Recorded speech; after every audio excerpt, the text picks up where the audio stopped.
to the flag of the United States of America, and to the republic for which it stands, one nation, under God, indivisible, with liberty and justice for all.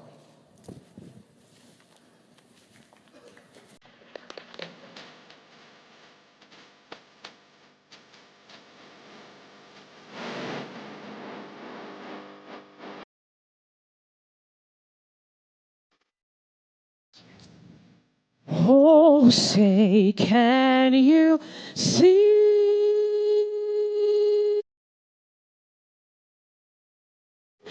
by the dawn's early light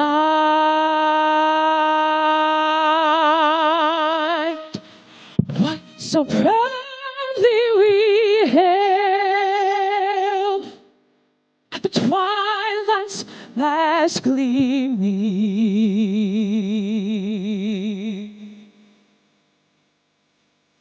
whose bright stripes and bright stars through the perilous fight o'er the ramparts we watched were so gallantly streaming.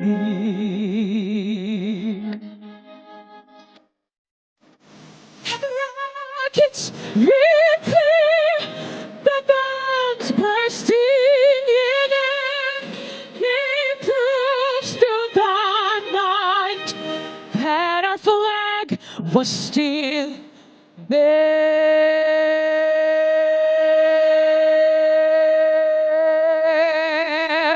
Oh, say does that star-spangled banner yet wave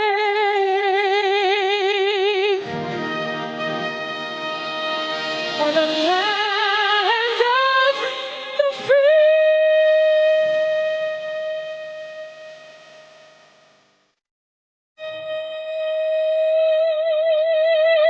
And the home of the brave.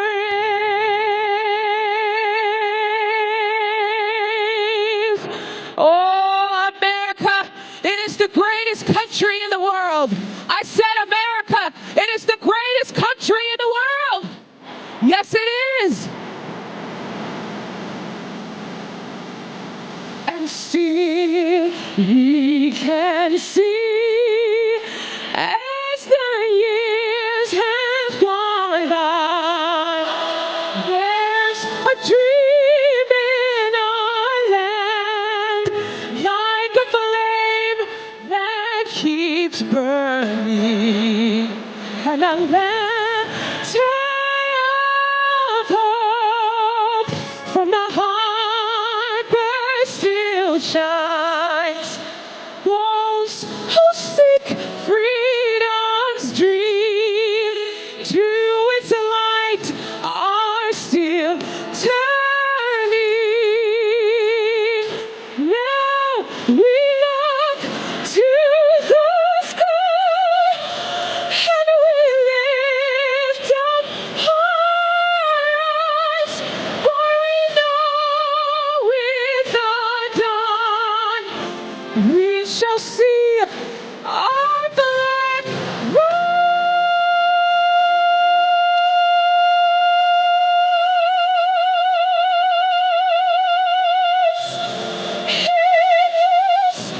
It's our star-spangled banner yet wave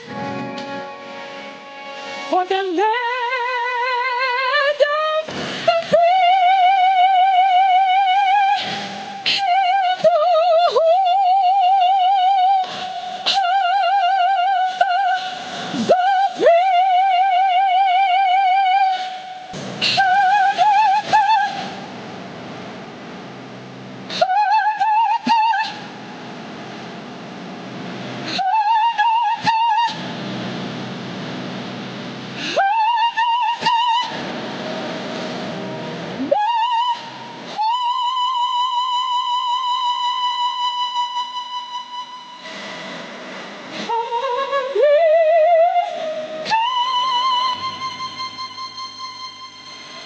bless America.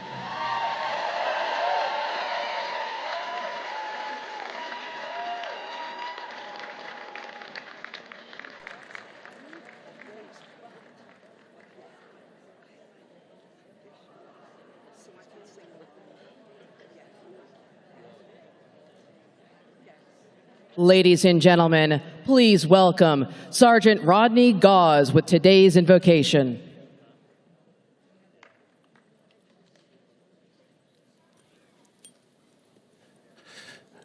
Good morning, CPAC. I'm Sergeant Rodney Gause with the Prince George's County Police Department.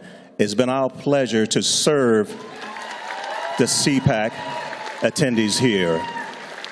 I thank CPAC for the 9 years that they have allowed me to assist in providing security for the CPAC conference, and that of our Special Operations Division, who are providing security all around National Harbor so that you enjoy your stay here at the Gaylord National Hotel. So let's have a word of prayer. Father God, we bless you, we praise you, we thank you for another day that you have allowed us to see. We thank you for your Son, Jesus, your Holy Spirit. We thank you, God, that you are a keeper. We thank you, Lord God, for how you keep our nation. We pray, God, that our leadership will rise up, God. Call on you for wisdom in the hours and times that we're living in. We ask for your divine protection over our nation against domestic and foreign terrorism. God, we thank you, Lord God, for your goodness and your mercy. We ask that you'll cover us, oh God. We ask for your wisdom as we move forward, God, to try to improve the quality of life and to address the economic challenges that our nation faces. We pull on your wisdom, and we believe that you are our God, and you're able to keep us and to sustain us as a people. Help us, Lord, to understand that there's nothing we can do if we are unified as one. Cover our nation, and we'll be careful to give you the praise, the honor, and the glory. In Jesus' name we pray. Amen.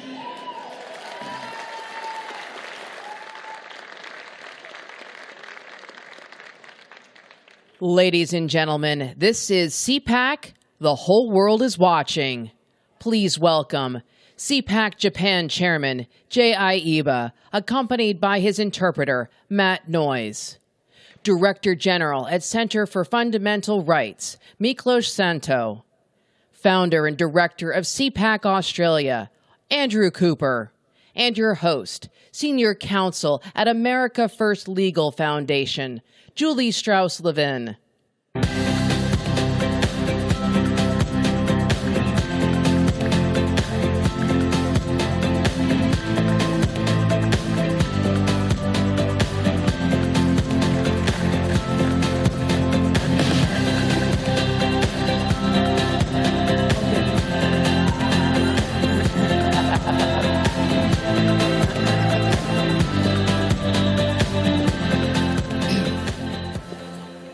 Well, good morning, CPAC. We're so happy to be with you this morning. We appreciate you being here so bright and early. And of course, Andrew starts getting the room going, throwing things, but we love him, so we give him that extra leeway. So I'm actually super honored to be here with 3 international leaders. We have Jay, who is Mr. CPAC Japan. I'll just refer to you as that. Miklos, who is co-founder of CPAC Hungary, or founder, and we have Andrew, who is with and founded and brought CPAC to Australia. So we have a lot to talk about in terms of, thank you, it goes to them. I want to start with you, Miklos, because Hungary is the only country that has survived, shall we say, and thrived since communism. And you ratified your constitution in 2012, so that's really quite recently. And it's the Constitution, I read it, it's very interesting. I encourage everyone to read it because it's quite specific, and it's very interesting to see what you all chose to include in your Constitution. But you started, initially there was basic stipulations, and one of them that really caught my eye is only 8 words. and it says, "The source of all power are the people." That really says a lot. It captures the sentiment of your country. So speak to, if you would, why it was important for you to be the leader and the pioneer of conservatism in Hungary and bringing CPAC to Hungary. Thank you very much for the invitation. It's a pleasure to be here for the fourth time, I think, at CPAC. To tell the truth, I knew that I wouldn't be allowed to say this in front of an American crowd. But if it comes to conservatism, if it comes to conservative renaissance in Europe, Hungary is the shining city on the hill. Thank you. And because the fundamental law, our constitution, it protects the Judeo-Christian heritage of our civilization and the Christian heritage of our country. It protects the national identity and state sovereignty. And last but not least, it protects the family and the children's rights to their identity at sex at birth. So those are the very, God, home, and family are the very important issues for us Hungarians. And we in Hungary, or at least me myself, I do have a dream. And my dream is the liberals, progressives' nightmare, is the strong international cooperation of national conservative forces. And the flagship project for this in my country is CPAC Hungary, because it's a symbol that we on the right, at the international level, we can join forces and we can unite. And that's the most important thing nowadays, I think. So, Jay, you started a conversation with Matt, and I think perhaps Dan Schneider at the time, about bringing CPAC to Japan. And you then brought it for the first time, I believe in 2017, and there's been a CPAC in Japan ever since. So speak to what made you be the, shall we say, pioneer in Japan for bringing CPAC there. OK。今、ミクロスも話したけれども、とにかくリベラル、それから共産主義、そしてグローバリズム、これが連携するスピードは非常に速いんだけれども、保守はどうしてもそれぞれの国だけで孤立しながら戦っている。これが非常に弱い状況だと感じました。例えば、つい最近、アメリカでも大陸を横断する中国の気球がありましたよね、ここまで。First off, so as Miklos was just saying, the liberals, the communists, the globalists, they're very, very good at uniting internationally. They're very, very good at fighting on an international level, whereas we conservatives, until recently, have not been so good on that. We've been more focused on our own countries rather than being focused on cooperation between sovereign nations. でも、ああいう状況、気球が平気で自分の国を通過するような状況というのを、日本はもう10年以上前から経験してたわけですね。で、この中国の覇権みたいなものは必ずアメリカにも影響を及ぼすと考えました。だから私はさっきジュリーが言ってくれたように、当時まだ議長に就任したばかりのマット・シュラップとかダンと話をして、世界にしっかりと連携したコンサバティズムを広げようよというふうに提案して、彼がマットが受け入れてくれたこと、これが一番大きな決定的な要因でした。ただ言い出しっぺが私だったので、じゃあまず CPAC は最初日本からやれよと言われて、よしと、それで開催したわけです。And our friends in America, you just had a little balloon from China fly over your country. And we've had that in Japan for decades now. Nobody stood up to them.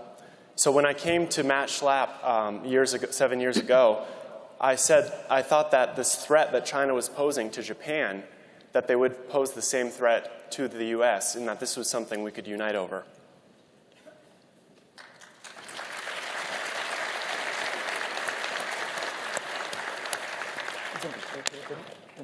No, you're absolutely right, and that little balloon was not so little after all. And I want to speak a little bit more to what it's like being in your neighborhood. But first, let's go to the guy who's the troublemaker with the hats.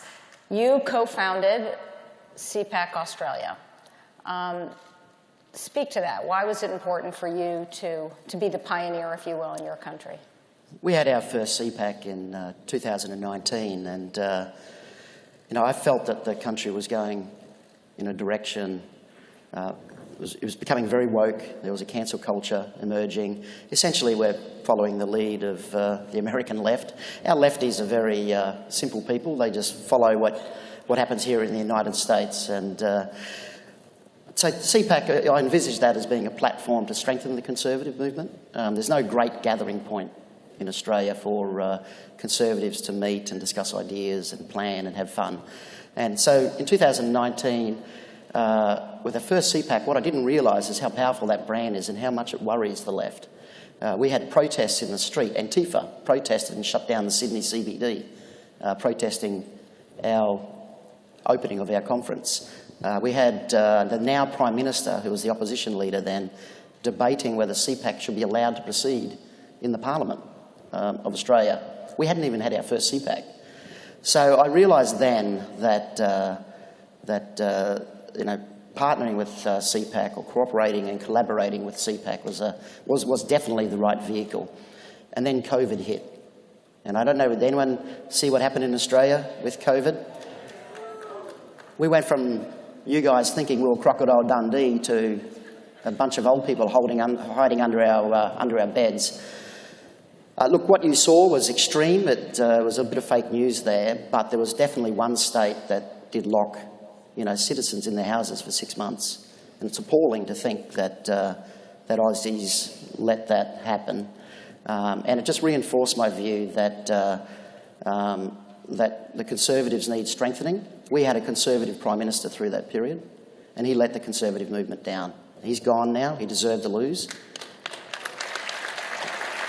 So each of these gentlemen, by just what you said now, so illustrates the need for there to be this strong cooperation amongst our countries and how CPAC really is sort of the common thread, if you will, the arsenal in fighting this fight. I mean, you just said something that is absolutely stunning that I hope people heard, which is you had the Parliament debating whether a private entity could have a conference in its country. I mean, imagine that. That's tyrannical. It's crazy.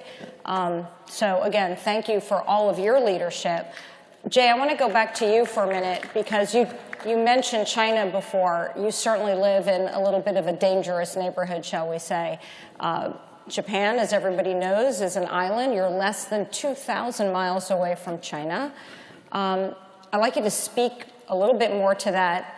And in particular, I think a great way to illustrate, if you will, the danger of your neighborhood is to tell everybody what happened in 2019 when you had invited Andy Chan, who is a Hong Kong pro-liberty activist, to come to Japan and speak. This really illustrates what Japan is up against, and now it's far worse. Okay. 今ジュリーが言ったように2019年ちょうどご存知の方もいると思うんですけど3月頃から香港では民主化のデモが本格化してきました、日本もそれから香港も非常に中国のプレッシャーを感じそして台湾もですね軍事的経済的圧力を受けている中 CPAC ジャパンを2019年の8月日本で3回目ですねやろうとしていました続きあります So thank you, Julie. As you all know, probably, in 2019, around March, we started having protests in Hong Kong against the extradition bill. And this was something that affects Japan, the US, and Taiwan because we feel the threat that China emits. And we were actually having CPAC Japan in 2019, right in August of that year. そうした時に日本はありがたいことにもうしっかり CPAC できる環境にあったんですけど香港からもし自由主義の運動が呼ぼうとすると非常にさまざまな抵抗を北京の意向を受けた香港の政府から彼らは圧力を受けていたんですね。And we tried to get a freedom fighter, Andy Chan, over from Hong Kong. And Unfortunately, we were able to have CPAC in Japan. We didn't have our parliament debating it. But the Chinese regime in Beijing stopped him from coming to Japan to speak.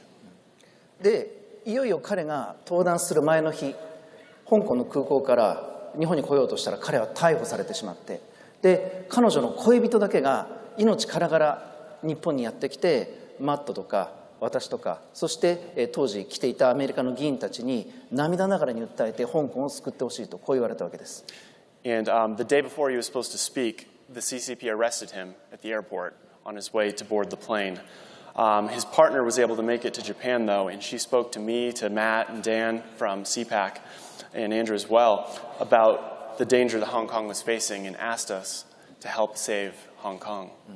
その要請を受けて僕らはマットとダンとあとアンドリューも一緒に行ったね。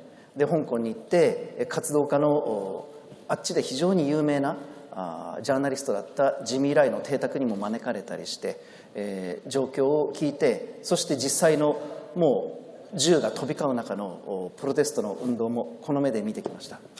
And we visited me, Matt Schlapp, Dan, and Andrew. We visited Jimmy Lai from the Apple Daily over in Hong Kong. We stood with the protesters. We saw what was going on before our very eyes.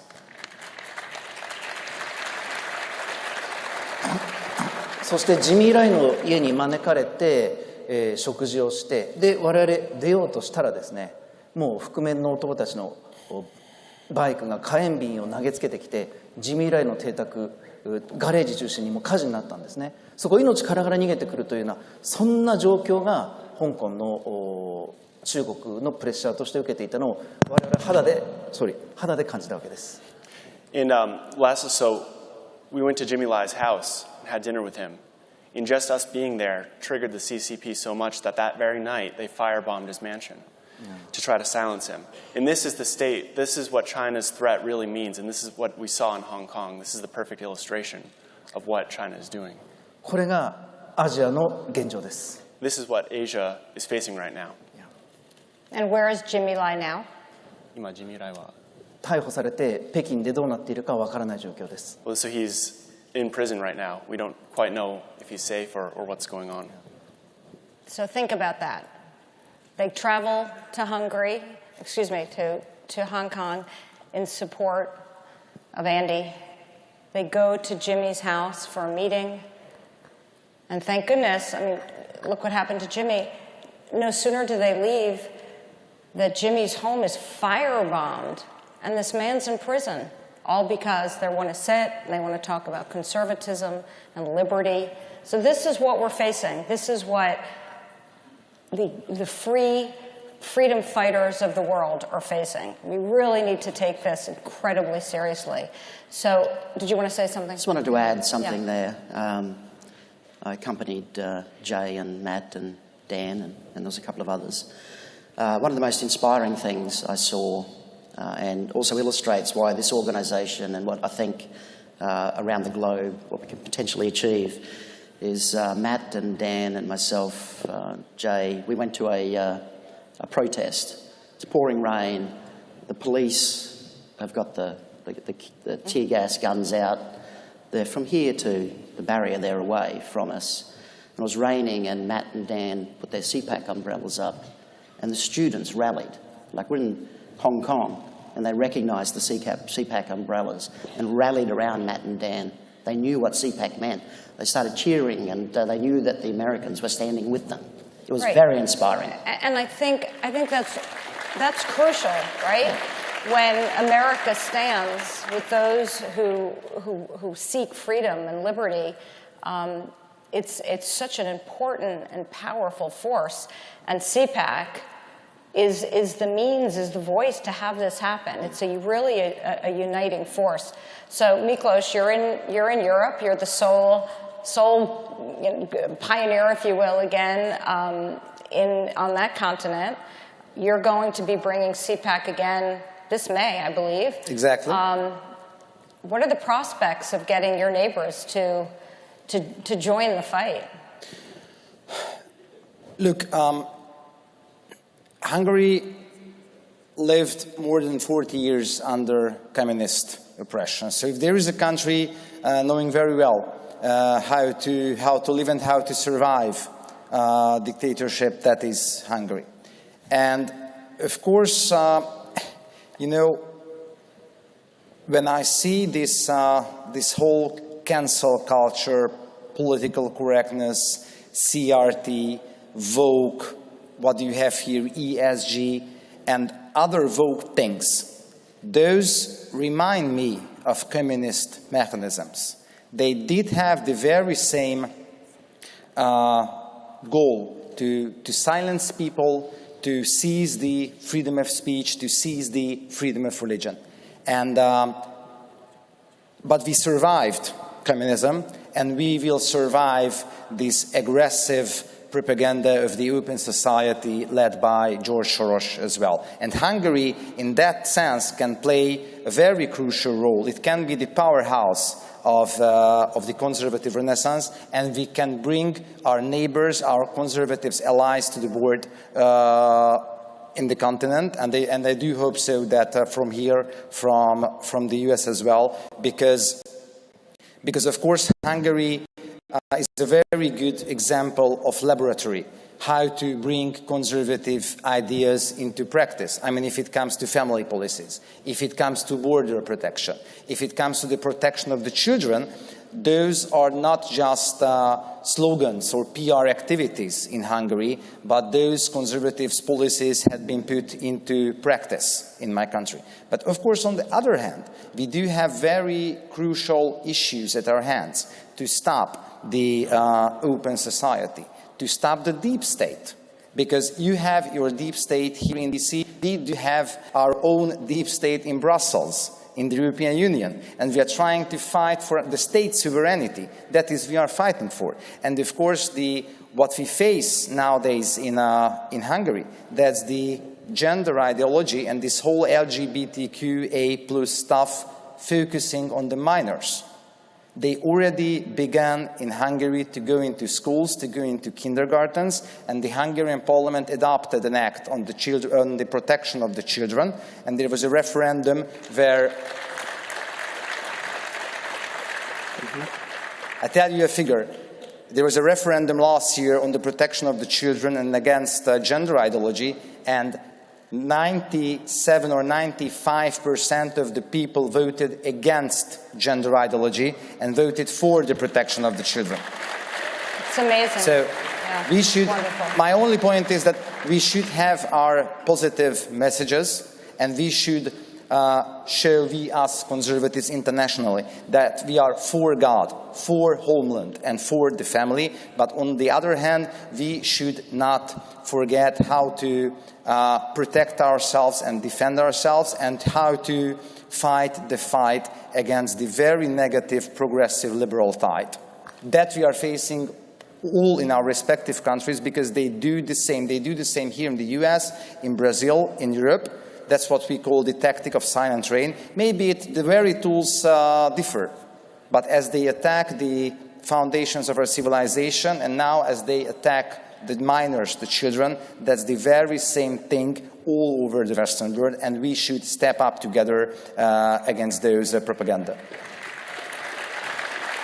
So, what you said, everybody in this room can relate to the gender ideology, where on any given day there could be 5 or 45 different genders, right? We all know this, we see this, our children are being indoctrinated in the schools in the States. You mentioned CRT, I mean, it goes on, and the tentacles of George Soros, people think about it that he's just focused on the United States. He's focused on the entire world, people, and this is frightening. We all know what Ronald Reagan said, right? Freedom is only one generation from extinction. We all have to fight this fight day in and day out, because the left doesn't stop. Their feet are always on that gas pedal, and they are pushing forward. Just one last sentence, sorry. Their fight for sensitization and liberating people will not stop. Now, a few decades ago, they did have the sexual revolution. Now they do have this gender propaganda. And the next thing, I tell you, will be pedophilia and polyamoria. So there is no stop. There is no there stop, is no I assure stop. you. There is no stopping them. So we don't have that much time left. Jay, you have the same experience. What is it like in Japan from the perspective of these woke ideologies? 日本もキャンセルカルチャーもそう、それから LGBT ももういよいよ法案でもう決まりそうな勢いになっていて、本当にこれと戦わなきゃいけない。で、日本にとっては保守の砦であった安倍さんという有名なね、皆さんもご存知の総理大臣も去年暗殺されたわけです。でも我々がずっと続けて日本でも CPAC を一緒にやっているおかげでですね、新しい保守のリーダーも続々と誕生している。本当にせめぎ合いながら戦っていますけれども、日本でも確実に新しい芽がですね、始まっていると、そんな感じです。Yeah, so in Japan, we certainly face similar things. Cancel culture, this radical gender ideology. There's passing bills, trying to pass bills regarding that right now as we speak, and we certainly need to fight this. But to speak on Japan, Prime Minister Abe was a very big conservative leader over in our country, and he was assassinated, as you probably know, and that was a huge blow to Japanese conservatism. But on the bright side, over in Japan, I think because of CPAC Japan, we're raising up new conservative leaders to take his place. So there is a bright future, though we're still in the fight. I agree, and that was a terrible loss when he was assassinated. You, my sir, what have you to say for all of this that's going on in the world? Cancel culture's rife. Wokeism and cancel culture's rife in Australia. Our last conference in October, 4 weeks before we were to open the doors, we got cancelled from a venue because they worked out they didn't want CPAC there. We had a contract. We have legal remedies available to us, but they don't care. They just cancelled. And of course, the protesters turn up every time we have a conference, and they harass our attendees. The police turn up en masse, and they have these swarming fights through the streets of Sydney. There was a Marxism conference the week before ours. It was inconceivable that conservatives would go down the road and protest that conference, which is probably what we should be doing. But we're polite, and maybe we need to be less polite. No, we maybe need to fight the fight. We need to fight the fight. Yeah. I just want to say one last thing. Thank you, CPAC. Thank you, CPAC, for enabling these gentlemen to fight the fight in their country. You're warriors, and we are really grateful for you. Thank you. Thank you. Thank you.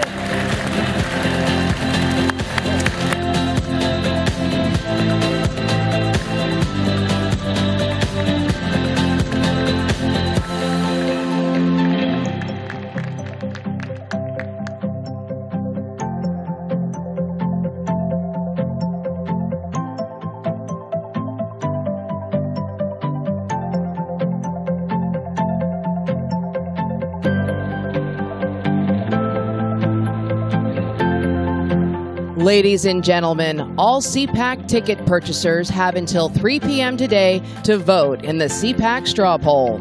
Please download the CPAC app and use the code on your badge to cast your vote.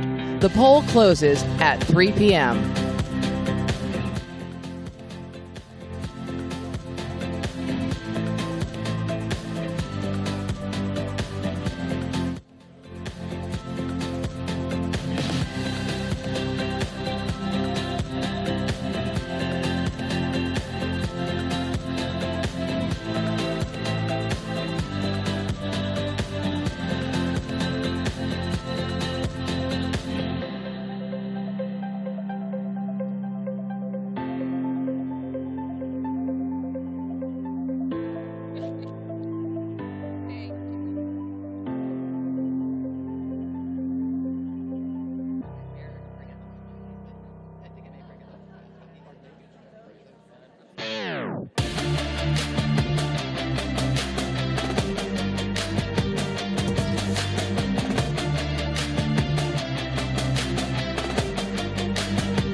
AARP really watching out for these days? They've made billions partnering with big health insurance corporations while opposing reforms seniors want, like applying big discounts to medicines directly at the pharmacy counter. Instead, AARP supports liberal price-setting schemes, giving politicians, not seniors, control over any so-called Medicare savings. With no guarantees, funds won't be spent on unrelated programs or pad big insurers' profits. If AARP and Congress believe America's seniors aren't watching, think again. Paid for by American Commitment.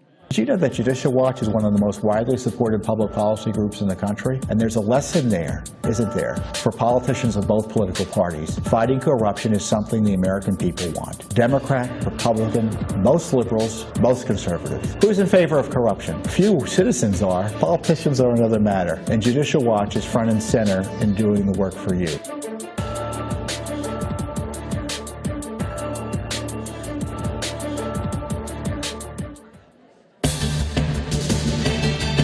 And now we have some important breaking news. Are you tired of the control big tech has over your digital life?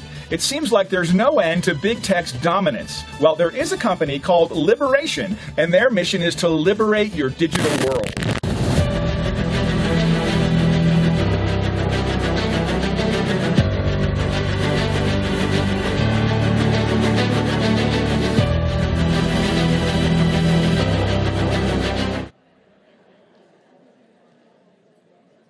Ladies and gentlemen, please welcome guerrilla journalist James O'Keefe.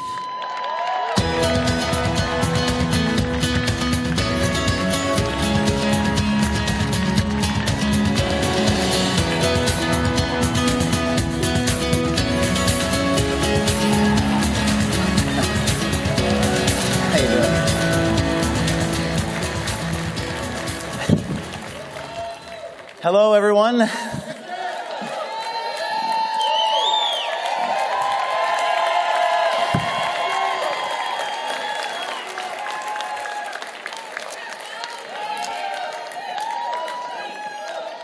Hello, CPAC. It is great to be here, and RC, Maxwell, it's good to see you too. I wrote a speech, but I'm not going to read from a piece of paper. I'm just going to speak from the heart. How does that sound? So what I'm going to do here in the next 10 minutes is I'm going to tell you a little story about Pfizer. And then I'm going to make a major announcement. So here we go. Let's start with the Pfizer story, shall we? Probably one of the biggest stories I was ever involved in, just about a month ago, exposing this pharmaceutical company. We've exposed a lot of things over the years, haven't we, RC? Google, Facebook. I see Davis is sitting at CNN, Jeff Zucker, Twitter, the FBI. But then I saw Dr. Malone backstage. I said hello to him, and we decided to expose this organization, which was quite a story actually. And I've never taken advertising dollars. No one's ever told me what to do. No one's ever told me what not to do.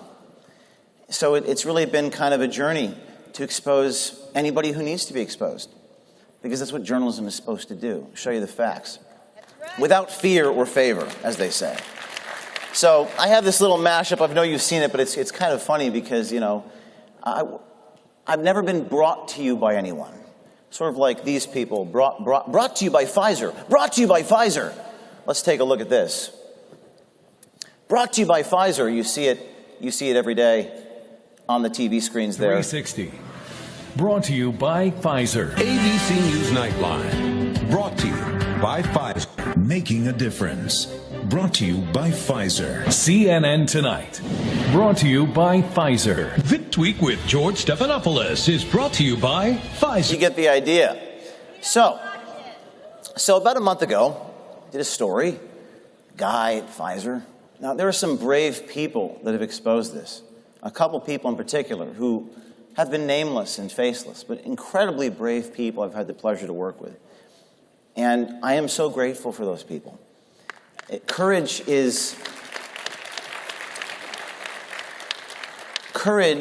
was it Chesterton who wrote, courage is the virtue that sustains all others.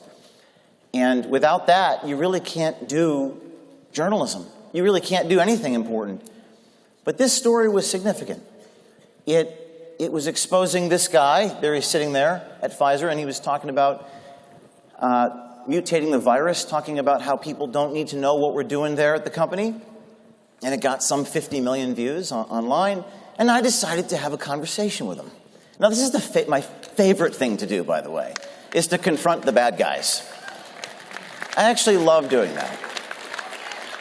Remember to catch a predator? So, to catch a pharmaceutical executive. So, we go to this restaurant, and again, very quick story, and then I'll make a major announcement. We go to this restaurant in Brooklyn, New York, in the Dumbo section of Brooklyn, and I walk in to say hello to this guy. Hey there. Is this seat taken? What? Hi. You work for Pfizer. My question for you is, why does Pfizer want to hide from the public the fact that they're mutating the COVID viruses? Is this real life? This is absurd. Why does Pfizer want to hide from the public that they're mutating the COVID virus? Oh my God. You're on video. You're on video. Pfizer ultimately is thinking about mutating the COVID virus. What is going on here? So he's shocked, he's amazed, this is happening.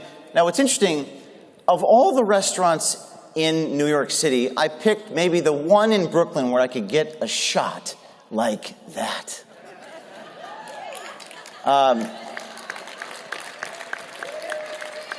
And it is kind of a spiritual war, a fight of good and evil that we're fighting, right and wrong, good and evil. You could say light versus darkness. So this goes on. This is one of the most riveting and bizarre things you'll ever see in your life. Many of you have seen it, but I'll just play a few more clips. Bro, first of all, I'm literally a liar. So his response is, I'm literally a liar. But I expect you to believe what I'm saying right now. It goes on, it gets weirder. I'm not even a scientist by background. You know that I came from a consulting firm that does business. This is absurd. Please don't touch me. This is absurd. This is absurd. At a certain point, he starts filming the restaurant owner. I don't know why he was doing that. Can I talk to you, please, about this video? Okay, so there's 1, 2, 3, 4, 5 white people. Why would you bring race into this? Talks about how there's white people in the restaurant. And again, it kind of looks like a sitcom. It's bizarre. That's why I call it cinema verite. Sometimes truth is stranger than fiction. But this goes on. He starts getting violent. He starts getting aggressive, caught. These people are caught. There's no way out. He wants the cops here, but he doesn't want me to leave. So I'm in a little bit of a predicament because she's asking me to leave, but he doesn't want me to leave. So what should we do? So he locks me in the restaurant. They lock me, which maybe false imprisonment, who knows? He's filming the restaurant owner, right? Filming the restaurant owner, and things get weird. Give him, why is going on here? Please unlock the door. Please unlock the door. Unlock the door. Unlock the door. This is a pharmaceutical executive. A doctor. These are the people making these decisions in our society. Things get even crazier. We're trying to unlock the door. Unlock the door. And I just finally they unlock the doors. I walk out of the restaurant. One of my colleagues, very brave people, faceless, nameless people, is so passionate to expose this. I have to sort of drag her out of the restaurant. We're in New York City. This is remarkable. These are the sorts of people I work with.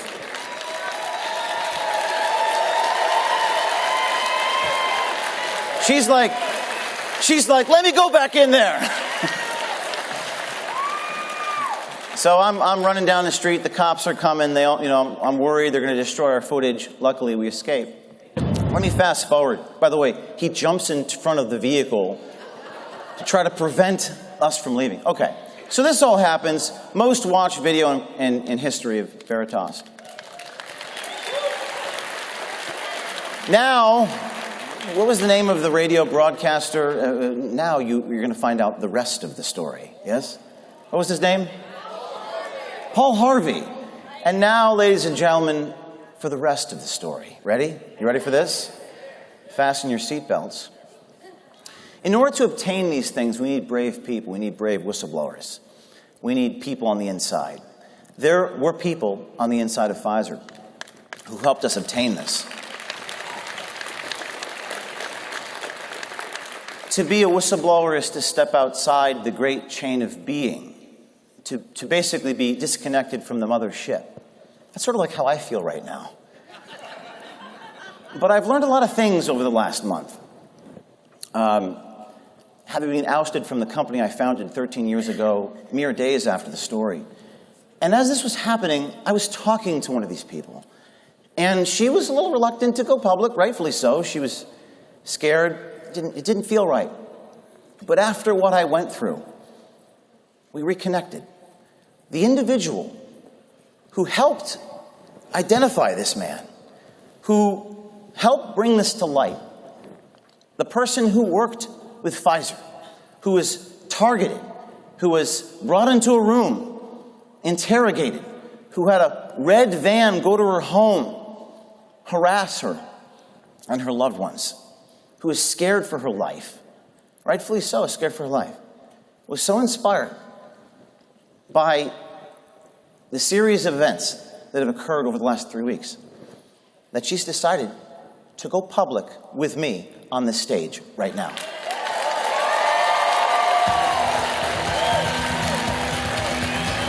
And her name is Debbie. Debbie from Pfizer, would you please come out here?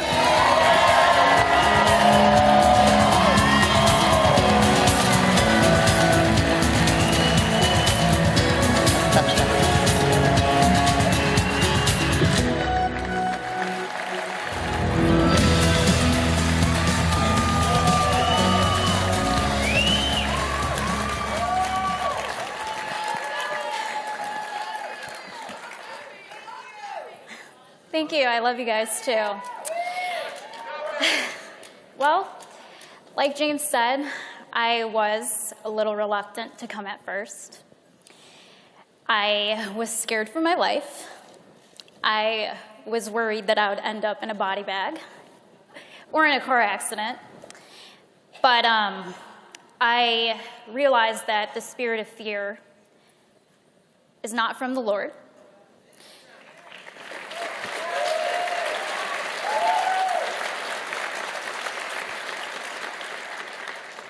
And as a believer, I knew that I couldn't just sit there. I couldn't just sit there and watch people get lied to. People get gaslit. It made me angry. And I talked to James, and he, gave me the courage to come up here, and I'm so thankful to have people here who are willing to listen and who are willing to stand up. And I think we all need to learn to not be fearful. Fear is how the enemy controls us.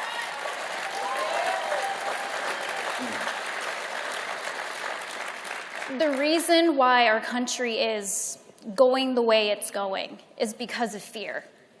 People are willing to give up their freedom and their liberty to feel safe. We can't do that. Freedom is not free.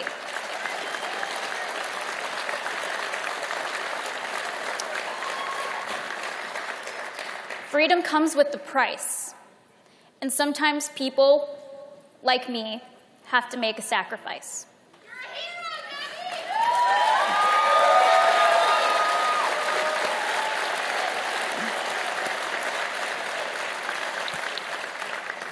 I just want to tell all the people here in this room who are employed, if you guys work for big tech, media, a government agency, it's your responsibility to stand up.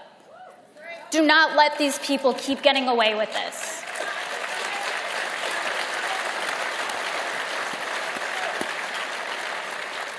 if you don't say something, they're going to keep doing it. That's why we're where we are today. That's why they keep doing it. That's why they keep lying to you. That's why they keep gaslighting you. Stand up. Be brave. Do something for this country, or else we're all doomed. Thank you. Thank you. I will tell you all that I'm not stopping. We're not giving up. O'Keefe tips at protonmail.com. And stay tuned.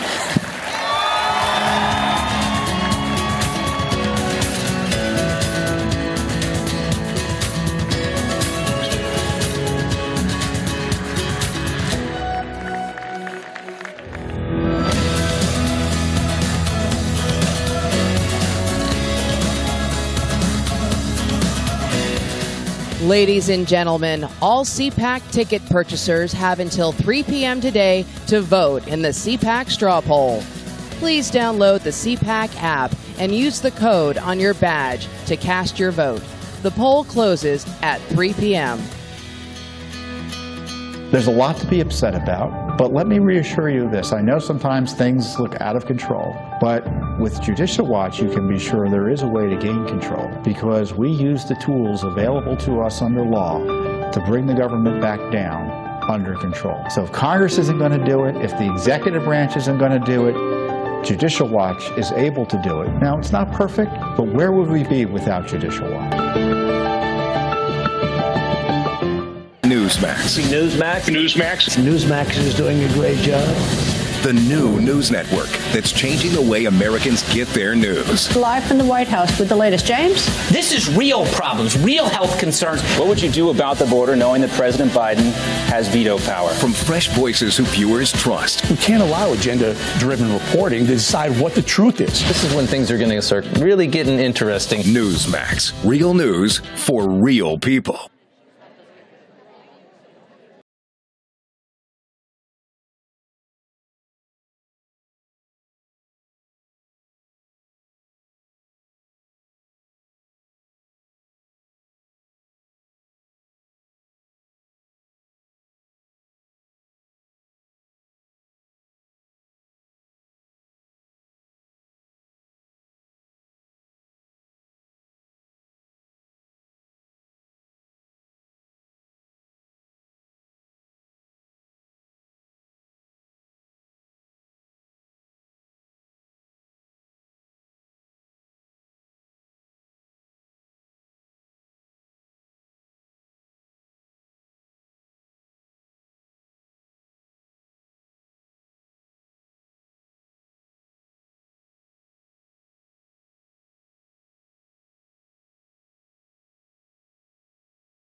Going to be a great panel because it's something that has affected probably everyone here in one way or another, at the very least many of your family members.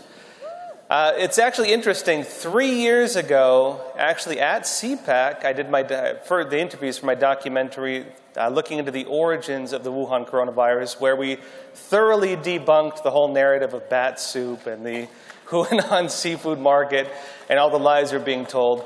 But I think actually raised more questions on where did the virus actually come from, and why are we not being told the real information?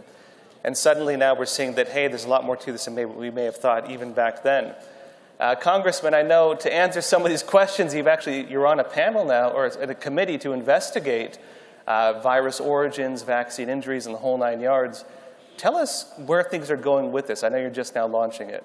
Well, that's great. I mean, you're absolutely right. You know, we're in the 118th Congress now, not in the Senate, but in the House. The Republicans are in control now. One of the biggest tools that we have in our toolbox right now, exactly, get us the Senate next time. We're going to be in better shape. But we have the House by a slim margin. But one of the biggest things we're going to be able to do, one of the biggest tools in our toolbox this time, is going to be oversight. And one of the prime oversight committees that has been established is the Select Committee on Coronavirus. And so I'm on that committee. We had our first hearing the other day. And we are going to dig into everything that's going on. We had there'll be a different topic every time we meet. We're going to meet frequently. We're going to have witnesses in front of us. The encouraging thing is that as time goes on, you're going to see this. A lot of people are starting to realize that the truth is coming out. A lot of people are covering their butt right now. That's why I think to some extent you saw the Department of Energy, DOE, come out and say, hey, that, we believe that this virus originated in Wuhan. You immediately had FBI Director Wray come out and confirm that the FBI thinks that as well. Where have they been for the last 2.5, 3 years? You got to ask yourself, right? But and everyone's known this, right? We've all known this. Common sense, tells you what happened. But I'll tell you that there are whistleblowers coming out of the woodwork right now. We're going to dig into this. We had the executive director of the Public Health Association in front of us, which I thought was an odd witness for the minority to bring before, because one of the biggest things, one of the biggest disasters or travesties of this entire pandemic has been the fact that the American people have zero trust and confidence in the public health sector now. None. They have destroyed that, and we're going to get that back. So we're going to look into everything. We're going to look at how they lied to us about, the vaccine. They lied to us about lockdowns, about masks, about the education of our kids, about natural immunity. There's so many things that are coming out every day that are proven to be lies now, and we're digging into all of that. And on that, let's have a show of hands. How many people here have been called conspiracy theorists? Right here. hey, we're all together on this. And lo and behold, how many here were shown to have been right about many of these things? I think, and everyone here. And part of this is because the media has been lying to us. Lo and behold, and I know you've been doing some work looking into this. What has the media been doing, and why do you think they're behaving this way? When you say media, it's interesting. It's like when you say Republican or a Democrat, we say the media, and as a society, we tend to put people in groups. And I'm going to say something that's rather controversial. I believe it's the media that's actually going to get us out of this. Yes, I'd hope so. Yeah, they've been complicit with misinformation on their end, and really kind of stopping information, whether it's related to treatment ahead of time, to prophylax in order to protect yourself, as well as just the whole history of where it came from and all the different policy decisions that have been made. But when you think of the media, I think you have to think of all-cause mortality in the same context. Well, so explain all-cause mortality is basically people are dying that shouldn't be dying, and people that are 18 to 49 are dying. These people should not be dying. It's happening every day, and the media is not reporting on it. A 10% increase in all-cause mortality is a 1 in 200-year event. Okay, a 40% increase in all-cause mortality is incalculable. So when you think of the media, it's not really the media. It's Bob, it's Jane, it's Judy, it's John. At some point, Bob is going to wake up and his son or daughter is going to die in the prime of their life, and they shouldn't have. And maybe, just maybe, John will be the one that says, that money that I'm getting paid, that the job, just doing my job and doing what I'm told, doesn't satisfy him anymore. And he's going to have to stand up for the life of his kid. And until that happens, until it hits home to the men and women of the media and it becomes personal, they're going to continue to lie to us and give us fake news, et cetera. The minute it becomes personal, and it's coming, for all you media out there, it's coming. You're just humans like we are, 10 fingers and 10 toes. You're not bad, you're not good, you're just human. And you're trying to feed your families, you have a job, and you're being told what to do by your boss. Are you willing to sacrifice your kids for money?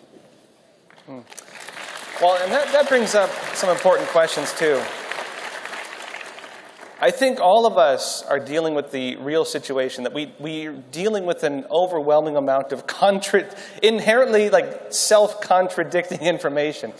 Even, in fact, a lot of the narratives from mainstream media has changed. Things that they said was fake 3 years ago, they're now saying is in fact what is the case. And Dr. Malone, I know you've been looking into vaccine injury and also into, of course, the virus itself. When we're seeing these excess deaths, how do we make sense of this? So just a shout out to Ed Dowd and his colleagues that have captured the information from captured the information from the insurance actuaries. We're in a situation, as acknowledged by the New York Times last February, where the federal government, through the CDC, has been withholding key information from physicians and medical providers, care providers. And as per the New York Times, the CDC has become a weaponized arm of the current White House. The problem with withholding, there are multiple problems with withholding data, but one of the key problems about withholding data on the adverse events of these vaccines and the consequences of the lockdowns and the mask use, etc., is that it's preventing today's physicians from providing forward-looking care to people who are at risk for cardiac damage and stroke and other damage associated with blood clotting. By denying that these are adverse events associated with these vaccine, quote-unquote, products, then what you're doing is preventing physicians from getting in there and providing proactive care. This must stop. The government must become more open and transparent, and they must stop infringing on our personal sovereignty. What we have here is a clear, unequivocal story of chronic government overreach over the last 3 years. The government has used military-grade propaganda tools against us. That's a big deal. Well, this goes into the whole topic of fifth-generation warfare, which, you know, we were talking about COIN and Afghanistan and counterinsurgency. It's the war for hearts and minds, as they call it. We know that the WHO launched a policy going after what they call the infodemic, the information pandemic. And so however we want to frame it, there was an information war element to this. But this leads us into some of the leaks coming out now. You know, one of these Pfizer whistleblower, well, not whistleblower, undercover camera, James O'Keefe, you might have saw him, had an individual from Pfizer saying that they were looking into directed evolution. That raised some questions on, well, are they doing gain of function? What is directed evolution? Congressman, I know you're looking into some of this with Pfizer. What are you getting in terms of what Pfizer has been doing with this type of research that could be maybe even illegal?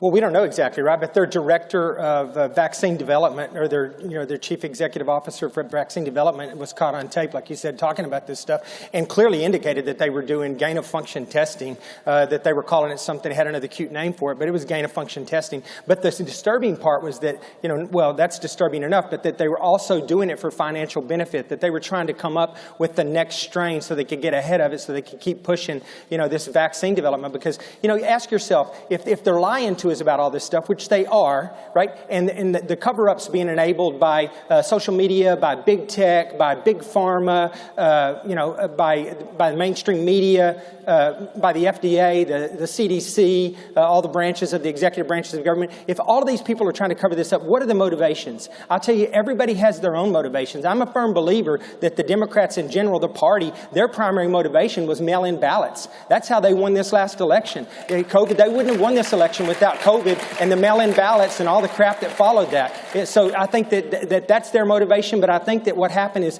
Big Pharma saw an opportunity here, and they saw this as a major cash cow, and I think that they want to keep it going for as long as they can. They want to make it a mandatory vaccine you have to get every single year. Everyone in the world has to get one, including your kids that are 6 months old, which is absolutely, positively ridiculous and dangerous, and that's malpractice in my mind. So we're gonna go after them on this, and our committee is going to get to the bottom of this, and we're going to hold Pfizer and everybody else responsible.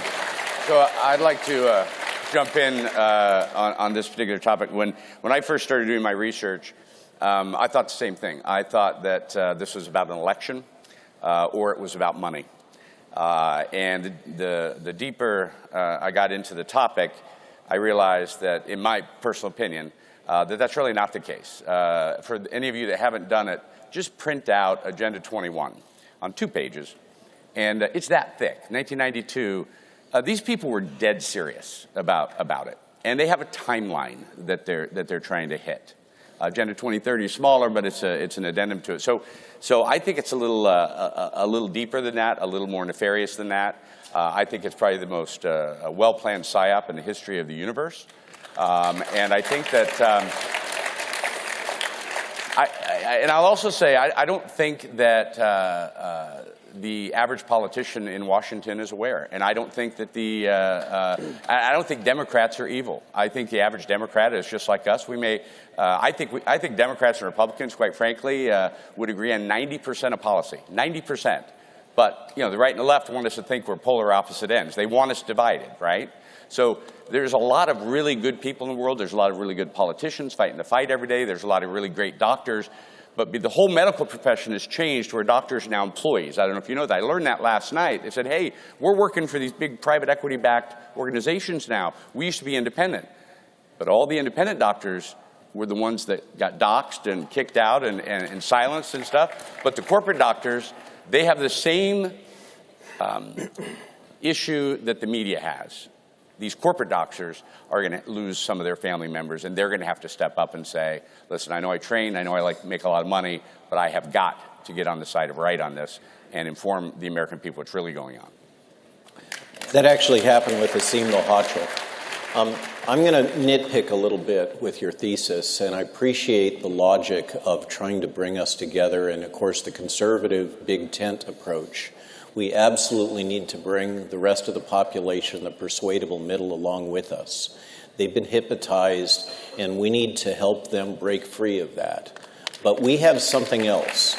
We have a culture that's developed on the West Coast. It's been actively fomented. It is deeply embedded in Silicon Valley and the tech sector. And Hannah Arendt speaks of the banality of evil.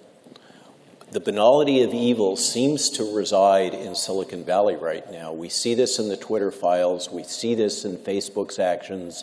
These organizations are intimately linked with the intelligence community, and they've been weaponized against us. And somehow we have to break that link. Somehow we have to resist this culture that's coming through our schools. It's transforming our society. It has no ethics. It believes in a utilitarian future that's fundamentally Marxist, and they are actively promoting it in every way they can in our schools, in our society, in our government, in every aspect of our lives. And what we've seen in the COVID crisis is just an illustration of what's coming at us on every front right now. I'll just say one thing I'll point out too, Jerry. I see where you're coming from on that, and I think that there's some truth to that. I think that one of the big underlying things is WHO, people like that, globalization, the power that they get, the authority that they ultimately get from all of this. That's probably been cooking for a long time. Probably like you said, before we even knew it was happening. But I will tell you, I'm going to disagree with you on the fact that there's a lot of good Democrats out there, and that we would agree on 90% of this stuff. I work with these people every single day. It's absolutely not the case. Some of them may be good people underneath, but good people don't let this happened to our country, right? If you're a good person, you put your politics aside. You step up to the plate and you stop this garbage, whether you're Republican or Democrat. And there are no Democrats that have been willing to do this, none. And so that's my only 2 cents on that. These people are not doing their job. They are betraying this country right now.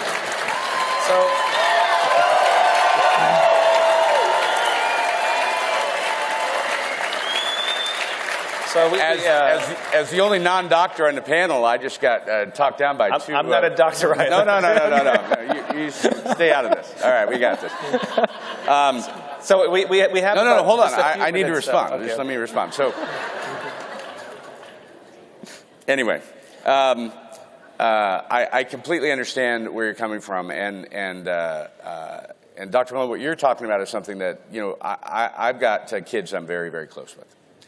And my youngest kid, who sat in front of me one day, and I begged and I pleaded and I bribed and I threatened and I did everything I could to convince him not to get the jab. And my son looked at me straight in the face. And again, there's a real bond, a loving relationship between my sons and I. And he said, Dad, he said, I know you're super successful at business, but I think you're just susceptible to conspiracy theories. So that was a kind of wake-up call to me. So what I did is I started doing some research on, and this is kind of to your point, and I understand where you're going with this. I started doing some research on how did they get my kid, okay? So I'm going to tell you how they got my kid and maybe some of your kids and how they got the left. So we've got about 3 minutes. So maybe I'm going to go so fast. Okay. Social distancing, border crisis, killing of American energy, ESG, censorship, weaponizing the federal government against citizens, train wrecks, food processing plants burning up mysteriously, cows dying, chickens dying. I could go on, and every 2 weeks there's a new problem, and it's pretty big, right? Do some research on brainwashing. Just do it. The number one component, the number one thing that they do to brainwash people is fear. And people get so afraid that they change their identity rather than deal with the issue at hand. We are getting played. They are flooding the zone so that we don't focus on the most important thing in society today, which is COVID.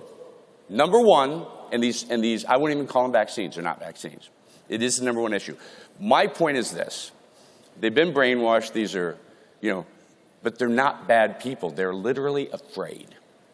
And if we don't show them some compassion and understand that the reason they have the views they have is they're literally scared to death, we need to learn how to unbrainwash people. Sorry. You're all good. So about maybe 1 minute and then 1 minute. So hello. So quickly, key message. We have been subjected to the most massive PSYOPs propaganda campaign in the history of the Western world for 3 years. Second key message, there must be accountability. Yes, we need to forgive. We need to forgive those around us, our family and friends, and the poor soul in the grocery line that still has the face nozzle. But people have got to be held accountable. Third point is that this is just the beginning. This is just the start of, as being pointed out, really a multi-pronged strategy to subvert the United States by people who do not believe in an independent nation state, who believe in a one world order, a world government that's not elected, and it's up to us to stop that. Hey, we got 3 more minutes. We got 3 more minutes of Mr. Schlepp himself. So, Congressman, any response? I'll just say real quick that I really appreciate CPAC. I appreciate Matt and Mercedes. I appreciate all of you here because you keep the light shining on these issues. And without you and your support and your interest in what's going on in this country, we'd be in real trouble. I will tell you, as a member of the Select Committee on Coronavirus and as a member of the Republican House of Representatives, not too many people came to Congress looking for this fight. I came to Congress looking for a fight, looking for this fight. I'm going to do something about it. I promise you. I don't give a damn what they say about me. Thank you, guys. I appreciate you being here.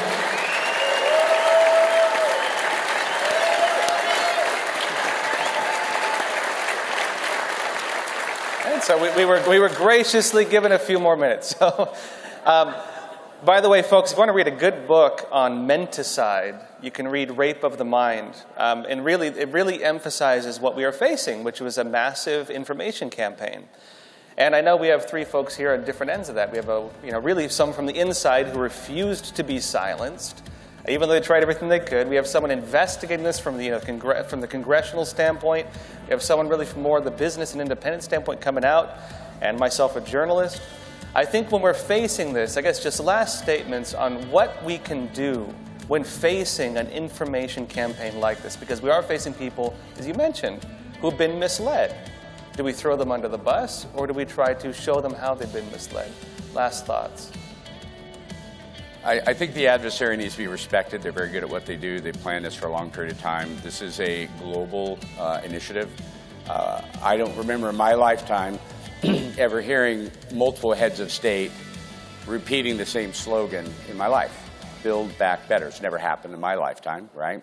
And then when we watch what happened with COVID, they all use the same crazy methods of dealing with it, right? Social distancing, mask. There's 50-plus reports over history told us masks did not stop viruses. We knew this.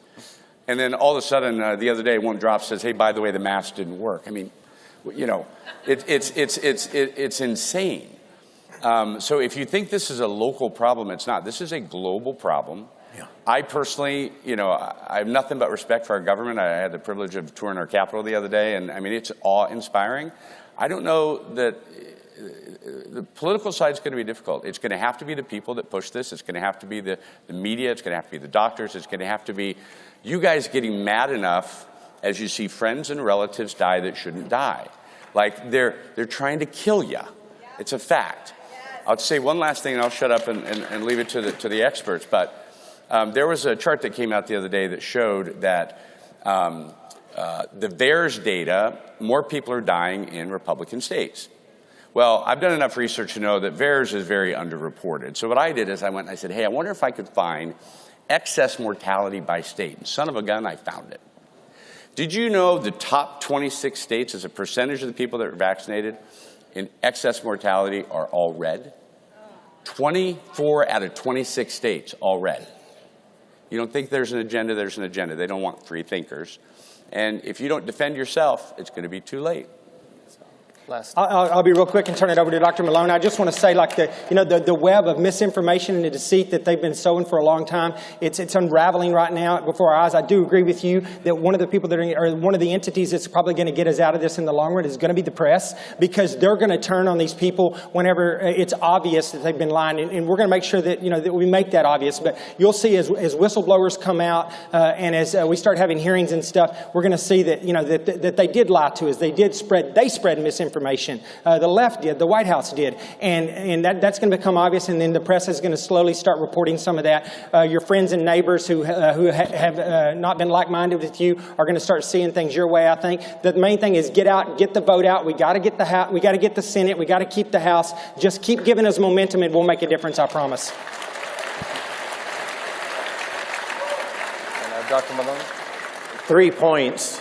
The vaccine injured need to stop being gaslit. They need to be recognized. They need to be compensated. They need to be treated.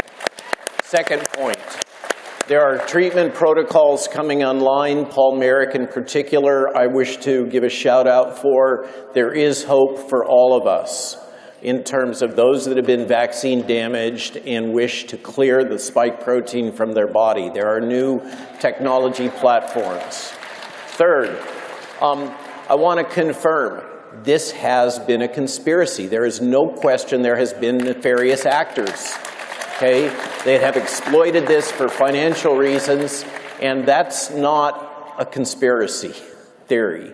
That's truth. Thank you, everyone.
How's everybody doing today?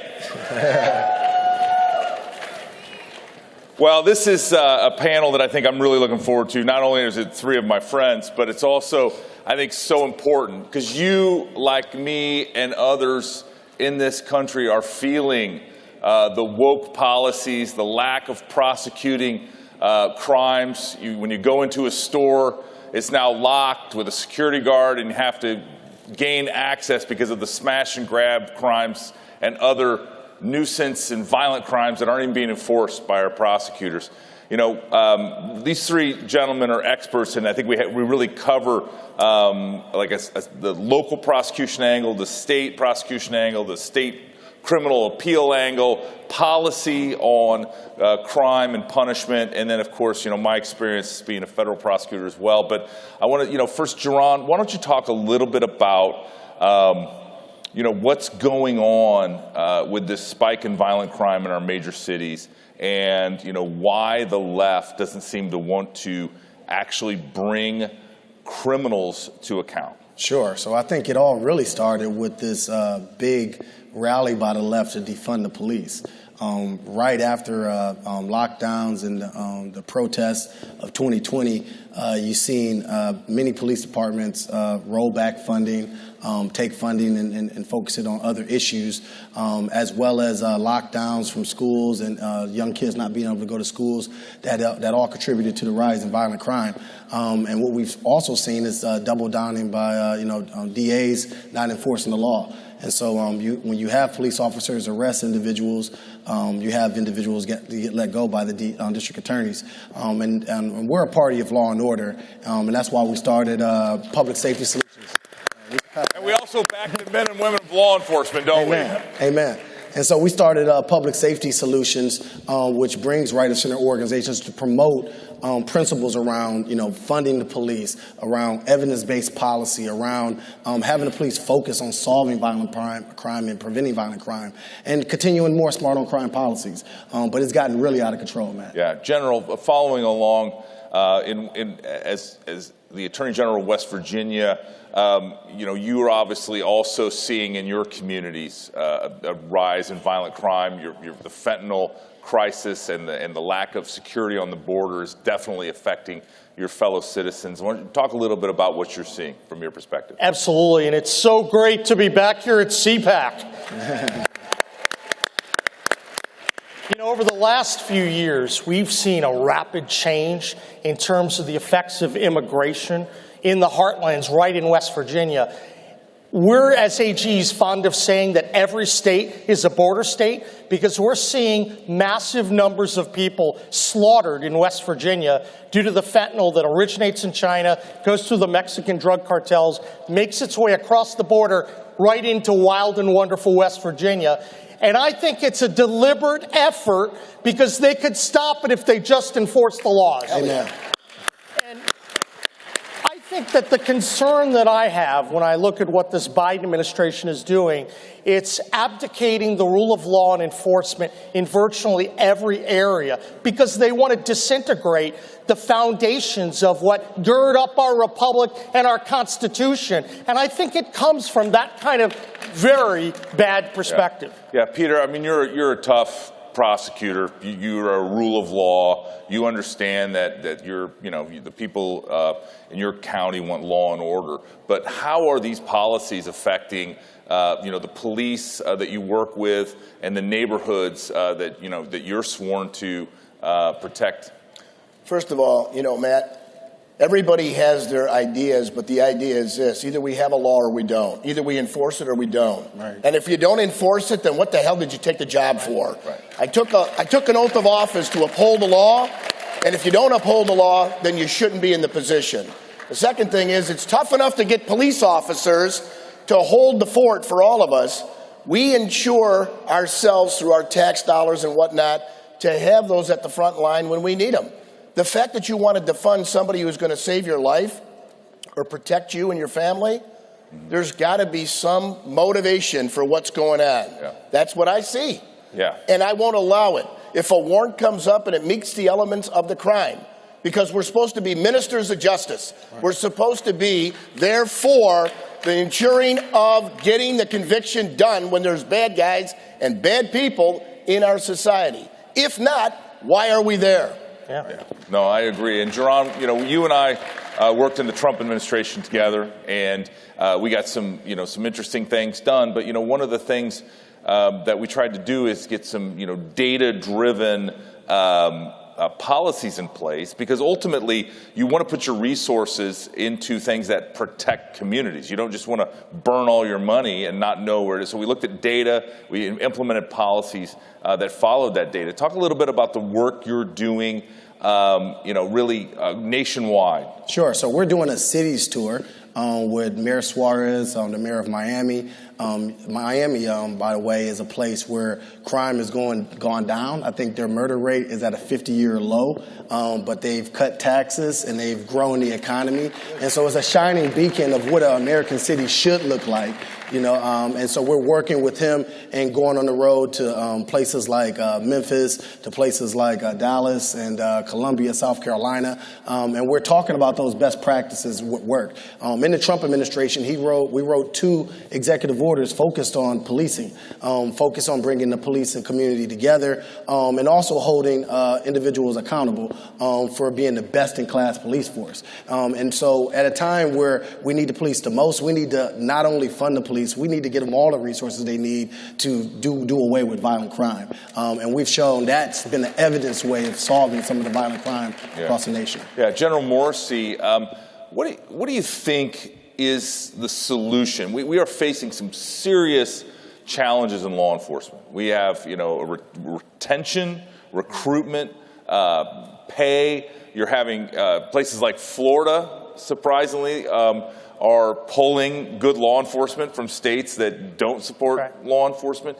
As you get around and talk to the men and women that protect and serve us, what are you telling them is the reason for hope? I think one of the most important things everyone in this room could do is to reinstill the notion that serving as a law enforcement officer is a noble job. Hello. Let's start with that, right? And I think the damage that was done all those years when you saw the riots go on unchecked and people went after law enforcement, it not only made it more difficult to recruit law enforcement to West Virginia because the financial challenges, but people were being attacked. These are people putting their lives on the line, and they're getting ostracized every day. If there's one thing we could all do is we could recognize enforcement of the law is a foundation point of a civil society. Let's do it. Let's encourage more people to join the men in blue. Yeah, Peter. Accountability. To the General's point, accountability. We have accountability both ways. We have accountability to the public that we serve, and that would be to get the conviction when they do wrong. We also have accountability for law enforcement, and we have a duty to go ahead and make it fair, balanced, and equal for everyone. Doesn't matter who they are. Yeah. Right. Holding political or influential people accountable, that's what the justice system is. It's supposed to be just. Yeah, and when I was at the Department of Justice, we spent a lot of time on Chicago. We sent ATF resources to Chicago. Obviously, their violent crime problem has continued to spiral out of control. But to your point, Peter, what was obvious to me is the political accountability was gone. In fact, they were begging to keep the consent decree in place that allowed a federal judge and a monitor to run the police department instead of the politically elected mayor and city council. And so I want to ask CPAC a question here. Do you believe that there's a two-tiered system of justice in America? And do you think that's fair? Do you think that conservatives are targeted for speech? And do you think liberals get away scot-free? Yeah, so let's talk about that, Peter, in reverse order now. I want you to comment about that because I know in your district that there's not a two-tiered system of justice. You are an equal opportunity prosecutor, and if you violate the law, you put them in jail. I served, Matt, as a number 1 probation officer, parole officer back in college. When I went on and I got to the defender's office in law school for 2 years, 30 years as a criminal lawyer, a lawmaker for 6 up in Lansing in the Senate and the House, making policy, as Jaron said, but also now having to enforce that policy that I made by being a lawmaker, a prosecutor, chief law enforcement official of Macomb County. What does that mean? That means that I have an absolute duty to not only the people that I serve, but also making judges accountable every single day, making sure they do their job, and making sure that there is justice on the bonds that are set, as well as distribution of the justice when it comes out as to the fairness of the sentencing. That's exclusively in the judge's hands, but we are going to make sure that justice is done across the board, regardless of who you are. Yeah, Patrick, along those same lines, Patrick, what do you think as you look at these rogue prosecutors, the Soros prosecutors that have won in very blue cities, for example, that don't want to enforce the law, what's the solution? Obviously, there's not a competitive right-left election, and so you're ending up in these primaries, and the money's being put into the extreme left candidate. How do we undo that? Each state's unique, but talk about. Look, I think what we all have to do is make sure that we're educating people of one of the traditional roles of law enforcement. It goes back to that, and I don't think that there's a Democrat or Republican crime problem. We see primaries across the country where there are Democrats that want to get protected from criminals coming into their homes in the middle of the night. So I think that there's an appetite to educate across the board.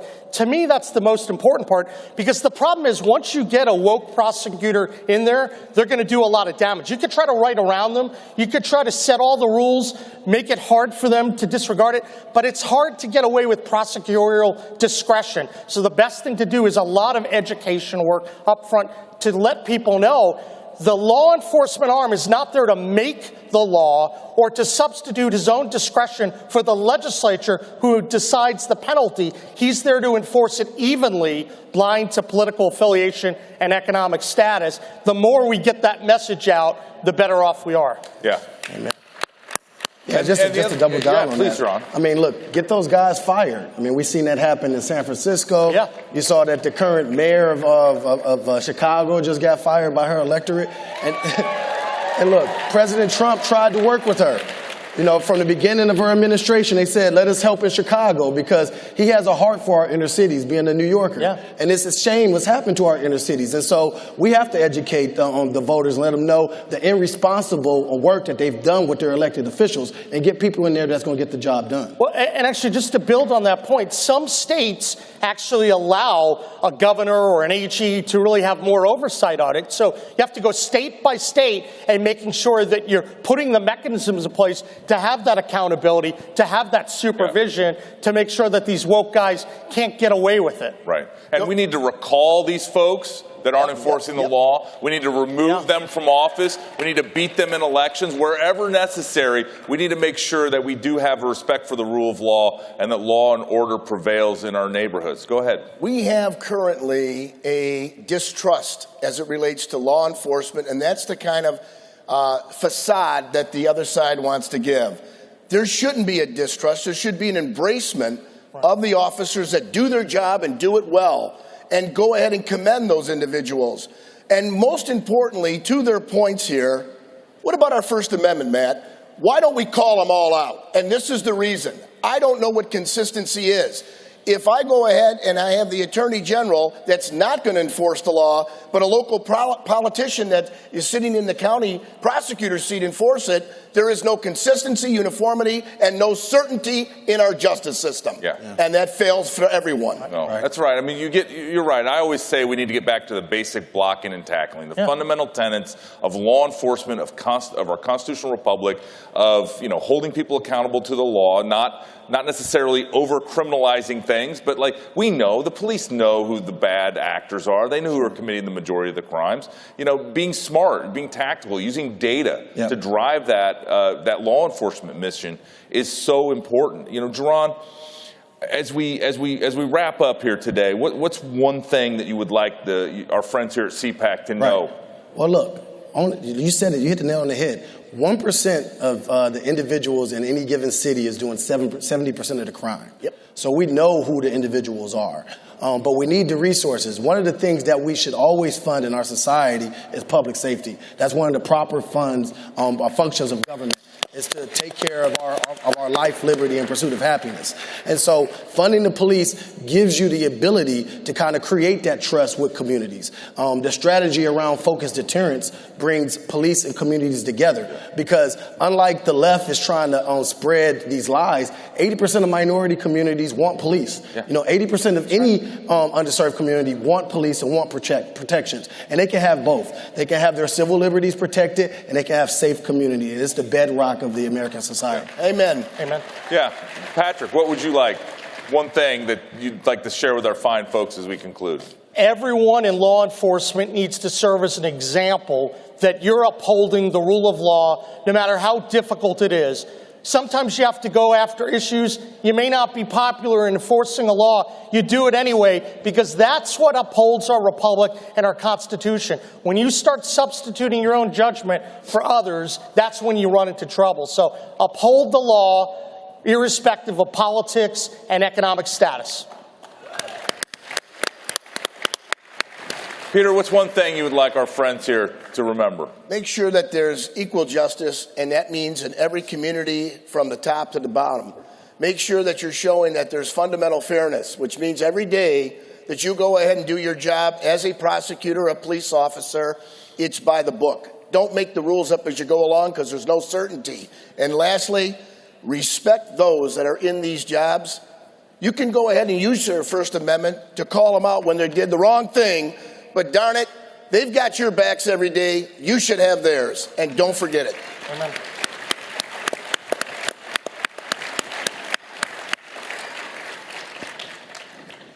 As I'm saying, you know, we need to make sure we do the basic blocking and tackling of law enforcement, that we restore the rule of law, that we have a one-tiered system of justice where every child can play in their own front yard.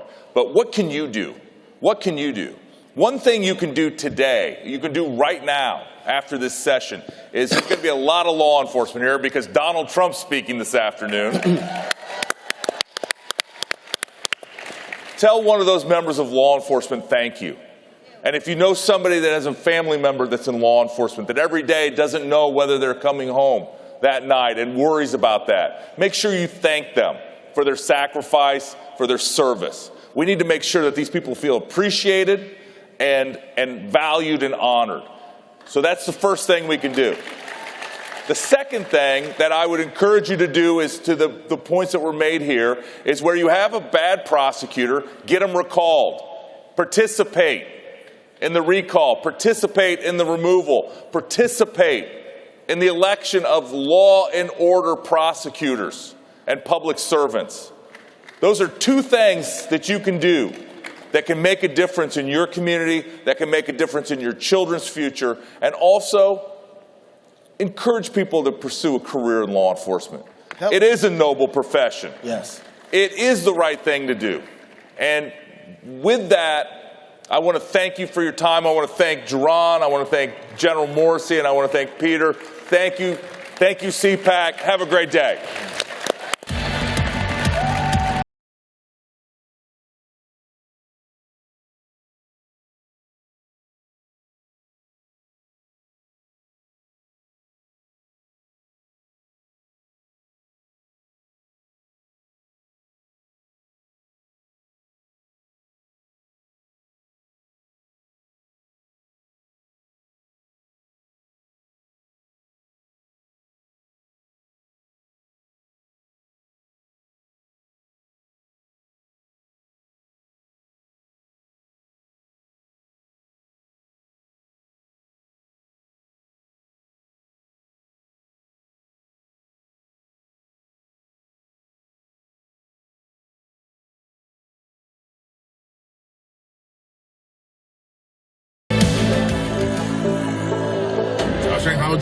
점검실 웨이다는 거지.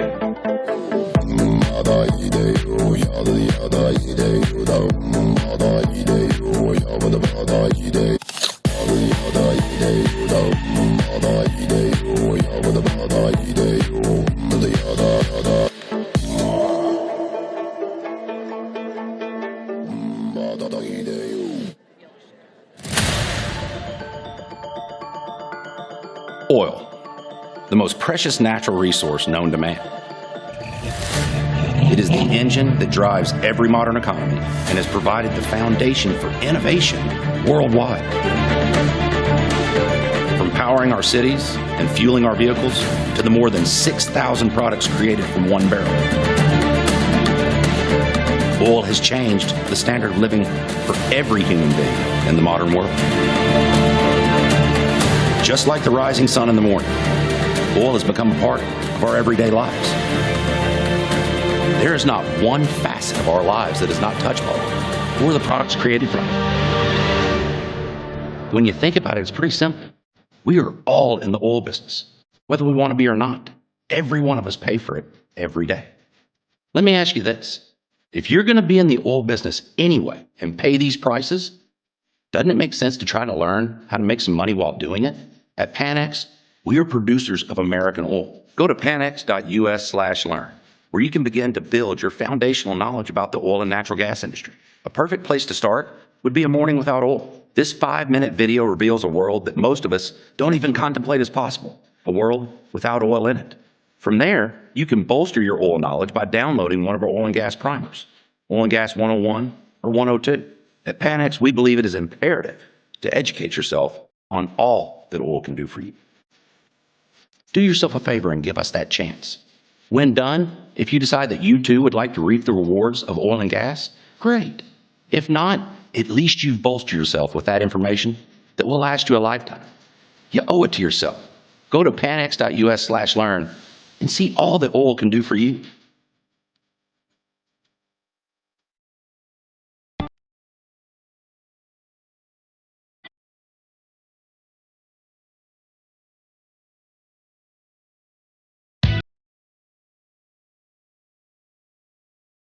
Ladies and gentlemen, please welcome host of the Michael Knowles Show, Michael Knowles.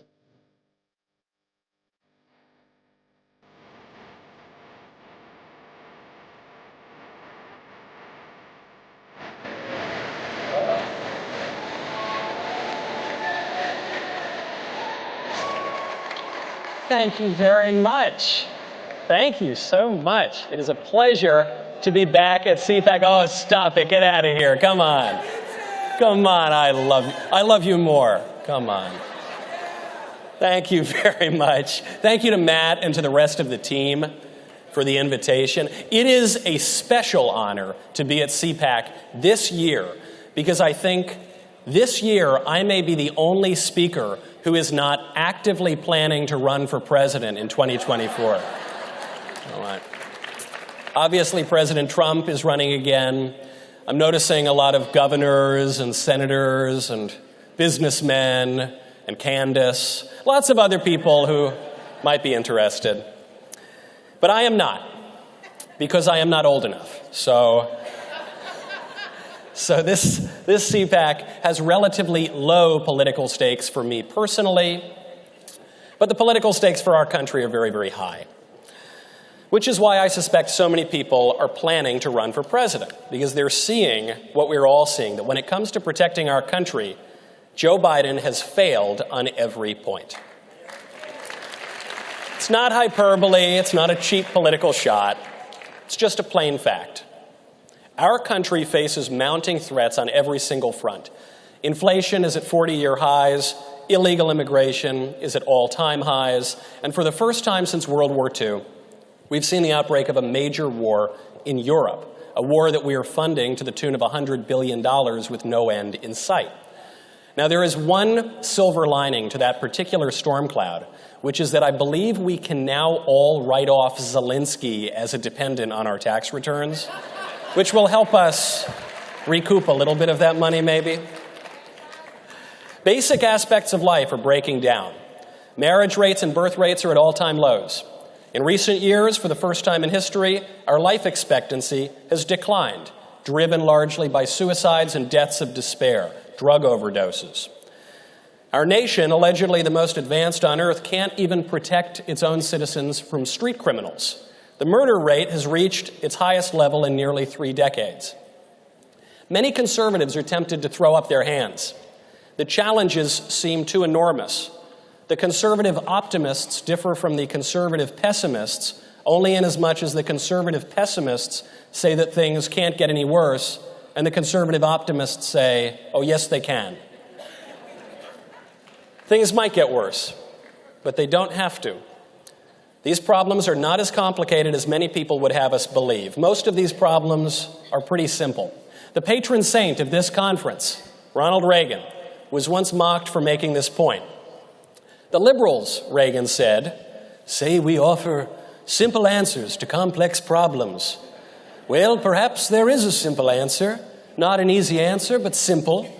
If you and I have the courage to tell our elected officials that we want a national policy based on what we know in our hearts is morally right. Ronald Reagan did his part. He did his part. But we don't need to look back to the 1980s to see the wisdom of these words. We can look around us today and not very far from home. Until recently, El Salvador was the most dangerous country on earth. Today, it is one of the safest countries in Latin America. El Salvador's president, Nayib Bukele, cut the nation's murder rate in half in just 1 year. How did he do it? Well, he built a big prison and put all the criminals in it. Seems pretty simple. He humiliated the criminals, he knocked down their symbols and their monuments, and he enforced the law. I'm sure it wasn't easy, but it was simple. Demoralize the bad guys, encourage the good guys, pursue a national policy based on what we know in our hearts is morally right. President Bukele explained the secret to his nation's improbable success.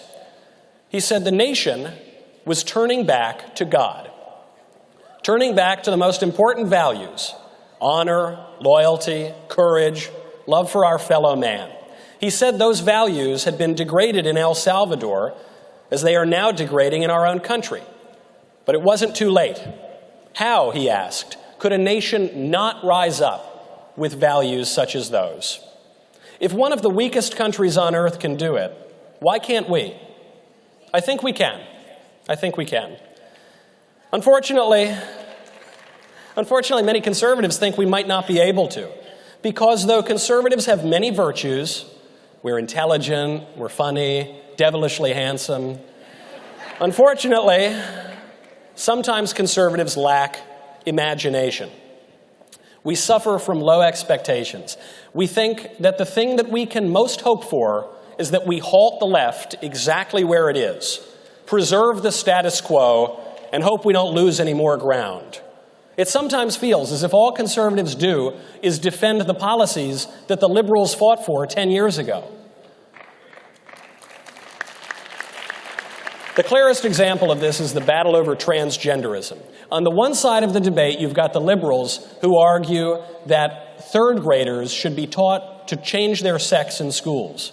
On the other side of the debate, you've got the conservatives who say that we should wait until fourth grade. Doesn't seem like much of a difference to me. The problem with transgenderism is not that it's inappropriate for children under the age of 9.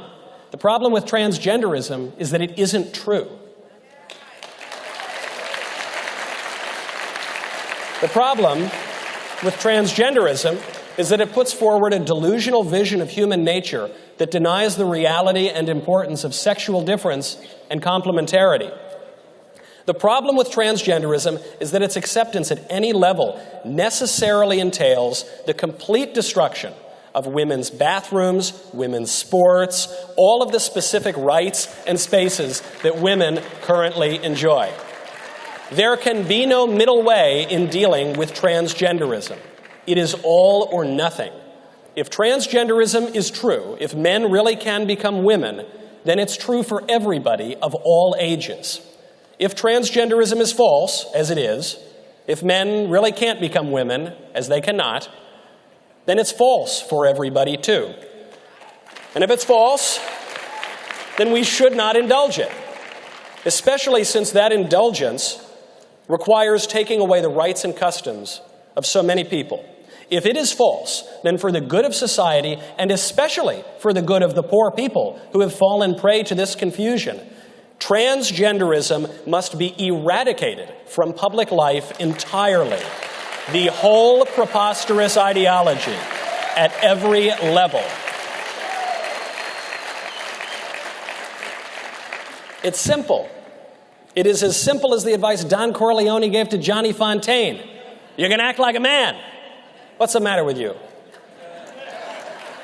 We talk a lot about rights, and rights are very important, but so are duties. And men have a duty to act like men. It's not complicated. Some people, maybe not the people in this room, but in the online and television audience. They're probably clutching their pearls at such a clear and simple statement. I don't know why. Do these people forget? Transgenderism did not exist as a political matter until about 8 years ago, when Barack Obama and some liberals in North Carolina introduced it through military policy and bathroom ordinances. 8 years ago, the notion that a man of any age had some sort of right to strap on stilettos and read a book to your kids, that would have been met with nothing but laughter and scorn by everybody in the country. And then, a handful of devoted, radical left-wing activists pushed relentlessly to normalize this crazy notion. And the craziest part is, the conservatives now want to meet them halfway. But there is no meeting halfway between truth and falsehood, between reality and delusion. There's no neutrality. We are either gaining ground or we are losing ground. Meeting the liberals halfway will always take us all the way down their road to perdition in the long run. Always. That's the story of the last 50 years. This is what happens over the last 50 years. The liberals introduce some crazy idea. The conservatives briefly oppose it. The liberals stand firm, and the conservatives cave.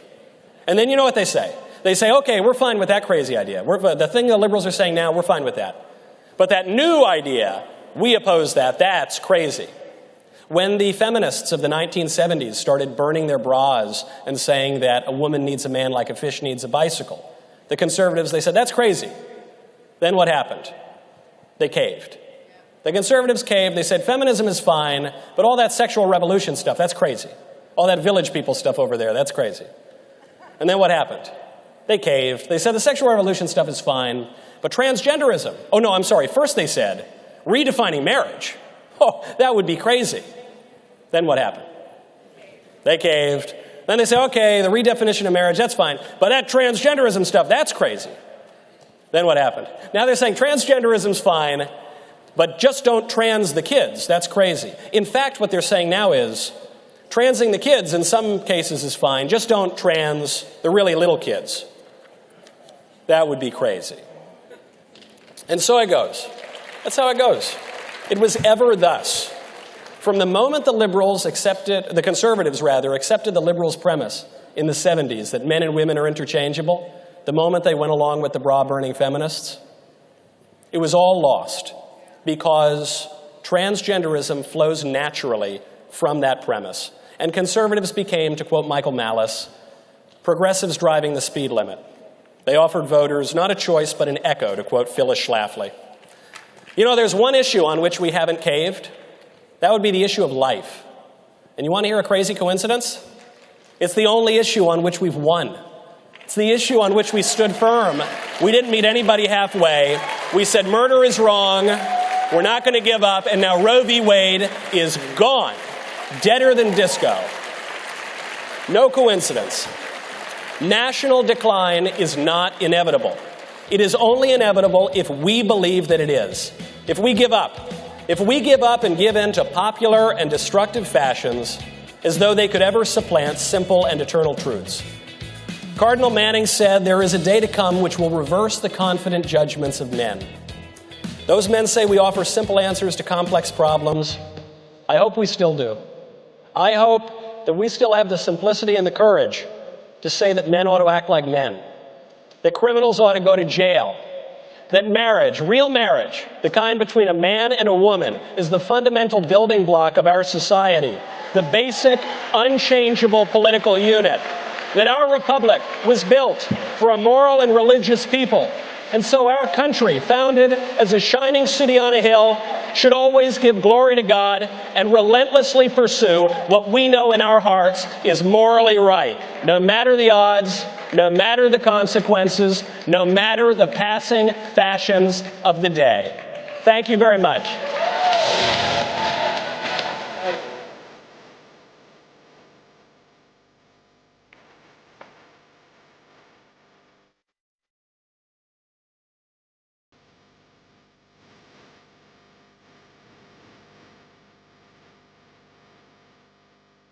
Ladies and gentlemen, all CPAC ticket purchasers have until 3 p.m. today to vote in the CPAC straw poll. Please download the CPAC app and use the code on your badge to cast your vote. The poll closes at 3 p.m. For too long, the left have become experts in wielding government to advance their agenda. No longer. We, the people, know what time it is. We, the people, tell the government what to do. In 2025, conservatives will take the helm and we'll be ready on day one because we know it's time to save America. We have 2 years and one chance to get this right. This is Project 2025. Join to serve at project2025.org. Hi, I'm Elaine Beck, host of It's Not About Us on CPAC Now. This week I'm joined by one of our freedom fighters in Congress, a member of the infamous Patriot 20. You won't want to miss it. Tune in to CPAC Now at 7 p.m. Eastern Time this Tuesday for an exclusive interview.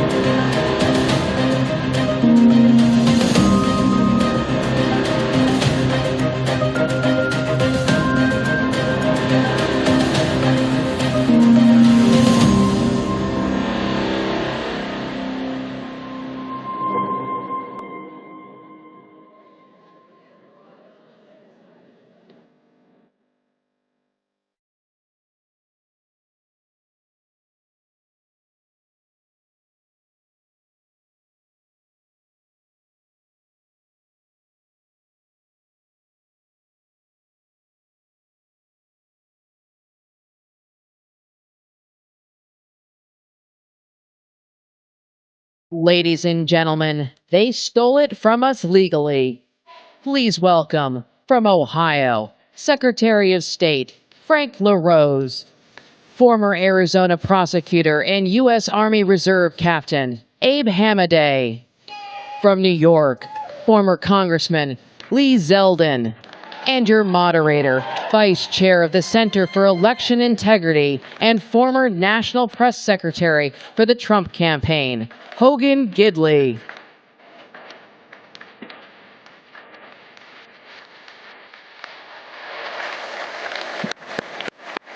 Guys, let's have a seat.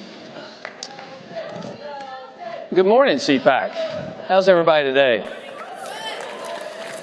Now, Lee, you're a very important person, but I did not know you required this much security. They locked down this whole perimeter to get us in here for you this morning.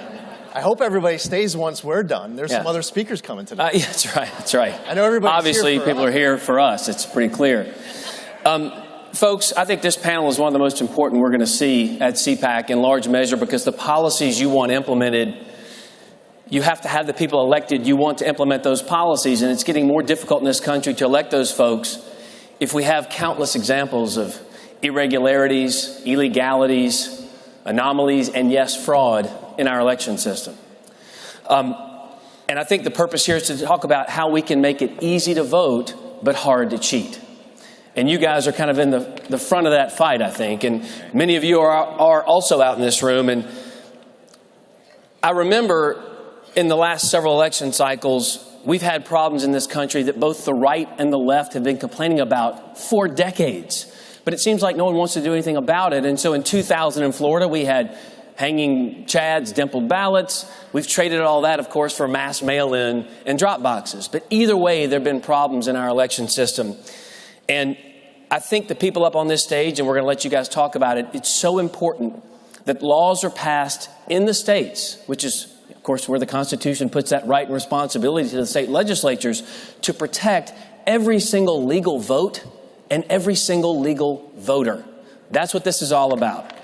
So So, Frank, I'm going to start with you because you are a sitting Secretary of State. You guys have done some incredible stuff in the state of Ohio with legislation, but also start, please, first with the data project that us at America First Policy Institute, we're working with you on some of that information and data that's so important to securing our elections. Yeah, absolutely, Hogan. And you know what? As you said, easy to vote and hard to cheat. One of the other watchwords that we have is that we run elections so well in Ohio, transparently, honestly. We run them so well that even the loser knows they lost, right? And that's part of that idea that on election night, you should be able to know you trust and can believe those results. That's the way we do it in the Buckeye State, right? Listen, the data project that we're working on with America First Policy Institute is going to be a first-in-the-nation example of how we can throw open the books and make election data so much more transparent. I've described it like this. Imagine you're trying to invest your savings. You want to save for retirement or what have you. But if there's no generally accepted accounting principles, standard charts of accounts, you could look at two different companies' spreadsheets and not be able to make heads or tails of it. It works that way with election data. Across different jurisdictions and certainly across different states, there is no standard definition for things like what is a registered voter. That seems pretty elementary, doesn't it? But sometimes they're inactive, sometimes they're in confirmation status, et cetera. What is a voted ballot and how many ballots were voted on election day? All of those things need to be standardized. This bill that we're doing in Ohio, called Senate Bill 71, written with the support of America First, is going to throw open the books and make sure that elections in Ohio and other states are transparently run so that you can do that post-election audit and actually make some sense of these numbers. That's great. Yeah. And I remember when we first started looking at this, folks, we took a look at the top 100 most populated counties in the country in 14 swing states and tried to compare the number of voters who voted versus the number of ballots that were counted. Not even close. They don't match anywhere. You wouldn't let that happen at your bank, of course. If you went in there and gave $100 to the deposit slip, came back, said 50 or said 150, there'd be a problem. But somehow, some way, we let this happen in our election system. So thank you for what you're doing in Ohio, but also for your future. There are some rumors in the state of Ohio that you may be seeking another office, maybe for Senate, let's just say, well, to help us gain more power and control. Hogan, I'll tell you this. There's a guy named Sherrod Brown who's become a national embarrassment to the state of Ohio. He's passed himself off as this working man's hero. Everybody in Ohio knows better. 2024 is the year we beat him. Our party needs to nominate a good candidate that can actually take it to him and finally defeat this guy. It's something I'm looking at, but no announcement here on the CPAC stage today. No announcement, folks. I gave him the chance. You could have done it right here. Thank you so much, Mr. Secretary. Now, Abe, yes, fascinating, because I've been looking at your race for a while now. Obviously, Arizona, for whatever reason, is problematic, it seems, cycle after cycle. You lost by 280 votes, I think is the current count. Seems fair. You win some, you lose some. But when 61% of the polling places went down on Election Day, talk a little bit about how frustrating that is for you. Well, how many of you heard of Maricopa County here? See, what happened on Election Day is a disgrace to democracy. And the same people who told us that, Russia colluded with the Trump campaign, the same people who told us that the COVID didn't come from a Chinese lab, the same people who told us that Hunter Biden was Russian disinformation are the ones telling us we can't question our elections. The incompetence in our elections is the biggest threat to democracy. So, yeah, I think we have to start questioning election officials, because what happened on Election Day in Maricopa County when the printers malfunctioned, supposedly, and we advertised to the electorate that we were voting on Election Day, and I think that was the biggest mistake that we learned. Every state runs elections differently. Some states have mail-in voting, some states have early voting. You got to use the system that we have right now. But we are down 280 votes. But it ain't over yet. There's 5,000 uncounted provisional ballots, and we are fighting to make sure every voter is enfranchised right now. But the reason why I'm fighting so hard, me, Lee, and Frank, we're all veterans. We've served our country. We understand that this country stands for democracy in our elections. And I know more than most what a rigged election looks like. My parents came here from Syria back in the 80s. When you can't question your elections, that's what it looks like. Tyrannical government, where the president wins by 97% of the vote. So a healthy part of democracy requires questioning your election officials. So I'm in this fight still, because whether it is for the next 100 years, we're going to have elections, and we need to make sure that there's competency and people are held accountable. Because in Arizona right now, look what we have. I mean, consequences of elections are real. We have an open border right now. Yeah. We have criminals on the streets. And the Democrats, once they take power, they are relentless. And we've seen what they've done in Arizona. But, you know, Kari Lake still has her lawsuit. She's up at the Supreme Court in Arizona. Right now, with our litigation efforts, Hogan, we're fighting because the 5,000 uncounted provisionals, the RNC, by the way, has been really good to us. We've looked at the data. Some of these voters, they were removed from the voting rolls erroneously. So we're trying to get them to count. And on Election Day in Arizona, we were winning same-day voters with 75%. So we are still in this fight. But, you know, the without elections, we all know there's no country left. Amen. Thank you very much. Quick follow-up, though. You put out a tweet the other day I found interesting, talking about how there are some ballots that weren't counted by people who serve in the military in Arizona. How is that even a thing? So it's really interesting. I actually, in 2020, I was serving in Saudi Arabia with the U.S. Army Reserve. And I voted with UACAVA, right? Absentee ballot by email. You know, I don't think we all accept that email voting should happen. But when I came back, you know, to Arizona, I had 4 mail-in ballots in my house, not in my name.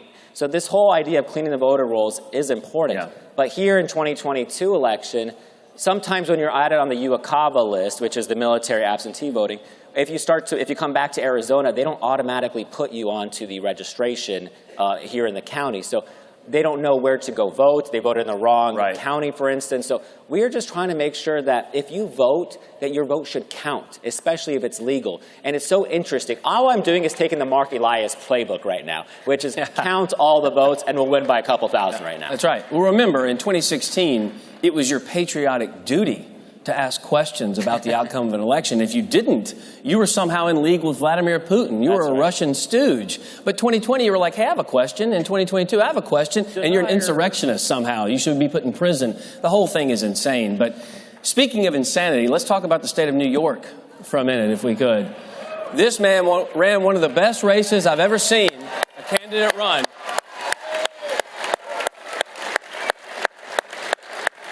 And I want to get to that race specifically in just a minute. But first, you've been doing a lot of work to figure out what conservatives can do better at getting out the vote, doing the blocking and tackling that is necessary to win elections. Talk a little bit about that and explain to the crowd what you're working on. Well, first off, all 50 states should have voter ID. Yeah. Secondly, what we're seeing this move in local municipalities, we saw in New York City, we're seeing in Washington, D.C., there's others who want to follow it. Non-citizens should not be given the right to vote. It's unreal. It's a constitutional principle of one person, one vote. Right.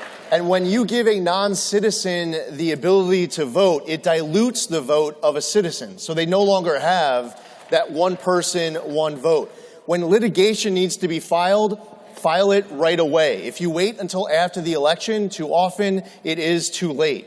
Then I would also add that if in your state you have Democrats trying to, say, legalize ballot harvesting, if you oppose ballot harvesting, do everything in your power to make sure that it doesn't pass. But this is what conservatives need to do better. Right. Once it becomes the law, do ballot harvesting so much better than the Democrats that they regret passing it in the first place. Right. As soon as they see conservatives beating them on their laws, they're going to stop trying to pass it all across the rest of the country. Don't sit back on our heels and lose. It's time for conservatives to be on offense, leaning into all of this and win across the board. Red states, purple states, blue states. And remember, such a great point. Remember, folks, what Barack Obama was able to do with Facebook was revolutionary, according to the media. And then all of a sudden, Donald Trump did better on Facebook. And what did the left say? We should probably censor Facebook. That's what I'm saying. You outperform them with the laws in place, and they'll want to change bad policy all day long. So we've got to get out there, and we've got to ballot harvest the heck out of this next election, better than they ever will, and they'll want to change that policy, no question. But I need to ask you about your governor's race. Tell us a little bit about that, how that kind of worked. I would argue in large measure, we were able to take back the gavel in the House of Representatives because of the race he ran in New York and because of what they did in California, of all places. So tell us a little bit about that. Well, we need to be competing everywhere, in all 50 states. I don't care what state you come from. There are important races, especially down ballot. And we saw it, instead of New York sending 6 Republicans as part of our delegation to D.C., we ended up sending 11. We end up flipping control of the House of Representatives. Nancy Pelosi is no longer Speaker. We need to go into Democratic areas, and the best way to get Democrat votes is not to act like Democrats, but to explain why we are proud, principled conservatives. And don't pander. If you go speak to a black group or a Hispanic group or an Asian vote or Jewish group, don't say, I love black people, vote for me. I love Asian people, vote for me. I love Hispanic people, vote for me. Say, we need to improve safety on these streets. Here's how. These are our proposals. We need to improve the quality of education inside of your kids' schools. Here's how. These Democrats are unhappy with the Democratic policies and the Democratic Party as a whole, but they aren't going to just swing to the Republicans on their own. It's a bad assumption that we are making. Instead, what we need to do is to show up over and over and over again. When your high-paid political consultant tells you not to go to a heavily Democratic area, that's exactly where we need to show up and earn the support of these Democrats. We cannot relinquish the cities. We cannot relinquish the suburbs. We need to drive the message in these campaigns as we talk about what needs to get done to make our streets safer, to make life in these states more affordable, to protect freedom, safety, prosperity, our kids' education, and more. We cannot relinquish anything to the Democrats, and if we're on offense confidently, that will be the path for us to earn a red wave, because in 2022, we did not earn a red wave nationally. In 24, we must to save America. That's great. Lee, you get everybody fired up. I love talking to you. And look, we used to have to point all the way back to Reagan to say, look at our Republican Party, how great it used to be. Folks, 2 years ago, we had record-setting success in record-setting time because of the leadership of people like Lee, Abe, and Frank, and because of the man who's going to speak here later this evening, Donald Trump. So big success there. I asked Frank, but I have to ask you too. Some rumors out there, there's a certain senator named Gillibrand who may be in for a fight come the next election. Is that her last name? It's Gillibrand? It's something like that. This is one of the laziest, most forgettable and unaccomplished senators in the country, and certainly in my lifetime in New York. It is a wasted Senate seat. I would say that the reason why this keeps getting discussed about her having this competition next year against me is because she won't shut up in mentioning my name. She's been doing it to try to get urgency and viability to get her donors to want to give to her starting this first quarter of 2023. She's like wishing this thing into existence. I have nothing to announce. Quite frankly, it wasn't even anything that I was thinking about. All I do know is that Senator What's-Her-Name is wasting a Senate seat inside of New York, and New Yorkers all across the board from left to right, Republican, Democrat, Independent, are getting rolled and screwed because we have a senator who is not doing a good job representing all of us in New York and not showing up until it's election time. Y'all, I tried. I had two people up here, tried to get them to announce something. Seems like it's not going to happen. But listen, thank you each for what you're doing in your states. I really appreciate it. Folks, just as we wrap up this panel, I want to point out something I think that is important to remember. We're in a bad place right now, I think, in this country in a lot of ways. The policies that this administration has put upon us is really hurt American families, really threatened our American way of life. But the uplifting message, what you've heard today on this stage, but also at CPAC, reminds you of our best days are still ahead. And understand, I was born in a very small town in North Carolina, and then I was raised in even a smaller town in Arkansas. And when I worked in the White House for Donald Trump, I went on the computer system and I found out in the first year I'd been there, I'd traveled on Air Force One over 100 times. I've been in Marine One many times. I've been in the Beast with the President of the United States. I even had the First Lady ask me to open for her on the campaign trail. She called me up, hold on, well, I can't do it, but you know how she talks. Wonderful woman. I got to open and go on the road with Ivanka Trump as well. I say all that not to say I'm great, because this country's great. I'm a nobody from nowhere.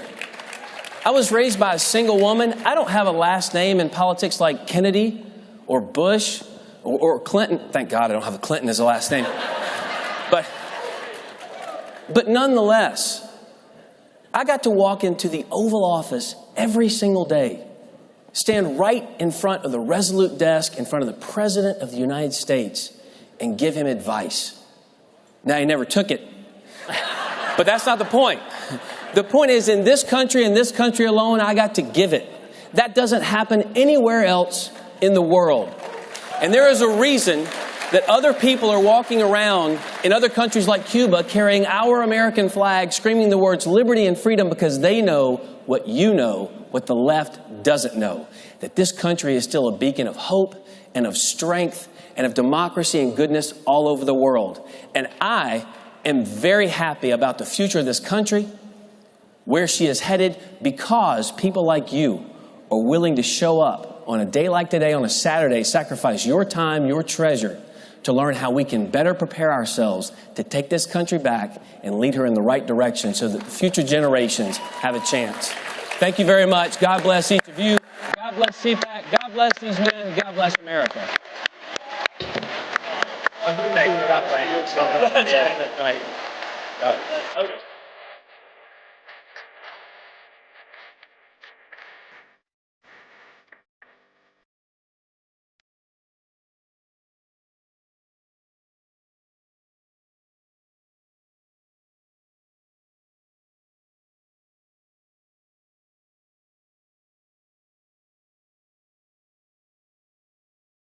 Ladies and gentlemen, all CPAC ticket purchasers have until 3 p.m. today to vote in the CPAC straw poll.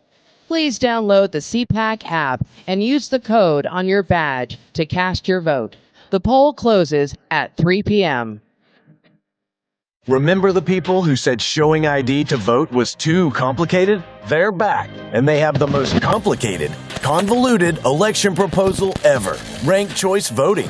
It's their latest scheme to manipulate elections in favor of elites and against the American people. They say RCV is more democratic, but in reality, it eliminates transparency and accountability in the democratic process. We need to stop ranked choice voting. Join the fight at stoprcv.com.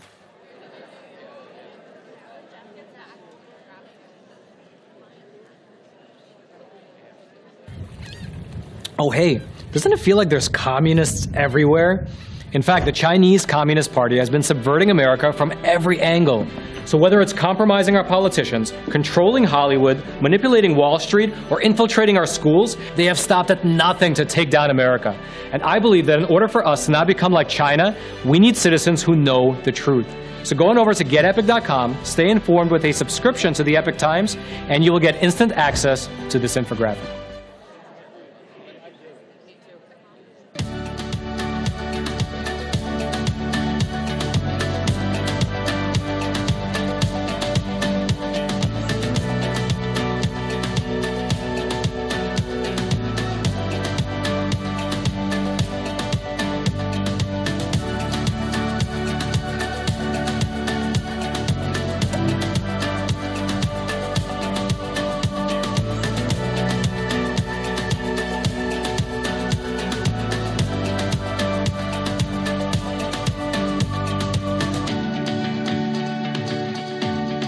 Ladies and gentlemen, please welcome former Deputy National Secretary Advisor and CPAC board member, Katie McFarland.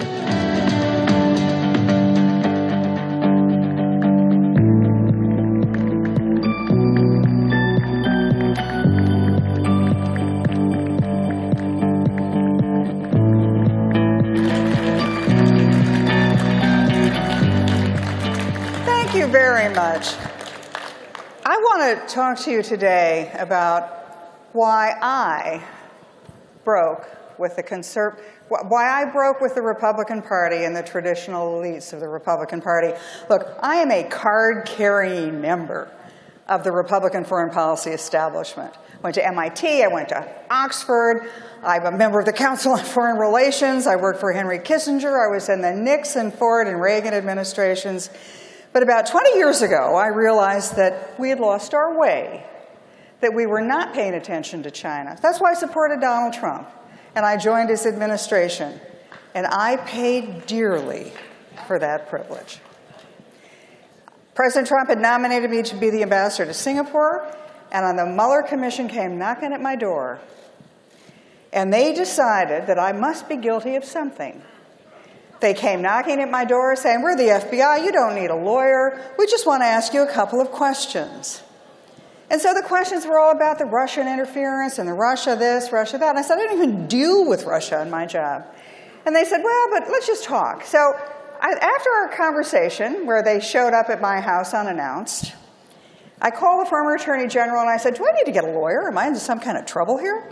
And he said, no, you're probably just fine. They just want to find out what's going on, whether there had been interference by the Russians in the American election. So fast forward, silly, stupid me, I kept talking to the people on the Mueller investigation until the point where they said, you need to get a lawyer because we're about to charge you with a crime. And I said, crime? I didn't even meet any Russians. And they said, well, we know there's a crime there somewhere, effectively. So I got a really mean, tough lawyer and found out that indeed they wanted me to plead guilty to a crime I hadn't committed. Perjury crime, I hadn't lied to them.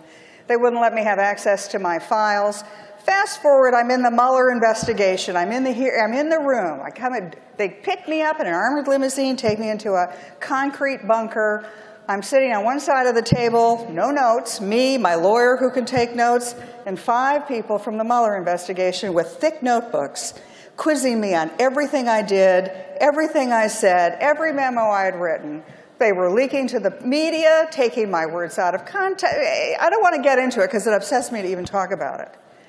But at the end of the day, it was pretty clear they knew I hadn't committed a crime, but they figured they could bankrupt me. That they could so intimidate me that I would plead guilty to a crime I didn't commit. And when that was clear I wasn't going to do that, then they wanted me to implicate somebody else, my boss, Donald Trump, in a crime I knew he didn't commit. It went on, subpoena after subpoena. I was almost broken. I lost my faith. I said to my husband, this is never going to stop. They're going to hound me to the grave. I'm going to just tell them what they want. And my sweet, wonderful husband of 40 years said, don't you dare do that. You'll never live with yourself. So I finally said, you know, I'm not going to lie. Do your worst. And in fact, at that point, they kind of disappeared. Nobody had ever told them that before. Nobody had ever refused to be broken. At that point, my husband looked at me and said, you know, you got to get your head back. You got to get your feet back under yourself. Let's get out of here. So we got on a plane that night from New York. We live in New York. We flew to the overnight flight to Glasgow on the west coast of Scotland. We rented a car. We drove to the very far west coast of Scotland. We got on a ferry boat. We went 8 hours on a ferry boat to an island in the middle of the Atlantic where there were a whole lot more sheep than people. And there was no Wi-Fi, there was no TV, there was certainly no reporters from the New York Times. And I had to start figuring it out again. I thought, you know, my career's over. I've just been drawn through the ringer because I decided to support somebody who wasn't part of the establishment. Because I dared to believe differently.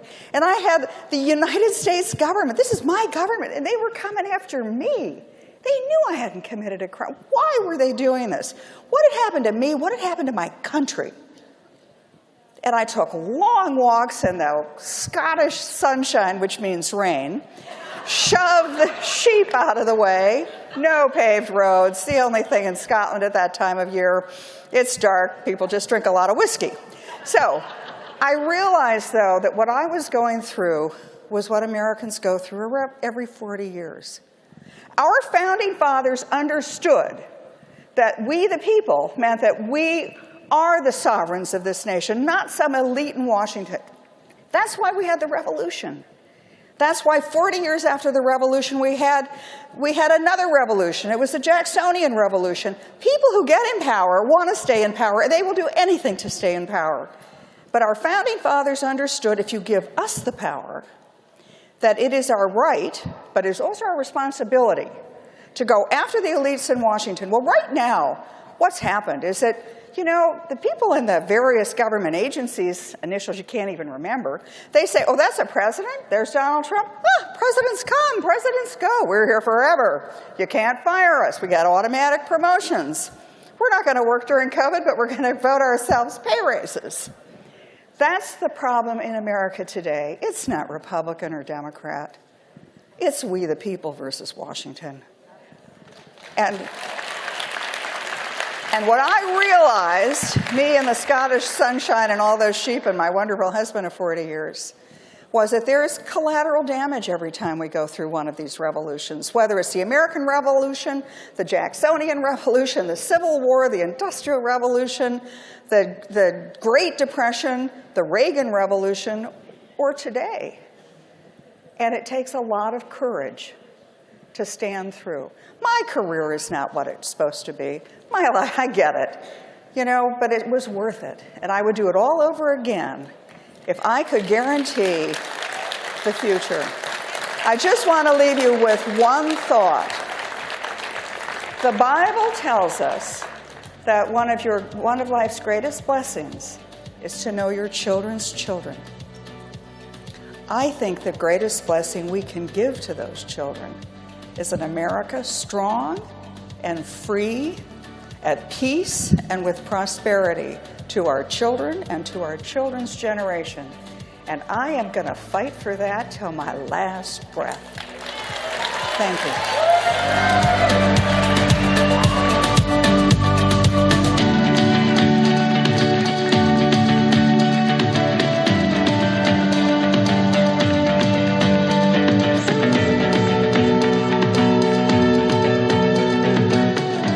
Ladies and gentlemen, all CPAC ticket purchasers have until 3 p.m. today to vote in the CPAC straw poll. Please download the CPAC app and use the code on your badge to cast your vote. The poll closes at 3 p.m. America, are you ready to get real? RAV is giving back your voice. Going where mainstream media won't. RAV is home to the most powerful thought leaders in the America First movement. Join the RAV family. Booth 26 and 27. Married, now's a great time for a restroom break, but if you're not, we created a dating app for conservatives called The Right Stuff. It's live in the App Store and free to use. And right now, with things the way they are, the best thing we can all do is stick together. So download The Right Stuff today.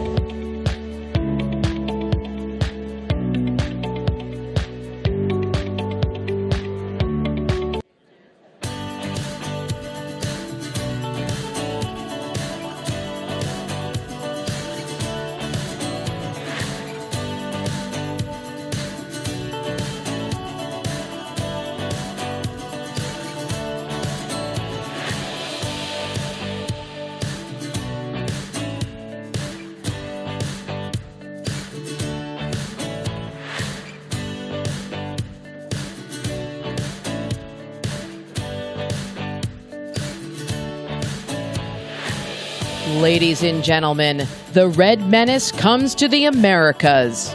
Please welcome member of the Brazilian Chamber of Deputies, Eduardo Bolsonaro, founder of Movimiento Viva Mexico, Eduardo Verástegui, and your moderator, co-host of CPAC Now, Mercedes Schlapp.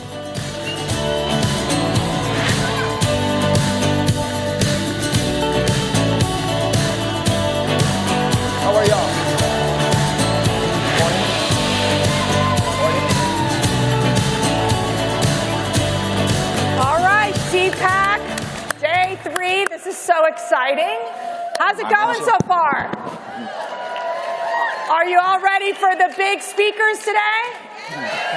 Well, I got to tell you, I am so honored to host this panel with two of my favorite people. They're both Eduardos, okay? And let me tell you a secret. They'll be presidents one day, and I predict that here. So let's get right to it. So let's get started here. Eduardo Verástegui, you might all know him as a telenovela superstar, filmmaker, and producer as well. And he's been our partner with CPAC Mexico. And just, if you haven't seen the movie, tell us the several movies that you've produced and done. Bella is one of my favorites. Well, Bella was my first movie that I produced, where I was the lead actor as well, a pro-life film, very important film, a little film that has changed the lives of so many people, including my own life. Not because the movie won so many awards, because but because the movie saved so many lives from abortion. It's a pro-life film, very powerful film, that has saved thousands of babies around the world. Women that were pregnant, that scheduled to have an abortion, and after seeing the movie Bella, changed their lives and kept their babies. Thanks be to God. And then Little Boy was after, and now the most important film that it's coming out this year, it's called Sound of Freedom. It's based on the life of Tim Ballard, a true American hero who travels around the world undercover, rescuing children that are kidnapped for sexual exploitation. Child trafficking is a global problem, especially US and Mexico. Millions of children are kidnapped every year. These kids are being raped 15 times a day for many years. And after that, they open them and sell their organs. And when I met Tim Ballard 8 years ago, I promised to God that I would dedicate my entire life to end child trafficking here in America, in Mexico, and in the whole world.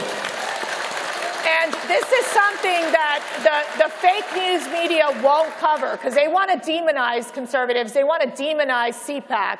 And we went with Eduardo and his team to go visit these safe houses where there are human trafficking victims, these young girls between the ages of 9 and 18, and also a boys' safe house as well. And thank you, Eduardo, for that huge experience for us and being able to talk about making sure that we stand together and CPAC stands to end human trafficking. Of course, the fake news media won't cover it. But let's get right to this. Well, this is about the menace. The red menace comes to Americas. We're seeing more communists take over these important countries. I'll start with you, Eduardo, and then we'll go over to Bolsonaro. But really, what's happening in the region? Well, you know, we know socialism is spreading like a wildfire. We have dictatorships in Cuba, in Nicaragua, Venezuela, but it goes beyond those three countries. Now it's in Argentina, now it's in Chile, now it's in Colombia, all over the place, and in Mexico. And, you know, we know that socialism is the cancer that will destroy everything. You know, and these people, they go through, you know, through the elections, and sometimes, you know, they steal them. Sometimes they win. Most of the time they steal them, the elections, you know, we know that.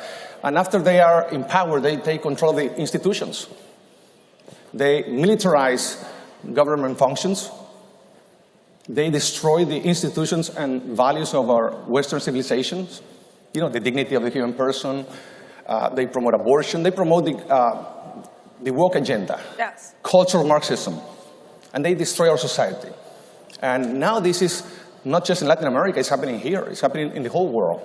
And I think events like CPAC will be the answer to remove them from where they are, because they are destroying our society. And I have hope that together we can, you know, we can end communism. It's not just socialism. These guys are communists. López Obrador, our president in Mexico, he's a communist. Yes. He's destroying our country. He's destroying our country. And I love Mexico. And it breaks my heart to see our Mexican people, you know, not flying like eagles high because of López Obrador and his regime. He's a socialist, he's a communist, and we need to, you know, remove him from office. So we've also had the great honor of hosting CPAC in Brazil. You all have to understand, it's about saving America, but it's also about saving this world where so many countries, where CPAC is having an impactful reach internationally to stop the globalists and the communists. And Eduardo Bolsonaro, along with his father and his family, they've taken this leadership role in Brazil. So what, in your case, and answer the same question, what is happening in the region, especially as, why should us Americans care about what's happening in places like Brazil? First, because Brazil is very important when you talk about geopolitics. Only to give you one example, and for sure you are intelligent and smart, you understand me. In case of a war, what would you like to have in your country? Iron? To produce the war machines? Okay, Brazil is the number 2 in the world. We produce 10 more times iron than the United States. Energy? We have more oil than Venezuela, than Kuwait, than Iran. Food? We are on number 4 in the world when we talk about food producing. But somehow United States this administration is not looking that much for Brazil. I think they are happy with the new president, Lula da Silva, who had a great meeting with Mr. Biden. Ooh. But, I don't know if you know, but this week in Rio de Janeiro, we received a warship from Iran, which is under sanctions here in the United States. Yep. And your administration here asked Brazil to do not receive that ship. Uruguay and Chile refused to receive that ship, but we got that in Brazil. So I don't know how the foreign affairs policy of the Biden administration is working with that, and I cannot understand how a big supplier of iron, food, and energy is going to the Iran or China's hand.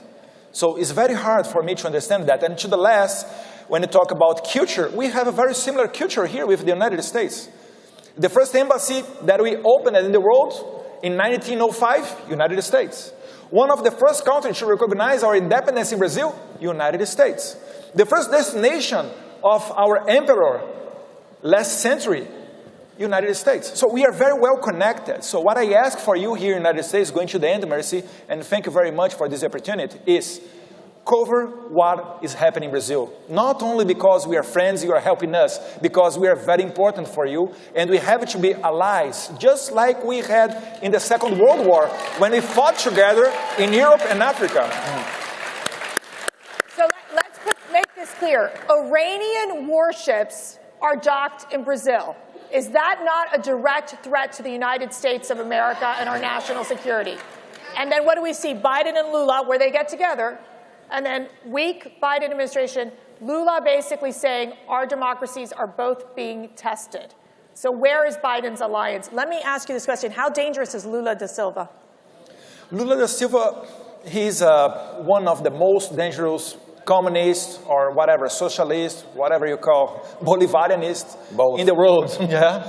They are very well connected with López Obrador. They have the Foro de São Paulo group, which now they changed it for Grupo de Puebla, but it's the same thing.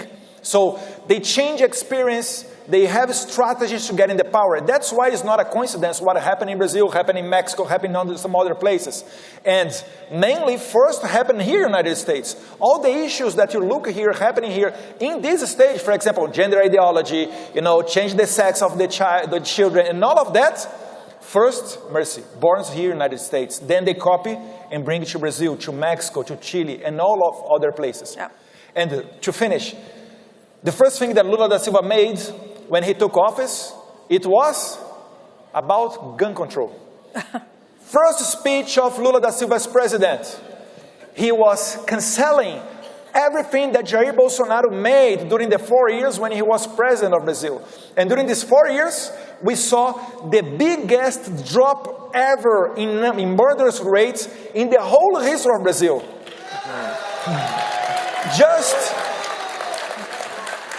Just while Jair Bolsonaro was giving more access for people to buy the guns in the stores, not in the black market. Right. So more legal guns, less murders. Yeah.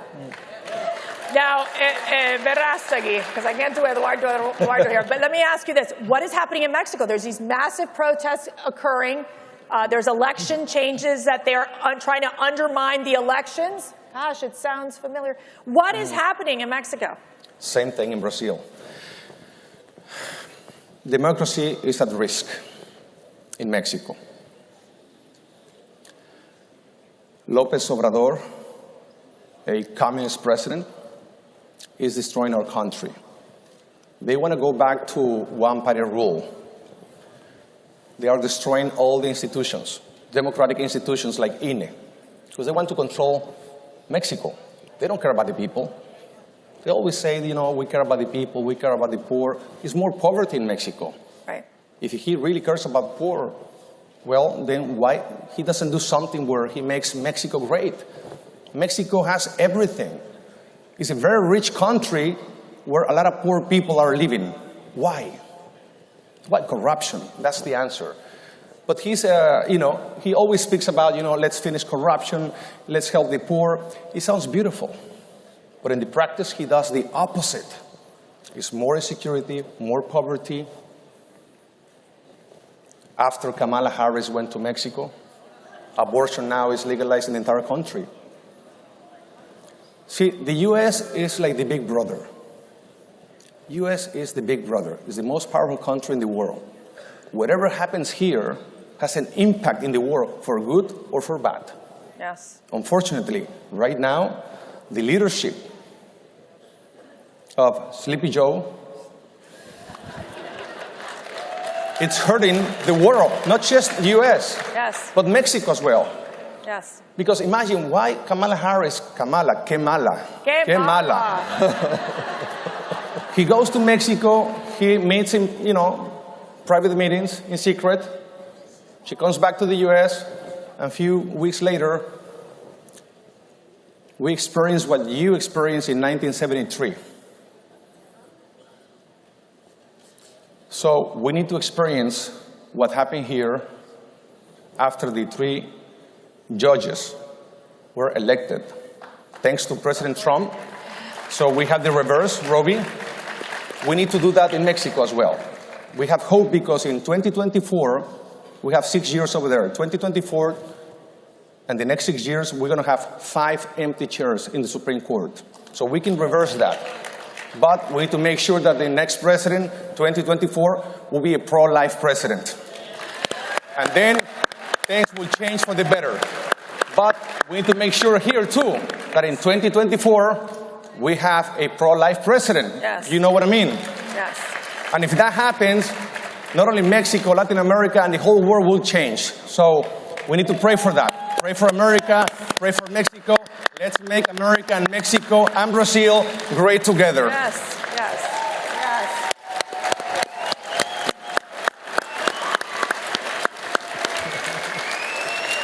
Vote Verastegi.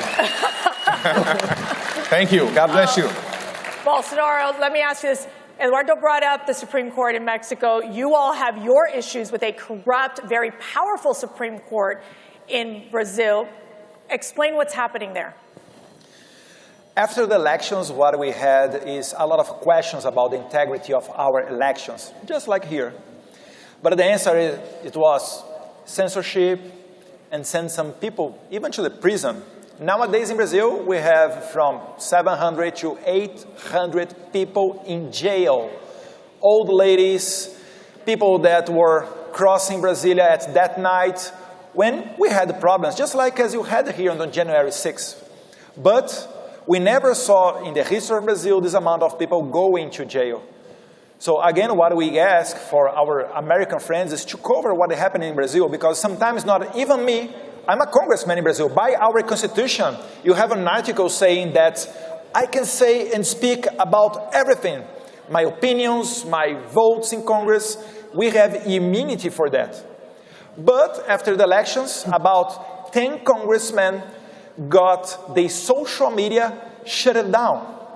Imagine here a senator that you like, I don't know, Rand Paul, Ted Cruz, Marco Rubio, and then after the election they start to make questions about the elections, and then the Supreme Court say, okay, shut down the social media of the senator. This is happening in Brazil now. That's why it's so important, CPAC and some independent media, to cover what is happening in Brazil. Because sometimes not even me can come and talk about that, because I will have some punishments in Brazil. For sure, not fair punishments, but they do that. To finish, and give you one more example, you have 2 journalists that are living here in the United States, that they got their passports canceled by the Supreme Court. Can you imagine that? It's like you have no nationality. From the night to the other day, then you have no more passport and you cannot go everywhere you want. They are here in the United States because you are one of our last hope in the world. When you talk about free speech, when you talk about freedom, and all of that. So that's why we need to be connected and changing experiences, exposing what they do in Brazil, what they do in the US, because today is in Brazil, tomorrow is in Mexico, and then in the United States. And this is not only happening in Latin America. I was just with our Spanish counterpart from Spain, the Italians. They're going through the same type of indoctrination of children, gender ideology, censorship of conservative, government colluding with big tech. So it is a global network of communists working and elitists and globalists working against us conservatives. So let me ask you, Eduardo, we've seen President Obrador talk about hugs, not bullets, this campaign where he basically wants to just kind of make peace with these drug cartels. What's the story behind that? Well, again, it sounds beautiful, right? No bullets, hugs and kisses and everything. But in reality, it's the opposite. Yeah. It's the opposite. So, but at the same time, this is very important because problems that are happening in Mexico, somehow, it's because there is a demand of drugs in the U.S. Only through a bilateral effort, working together, we can end this nightmare. So our kids in Mexico can come out to the streets and play again like before. Now it's impossible. They recruit them. Imagine you live in a poor area, your kids are playing around, the cartels, they come, and they take those kids, and they become sicarios the next day. Yeah. So we need to stop consuming drugs, first of all. And save our kids. So we can save America and save Mexico at the same time. This is not about, oh, Mexico, look, I saw Netflix, Narcos on Netflix. Well, hold on a second. It's happening because something is happening here too. So we're not just neighbors. We should be brothers. We should eliminate all the things that we have done to each other in the past that hurt each other. And we need to, capitalize all the good things that we have done to each other. Then we can make, as I said before, America and Mexico great together. But first we need a true leader, pro-life leader, someone that cares about family, God, religious freedom, who cares about the people for real, not just speaking actions. President Trump is a president of actions, not just words. And in Mexico, we have a president right now that is all about words. He has a show in the morning. Can you imagine what time? I don't know what time he works. Because every day he is in the morning just talking and talking and talking and talking and talking. I'm like, what time he's going to work? He talks like, 2 or 3 hours every day. Why don't you just use that time to listen to what the people of Mexico cares? Listen to them and then give solutions. Not just talk. It's all about him. He's a selfish, he's a communist, he doesn't care about Mexico, he doesn't care about God. He's all about, promoting abortion, destroying, again, the institution and the values of our Western civilization. We need to remove him.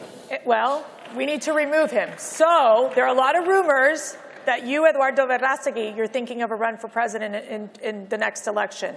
Is that true? What's going to happen? Oh, well. You can announce it here at CPAC. Oh, no, you can't. You can't. You can't. A lot of people keep asking me that. I'm thinking about it. I'm praying about it. You will be the first one to know. It will be a big announcement soon.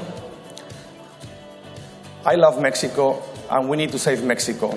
And I think we can do this together. Save America and save Mexico together and save Brazil. My brother Eduardo is an amazing leader, an example of the youth. And we need to support him because I believe he will be the next president of Brazil.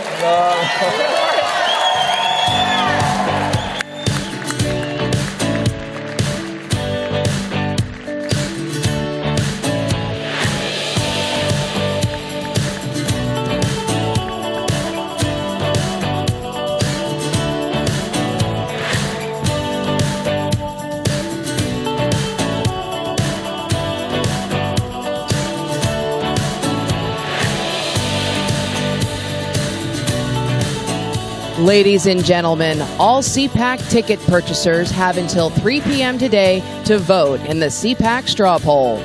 Please download the CPAC app and use the code on your badge to cast your vote.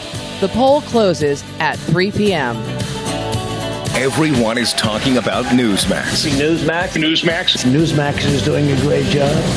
The new news network that's changing the way Americans get their news. Live from the White House with the latest. James? This is real problems, real health concerns. What would you do about the border knowing that President Biden has veto power. From fresh voices who viewers trust. We can't allow agenda-driven reporting to decide what the truth is. This is when things are going to start really getting interesting. Newsmax. Real news for real people. Pro-Life is a ministry that I founded to primarily fill gaps in the pro-life movement. One of the things that was said to me by my boss when I left Planned Parenthood is that I had made an enemy of one of the most powerful organizations on the planet.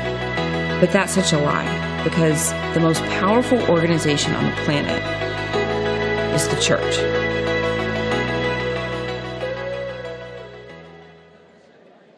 America, are you ready to get real? RAV is giving back your voice. Going where mainstream media won't. RAV is home to the most powerful thought leaders in the America First movement. Join the RAV family, booth 26 and 27.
Ladies and gentlemen, please welcome founder and president of Run Gen Z, Joe Mitchell.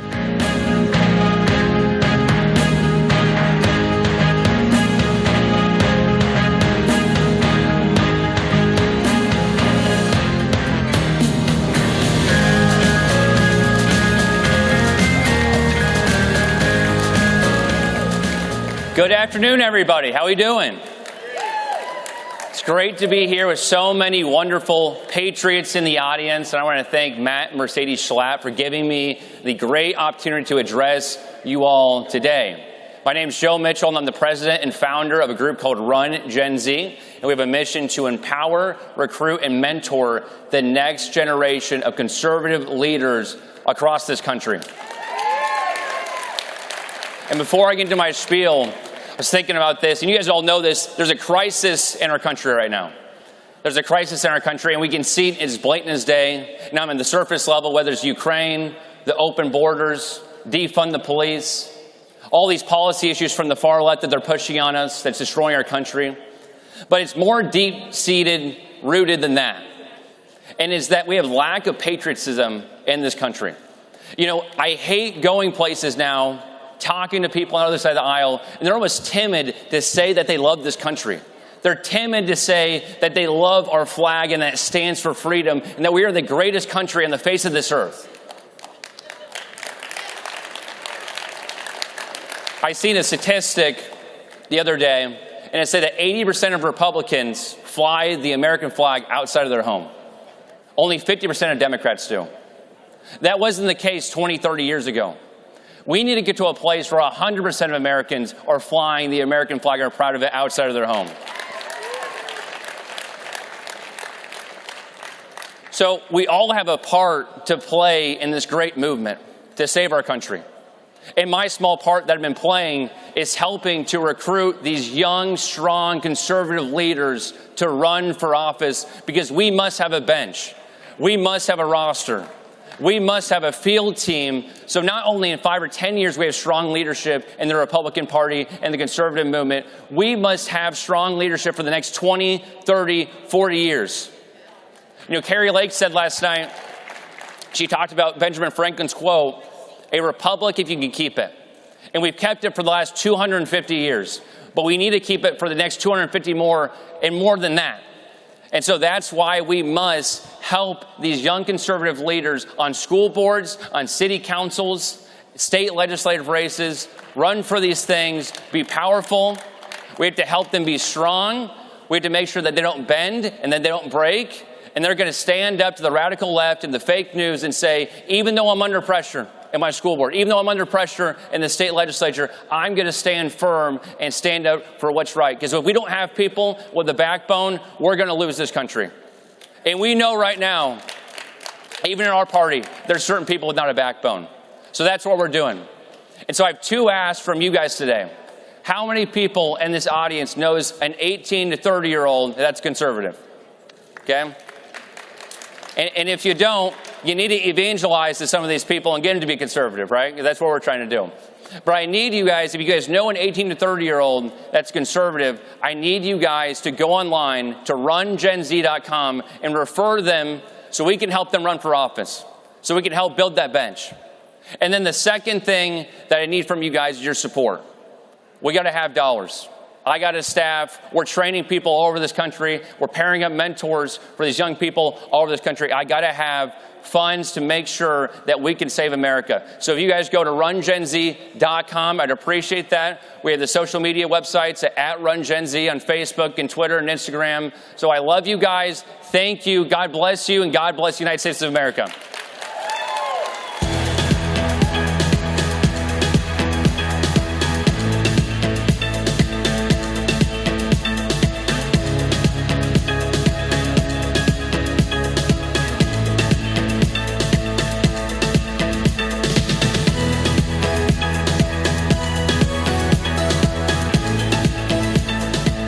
Ladies and gentlemen, from West Virginia, businessman Chris Miller.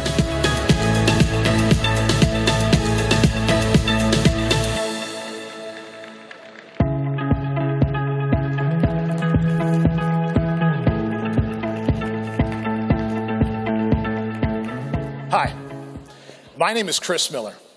I'm an entrepreneur, I'm a husband, I'm a father, I'm a bison farmer, and I'm a boxer.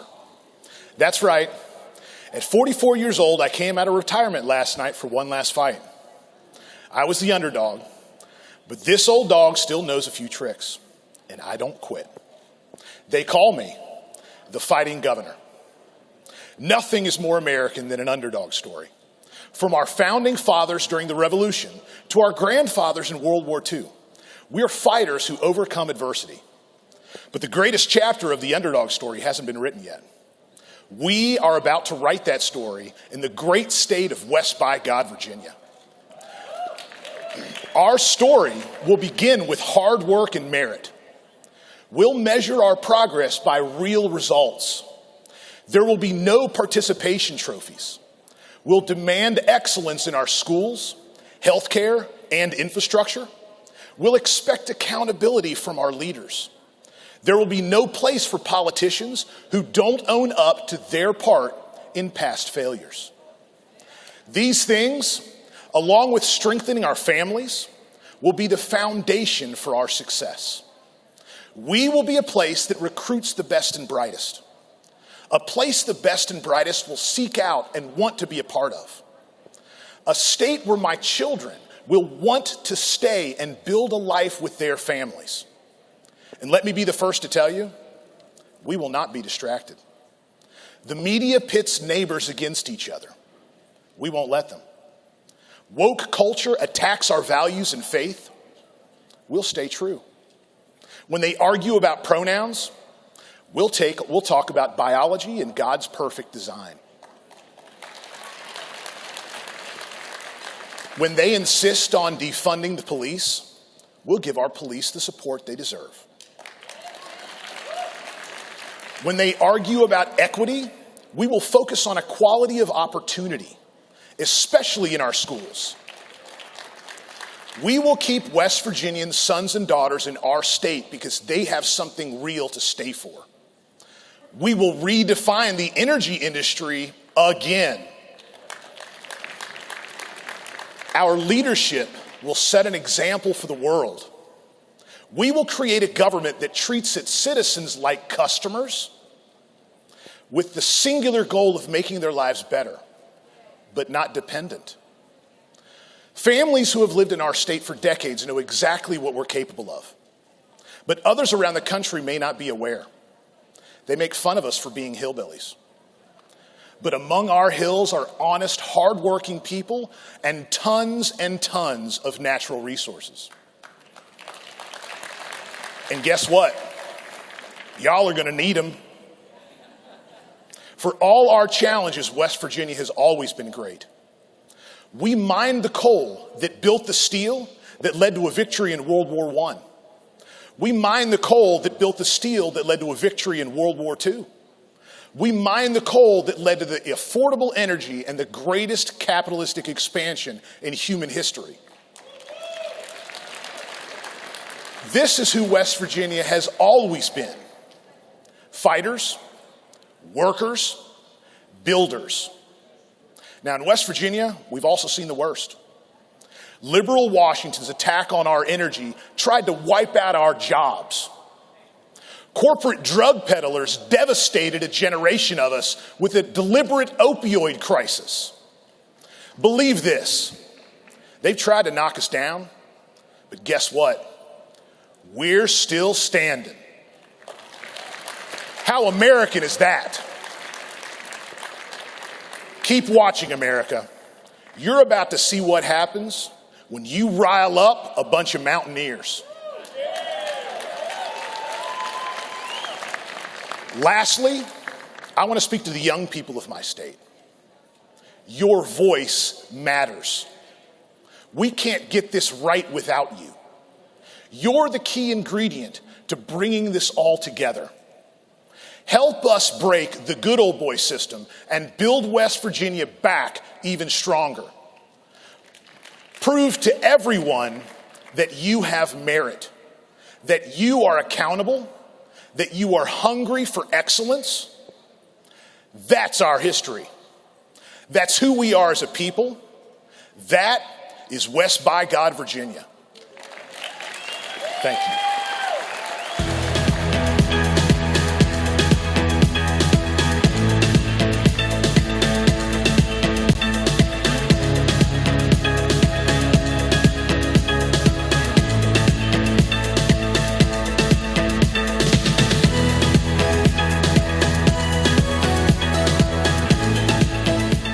Ladies and gentlemen, please welcome President of Judicial Watch, Tom Fitton.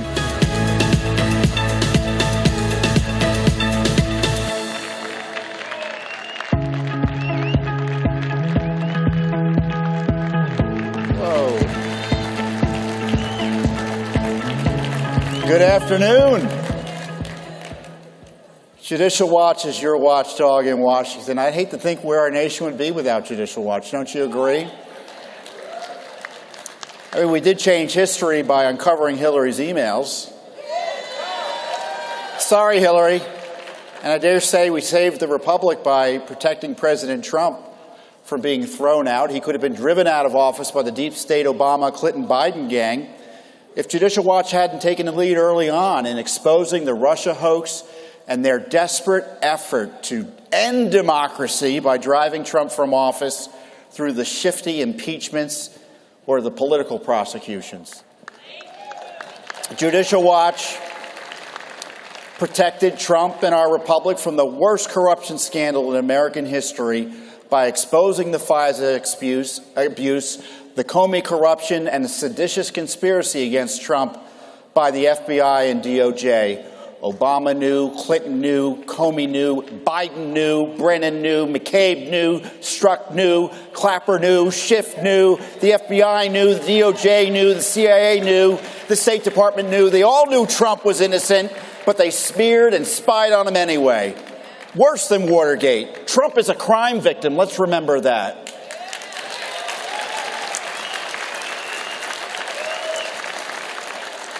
By the way, thank you, Speaker McCarthy, for kicking Schiff and Swalwell of the Fang scandal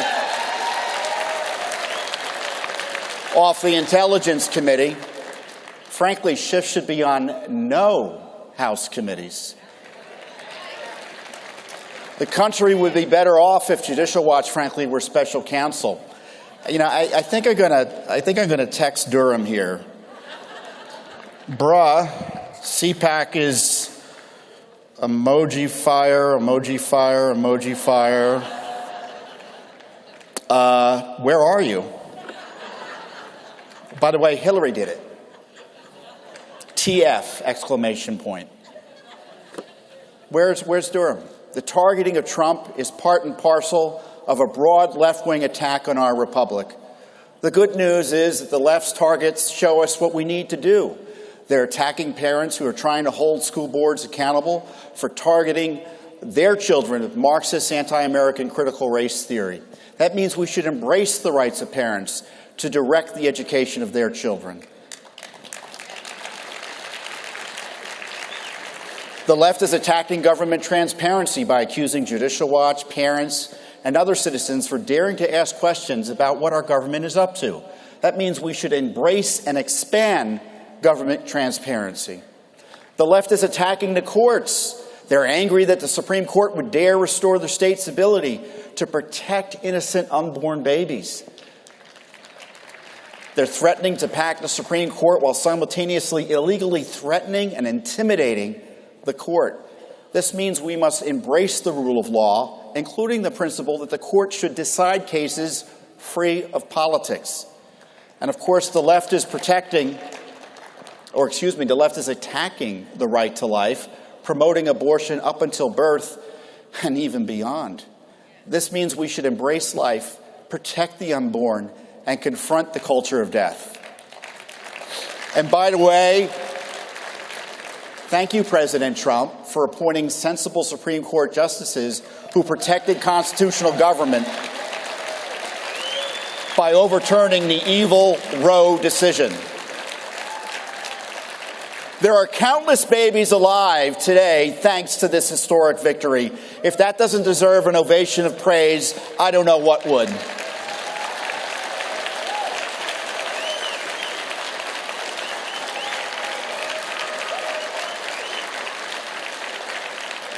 And of course, the left is attacking our sovereignty and the notion of citizenship, with Biden allowing a not-so-slow motion invasion of America. We should embrace the rule of law on immigration by securing our borders and requiring every illegal alien to return home.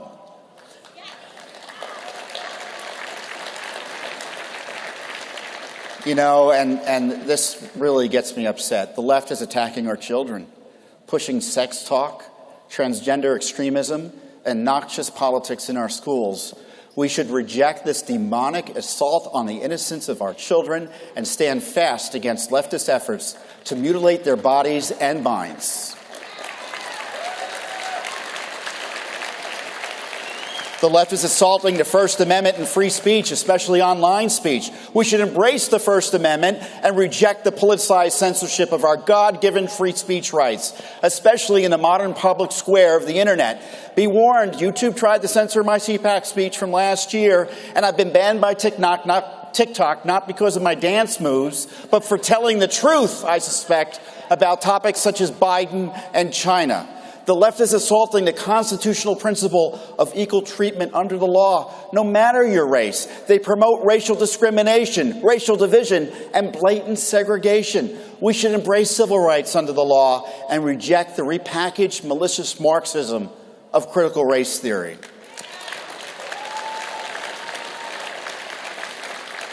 Okay, censors, get your pens out.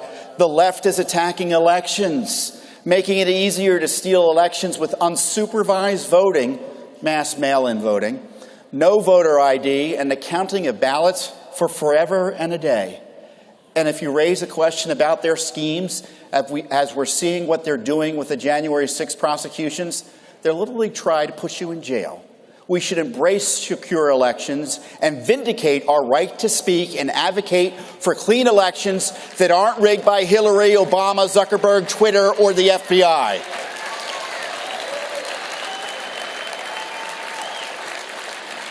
And let me be blunt, you can also rig an election by censoring a candidate, as they did with Trump, while suppressing discussion about another candidate, as they did with suppressing the Biden laptop scandal.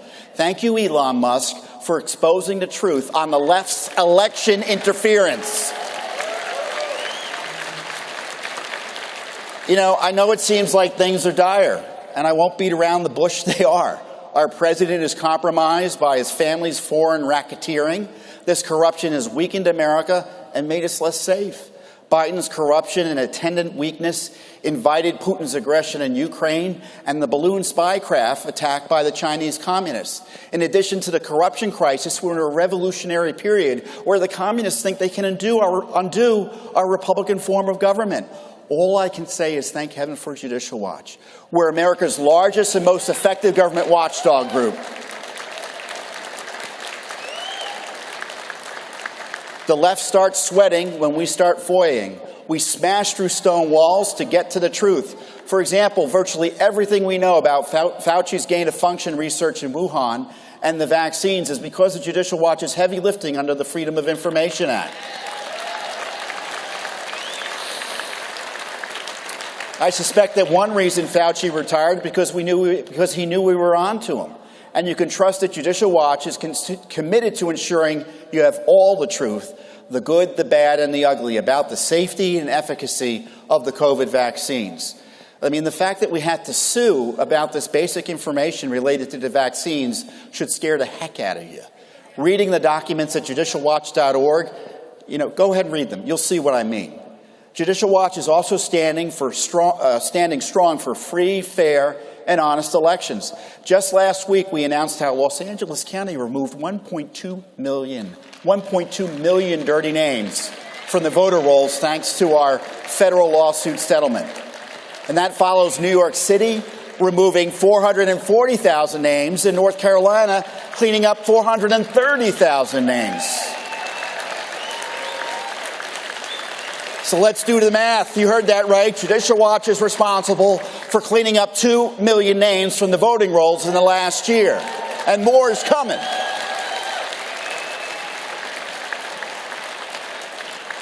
And we're now in Illinois challenging that state's law that allows the counting of mailed ballots that arrive for up to 2 weeks after Election Day, even without a postmark. You may recall we had an issue with that in 2020. And we're pushing to end ballot harvesting, voting for months. We should have an election day, not an election season. Mass voting by mail, while pushing for voter ID and, yes, citizenship verification in order to vote. If the left got their way, tens of millions of foreigners would be able to vote in our elections, just like they're able to do in the local elections now, it looks like here in our nation's capital. That's right, they spend their time smearing conservatives as being in favor of foreign interference in our elections, while giving now the Russian and Chinese ambassadors here in D.C. and illegal aliens the right to vote in our nation's capital's elections. I don't know what Durham is doing, as I said. He hasn't texted me back yet. But I do know what Judicial Watch is doing. We're battling government corruption. We expose Biden's corruption in Russia and China, and are right now in federal court to expose the corruption about Biden's raid on Trump's home for document crimes that they know that Trump is innocent of, but for which Biden is almost certainly guilty. And of course, we have the censorship crisis. By the way, when I'm censored or Trump is censored, you are censored. Conservatives by the tens of millions are having their civil rights violated by big tech collusive censorship with the deep state and the Biden gang. We're exposing this censorship abuse, not just through FOIA. We just filed a civil rights lawsuit against the California Secretary of State for causing YouTube to take down a Judicial Watch video just before the 2020 election that warned about dirty election rolls and opposing mail-in balloting. Let me warn you, politicians and government bureaucrats, if you censor citizens, you are violating the law, and Judicial Watch will work to hold you personally accountable.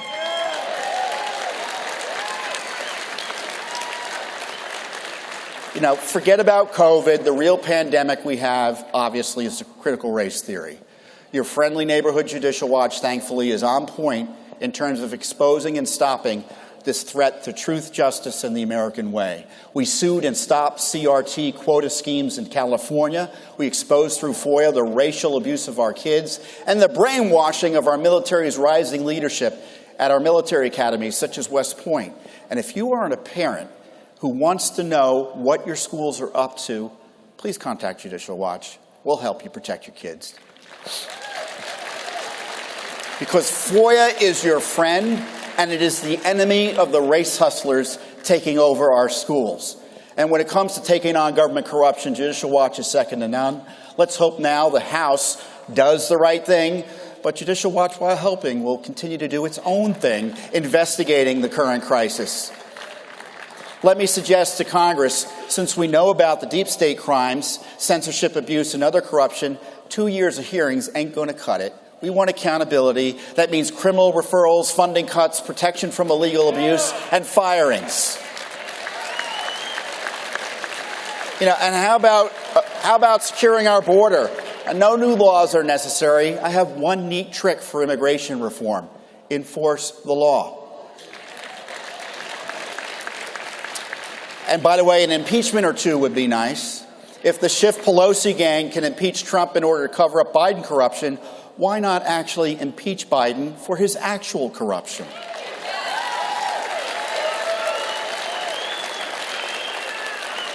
The FBI and DOJ obviously are irredeemably corrupt. In the least, no more blank checks for the political enforcement arms of the left and the Democratic Party. Because the left using federal law enforcement to destroy their political opposition, it could be the end of our republic. You know, there's a lot of heavy lifting to do, but I'm up for it. Are you? I won't back down. Will you? Your Judicial Watch is ready to work with you to protect life, protect our children, protect our Constitution, protect the rule of law, protect our civil rights, protect parents, protect political prisoners and the targets of Biden DOJ abuse, protect our borders, protect free speech, protect America from the predator left that seeks to upend this glorious country. You can do it. We can do it. We must do it. God bless you, and God bless America.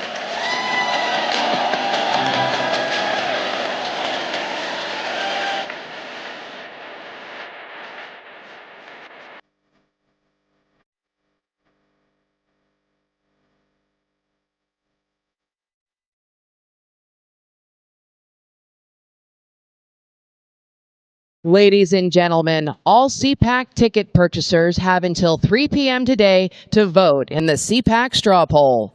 Please download the CPAC app and use the code on your badge to cast your vote. The poll closes at 3 p.m. Okay, if you're married, now's a great time for a restroom break. But if you're not, we created a dating app for conservatives called The Right Stuff. It's live in the App Store and free to use. And right now, with things the way they are, the best thing we can all do is stick together. So download The Right Stuff today.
Ladies and gentlemen, up next, a conversation.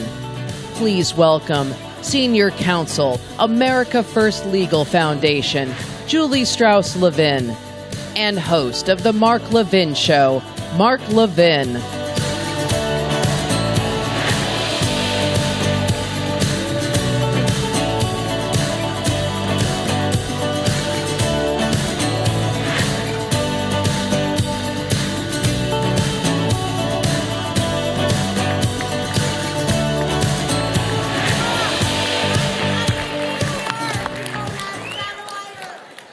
And you don't. Well, look at this crowd. How does it feel to be in a room with fellow conservatives?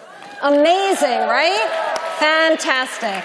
So, hello, my love. It's good to be with you. Let me just say this. This can never be said at a Democrat gathering. Look at all the beautiful women here. Especially my wife. Well, thank you. We need to jump right in because we have so much to talk about, as always, as always. So here's how I want to set this up, and we really don't have enough hours in the day to go through all of this, but in 2 short years, the worst president in American history has decimated our national security, our economy, our energy independence. He has steeped our nation's schools in Marxist ideology, including CRT, gender identity.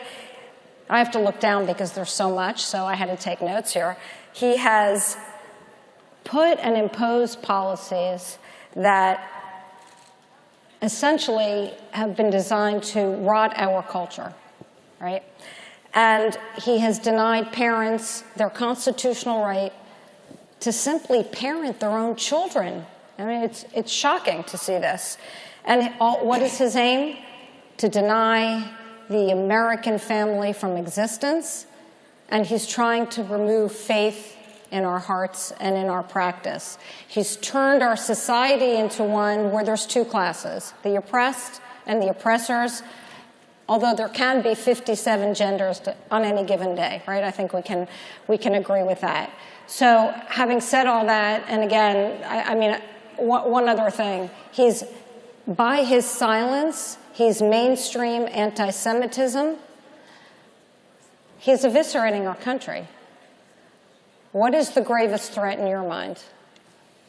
Number 1, the Democrat Party is the greatest threat that we face. I'm not saying that to be political. I'm saying that because it's reality. And this American Marxist movement. By the way, have you ever seen me imitate a liberal? You want to see me imitate a liberal? It's very easy. You can do this at home, you know.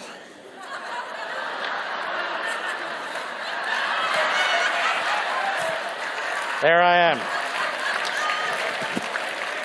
So just so everyone knows. And let me say this. Wait, we have banned masks from our homes. Let me say this.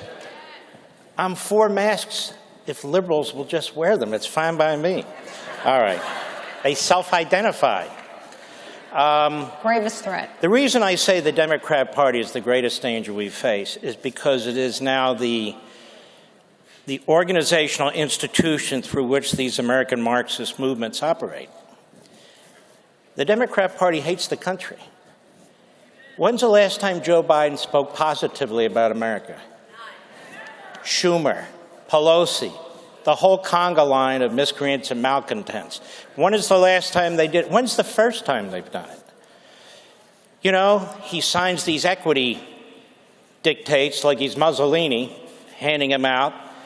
Well, what's this equity issue? How come they don't talk about equality anymore? Because equity is not about equality. Equity is about resegregating and discrimination. That's why.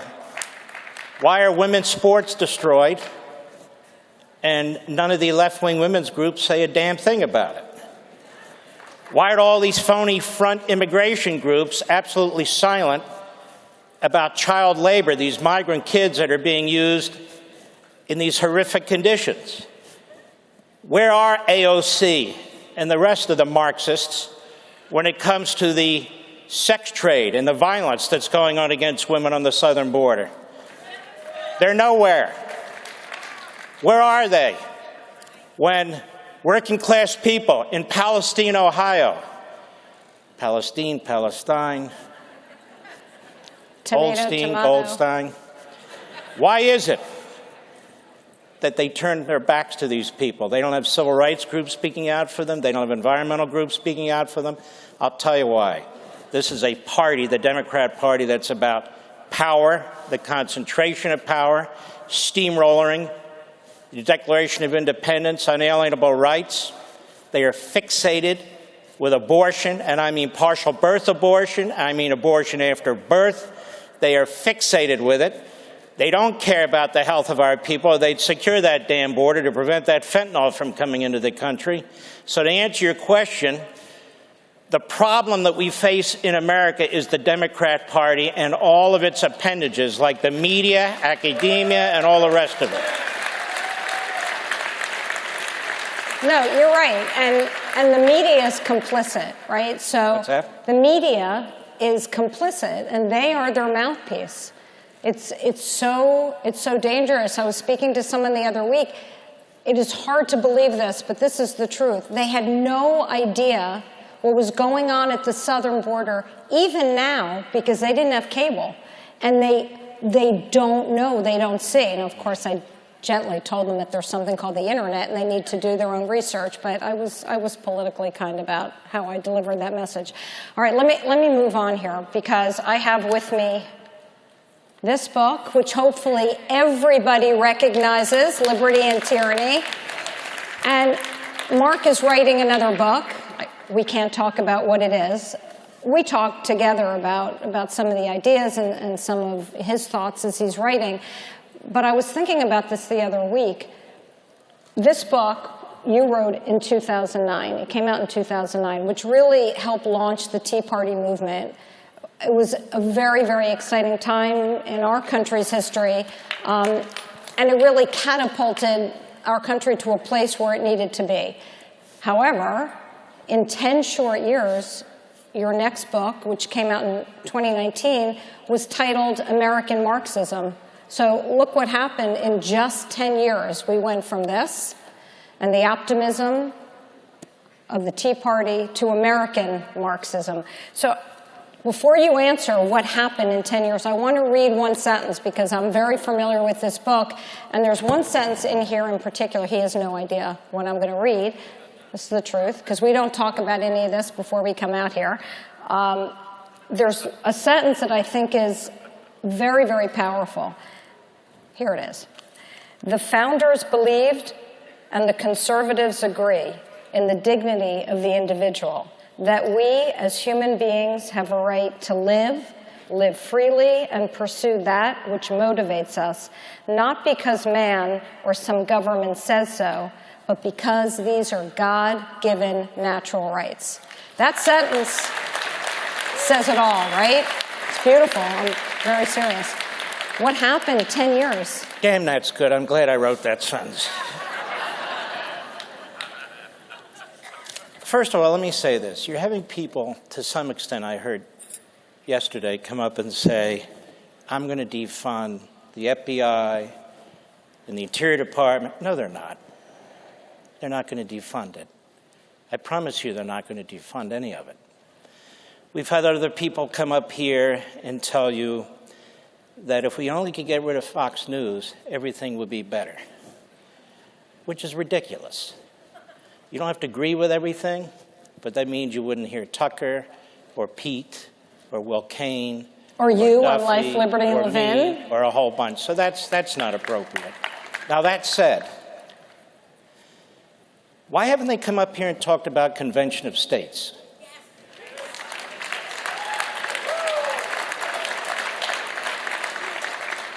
To answer this, Convention of States is the only constitutional way to get our country back.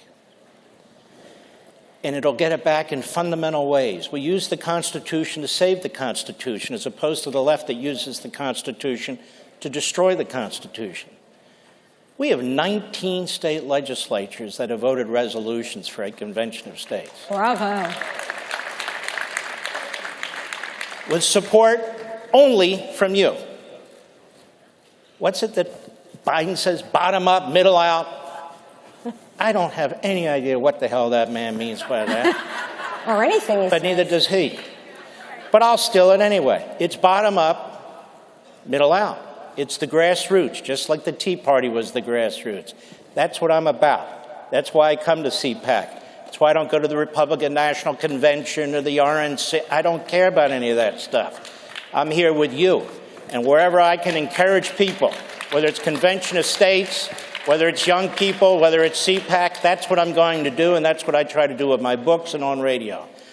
But Convention of States is the way. We have 19 state legislatures. We need a total of 34. And the left is starting to get nervous. They're starting to attack the process. They, of all people, saying we're attacking the Constitution. But wouldn't it be nice if we heard here at CPAC at least one damn politician get up and say, I encourage you to support Convention of States rather than give you pablum about, we're going to cut this and we're going to cut. No, you're not. Because Washington is not going to fix Washington. You're going to fix Washington through Convention of States, Article 5.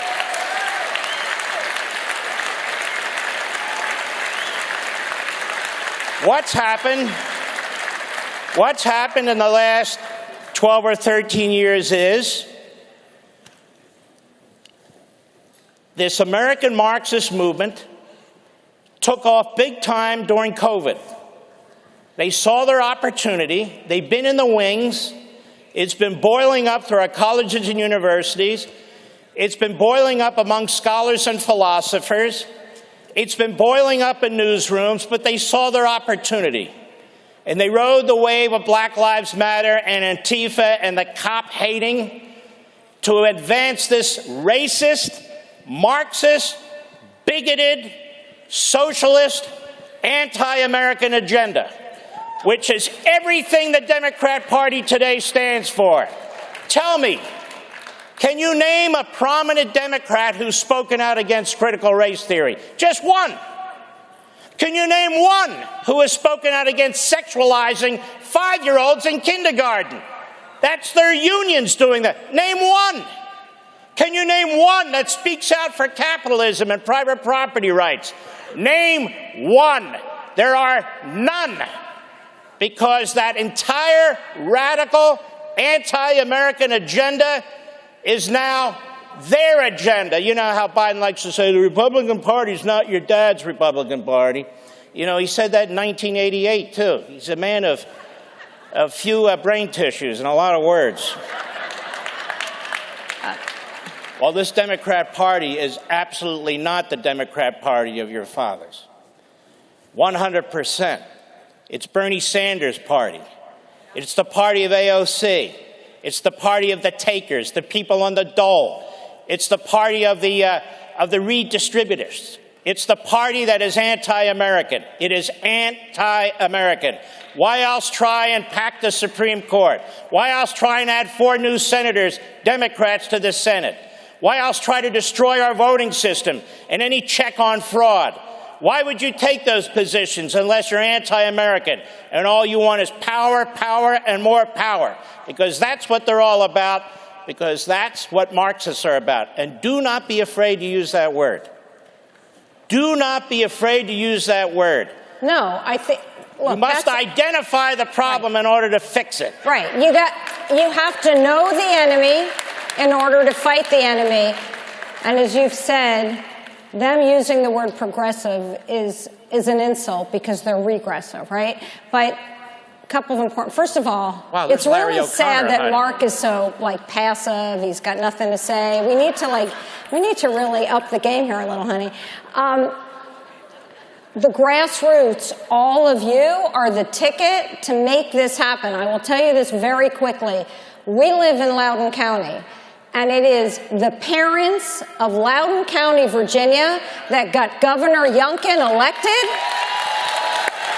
And I need to do a shout out to my colleague at America First Legal, Ian Pryor, because he helped fight this fight and be a leader. So it is the grassroots, it is the parents of America the grandparents of America, the young people of America who need to stand up and fight the fight, and we thank you and we love you. Last word. I hear the music. Thank each and every one of you for being here, for being activists, for being patriots. God bless you all.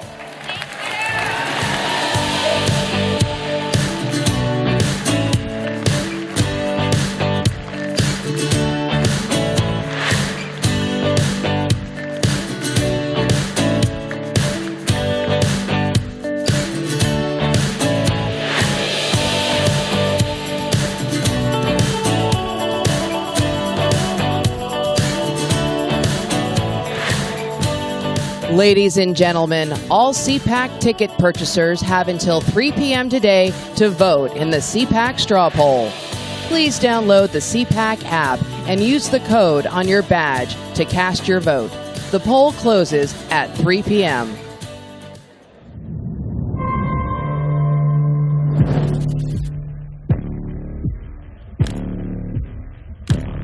The citizens of East Palestine, Ohio, are devastated from the recent train derailment, which encased their town in a toxic swamp of poisonous chemicals.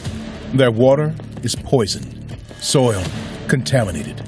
The very air they breathe is now hazardous.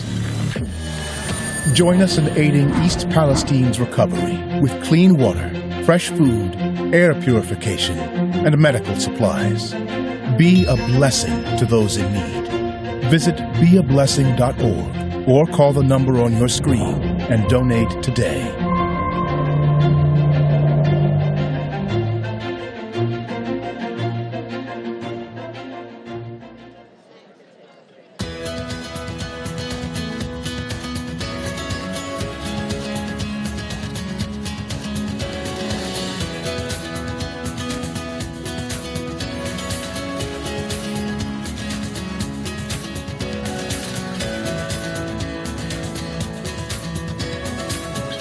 Ladies and gentlemen, up next, finish the wall, build the dome.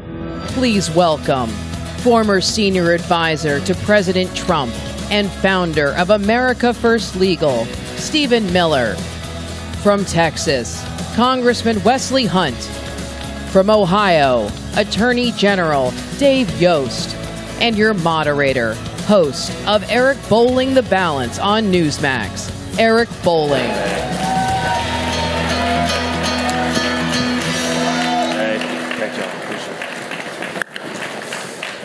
You guys. How are you? How's everyone? Hey, Dave, how are you? Welcome to CPAC. We'll get right into it right away because these are three of the smartest guys I've ever met in my life, especially that one right over. We got a great topic, border security, and we were just chatting. What haven't you heard about the border? And this is something that I talked to Stephen about. It's very, very concerning to me. We know we have the Swiss cheese border. We know it's a problem. We know there are anywhere between 12 and 20 million illegals in the country already. And Stephen said, where are we going to start? And I'll start with you, Stephen. The concern is the Swiss cheese border. Now municipalities around the country are talking about allowing illegals the right to vote. Dangerous. Well, I think this is the next great threat to our sovereignty, buried within this border nightmare we've been living through for 2 years. And everyone in this room, of course, is familiar, as Eric said, with the fact that we're probably now well over 20 million illegal aliens in this country. And who really even knows how many have come in the last 2 years? I could cite you the numbers about border statistics, but how many millions more have gotten completely unknown, undetected? And so now you see leftists moving to let illegal aliens vote. So in Washington, D.C., as I think you all know, they passed a law saying illegal aliens can vote in our nation's capital city. So they can pass laws using illegal aliens that will determine the crime, the public safety, the education policy in our nation's capital. And Joe Biden has said that he will not veto the House's effort to stop that law. So that's going to go into effect unless something miraculous happens. And my fear and my prediction is that you're going to see one municipality after another in this country realize the extraordinary political power the left can seize by letting illegal aliens and non-citizens vote in city after city after city, creating a massive political constituency comprised entirely of illegal aliens. And we need a complete federal ban on non-citizens voting in all elections. Amen. Absolutely. Congressman, your thoughts on that topic? You know, I view this as more of an issue of national security. I'm a West Point guy. I'm a military guy, and we have seen enough fentanyl pour into our borders to kill every single American 5 times. That's astounding to me. We've lost 150,000 Americans in the last 2 years since Joe Biden has been our president. That's astounding to me. Americans are dying every single day because we have a porous border and because China is supplying the cartels with fentanyl, and we've lost enough Americans that would account for 3 times the number of soldiers that we lost during the Vietnam War. I'm going to tell y'all, we're already at war with the cartels and with China, by the way. They know exactly what they're doing. Thank you. They know exactly what we're doing, and as somebody that's down in Texas that sees this every single day, my concern is watching the border czar and this current president do absolutely nothing about it while this drug indiscriminately kills Americans. We've seen 50 people on the terrorist watch list that we know of enter our country. Now, I was at West Point when 9/11 hit. I remember it well. I devoted my life to serve this country to stop that from happening again. Thank you. And here we are back at square one. So I really appreciate the voices in this room right now and the people on this panel that understand that this is an issue of our sovereignty. It's the federal government's job to keep her citizens safe, and that's what I intend to do in the future here as a member of the United States Congress. I don't know if you know this. I lost my only child, my son, to a fentanyl overdose in college. Sophomore. I'm sorry to hear that. Long story, I think most of you, this is my 7th speech or appearance at CPAC, and we've done this in the past, but thank you for your concern about the fentanyl crisis that is existentially a threat to our younger people especially. Attorney General, tell us, I want to continue on with the idea that once we allow illegals the right to vote, it's game over for conservatives in this country, is it not? The thing is, illegals shouldn't be in the country. And so why are we even talking about voting? You know, Ohio was part of a coalition of states that challenged the Biden administration. This was so outrageous. In 2021, the Department of Homeland Security issued a guidance that basically repealed an act of Congress that required anybody that had gotten a final order to be deported within 90 days. And they just said, we're not going to do that anymore. We're talking about convicted felons in many cases. I don't know how we can expect foreigners to obey the law when the President of the United States doesn't obey the law. Indeed, indeed.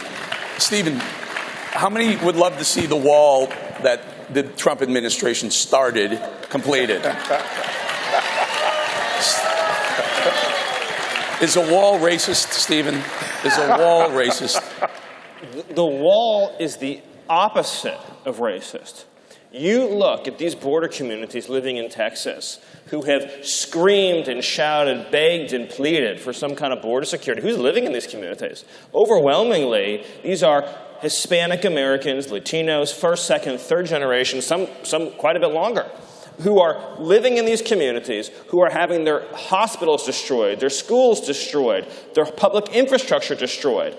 And of course, they're not safe in their own cities, because you mentioned it's a cartel war happening on our border. It is. And every American citizen, this is something I talk about all the time, every American citizen has a civil right to be secure and safe in their own country and to have a completely sealed border. It is a violation of the civil rights of every single American that you have millions of illegal immigrants coming to this country, competing for your jobs, your health care, your public benefits, spots in your kids' local school, crowding the emergency rooms, and then on top of all of that, committing heinous crimes as we see time and time and time again. The most important thing that we can do in the next 2 years is support people like the congressman right here as they fight in the House of Representatives to shut down the border and stop this incredible violation of our sovereignty. Yeah, and Congressman, let me just expand on that a little bit. As a television host, if you say that illegals come across the border and commit crimes at a higher rate, you are now racist and attempted to be canceled. But Congressman, it's actually true, isn't it? I'll look to piggyback on that. I was actually in a judiciary hearing the other day, and a man from the left came to testify, and he said that if you call what's happening at our border an invasion, then you're racist. And I've been black for a long time. And I consider what's happening at our border an invasion, and I can assure you that I am not racist. But the left always behaves this way, that they have now become the boy who cried wolf, and everything that they talk about and everything that they do is racist. And what's funny about this conversation is the most racist thing that I have seen over the course of the past few years is the insinuation that black and brown people can't have an ID or can't get an ID to go vote. Voting in this country is actually very easy. It's a very low bar. And the reason why I call them racist is because they think so little of a group of people that attaining an ID or being a citizen of this country to vote for our leadership for the future is in some way impossible for black and brown people to be able to do. Now, that's why I am a conservative, because I don't prescribe to the soft bigotry of low expectations. Well done, well done. Attorney General, where are we as a country, or as a state, as a country, in increasing our voting security by requiring an identification? Is it that much? Is it that hard, as Congressman West says? Well, look, 80% of the people in America think that if you have to have an ID to buy beer or rent a car, it's not a stretch to say that you ought to have an ID for voting. Ohio just passed a law. You know what happened as soon as we passed the law? Common sense law requiring common sense security, including voter ID. Mark Elias sued us. And you know what? We're going to fight him, and we're going to win that case. Stephen, how many forms of ID do you need to get into the White House? I mean, by the way, you have to tell your whole life story and have your... It's a Democrat Biden the White House right now. I'm sure they didn't relax the entrance requirements. By the time that a member of the public is admitted into the White House, they pretty much verified your entire biography, that of your family and everyone that you've met in your life. The fact that we don't ask people for an ID to vote in this country is criminal. We have no idea who's voting in this country. And don't let anybody tell you otherwise. We do not have any method for verifying your identity for people who are voting in federal elections in almost all states because of an activist judiciary and activist lawsuits. In state after state after state of this country, we vote on the honor system. I want you to think about that. You show up and you say, this is my name and I'm a citizen, and they say, well, if you say so, then by all means, here's your vote, here's your absentee ballot, here's whatever you want. There's no verification whatsoever that you in fact live where you say you live, are who you say you are, or were a citizen of this country at the time that you voted. That's insane, and it has to be a top priority for conservatives everywhere to have true integrity in our elections. Now, Congressman, I know the communist country of California allows illegals to get a driver's license. If someone illegal presents at a voting booth, they'll be allowed to by showing a driver's license? We absolutely have to fix that. But Gavin Newsom, we know how he is. So my guess is he won't do anything about it. Yeah. But to talk about just even how low this bar is, I have an 8-week little boy at my house right now, 8 weeks old. Thank you. Cute little guy. I love him to death. Do you know what he has already? An ID. A Social Security card. Yes, right. Yeah. It got mailed to my house. Yeah. That's how easy it is to get an ID in this country. And the only thing that the people in this room want, the only thing that we want, is for somebody to walk in and say, hey, I want to vote for this person, and here's my Social Security card, or here's my CHL. I'm from Texas, so I have my CHL, I have a driver's license, I have my congressman ID. I have like 10 forms of ID currently in my wallet as we speak. And the reason why we have these things is because that's just what responsible adults and Americans do. Right. Why would we want irresponsible adults and Americans that can't meet that threshold to vote in our elections? It's pretty ridiculous. So what this panel, what we're trying to talk about here is personal responsibility and how do we as a country have free and fair elections when we know exactly who is voting in every single election, and also for you so that you know that your vote counted. That's the most important thing that we can have in this country. It's imperative for our democracy to keep that. Attorney General, do you think a certain percentage of the total vote is delivered by illegals in America? You know, this is interesting because there's all these studies that get thrown out by the left all the time that, you know, a tiny percentage, you know, well to the right of the decimal point. But I was a prosecutor, and one of the first things that they teach you as a prosecutor is the first element you have to determine is the identity of the person that committed the crime. You've all seen this on TV, right? Yeah, they asked the witness, do you see the man that assaulted you in the courtroom? That's him, right? That's the identity. How are you going to be able to tell the answer to your question if you don't have ID? Stephen, it's a serious question, folks. You said yourself, you can't buy a six-pack of beer without an ID. You can't get into CPAC. Can't get into the White House. Can't rent a car either. Can't rent a car. But you can make one of the most important decisions in this country without an ID. You also can't check into a hotel anymore without an ID. Yeah. So how do we fix it? We have a couple minutes for each. What's the solution? Is it unfixable or is it fixable still? So, I mean, the solution is a few things. One, on this ID point, just to reiterate, we need to have a national drive as conservatives, and we have to ask the same of all of our politicians in state, local, and federal office to say that in every election, in every part of this country, there is going to be an ID requirement. And if judges are blocking it, then we need to have a national drive to get a judiciary, both at the state and federal level, because a lot of the stuff's also at the state level, that is going to uphold voter ID so that we can reclaim the integrity of our elections. And then in the meantime, to seal the border, the most important thing that we're going to do is there's going to be an appropriations fight coming up at the end of this fiscal year, around September. And we're going to need 218 rock-ribbed members of Congress, just like Congressman Hunt, that are going to say, we're not going to fund the Department of Homeland Security absent a complete requirement that every illegal alien who crosses that border gets shipped back where they came from. And that's it. And we're not taking it anymore. Congressman.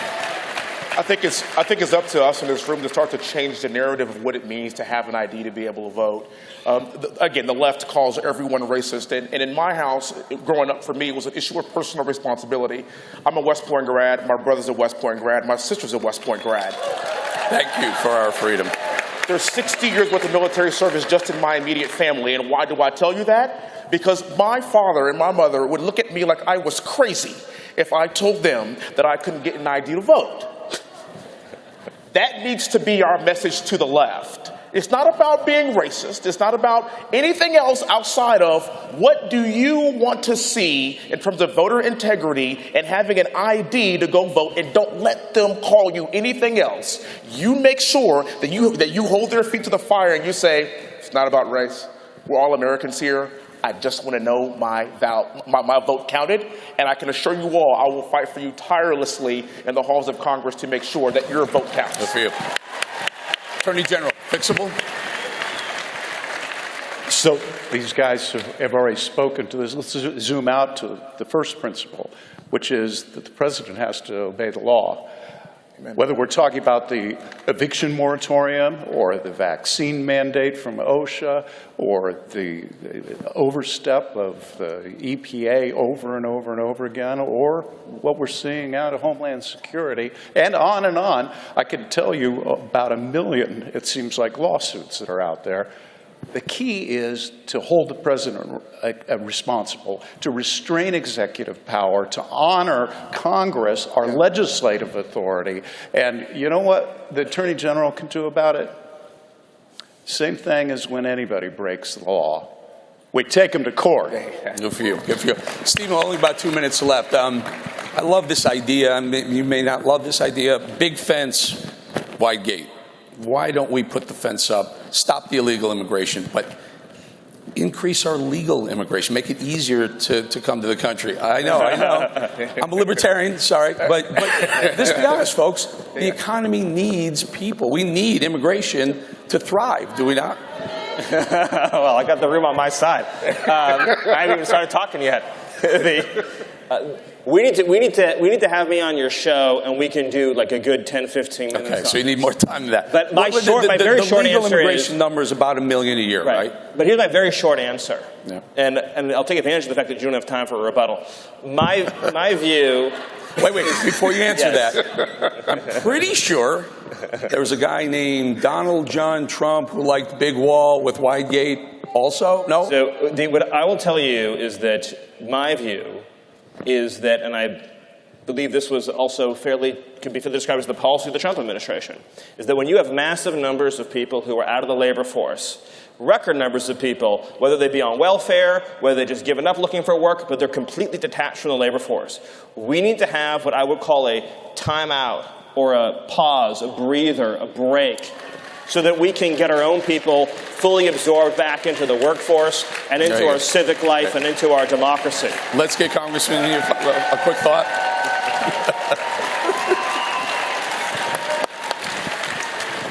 In the last 2 years, we've had 5.5 million people that we know of enter our country illegally.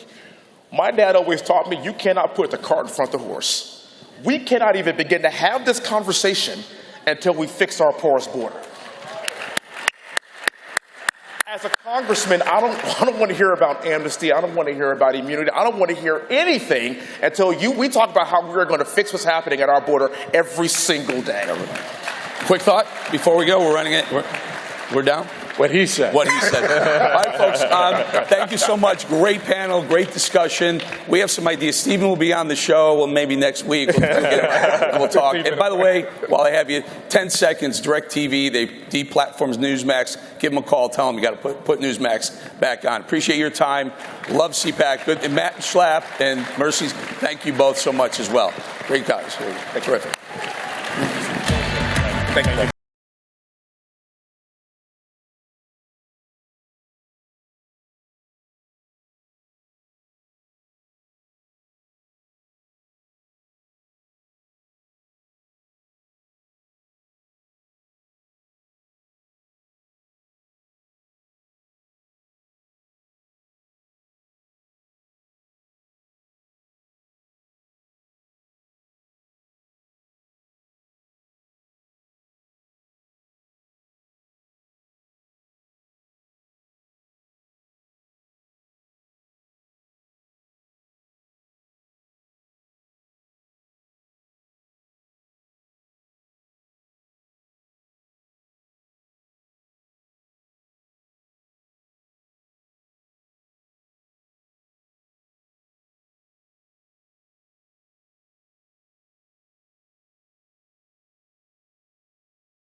Thank y'all so much. We appreciate it. It's good to be back at CPAC again. But as always, the very first thing we're going to do, we're going to give thanks to our Lord and Savior, Jesus Christ. Right off the bat, as always. Why? Because he is worthy. He's the reason why we live in this blessed and prosperous land. And in him, that's where you find true freedom. So we give him thanks first and foremost. That being said, I also need to say this. We've heard a lot of things today, and we've been hearing a lot of things about the bad news in this country. But I want to give you some good news today. The very first piece of good news I want to give you is that God is still on the throne and God is still in control, even in this nation.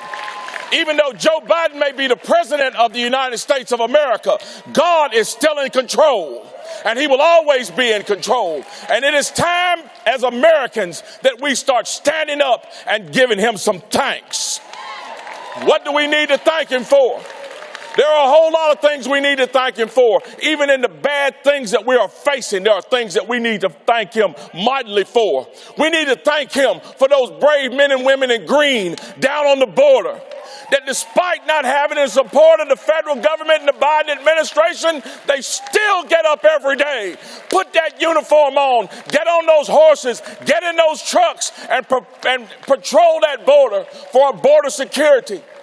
They continue to do it day in and day out, even though their bosses in Washington refuse to give them what they need in order to succeed. But those brave men and women, they still get up and do it every day. We need to give thanks to them.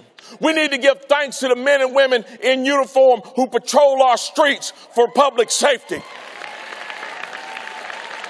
They've got everybody from ABC, CNN, BLM, and Antifa calling to have the police defunded, lying on the police, saying that our policemen are racist, saying that our policemen are violent, saying that they need to be defunded.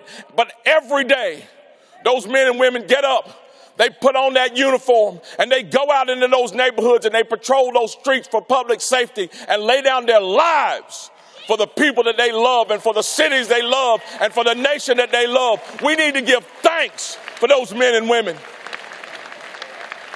We need to give thanks for those brave mothers and fathers who would be called domestic terrorists by having the unmitigated gall to go down and speak up at the school board meeting for their children because they refuse to have their children indoctrinated by CRT and have them presented with pornography.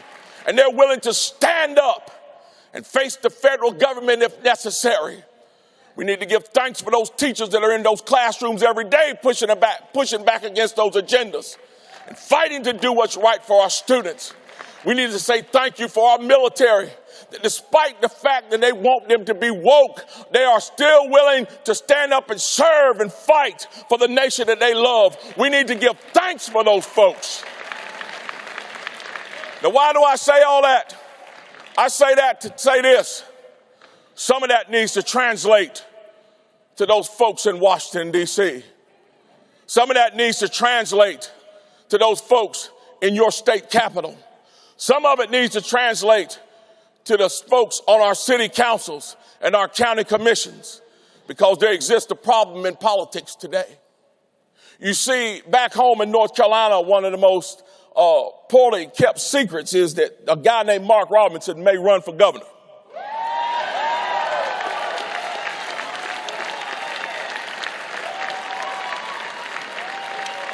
And I got all kind of people that want me to do that.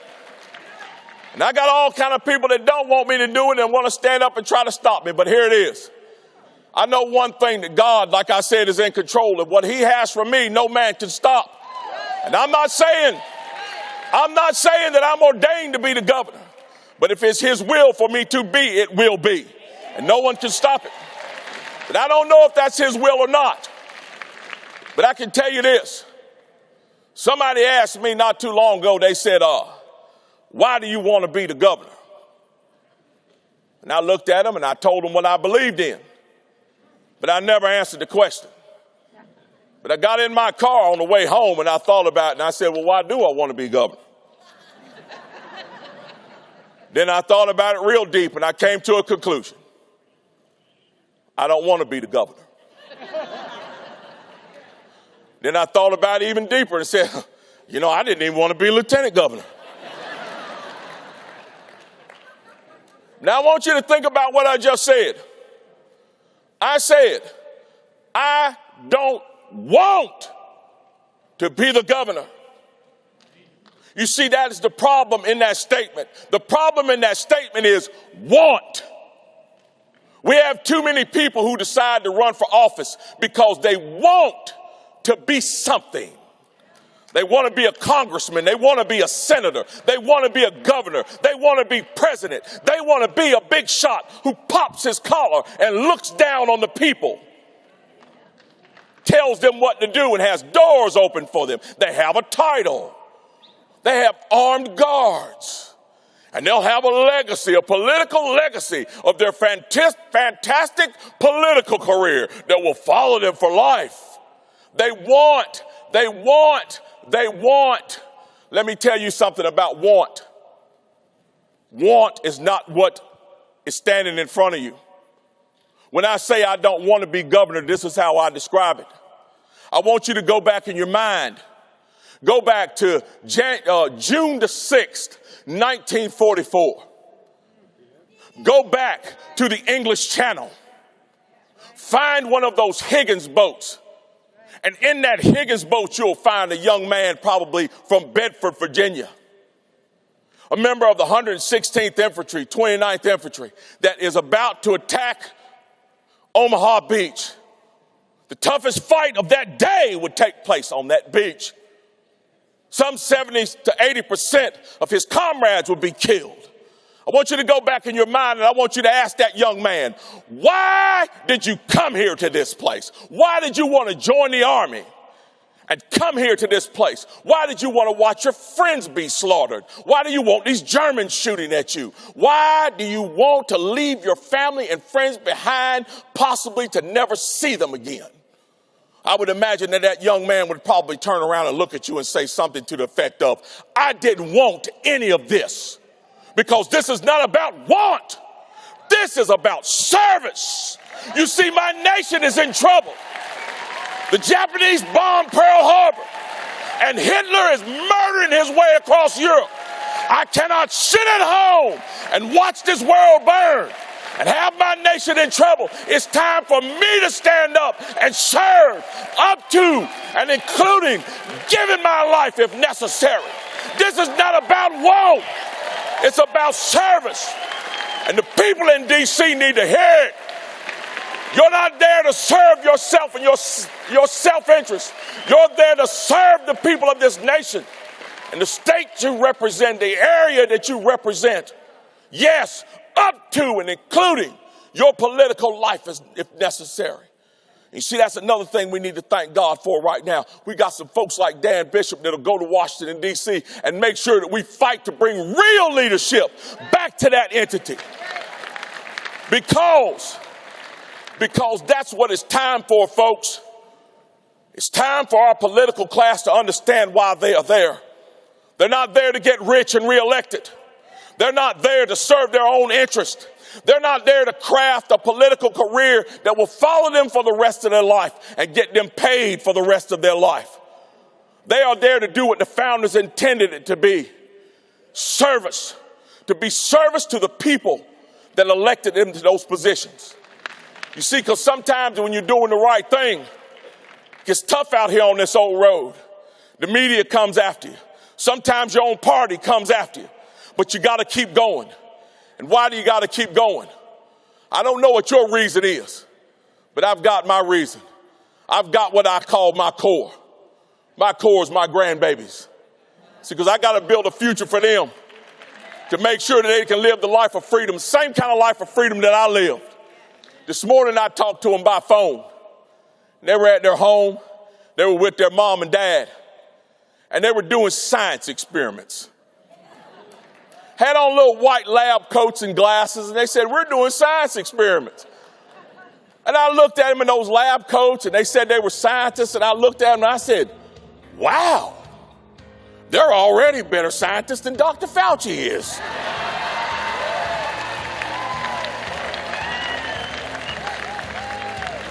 But seriously, that's what I fight for every day, to leave them a legacy of freedom, I don't need a legacy of a political career. I need to leave a legacy of freedom for the people that I serve, and that's exactly what I intend to do. God bless you all. God bless the United States of America, and God bless the great state of North Carolina. Thank you.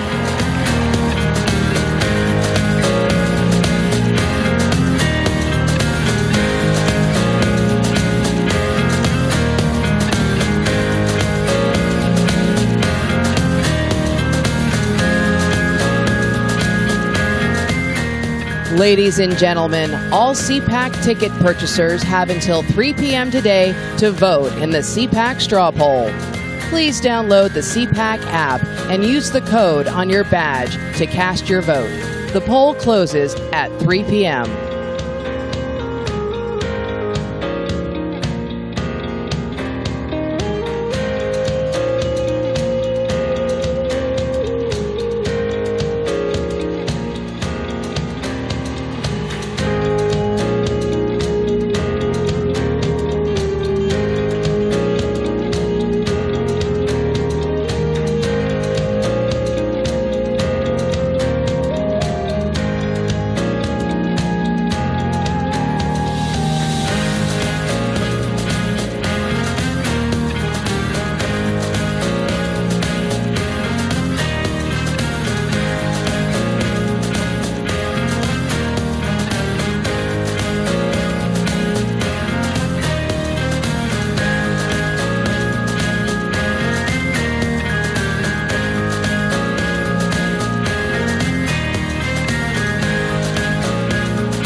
Ladies and gentlemen, this is Army Strong. Please welcome Co-Chairman, Center for American Security at America First Policy Institute, General Keith Kellogg, and your host, Senior Editor at Epoch Times, Yanya Kellick.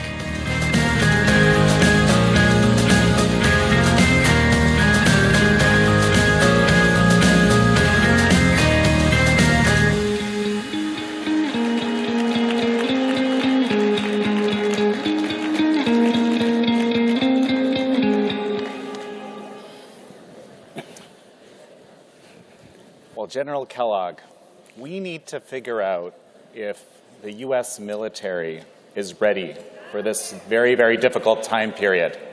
So what we're seeing is there's a lot of interest, there's a lot of focus of the U.S. military right now, even though it's not direct engagement on the Russia-Ukraine war.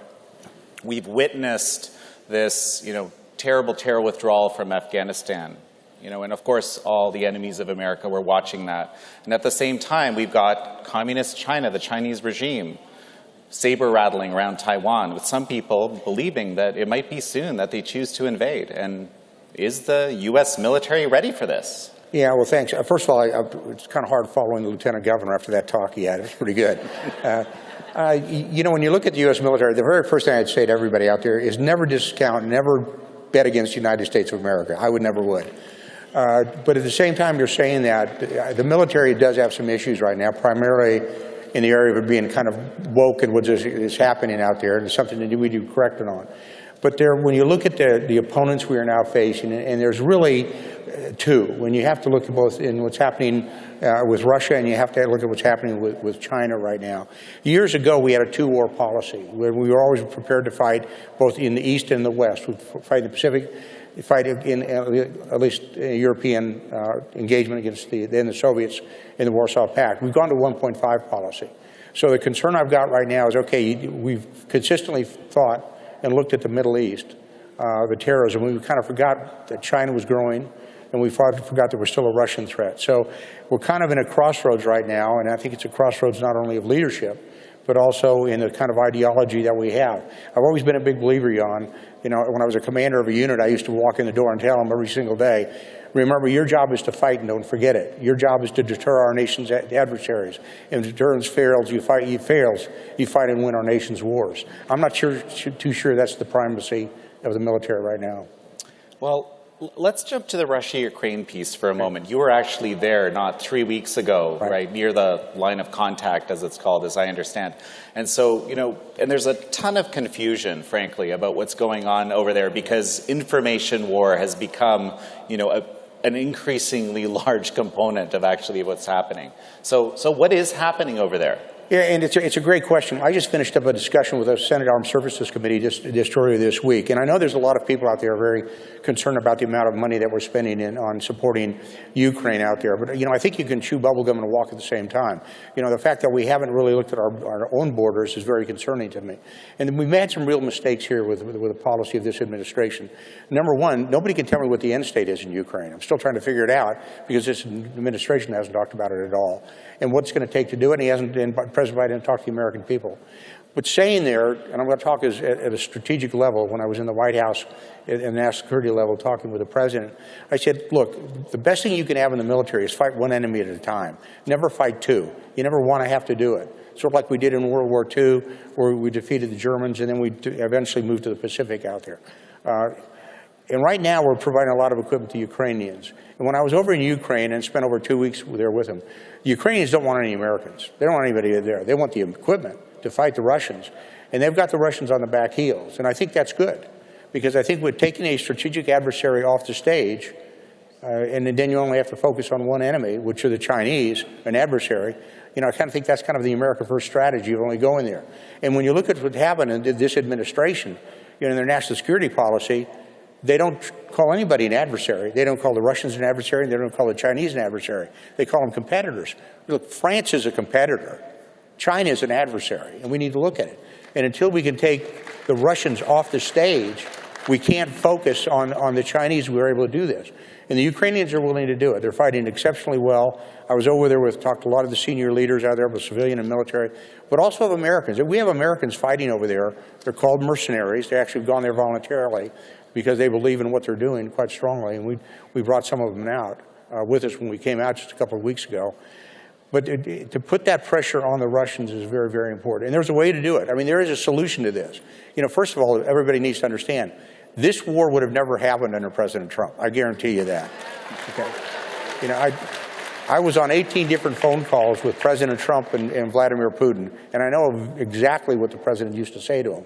And that war never started. The trouble is, it's sort of like in the military, it's called a river crossing. It's the most difficult mission you have in the military. It's the near bank and far bank. You go from the near bank to the far bank. You don't get halfway into the river and say, I don't know if this is a good idea or not, come back.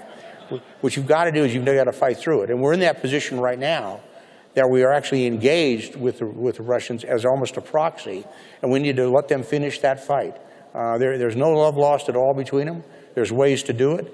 I think strategically you can do it. Get that enemy off there, then it totally changes Europe for a decade, maybe even a generation, and then we don't have to worry about the Russians, and we can back away a little bit from what we're putting into NATO, and we can put all that focus in right now on China, which we haven't been able to do. Well, so how big an issue is the Chinese Communist Party for America ultimately? Because this is another question that keeps coming up. I think it's huge. I mean, first of all, you got to remember President Xi's in his third term right now is leading China. And in 2018, he went to his National Defense University, and he said that the West and the East, two forms of government, are irreconcilable. They're not going to work together at all. And this is the same individual who sat in the Rose Garden with President Obama and said they were not going to fortify any of the islands in the South China Sea. Well, go look at the Spratly Islands or areas around that. They've all been fortified out there. And they want to push us away from what's called the first line of the first island chain. And that, we're talking about from Japan, you come down to Taiwan, and you come into the Philippines. They're trying to push us out of that so they'll have the influence on the Pacific region that we fought so hard to gain after World War II. Look, I'll give you a good example of what's happened with China. The Solomon Islands. Solomon Islands are where Guadalcanal is. That was the great Marine victory in World War II, where they fought nose to nose with the Japanese, pushed them off that island. Okay? Just about a couple of months ago, there was supposed to be a port call of a U.S. Coast Guard cutter into the Solomon Islands. And they were rejected because the Chinese said, don't let them come in. That's the influence the Chinese are trying to have. And we need to recognize that. And you saw what happened just recently with the balloon. I mean, if civilians had noticed that balloon, that thing would have floated across the United States of America, and everybody would have been looking the other way. And unfortunately, they said, well, it's just a weather balloon. That was not a weather balloon. That sensor package was the size of 3 school buses, and it was able to, it crossed over the most sensitive sites we have. It crossed over the 341st Missile Wing, which is the first wing, then went over the 90th and 91st wings. And by the way, those are the 3 wings that control the 400 ICBMs in the United States of America, 1/3 of the triad. Then as it made its journey, it passed by Reitman Air Force Base, and what's there? The B-2 bombers. That's the second leg of the triad. You know, it was just lucky it didn't go over Georgia, where our third leg is. So the Chinese are very aggressive. We know they're aggressive, and they haven't been countered. I think the last administration of President Trump, we looked really hard at decoupling. And decoupling means we had to move away from having so much of our basically businesses in China are working from China. And it'll take us a few years to do it. But we need to decouple and move away from that. You know, the trade deficit every year is almost $350 billion. That's massive. We have funded the Chinese military, and we funded their government as well. Yeah, and as far as I know, there's still money from some of our index funds that's going into Chinese military companies as we speak, which is absolutely astounding. So this is, I want to touch on this a little bit. You know, when we think of the military, we think of war, we think of conventional war, we think of, you know, a lot of what's, for example, happening on the ground in Russia, Ukraine. But a lot of what the Chinese Communist Party has done is what you call unconventional warfare, unrestricted warfare. You know, what is the impact of this balloon flying across America? Like what on this psychology? So a type of psychological warfare, this type of financial warfare that they were describing. They're actually using American funds to fund themselves. So, and there's been this concern that the U.S. military isn't moving quickly enough to understand that a lot of the warfare happening today is war without having to fire a shot, but overcome the enemy in other ways. Mm-hmm. Well, everybody has to understand that risk is a province of war. It's kind of the way it is. And frankly, this administration doesn't want to take on any risk at all. You know, I will tell you, and I say it very proudly of being with the Trump administration, is there's one thing President Trump did. He was willing to take a risk. Look what we did with Soleimani. You know, when he made the decision to take out Soleimani, there was a lot of people pushed back on him and said, you know, look, this is pretty hard, and in the end, that this could start as a Middle East war. And he was right when he said, you know, we have to take a little bit of risk, and we need to ensure that the Iranians knew what we were coming. In fact, just a quick short story on that was, when we took out Soleimani, we actually told the Supreme Leader, you're next. If something happened, you kill an American.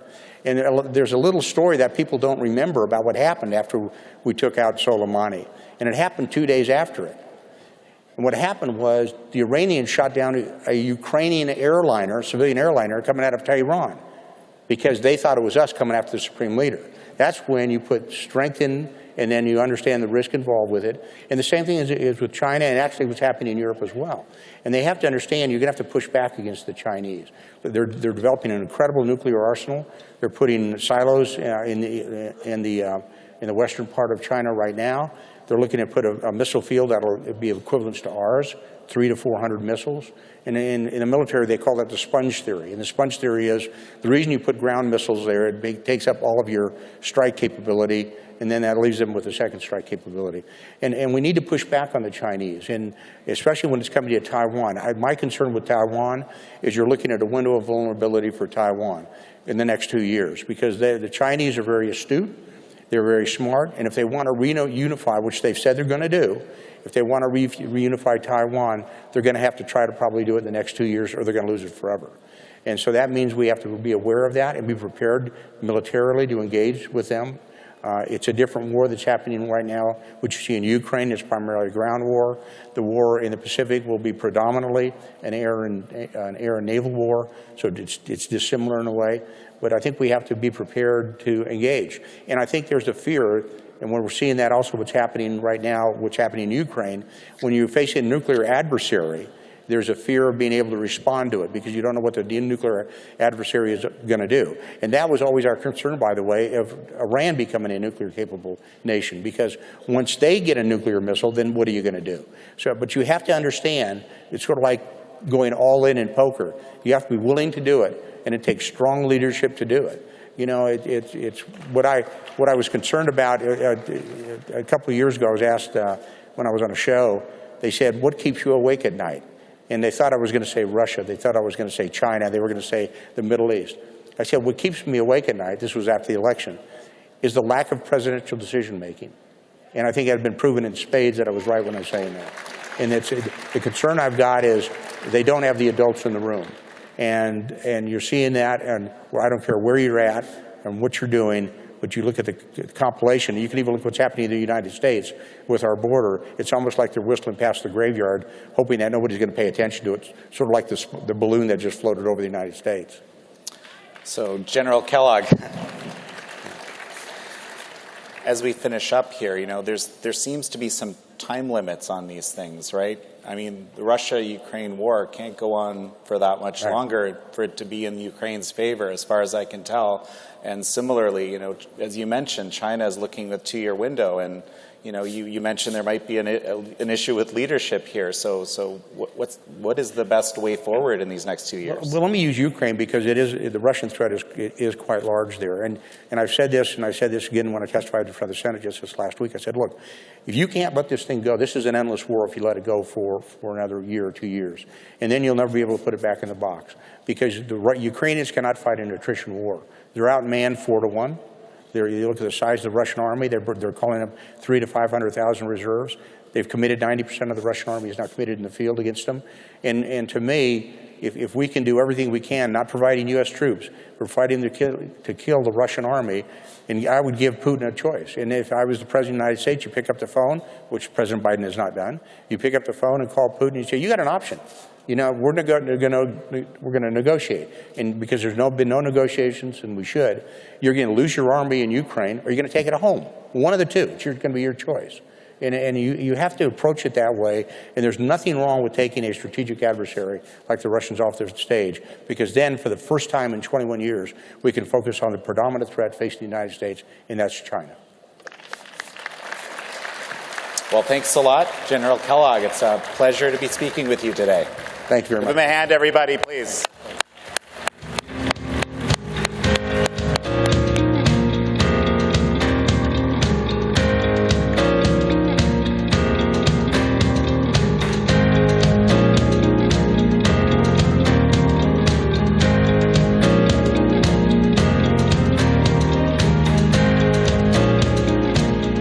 Ladies and gentlemen, all CPAC ticket purchasers have until 3 p.m. today to vote in the CPAC straw poll.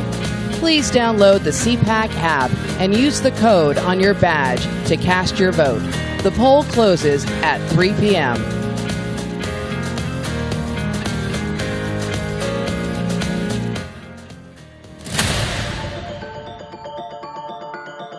Oil, the most precious natural resource known to man. It is the engine that drives every modern economy and has provided the foundation for innovation worldwide. From powering our cities and fueling our vehicles to the more than 6,000 products created from one barrel. Oil has changed the standard of living for every human being in the modern world. Just like the rising sun in the morning, oil has become a part of our everyday lives. There is not one facet of our lives that is not touched by oil, or the products created from it. When you think about it, it's pretty simple. We are all in the oil business, whether we want to be or not. Every one of us pay for it every day. Let me ask you this. If you're going to be in the oil business anyway and pay these prices, doesn't it make sense to try to learn how to make some money while doing it?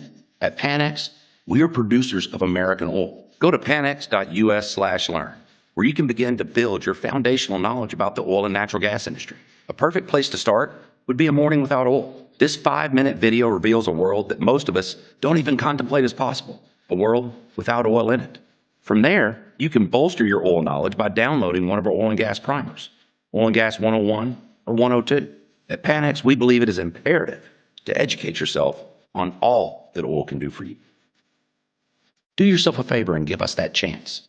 When done, if you decide that you too would like to reap the rewards of oil and gas, great. If not, at least you've bolstered yourself with that information that will last you a lifetime. You owe it to yourself. Go to panx.us/learn and see all that oil can do for you.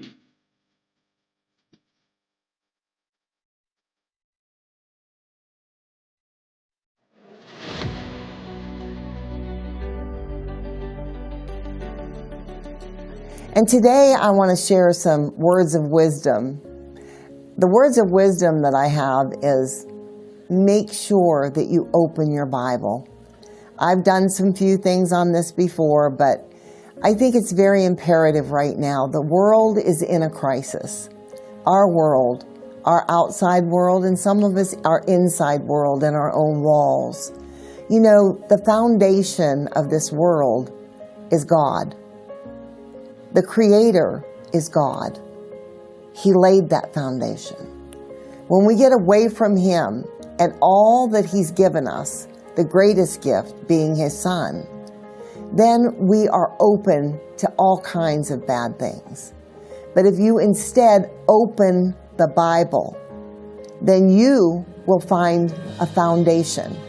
And in that foundation, you will find peace, love, joy, things that you haven't had in a long time perhaps, or you only have occasionally. You know what? That can be with you all the time. Sure, I have my moments. I have bad things happen. I mean, sometimes constantly. Sometimes those bad things that are happening to you are because you're being tested. The devil's trying to get your attention. That means that you must be doing something right.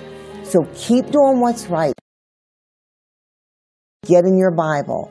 If you don't have one, or you don't know what I'm talking about, or you would like to know and be able to reach out someplace and find a foundation, please call our offices at proverbsmediagroup.com. You can request a Bible and you'll get it free. We won't charge.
Aloha.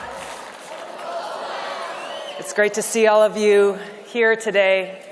Great to be among you. We are facing great challenges in our country. Now, for me, 20 years ago, I joined the Democratic Party because I was inspired by Democrats who took a stand for peace, who protested against the Vietnam War. I was inspired by leaders in my home state of Hawaii who fought for plantation workers who were being abused and exploited by their wealthy landowners.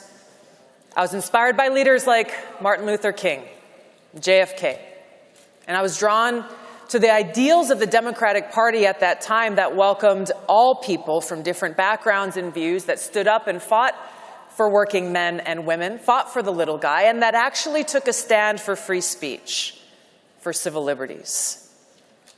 Now, as I stand here before you today, I am no longer a Democrat.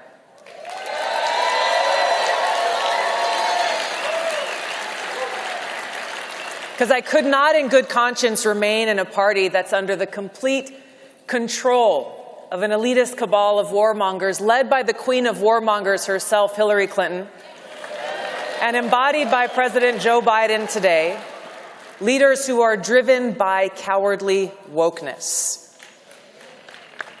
I love this country and have taken an oath twice to support and defend the Constitution of the United States against all enemies, foreign and domestic, both as a soldier who enlisted because of the terrorist attacks on 9/11, as well as a member of Congress, where I served for 8 years on the Armed Services and Foreign Affairs committees. Now, today's Democratic Party is actively working to undermine our God-given rights and freedoms enshrined in the Constitution. Fostering diversity of thought and freedom of expression is the foundation of any flourishing democracy. Democratic Party leaders disagree. They are led by fanatical ideologues, I think many of you have been exposed to them, who pose a threat to our democracy because they don't believe in freedom. They don't believe in freedom of speech or freedom of thought or freedom of religion. They don't believe in the right that every one of us has as Americans to express ourselves without fear of retribution or retaliation from our government. They demand purism to whatever their agenda is of the day, and they try to censor speech that they don't like, and they label it as, well, this is misinformation, disinformation, so-called hate speech or violent speech, and we have to censor this speech to protect you. I know this has happened to me, it's probably happened to a lot of you, but in doing so, they're undermining our civil liberties, and they're abusing their power by taking authorities in things like the Patriot Act and using secret FISA courts to illegally surveil Americans, working hand in glove with their partners in the corporate media and in big tech, actively working to silence and smear those of us who dare to challenge their authority. How can a political party that is opposed to freedom be trusted with our democracy? They can't, exactly. And we look at our Constitution, we recognize that our founders intentionally passed the Second Amendment right after the First. They recognized that every one of us has a right to defend ourselves and our loved ones, and that this right will serve as a check on the tyrannical government seeking to take away our God-given freedoms. There was a recent Supreme Court ruling that I felt stated very clearly and succinctly, quote, just as we do not need to seek a permit to stand on the street corner and exercise our right to free speech, we shouldn't have to seek permission for a law-abiding citizen to carry their firearm. We as a society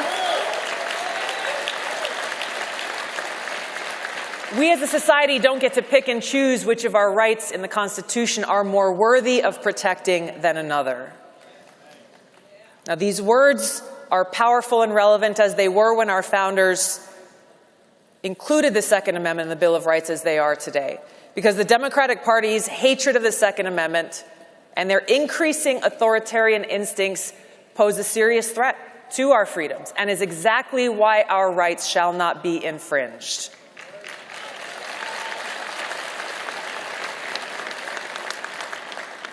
Our founders were visionaries in many ways, and they recognized that our freedoms come from God, not the government. Unfortunately, the Democratic Party leaders reject this truth, and as a result are openly hostile towards people of faith and spirituality, actively trying to undermine our religious freedom and therefore the spiritual foundation of this country. We've seen over time how high-profile Democratic leaders mock or openly discriminate against people of faith, especially Christians. As we went back to the nomination of Amy Coney Barrett to the Supreme Court, her faith being judged. We've seen most recently the FBI setting its sights on those they deem as radical traditional Catholics, suggesting that they need to develop sources within the church and go and monitor people in their place of worship. One of the characteristics of a radical traditional Catholic is you choose to go to traditional Latin Mass. Insanity. Thomas Jefferson said, "God who gave us life, gave us liberty." Can the liberties of a nation be secure when we have removed a conviction that these liberties are the gift of God? To recognize each other as children of God is to appreciate that every one of us belongs to God and to no one else. No government, no person, no individual has the right to take away the freedom that God has given us. This is the foundation of the social construct that is the United States of America. This is the core of who we are as Americans. I love you too.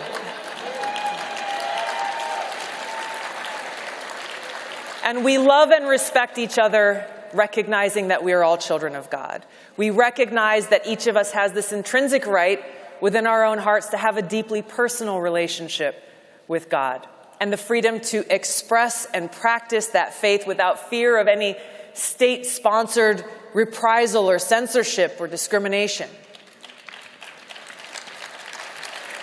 Any political party that is trying to erase the presence of God from every facet of public life, as the Democratic Party is doing, and is hostile towards those who choose to worship God, they cannot be trusted to protect our inalienable God-given rights enshrined in the Constitution and should not be in power.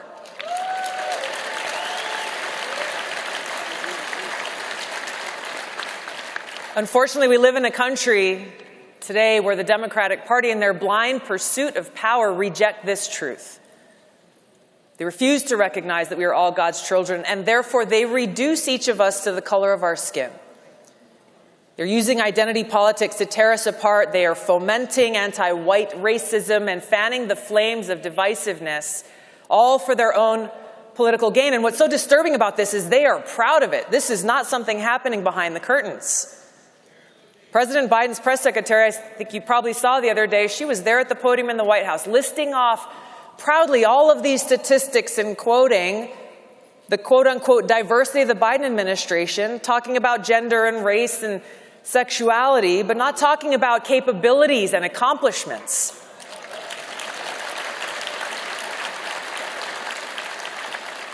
They're directly betraying Dr. Martin Luther King's dream as they racialize every issue, doing the exact opposite of what Dr. King preached, judging us purely based on the color of our skin, rather than on the content of our character.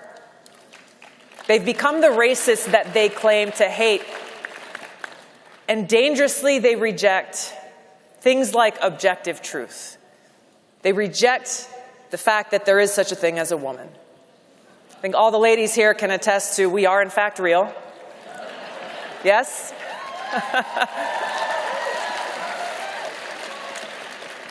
Now, I've seen and I've been and I served in Congress for 8 years, and I've listened to these speeches where they claim to be champions of women and equal rights and self-proclaimed feminists. But the reality is the Biden administration is spitting in the face of every one of us as women by rejecting the fact that we as women exist and are not just a construct of someone's mind. And this right here is their hypocrisy exposed. There is no greater expression of hatred and hostility towards women than trying to erase us as an entire category of people. Even worse, they're going so far as to claim that it's sexual harassment to address someone by the wrong pronouns, trying to enforce compliance by regulating our speech and thought. The danger here is that when those in power deny the existence of objective truth, we take away all boundaries in our society, and the truth becomes whatever those in power say it is at any given time. Just to list a few examples of this insanity, they are trying to tell us pedophilia is normal because minor attracted persons should be respected and accepted, and allowing these people to go and teach our kids in school.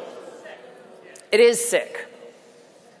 They support and promote the mutilation of children through the use of puberty blockers and chemical castration and irreversible surgeries, all in the name of so-called gender-affirming care. This is being actively promoted by cabinet members in the Biden administration and President Biden himself.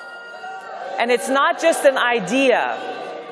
They are threatening to take children away from parents who refuse to comply and are actually standing up for the safety and well-being of their kids. They're normalizing infanticide by advocating for abortion on demand without exception, even up to and after birth. They believe that government is responsible for raising our kids, not our parents. Terry McAuliffe in Virginia is saying, hey, you as parents don't get a say in your kids' education. These things go beyond simple differences in opinion or having different views on an issue, because the party that is in power in the White House right now is weaponizing the security state and federal agencies against political opponents and those of us who dare to challenge them, those who dare to speak truth and common sense in the face of their insane radical agenda.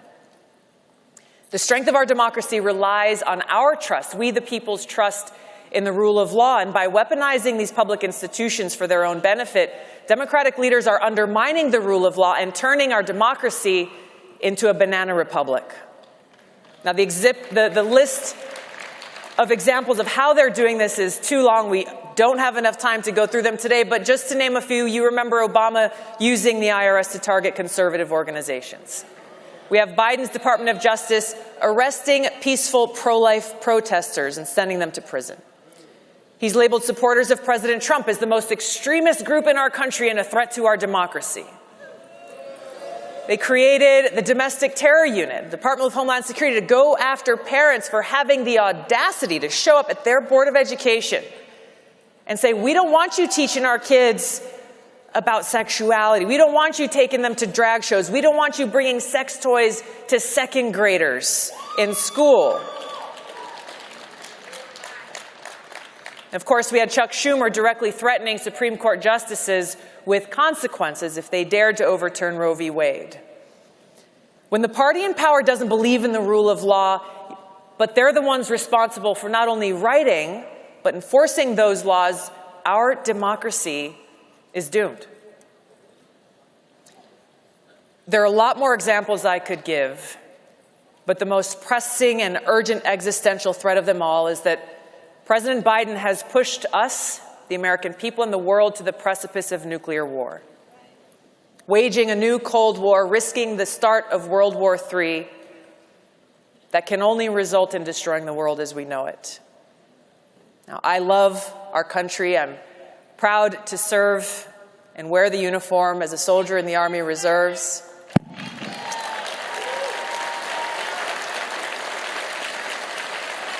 And as a soldier, I know firsthand the importance of ensuring our military is trained, ready, and capable to fulfill our mission, to ensure the safety, security, and freedom of the American people. So no matter how much lip service President Biden and the Democratic Party give as they say, well, we are for freedom and security and democracy, the reality is that they don't really care about any of those things. They are focused on filling the pockets of their bosses in the military-industrial complex, despite the fact that doing so actually undermines our national security, economy, and future. Now, President Biden and warmongers from both parties in Congress, they've sent now over $100 billion to fuel this proxy war that the United States and NATO is waging against Russia through Ukraine.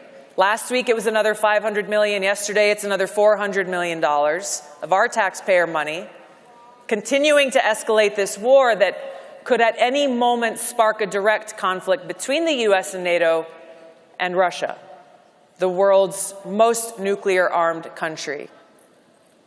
Now, the insanity of all this is you have President Biden, leaders in the Biden administration, warmongers in Washington, all talking about this as though it's just another day, talking about the prospect of World War III and nuclear war with a straight face about how it can be won. Now, President Reagan understood how ridiculous that notion is and how dangerous it is. He recognized the existential threat of standing on the brink of nuclear war, and he said a nuclear war can never be won and should never be fought. It was true then, and it's true today.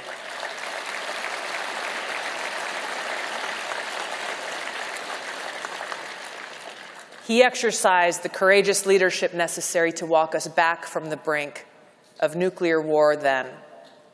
We lack that courageous leadership today. The warmongering elite, they don't care.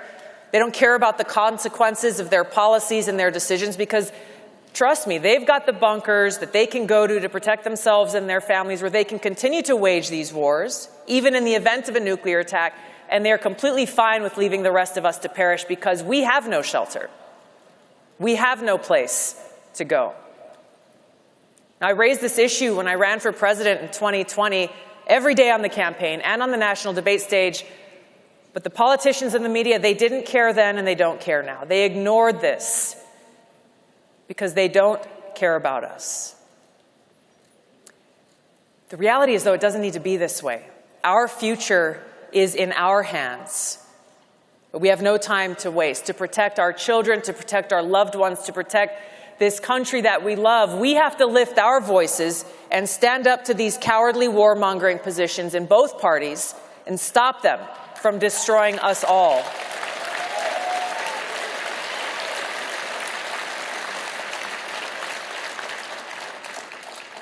Now, when I was deployed to Iraq during the height of that war, there was a big sign at the main gate that our patrols went into and out of every single day. Now, that sign struck me the first day that I saw it, and every day after. It read in big block letters, "Is today the day? Is today the day?" It was a daily reminder to me and to every one of us that any day could be our last. It was a reminder to me to take shelter in God and His unconditional love, and to make the most of every day that I have to do my best to love Him and to live a life of service that's pleasing to Him. The truth of that message on that sign is just as relevant to us here today as it was to those of us who were deployed to Iraq. Life is short. None of us knows how much time we have. And so, as Americans who love this country, no matter what our differences may be, as people who cherish peace, security, and freedom, we have no time to waste. Our country is calling on us.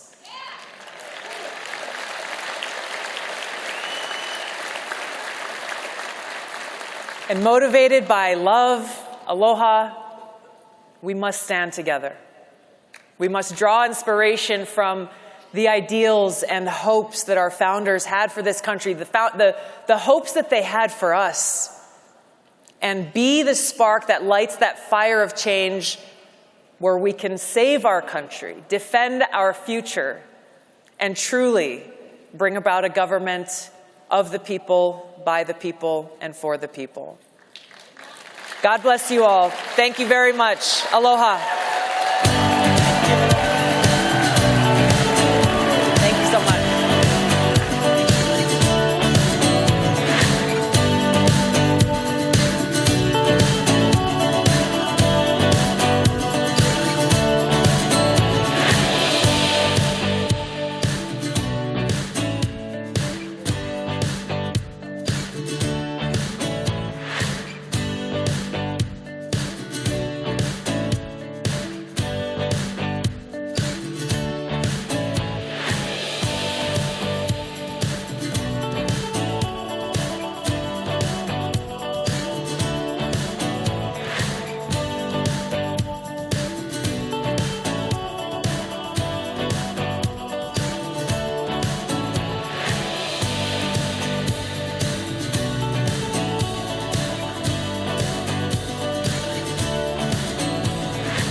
Ladies and gentlemen, please welcome CPAC First Vice Chairman Charlie Giroux.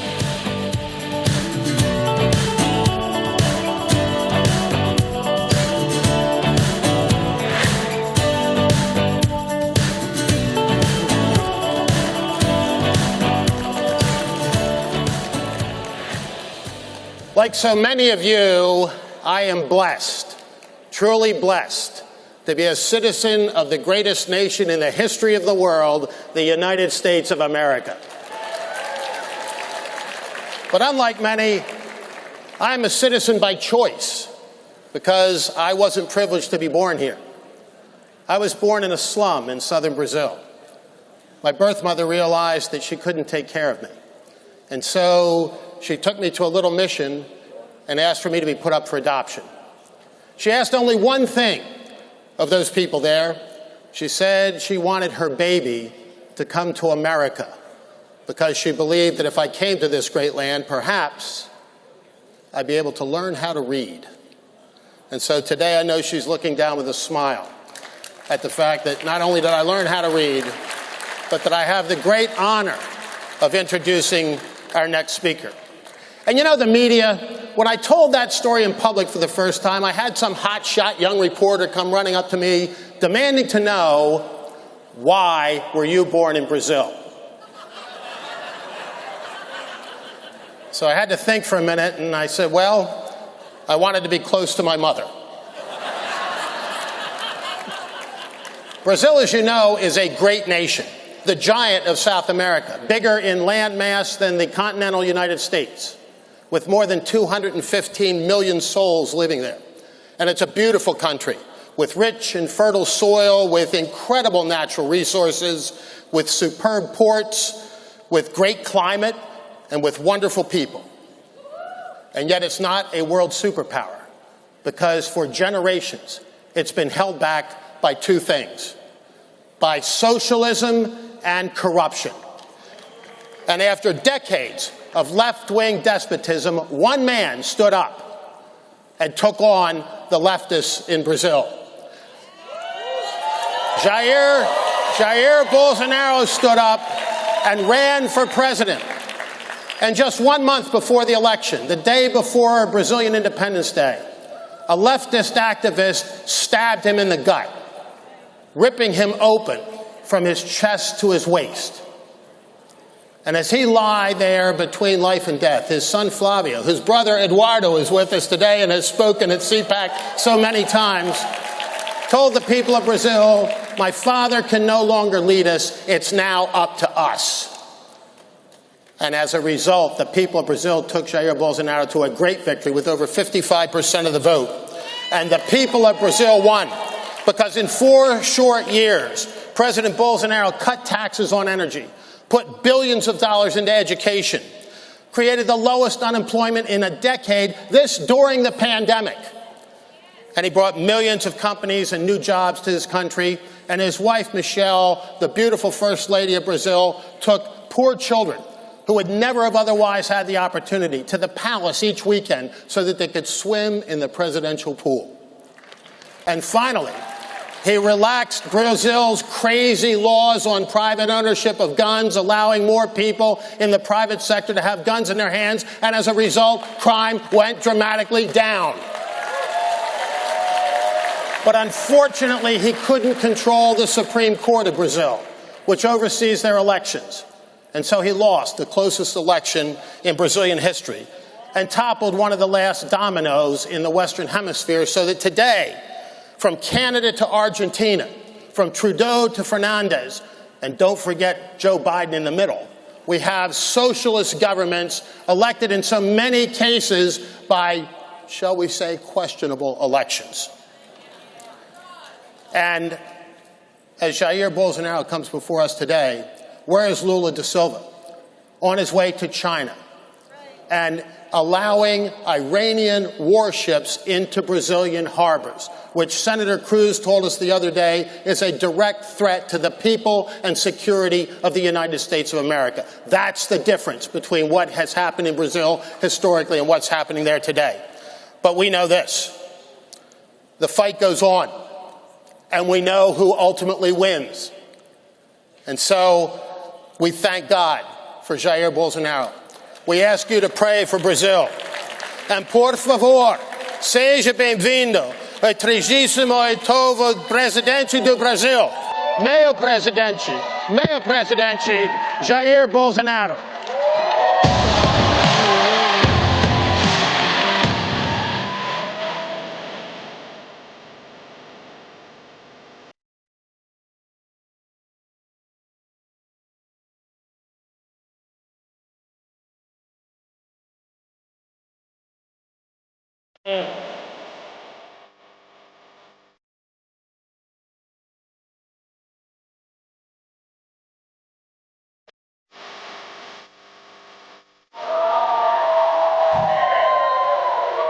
Boa tarde a todos.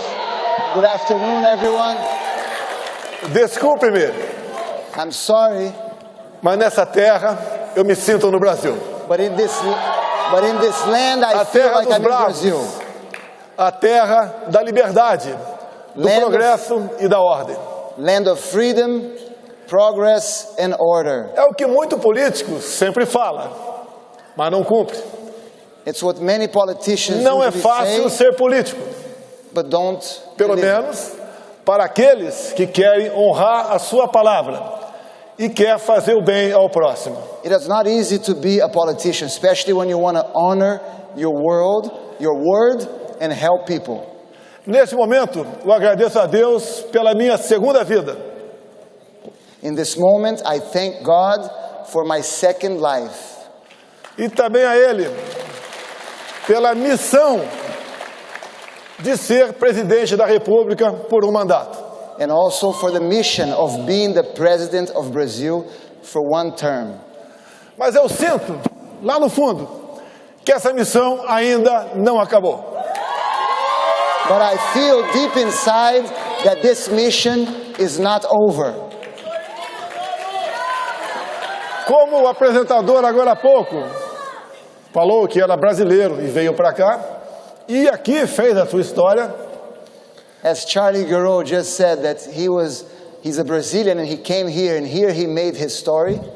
Eu também venho de uma família pobre, jamais esperava ser presidente do Brasil. I also come from a poor family and I never expected to be president of Brazil. Mas quando vi uma comunista ser reeleita no meu país, eu resolvi enfrentar esse desafio. But when I witnessed a communist being re-elected in my country, I decided to face this challenge.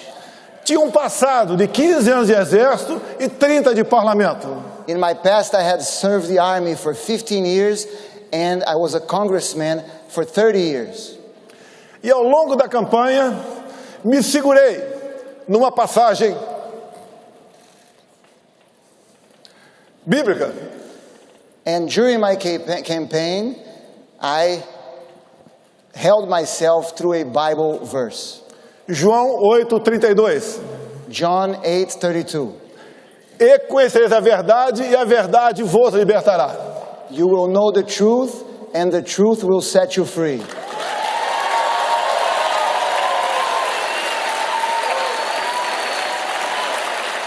O Brasil é uma grande nação, muito rica.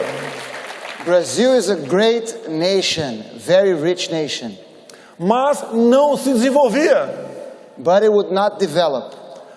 Populismo, comunismo e corrupção é o que sempre dominou a política brasileira. Populism, communism and corruption always dominated politics in Brazil. Por 4 anos, numa pré-campanha, andei pelo meu grande país. For 4 years during the pre-campaign, I walked through my great country. Levando a verdade sem se preocupar com os votos. Taking the truth to people without worrying about votes. Andando sozinho pelo Brasil. Walking through Brazil by myself. Como há 2 anos antes das eleições, parei numa pequena cidade do Amazonas chamada Manacapuru. 2 years ago, I stopped in a city in the Amazon, in a small city called Paracapuru. As pessoas me receberam num porto e com toda certeza, pensaram, o que esse cara sozinho está fazendo aqui? E eu também me perguntei, o que eu estou fazendo aqui? People received me in the port and they all thought, what is he doing here by himself? And I also asked myself, what am I doing here by myself? Quase ninguém acreditava que eu poderia ter sucesso. No one believed that I could be successful. Fomos crescendo, a esquerda viu que eu era um alvo difícil de ser abatido. We started to grow and the left noticed that I was a difficult target to be defeated. E um esquerdista filiado a um partido de esquerda, PSOL, deu uma facada em mim em setembro de 2018. And a leftist who was a member of a leftist party, the Socialist Party, stabbed me in September of 2018. Com toda certeza, eu sou o ex mais amado do Brasil. For sure, I am the former president who's most loved in Brazil. Mesmo no leito de morte, mas com muita força e muita fé, ganhamos as eleições. Even in my deathbed, but with much faith and much hope, we won the elections. Montamos um grande ministério. We put together a great cabinet. Com pessoas capacitadas e patriotas.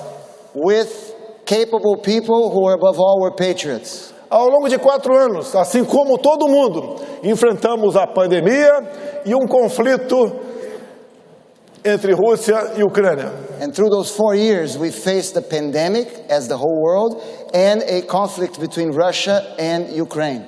Com reflexos econômicos para todos nós. With economic consequences for all of us. Fizemos a nossa parte e até o final do ano passado, os números da economia bem demonstram que o Brasil foi um expoente nessa batalha. And we did our part and the numbers of our economy show that we did a good job. Sempre defendi a liberdade. I always defended freedom. Não obriguei a ninguém a tomar vacina no Brasil. I did not force anyone to be vaccinated in Brazil.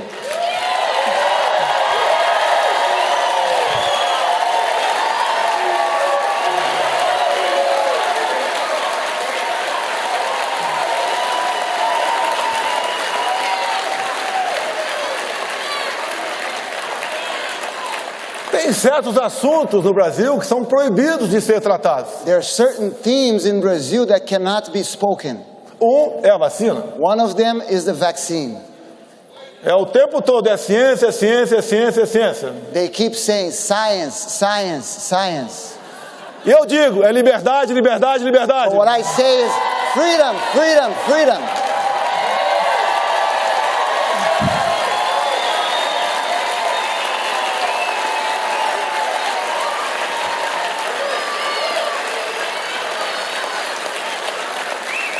Com toda certeza, eu fui o político mais atacado pela grande mídia em nosso país. Certainly, no one was more attacked by the big media than me. Mas mesmo assim, eu nunca tomei uma medida contra a imprensa. But even with all those attacks, I never took any measure against the press. Eu entendo que uma imprensa, até errando, ela é melhor do que uma imprensa calada. I believe that a press, even when they make mistakes, are better than a press that cannot speak.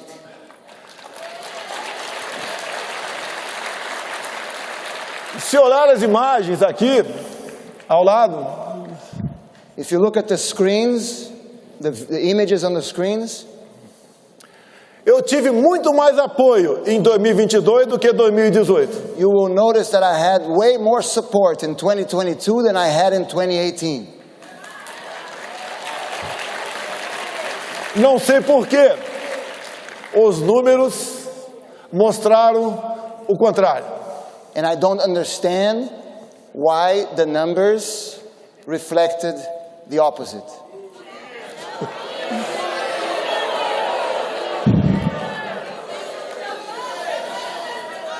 Nós não aceitamos e ir para o outro lado da esplanada.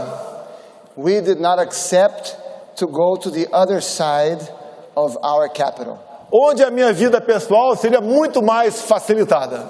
where my personal life would have been much easier. Fiquei ao lado dos meus princípios, ao lado de Deus e do povo brasileiro. I chose to stand next to my principles, next to God, and next to the Brazilian people.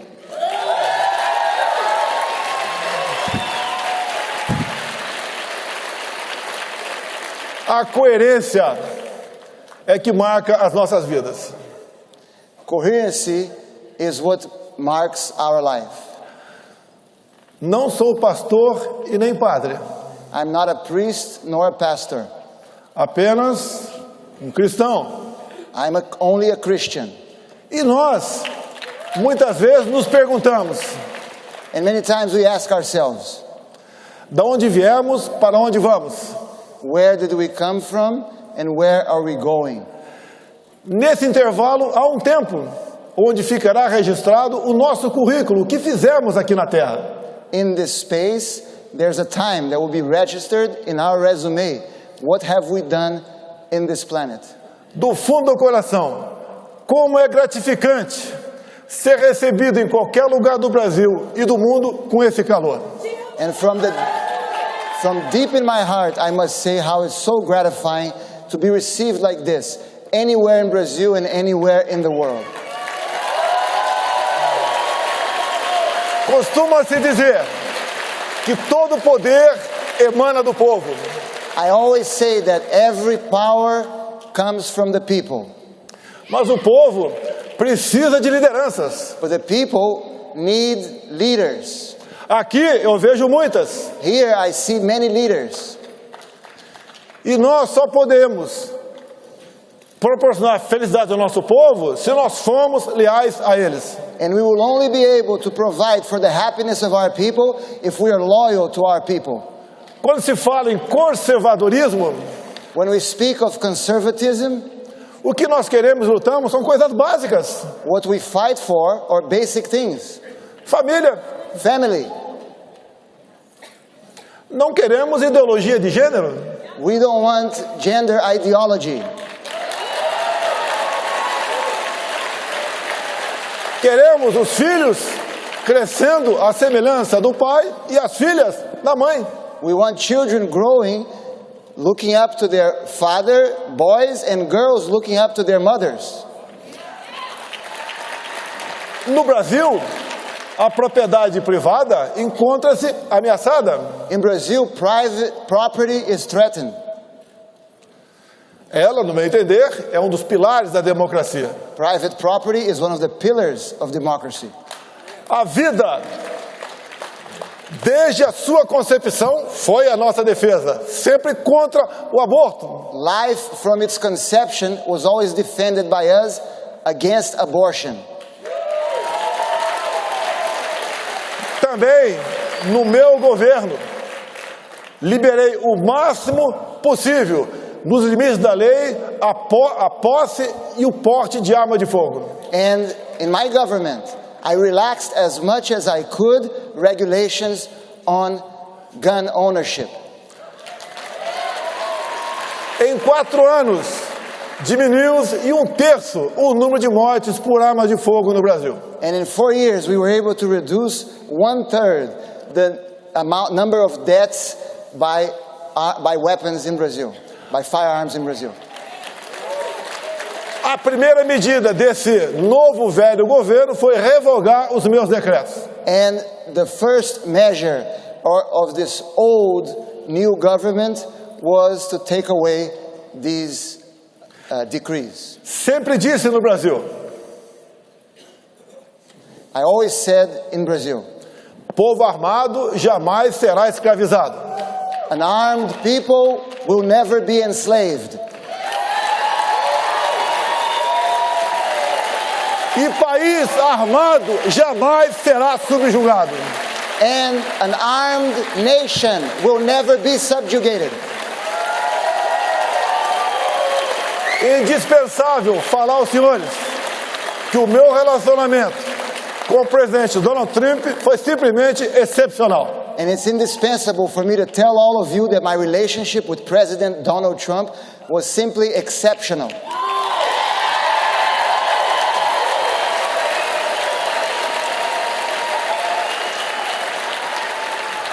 E nós podemos assistir quem está certo.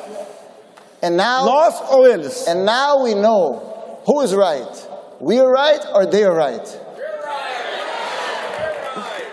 Aqui, pelo que parece, a gente vê uma migração de pessoas do Estado democrata para o republicano.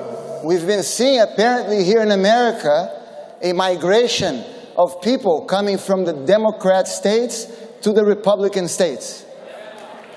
Vão buscar melhores condições de vida. They're looking for better life conditions. No Brasil não é diferente. In Brazil it's not different. Há uma migração da população de estados administrados pela esquerda em direção àqueles de centro-direita.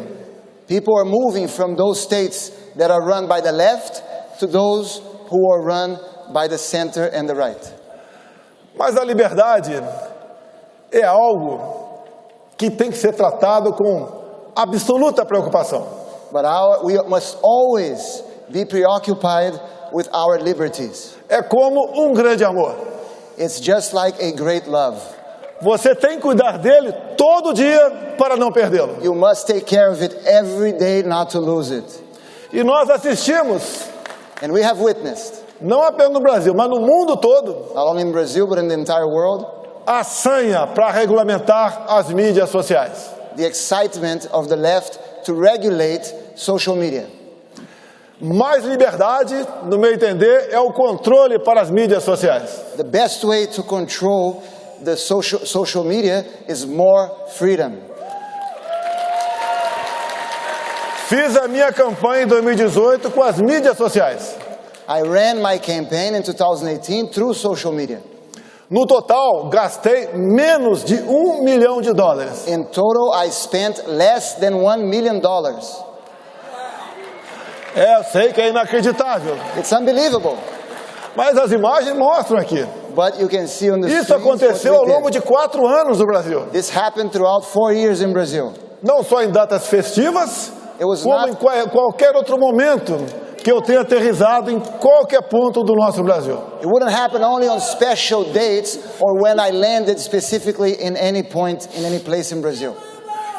No início, eu perguntava, né? Meu Deus, o que eu fiz para pagar um preço tão alto como esse de ser presidente da República? In the beginning, I would ask God, what did I do to pay such a hefty price to be the president of Brazil? Não tinha dia de descanso. I had no rest days. Depois, eu mudei. But later I changed. E comecei a falar, obrigado, meu Deus, por essa oportunidade. And I started to tell God, thank you so much, God, for this opportunity. Levei aos 4 cantos do Brasil. I took to the 4 corners of Brazil. E o povo brasileiro, que mal conhecia as cores da sua bandeira, passou a amá-la. And the Brazilian people who had forgotten the colors of its flag began to love it. O povo começou a entender de política. People started to understand more about politics. Passou a conhecer o parlamento brasileiro. Started to know better the Brazilian Congress. Nomes de deputados e senadores passou a fazer parte do seu dia a dia e não mais apenas jogadores de futebol. And the name of congressmen and senators became part of Brazilians' daily life, not just soccer players.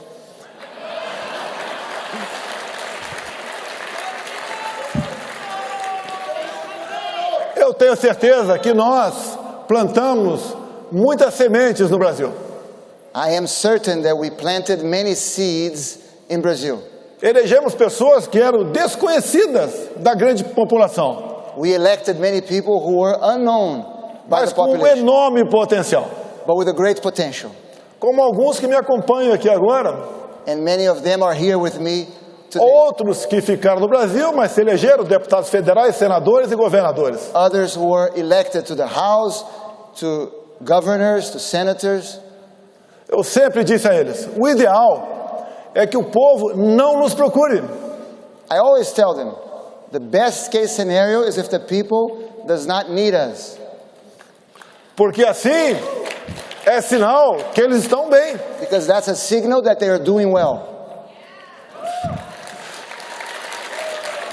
O tempo está se acabando. Teria muita coisa a falar, mas nós devemos respeitar o tempo. Unfortunately, time is almost up. I have many things to say, but I must respect our time. Dizer a todos vocês que eu sempre admirei o povo norte-americano. I must tell all of you that I always admired the American people. O Brasil é importante para o mundo. Brazil is important for the world. Hoje, mais de 1 bilhão de pessoas dependem de nós para a sua segurança alimentar. Today, more than 1 billion people around the world depend on Brazil to be able to eat. Temos riquezas minerais que ninguém tem no mundo. We have mineral riches that few countries have in the world. Só o Brasil tem nióbio. Only Brazil has nióbio. Temos água potável em abundância. We have an abundant amount of drinkable water. Temos uma Amazônia que é nossa, dos brasileiros. We have an Amazon that belongs to us, to Brazilians. Convido-os a visitarem a Amazônia. I invite all of you to visit the Amazon forest. Vão conhecê-la como ela é e não como a imprensa pinta. Please come to visit as it really is and not like the press. Somos um país de paz. We are a peaceful country. Se eu fosse presidente, não teríamos esse problema agora com os navios iranianos. If I was president, you could rest assured that we would not have this problem with the Iranian vessels that are in Brazil refueling.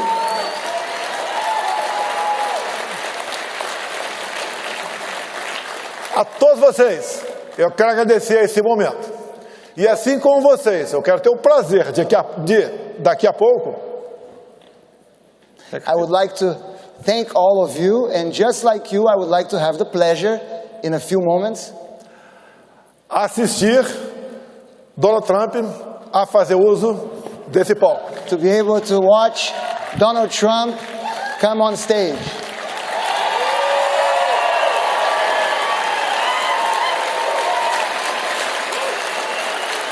Eu fui o último presidente a reconhecer as eleições de há 2 anos aqui nos Estados Unidos. I was the last president in the world to recognize the results of the elections in America 2 years ago. Continuo fiel aos nossos princípios. I continue to be loyal to our principles. Ao nosso lema. I'm still faithful to our motto. Deus, pátria, família e liberdade. God, homeland, liberty. God, homeland, family and liberty. Muito obrigado a todos os senhores. Thank you very much to all of you. Thank you.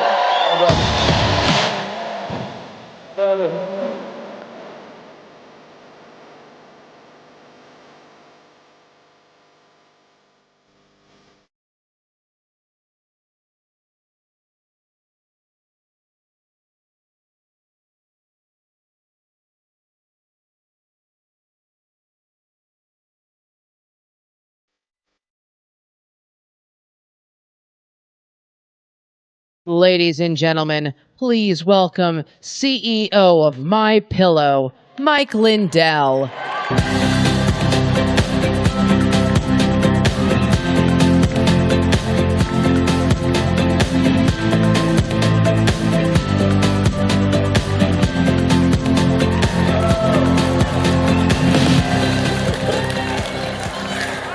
Thank you, everybody. What do you think I'm going to talk about? We need to melt down the machines and turn them into prison bars. President Bolsonaro, I'm very good friends with his son, Eduardo, and we were watching Brazil, what happened in their election, my cyber team and everybody. And I want to tell you, they stole over 10 million votes that we know of there. But I want to tell you something. They don't have any paper. It's just a machine. That's all it is. So like I said, they could just have little bells on, little lights. Vote, vote, vote. Beep. It could be hollow. Beep. And the winner is Lula. You know, this is where we're at. And I want to tell you, if we don't get rid of the machines, we're going to lose our country like Brazil. Over 50 countries in the world have succumbed to the machines. All of South America now, Australia, the list goes on and on and on. For the last 2 years, we've seen this, and people's eyes are getting open every day going, oh, let's, it was because of this, it was because of this. Well, let me tell you, you all know when I ran for the RNC chair, right? Okay, well, when I got there, one of the things I was talking to him, I go, hey, you guys, I said, at the RNC, for 7 months, their Gmails were going into spam. Crooked Google was forcing them into spam, right? Happened to me at my pillow, so I know all about this stuff. These what computers can do. So month after month went by, and they're going, let's just wait another month. Maybe it won't happen again. It happened again. Another month. All the efforts they did to put into marketing and stuff for this business, the RNC, I'm just using them for an example because I talked to them about this. At the end of 7 months, they finally said, we've got to sue Google. We've got to go after them. We have to do something or we're going to lose our RNC. So finally they did. Google turned it back on, said it was a programming error. Turned it back on. Now everybody at the RNC, when I talked there, all of the 168, they all said, yeah, we get that. Boy, it's a good thing we did that. Well, what is the difference of that or an electronic voting machine? Okay, and I want to tell you that the RNC, I don't care how much that they wasted or all the things you read about and they spent money on this or that, you can't outspend an algorithm in a machine. You can't do it. It's over. They did for 5 elections in a row, losing. If you don't fix the playing field you're on, it's over. If we don't fix what's going on in our country, we are going to be Brazil. We are going to be Venezuela. And we have to do this. And you know what the biggest blockers are right now? I got teams of people in every state. In fact, I'm going to announce in a minute this new thing I have. It's called the Election Crime Bureau. You can all go there. Okay? Not election integrity. That's a weak word. It's election crime. We have to address what's happened, and we have to be proactive and prevent crime from happening again. And we have brave, and it's all about courage. We have brave people that have stood up. I'll give you an example. In Arkansas, they work hard. This is the stuff we're up against, everybody. In Arkansas, Claiborne County about a month ago, because they have the right to do it in their state. Most states, you can do it from the county up. Said, you know what? We don't want to use these machines. We want paper ballots hand counted. And by the way, the best paper ballot hand counting system in world history was developed in Missouri by a gal named Linda Rand. And how do I know this? Because I've talked to Germany and France and the UK and Netherlands where they use hand counted paper ballots. Her system's better, and we have it right here in the USA. So we go to Arkansas, and Claiborne County gets brave and does this. Well, then just a week later, or a couple weeks later, I guess, a senator there, I won't name it, well, yeah, I will, Kim Hammer. Kim Hammer, a Republican, puts a bill, it's called SB 250 in Arkansas, puts a bill out there and says, if you're a county and you go to paper, we're going to defund you. Now I want you to think about that. This is our own people, or supposedly. It's disgusting. Why would you do that? And you know what they said? Well, Arkansas is 65% red. We're all red. Well, you're 82% red if you knew the numbers. And I ask you, and it's usually all these Republican states, your Alabamas, your Ohios, your Arkansas, your Missouris, your Louisiana, your Mississippi. I would think I'd be able to go in there and say, hey, let's fix our election platforms. So all the campaigning and all the hard work and all the resources put in actually can be worth something. And when you get in there and we fight our own party, like horrible Robin Voss in Wisconsin, Brad Ratzenberger in Georgia. It's just disgusting. We have great things going on in every state in this country. Right now, Shasta County, pray for them. They're in California. They voted to go paper free. They've been attacked by everything from all the way up to the Attorney General of California. They're in fear. I had to go out there. You know what I did? I had to tell them, I will cover the money if they go after you and sue you. Because people are in fear. People are in fear. But you know what? If we don't have courage now, it's over. You can't save your courage for a rainy day because we are under a time. If we don't get in 2024, get our great real president back, Donald Trump, it's over.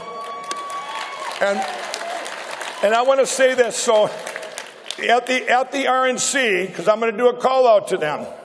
If you all know that Ronna McDaniel said that she looked forward to working with Mike Lindell, you know, well, what do you think? If you're working with me, what do you think you're going to work on? It's pretty obvious. Well, I'm announcing putting everything under one roof in this country, everything that all people across this country have been doing, different groups. We've been trying to keep it all organized, but now we have the electioncrimebureau.com. You can all check it out. I'm making the announcement here, and you can all use your help. Get there. But I'm asking that the RNC endorse this. I don't need any help from them. I just want them to endorse it. And you know why? I want to be able to go into these states and not have to be blocked by Republicans and stopped. I want to be able to fix what they should have fixed. They should have took their money and fixed these platforms, got rid of early voting, got rid of these dirty voter rolls, got rid of the machines. There's a big narrative going around right now. Oh yeah, we're going to be like Democrats and we're going to vote early and often. You know what? You better quit spreading that, because I'll tell you what, it's 2 years from now, or a year and a half from now. If you do that, what's going to happen, that we fought with these legislatures, they're going to say, let's just make early voting perfectly legal and ballot harvesting legal. You guys, we lose our country if you do that. Everything we fought for, the legislature, that's an easy way out for them. We want same-day voting, paper ballot, hand-counted. That's what's going to save your country.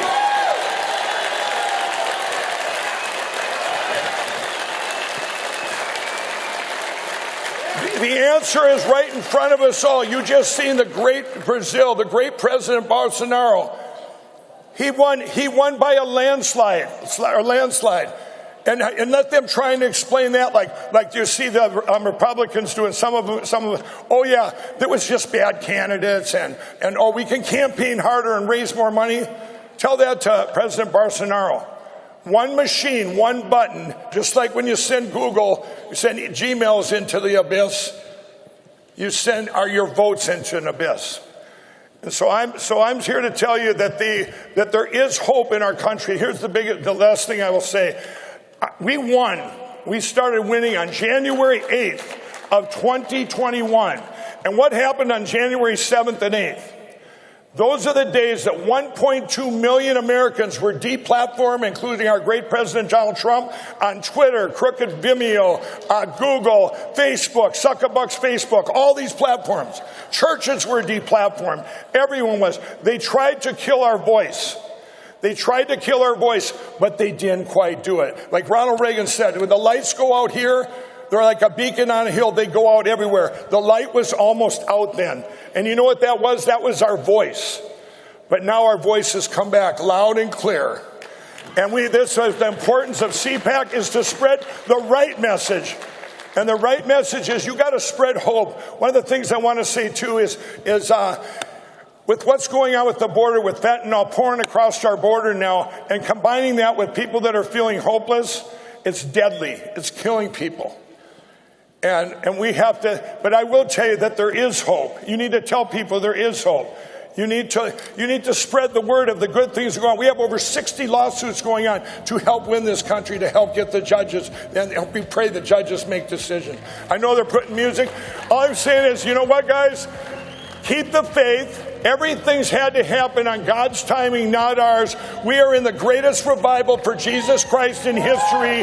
That's the big win. God bless you all. Thank you. Keep the faith.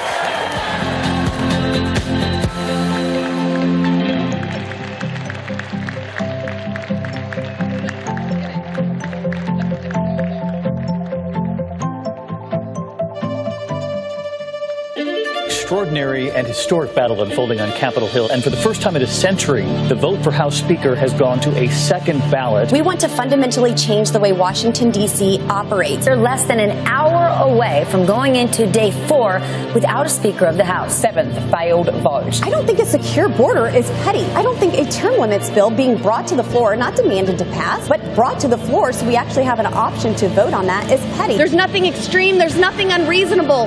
We're trying to get this right. We are here to legislate. We are here to get the country back on track. I believe that this is a moment in time that was created for us to get the best deal for the American people. This isn't chaos. I'm a mom of 4 boys. I know what chaos and dysfunction looks like. We are going to come together. We are going to be stronger than ever. This is a constitutional republic at work. Every single one of the 20 conservatives that demanded these changes did so for the good of the country. We all want a unified party. We need a united Republican Party to fight hard. I think we now have that. Breaking news from Capitol Hill this hour. Representative Kevin McCarthy has now been elected Speaker of the House. I'm proud that we took a few extra days to make sure that we get this right. There are a lot of great things that were done because of what you guys did to hold out on this stuff.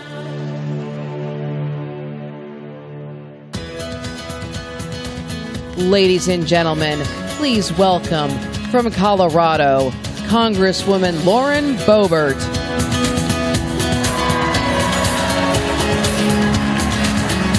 Hello, CPAC!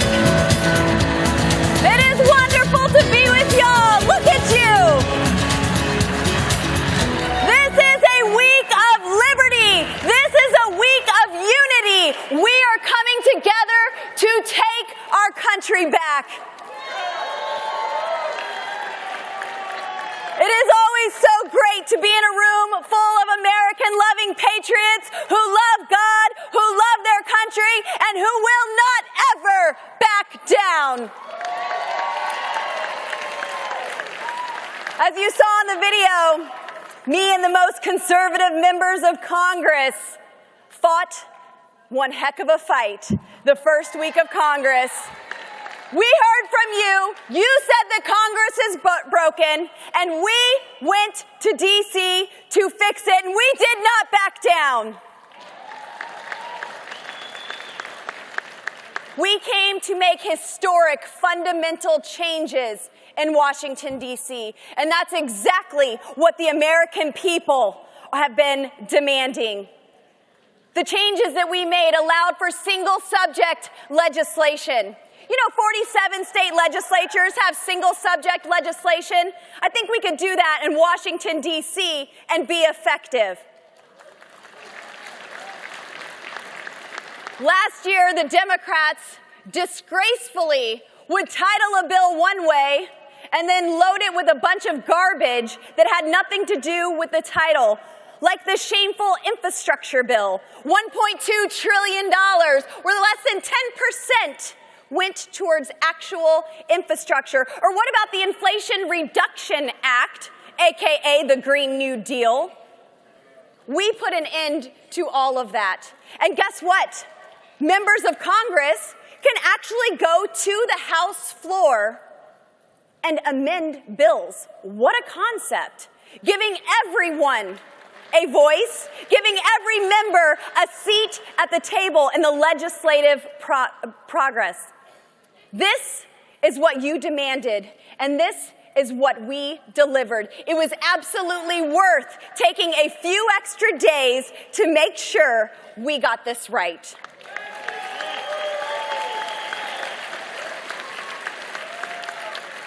But we have to make sure that these promises made and these promises that are kept keep on happening.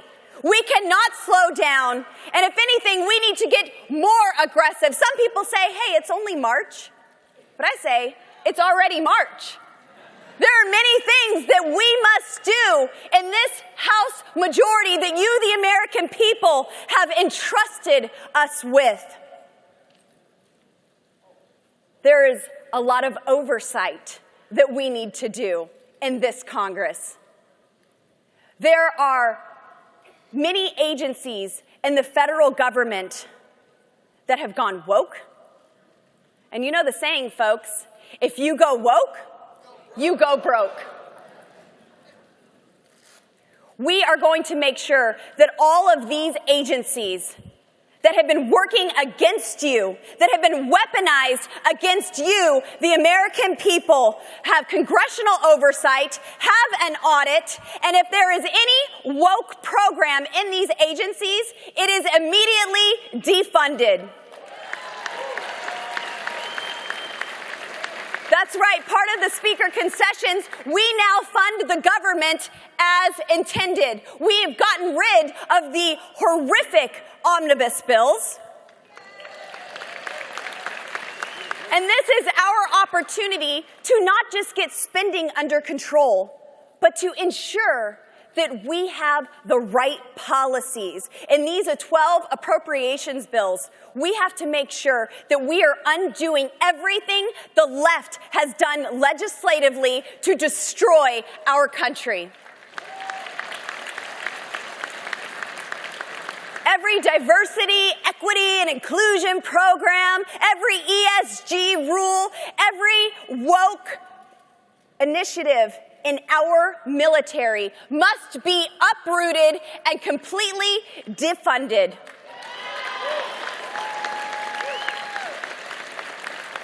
We will demand that schools stop teaching our children to hate their country, to hate their classmates because of the color of their skin, and stop confusing our babies with your groomer gender ideologue. Shame on you.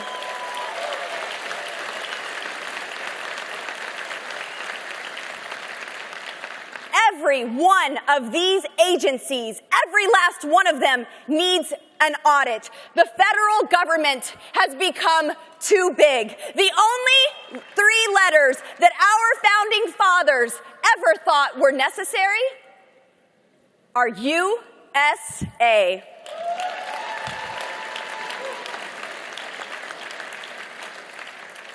We are going to have the oversight. We are going to have the spending fights, and we are going to win.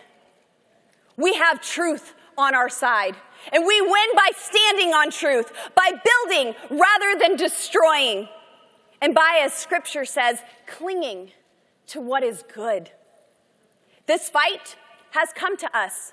We didn't ask for it, but we have the weapons to win. It will require all of us to stand and fight alongside one another. And we must stand united in this battle against actual evil. The spoken word is the most powerful force in the universe. The world was created with words. Why do you think the woke left wants to silence your speech? If you are silent, you remain useless, and you lose by default.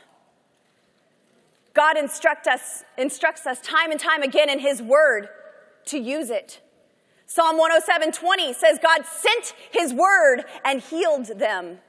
There's creative power in your words. What would you do if the Lord stood before you today and said, from this moment forward, you will have whatever you say?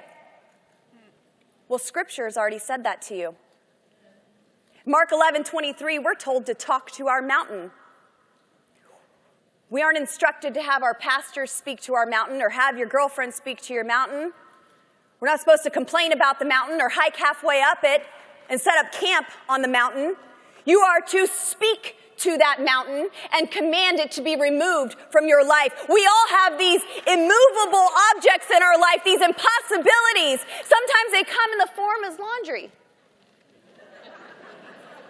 Right, moms? But speak to those impossibilities. Speak life and truth. And that is exactly what we are doing this week. We are exposing the corruption. We are exposing the lies. In the oversight committee that I serve on, we've already been exposing big tech's collusion with the federal government.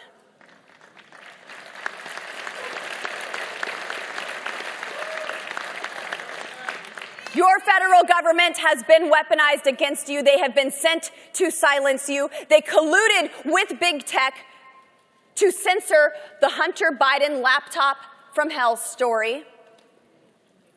And we are going to continue to investigate Hunter Biden, not because he's a bad painter or bad at taking selfies or, feels a little too free in a slip and slide every now and then. We are going to investigate Hunter Biden because he has used his father's positions in government for shady business dealings with Ukraine and China. We no longer need a resident in the White House. We need a president who puts America first and not his business dealings with corrupt foreign countries. I think the man that we need to put back in the White House will be here center stage tonight. It's time we get real leadership back in the White House. Someone who actually cares about you and puts you first. Isn't it disgusting when you can't tell where the FBI ends and where big tech begins? I have called for 230 protections to be removed from these big tech companies who are hiding behind Section 230, and they are acting like editors rather than publishers. This is unacceptable, and you deserve so much more. My friend Congressman Matt Gaetz, he said, great hair. He said, we have issued tens of subpoenas. Well, those are rookie numbers, folks. I think we need to get those numbers up to the hundreds, because every federal agency needs to come and speak and testify before Congress about what has been going on. You, the people, deserve to know what your government is up to.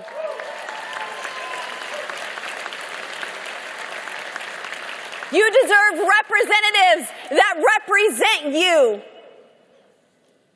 You deserve representatives who understand that we work for you, not the other way around. There's so much enthusiasm in this movement. I'm excited to be a part of it. Don't let anyone grow weary in this time. We have just begun winning. We took back the House, and I'm excited about our slim majority because that gave us leverage to actually do something. Leverage to govern as we campaign, rather than looking at that R next to our name and thinking it stands for rollover. For the first time in a long time, CPAC, conservatives are winning. It is our message and our policies that are going to get our country back on track, that are going to get the ATF under control. Who the heck do they think they are right now? Get rid of them. The ATF doesn't make laws. Congress does. There's this thing called separation of powers, and I can't wait to drag them into oversight and remind them of that. But as you leave here, I want you to take everything that you have learned and share that. I want you to shine a light across this nation. America is the greatest country because of the men and women who have sacrificed and given their all for her.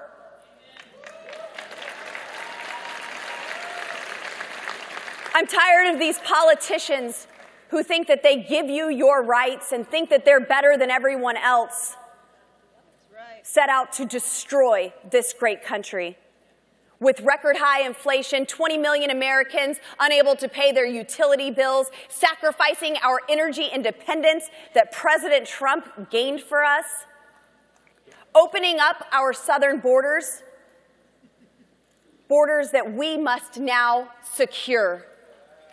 And that must be a part of every funding debate that we have. Because we aren't going to fund a borderless country, and we are not going to fund tyranny any longer. But as you shine your light, shine it bright in your family. Shine it bright in your community, in your churches, in your schools, in the grocery store. Don't ever let anyone put you in the darkness, hide you out. You are the great American comeback.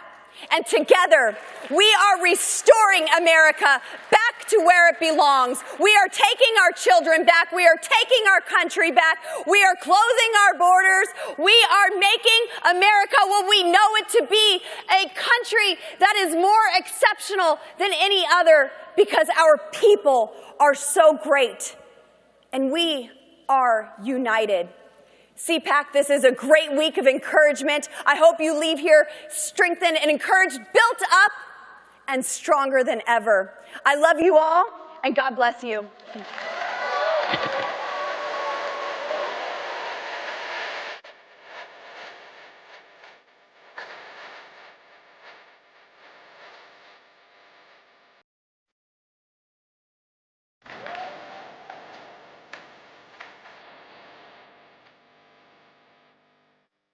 Ladies and gentlemen, please welcome author and CPAC board member, Gordon Chang.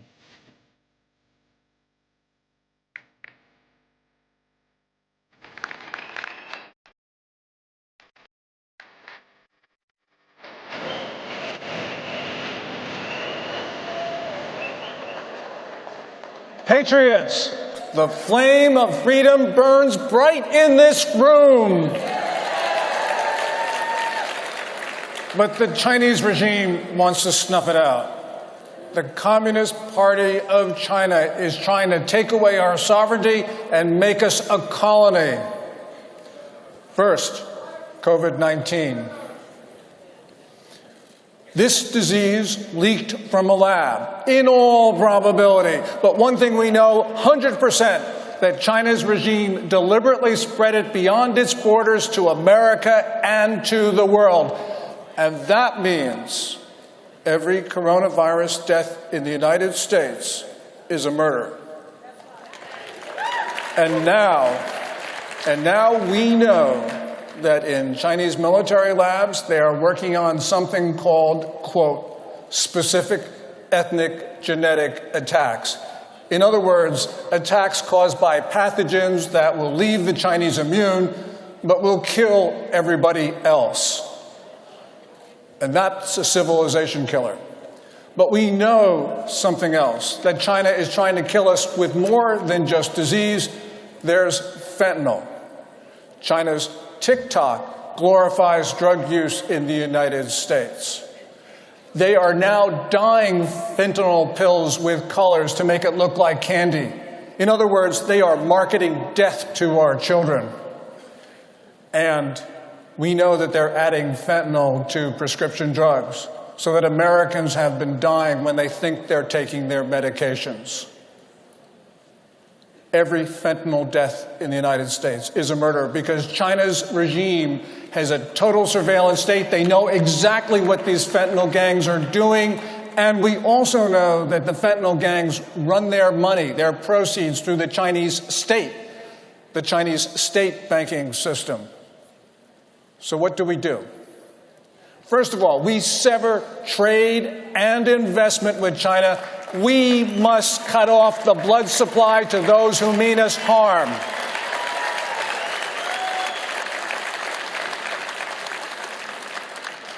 We must eject China's agents. Hey, Americans, this is our country. We don't have to put up with this. And we must get the Chinese off of our farm and ranch land.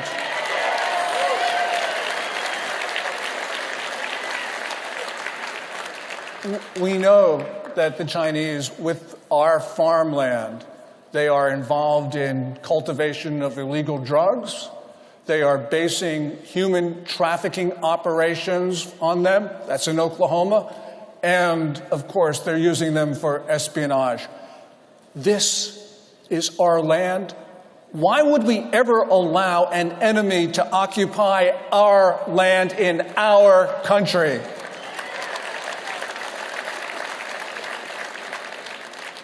And there's one more thing that we must do. And this, by far, is the most important. We must remember that all Americans have a common enemy that means to destroy our society. And that means we must unite as a country, and we must unite as a people. Yesterday, a woman stopped me in the hall just over there, and she said that last year that her younger sister died from a dose of illegal Chinese fentanyl. We cannot allow the Chinese communists to do that anymore. But I'm optimistic. I'm optimistic because I have a story, and this story is mine. My dad arrived in this country on a Liberty ship from China by way of India and Australia. This was just before the end of the Second World War, and he came here to get his engineering degree. 1949, he arrived in 46. 1949, the communists took over China, but a generous America allowed him to stay. So my dad started a small business, a Chinese takeout, of course. He turned it into a successful restaurant. And then he took the proceeds from his restaurant and he bought, in Madison, New Jersey, where he lived, he bought a building. He renovated it and he sparked the rejuvenation of the downtown area. My dad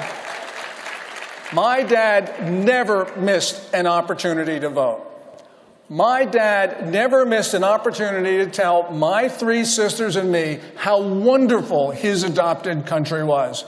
And he would always say that China was his birthplace, but America was his home.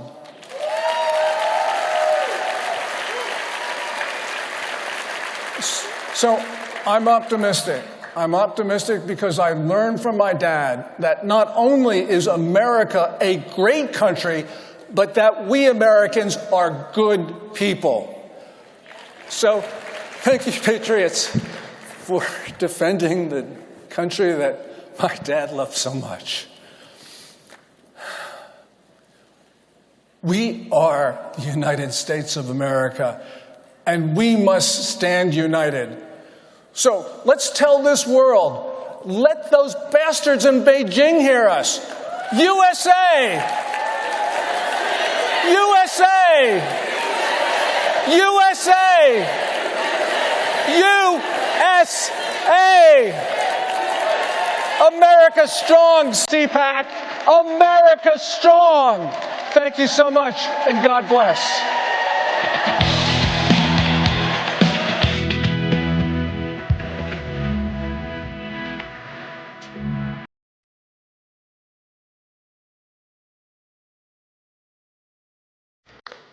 Election denied. There's even suspicion of being cued. Disproven claim. Litigate this. No, I'm just wondering why they would all lie. You can make all the xenophobic comments you want.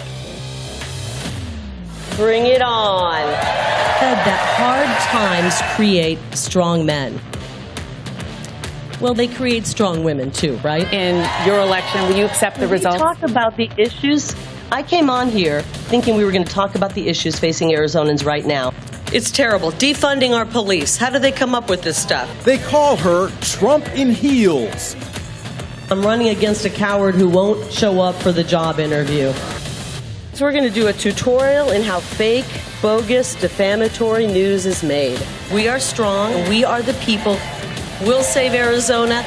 We can do it together, Arizona, because God is with us. He's with us.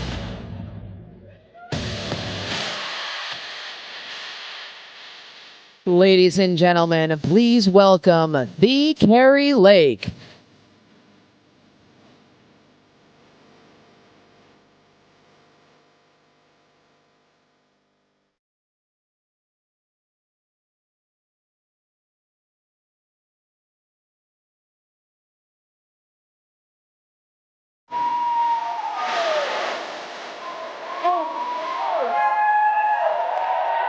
Wow.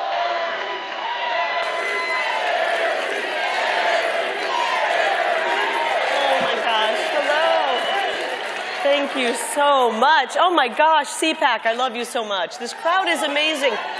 Something tells me you're here to see somebody who's coming up a little bit later on, but that's okay. I'm happy you're here right now. I love you too. I love you too. It's just every time I stand on the CPAC stage, I realize what a miracle this all is. I mean, I am standing here as proof that every single American can make a difference in this fight that we're up against. I kind of got into this as a fed-up mom. Maybe you've heard a little bit about my story. I decided to run for office. I was sick of the status quo. I walked away from the fake news and walked away from my career and said, I don't want to do that anymore. Oh boy, best decision I ever made, by the way. Like you and like the people of Arizona, I'd grown sick of the open borders, of the wide open borders, of the cartels running the show, of fentanyl pouring across our border, killing our young people. This isn't drug overdoses that we're seeing. This is a poisoning of our youth. And if you don't think that China and Mexico can bring down an entire civilization with drugs, then you need to study the opium wars, because that's how they did it. And they're trying to kill our young people. But as a mom, I got sick of that. Why weren't our elected officials doing something about it? Why were these politicians more interested in dealing and helping Ukraine than helping their own citizens? And so I stepped into the fray. Boy, I had no idea what was about to happen. I jumped in, I decided to run, and we started a movement. I thought we were alone at first. We started a movement of moms and dads, of grandmas and grandpas, of students. Even the little ones were with us. It was really quite amazing. And we led this movement on the precipice of making Arizona great again. And they knew that that was dangerous. They knew that was dangerous. They couldn't have someone like me in office who's going to shut down the cartels at the border. They were so afraid of me and so afraid of we the people that they stopped us by any means necessary. And they did that on November 8th, on Election Day. Did you all hear about what happened in Arizona? They stole an election in broad daylight, right in front of us. And then they dared us to do something about it. They dared us to do something. Here's what happened. On Election Day, when all of our people were showing up, they printed intentionally the wrong image on the ballot so that you would put your ballot into the tabulator and it would be spit out. 250,000 ballots were rejected on Election Day across Maricopa County. And let me remind you, this was happening in the Republican areas to vote. It was so bad, I told my team, I don't want to vote in a Republican area. I've got to go find the most liberal part of town and vote there, and that's what we did. We drove across town, I voted in the liberal part of town, got in and out, no problem, machines were working, everything was fine. But in over 60% of the polling locations, primarily in all of the Republican areas, they were printing the wrong ballots, the machines weren't working, they were being spit out, and the Republicans in Arizona were disenfranchised. 75% of them voting that day were Republicans. They did this intentionally. And they thought, can you imagine this? They thought that we would roll over and go quietly into the night. No. Yeah, she just said it. She said, no. Hell no, they messed with the wrong mama bear. They messed with the wrong mama bear, and this mama bear is going to tear them to shreds.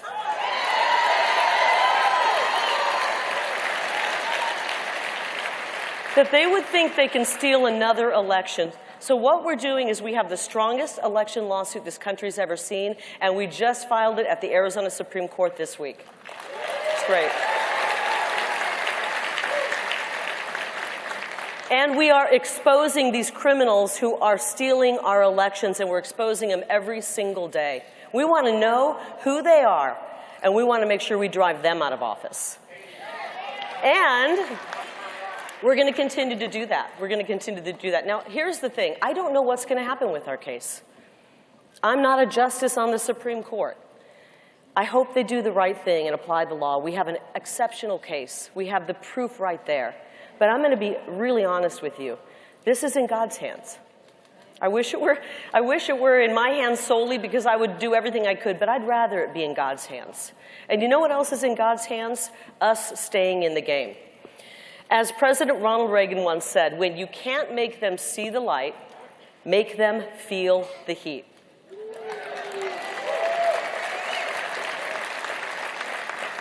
And they may think that they won, but I know they're feeling the heat. They're actually, we've got them in the frying pan right now.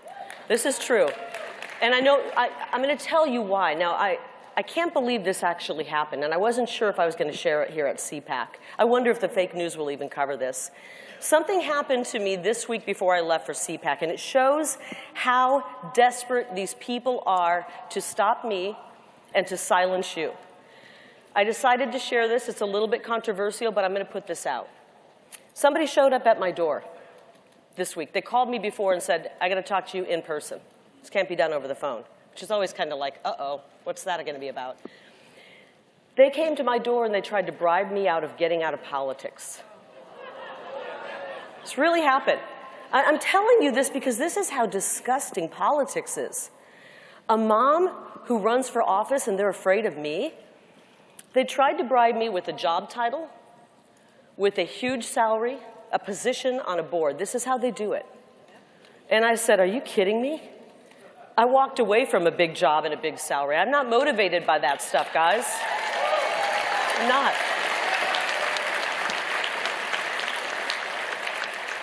So this person standing before me was sent at the request of some powerful people back east. They want me out of politics. Well, wait a minute. I thought they already stopped us. Why are they so afraid? I thought they already stopped our movement. So,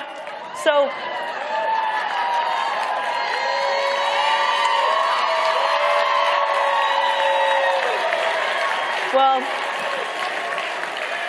I don't know. I don't know what the future holds. I don't know. I'm just on God's time right now. And when I said no to this person, they didn't take no for an answer. They said, well, what will it take? What is your price? How do we keep you out? Name your price. This really happened this week. Name your price. All we're asking for you to do is to get out of politics for 2 years. Okay. CPAC, I got to ask you, do you think I should sit out for 2 years?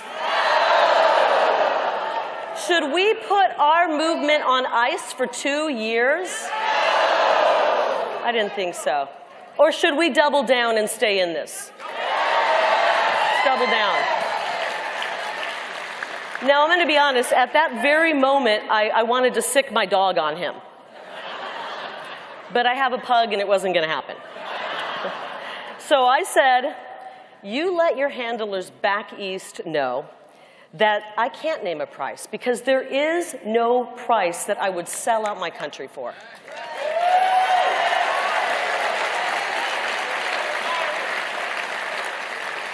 Not $1 million, not $10 million, not $100 million. I love you right back. But I'll tell you, this tells me that they do not want my name on a ballot again. And I have a message. I'm not going anywhere. I'm not going anywhere. And so that got me very fired up. I was packing for CPAC, and this happened, and I'm like, I'm so fired up. And then after this weekend at CPAC, CPAC has a way of firing up us again, right? So I just want you to know, as we leave here, they may act, and they're gaslighting us, and they may act like they're in control. We, the people, are in control. We are in control. And I have complete faith, and I have complete confidence that this country can and will get things back on track. 100%.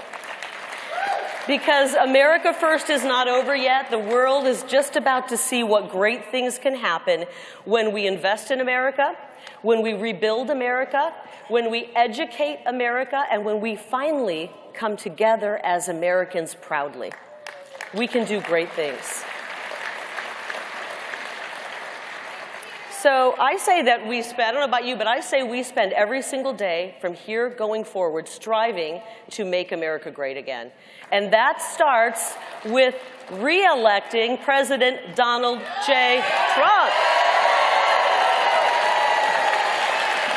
Let's do it. CPAC, I love you. America, I love you. God bless America. Thank you so much.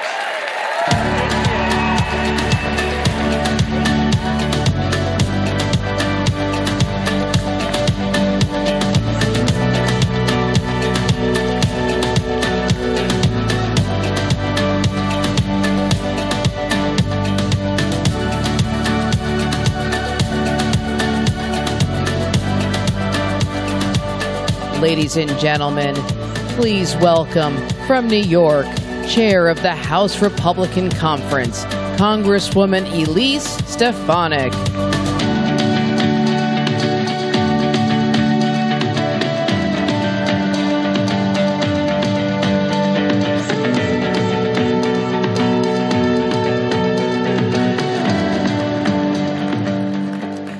Good afternoon, fellow conservatives. I am so excited to be here with you today as the conference chair of the new House Republican majority. Thank you, America, for firing Nancy Pelosi once and for all. In just 2 short years under far-left single-party Democrat rule, America has faced crisis after crisis. Inflation has skyrocketed to the highest rate in my lifetime, crushing hardworking families, small businesses, farms, and seniors. Families now have to choose between filling up their gas tanks, heating their homes, or putting food on the table because of Bidenflation and Joe Biden's war on American energy independence. Violent crime is rampant, not just in big cities, but in suburbs and small towns as well, as Democrats continue to push their radical defund the police policies and rhetoric. We've seen Joe Biden has shamefully turned his back on our Border Patrol agents as America faces a border crisis, not just with our southern border, but our northern border wide open as well, with millions of illegals and deadly fentanyl pouring across. Our national debt is more than $31 trillion. Yet Joe Biden and the far-left socialists, they want a blank check to continue to spend our hard-earned taxpayer dollars on wasteful, woke programs. Foreign money from communist China and Russia has flowed to the Biden crime family, while the stenographers in the mainstream media turn a blind eye to it.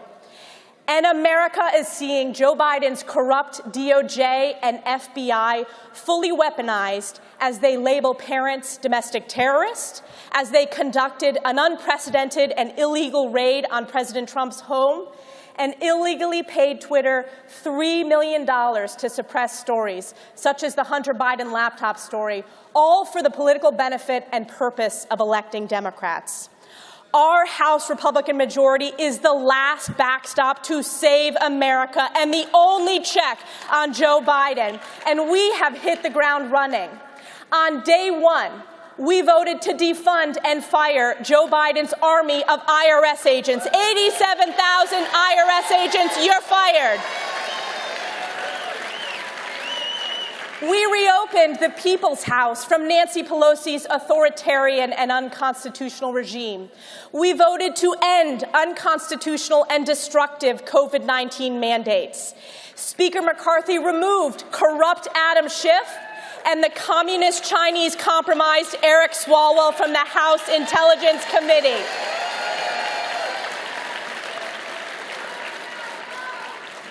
And House Republicans made sure that Ilhan Omar can no longer spew her vile anti-Semitism from the Foreign Affairs Committee.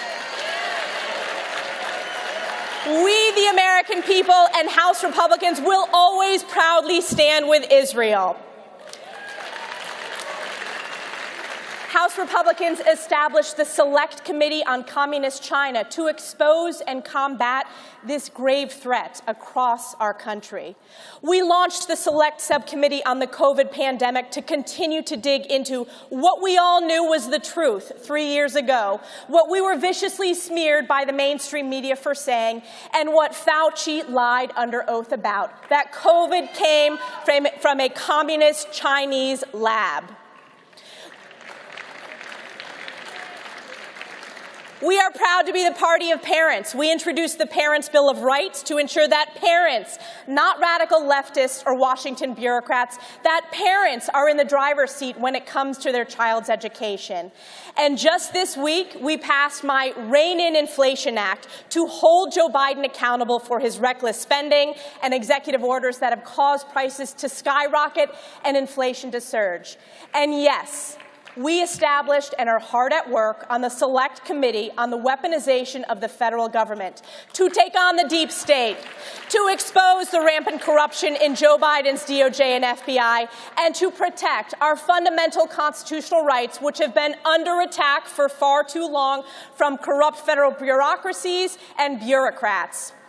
This Select Committee is important. It will do some of the most important work in this Congress, because there is a systemic rot and dangerous politicization in the culture and the leadership of not only the FBI, but other agencies, and it needs to be rooted out.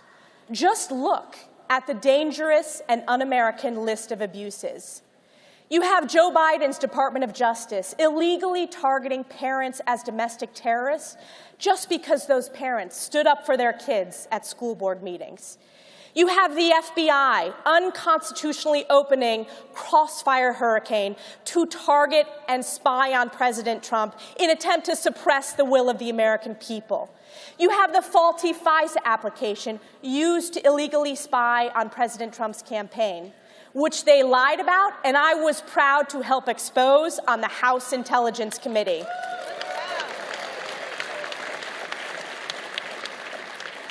And of course, we have the Twitter files and the FBI's illegal suppression of the Hunter Biden laptop story, shamelessly using millions of taxpayer dollars. I will say that again. We, the American people, unknowingly picked up the tab for the FBI to pay Twitter to interfere in the 2020 election on behalf of Joe Biden. It's un-American, and we will hold them accountable.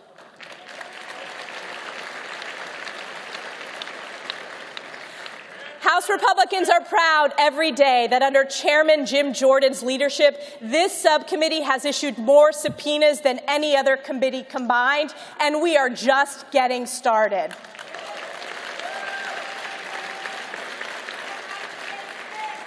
Friends, we the people know that the fabric of America is under attack. It's under attack by the radical left, their loyal stenographers in the mainstream media, and the failed and corrupt leadership of Joe Biden and today's Socialist Democrat Party. We need patriots like you across America to save our great republic. And this will be one of the toughest fights we face. Believe me, I know firsthand that the left, the entire corrupt Democrat ecosystem, and vicious never-Trumpers will smear, threaten, cancel, lie, and do anything to try to silence us and suppress the will of the American people. But the American people are smart. We see past the left's politics of personal destruction. We have exposed the corrupt and complicit mainstream media, and we must take our country back in 2024 by re-electing President Donald J. Trump.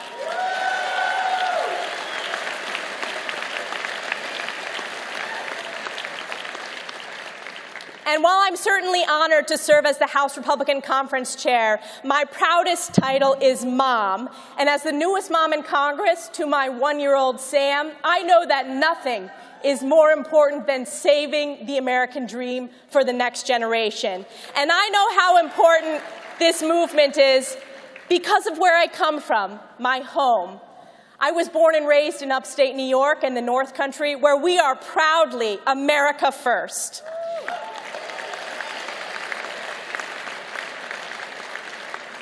We are the cradle of the American Revolution, where almost 250 years ago, brave patriots fought in the battles of Saratoga to turn the tide of the Revolutionary War. It's where 43 years ago, some of you may remember this or may have watched it live on TV at the Olympics in Lake Placid, a team of American amateur hockey players out-hustled, out-skated, and defeated the communist Soviet Union, stunning the world and giving us the unforgettable Miracle on Ice. And today, we are the proud home of Fort Drum and the historic 10th Mountain Division, one of the most deployed units in the U.S. Army since 9/11. And to the people of my district in upstate New York, I am so humbled and grateful each and every day to represent you and your families. We unabashedly love America in upstate New York. We must work together to save America, and we must win, and we will win. Thank you very much, great patriots, for being here. God bless you, and God bless the United States of America. Thank you.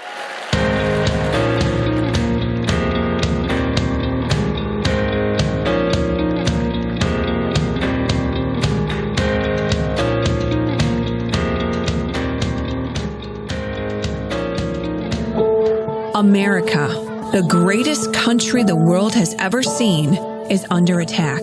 Our children, our families, and our freedoms are being crushed under the politics of a radical agenda. Some are trying to entice our youth towards an anti-family culture with a hate-filled ideology, all under the umbrella of socialism.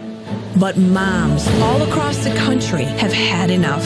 We are standing up, and we are fighting back. Well, and the fact is we have the ability to turn this around in one generation. That's what I want the moms of America to know. I want them to realize the powerful influence that they have in their homes, in their communities, in our nation.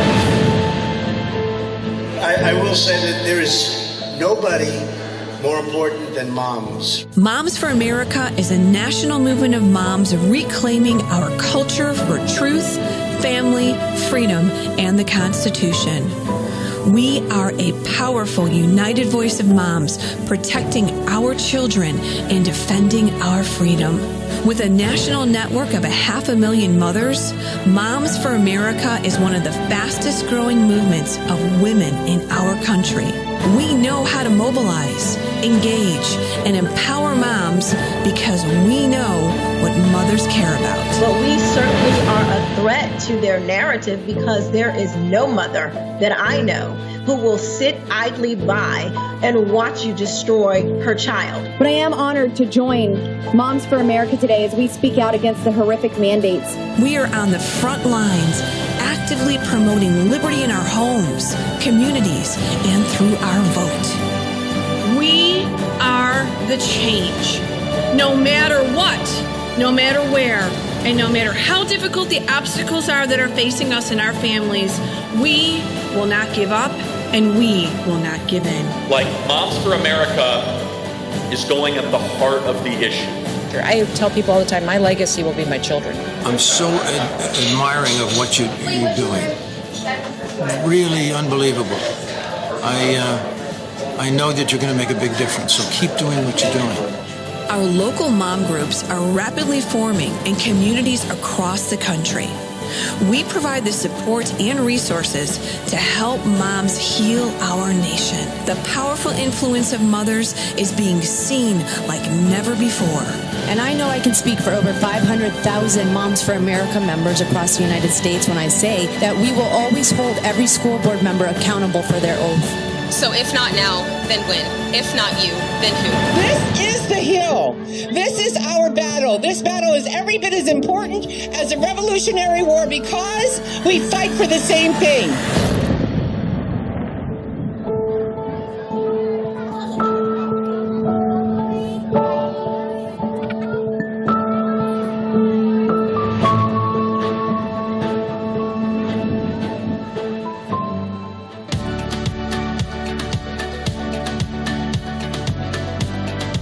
Ladies and gentlemen, this is the Death of the Surrender Caucus.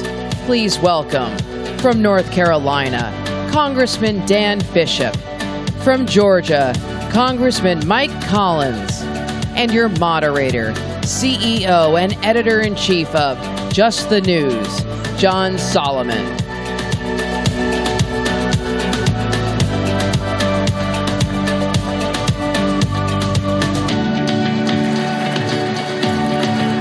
Thank you, guys. All right. Hello, CPAC. Good to be here. We have a couple of soldiers on the front line of changing this town. This is going to be a fun conversation. We've been talking about the weaponization of government, the bloating of government for a long time. We now have a troop of leaders in Congress ready to make those changes. We're going to dive into that today. Congressman Dan Bishop, you've been here a long time. You've seen how this city has grown. You've seen how agencies have been turned against the American people. You're on, I think, one of the most consequential committees that we have right now, the Weaponization Subcommittee. Tell us what you're finding, what troubles you, how we fix it. John, it's the focus of my service in Congress this term is the Select Subcommittee on the Weaponization of the Federal Government led by Jim Jordan under the Judiciary Committee, also led by Jim.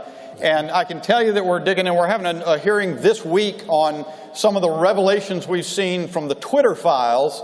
Matt Taibbi and Michael Schellenberger will be there. And you know, what we see is over and over and over American federal government agencies have begun to act in ways that are incomprehensible, that do not respect the right relationship between people and the government. So what we've seen, I think, is aptly described as the largest censorship operation in U.S. government history, among other things, and it is time for it to stop. And the way it stops is for us to dig into it and expose every single part of it. And that's what we're going to do. Let me just follow up real quickly, sir. You know, there's been a spin job. Well, the federal agencies really weren't pressuring social media to shut things down. You don't believe that, do you? Pressuring, I mean, they were embedded with them. That's right. So you had meetings every quarter, and then every month, and then every week. FBI agents from the CIA, the Office of the Director of National Intelligence, and then, of course, it extended in the public health sphere as well.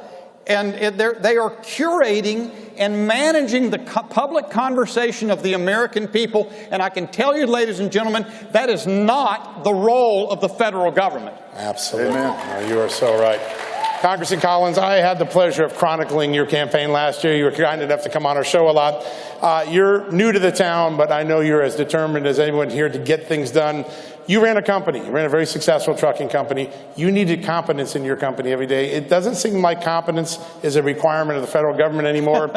You have a very important focus on our transportation secretary, Pete Buttigieg. Does he belong in the job? No, he doesn't. We've, as a matter of fact, we're requesting that he resign immediately. Right.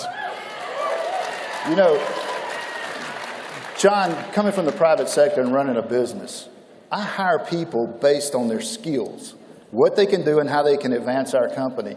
But what we have here is an agency that has literally hired someone based on identity politics.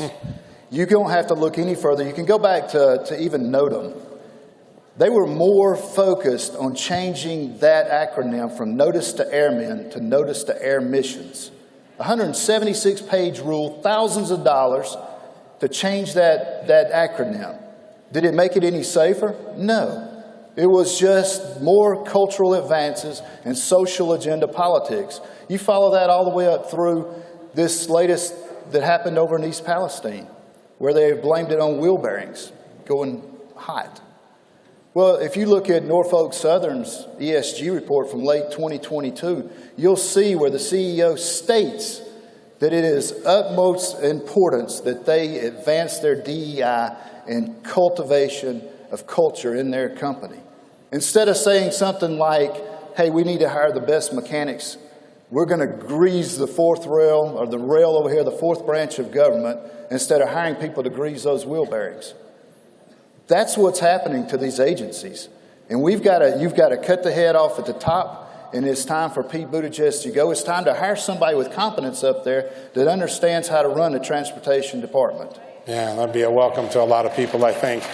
Congressman Bishop, I did a lot to work on the Russia collusion narrative. There were many great members of Congress that dug in, and we got the truth out. It took us 3 years, but an FBI agent at the very beginning, when I started my journey, said, if no one gets held responsible, if there isn't a true consequence, the temptation to do this will double in the years ahead. How do we start to get accountability to those federal bureaucrats that actually cheat at their jobs? It's exactly the question to ask, John. And I'll tell you, we've seen it over time. There was the Church Committee in the mid-'70s, dug in, discovered a lot of abuses that were going on in covert foreign operations as well as domestic intelligence.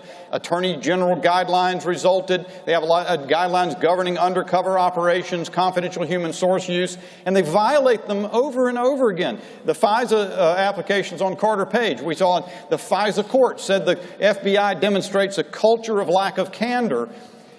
It's got to change, and all of the reforms that have been attempted haven't changed it. I'll tell you what I think is really honestly true.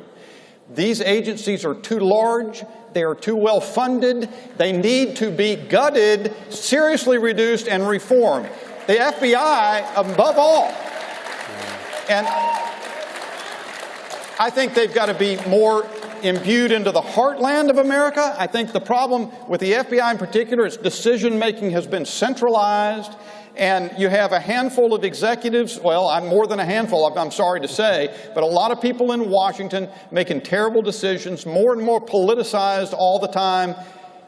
They've got to be run out. That's all there is to it. You've got to reduce their funding. Yeah, we do. And if I could chime in on that, you know, as Congressman Bishop and I were talking in the back, there's a bill out there right now to get rid of the Department of Education. It is time to get rid of that department. I'm a co-sponsor, and so are you. Yes, sir. Yes, sir. How about that? Yes, sir. You know, we've passed a lot of bills over to the Senate, and they're sitting there. I have no idea what they're doing over there. Maybe they're learning to play pickleball. I'm not sure. But there is one thing that we can do, and what the Congress is doing, and that is we are holding oversight in every committee. And that's good. But the other good thing about that is we're not just sitting in four walls up here in Washington, D.C. as we hold oversight. We're taking these oversight hearings out across America. And when you do that, local media will pick that up. Because as you well know, media is stymieing and squashing a lot of what is going on in D.C. But if we can get that out into rural America, and as local news media picks it up, then your bigger news media picks it up, and finally your national media will have to pick it up. We'll expose what's been going on up here, because after 10 years of just omnibus bills, where you just package stuff up and throw it to agencies and say, spend it at will, by God, it's time to find out what's been going on in this place up here. I think that's right. I agree with you. You know, John and Yes, sir. Mike, I would add to that, one of the things that I think we've seen is we've sort of been willing to drift. It's a question of will. I was one of the 20 who in January believed we needed to have some discussion and reach some agreement on some important things before we elected the Speaker. You held out. And it's just a question of whether we're going to exercise the will. I don't know how many times over the course of years I've seen, and every time there's a showdown over a budget issue, Democrats have seemed to have won. And I think it's just Republicans have to finally say, no, you're not going to win every time. We've got important things to accomplish for the American people. You've screwed up just about everything you've touched. We are going to change some things, and it starts now. Amen. And you know what's so great about that? What's that? Almost 70% of the makeup of the Republican caucus right now in the House are America First agenda people. That's right. Yeah. It's a great caucus. It's a time that we can really band together, get things done, and we will get that done. So. Such important stuff. January 6th, another area where accountability. I think we got to get those videotapes first, though, don't you think? Get those videotapes, then we will know something about what happened. Gentlemen, I want to ask this. When I was growing up, my dad used to have me watch all those John Wayne movies, and there was always that tragic scene where you hear the sound of retreat. Every time I hear the Republicans in the Senate, at least their leadership, it sounds like they're sounding the retreat. I hear from the Senate side, we're going to have to wait to 2025 to get anything done. I know both of you gentlemen, you're not waiting to 2025. What can the power of the purse do now to start to shrink this government, drain this swamp? Look, Republicans are going to be together. We're going to have 218 in support of a debt ceiling package coming up that is going to set priorities in the right direction. And the senators are going to want to skip all that and just go on with the old way of doing business. And that's exactly what I'm talking about. We are not going to permit that to happen. The change begins right now. This Congress, not when we have both chambers, not when we have both chambers in the presidency, now. And we can. We set the right priorities and go to the mat for it. We can prevail. Are you? And not only that, John, we haven't passed budgets. We haven't passed appropriation bills up here in years. Insane. What is it? It's been 50 years since we passed all the appropriation bills within the designated time. That doesn't make sense. I'm a small businessman, but God, I can make better sense than that. But we need to start passing our budgets. We need to pass our appropriation bills. Yeah. Get those over to the Senate. The debt ceiling, yeah, it's got to be dealt with, but it's not going to be a clean debt ceiling. We got to have some cuts. $31 trillion of debt and counting. That's right. And then And then we'll start moving this needle in the right direction. The other thing that it'll do is set up for the next 2 years' election. And I think with the American people is they are waking up, and by God, they're waking up every day. They are. You don't have to go any further than the nearest gas station to wake up to see what inflation and what's going on in this country and how wasteful spending has just created the dollar to where it's worthless now with the giveaway programs.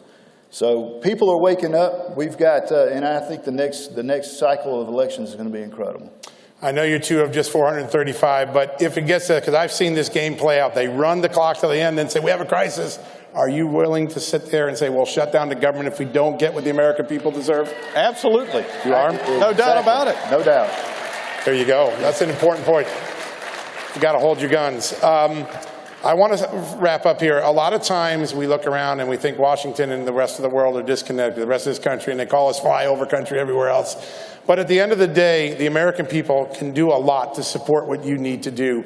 They've got to back you in the trenches in what is really an epic fight for the future of this country. I want to ask both of you this question. I'll start with you as the newest member of Congress here. What can these folks right here, out here, do to keep your back safe so that you can get the job done that they need? We need help on the Senate side.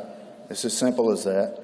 You can contact the Senate over there and make sure they understand that you know that bills are being sent over there and nothing's being done. We can send bills over there every day, but if they don't take them up and vote them up or down, whatever they want to do with them, then we're over here just handling oversight. And don't get me wrong, oversight's good. Yep. But that's one thing that we could really use the help on. Okay. Congressman Bishop? My observation, John, has been that the people, especially folks like the people in this room, are way ahead of Congress. I think they know what needs to be done. They realize that we've got to be prepared to walk the walk, not just talk the talk. There's been a lot of cosmetic stuff. They know that we as Republicans need to hold each other accountable in Washington. They know that some of the problems have been in the Republican Party, and they expect change. Here's one thing I'd say. Sometimes there's a sentiment out there I'm ready to give up because I think the elections are crooked and so forth. Do not give up. Make changes in Congress. Be in touch with your senator. Mike is right. Be in touch with your own House member when they screw up. Be in touch with me if I screw up.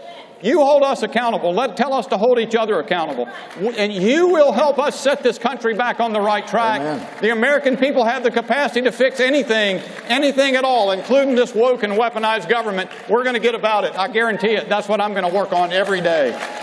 Turns out Congress isn't as broken as we thought. We have two real leaders here. Gentlemen, it's been an honor to have with you. Yes, John, I cannot get up without saying one other thing. And that gentleman was exactly right. Now, Speaker McCarthy released all those thousands of hours of tapes. But y'all, we have got to stand up. We got to demand justice for those political prisoners from January 6th. Absolutely right, sir. We can't have an unequal justice system. We cannot. Nope. Well, gentlemen, it's been an absolute honor. I know all these folks out here appreciate that you're on the front lines. You're really fighting for them. Great honor. We're going to have a rest of the CPAC. Get a lot more conversation. Thank you, John. God bless you, sir. Great work you do. Thank you. It's a great honor to be with you. Good to see you all. Take care, guys.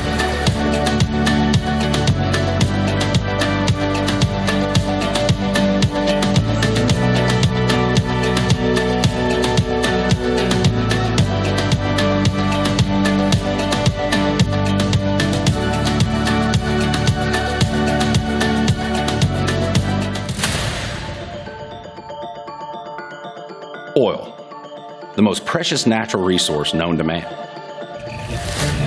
It is the engine that drives every modern economy and has provided the foundation for innovation worldwide. From powering our cities and fueling our vehicles to the more than 6,000 products created from one barrel. Oil has changed the standard of living for every human being in the modern world. Just like the rising sun in the morning, oil has become a part of our everyday lives. There is not one facet of our lives that is not touched by oil, or the products created from it. When you think about it, it's pretty simple. We are all in the oil business, whether we want to be or not. Every one of us pay for it every day. Let me ask you this. If you're going to be in the oil business anyway and pay these prices, doesn't it make sense to try to learn how to make some money while doing it?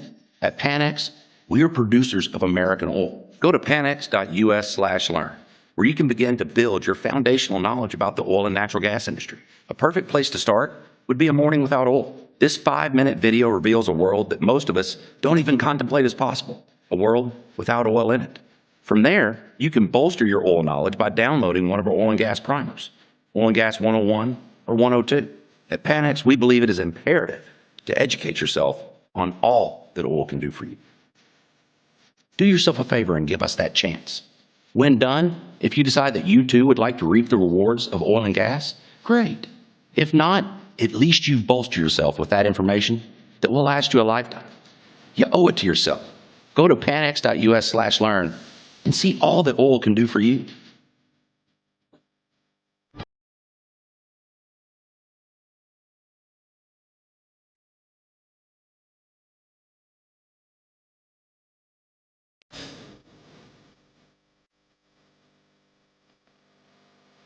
Ladies and gentlemen, up next, an interview with co-host of The Circus on Showtime, Jennifer Palmieri, and former acting director of National Intelligence, Rick Grinnell.